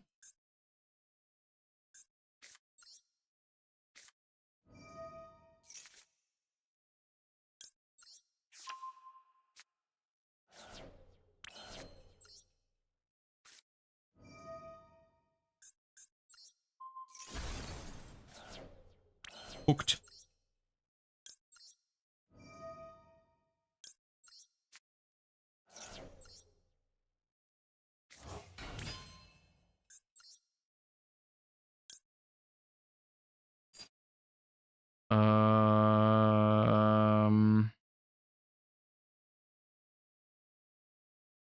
If I make Formula, I cannot Trish. I kinda want to Trish. So I'll just make Armory Arm.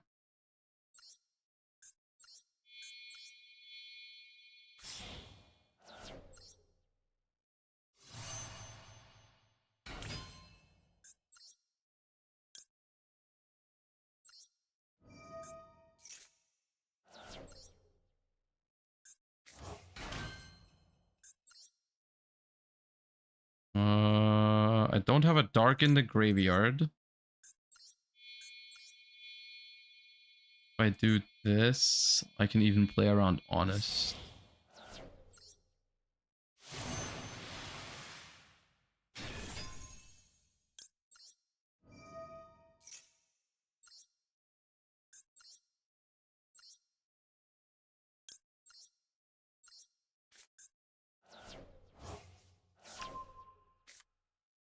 Lila.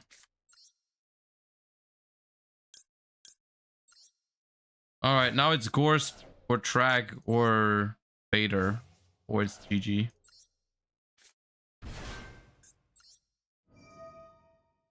Because we do outplay Honest with this.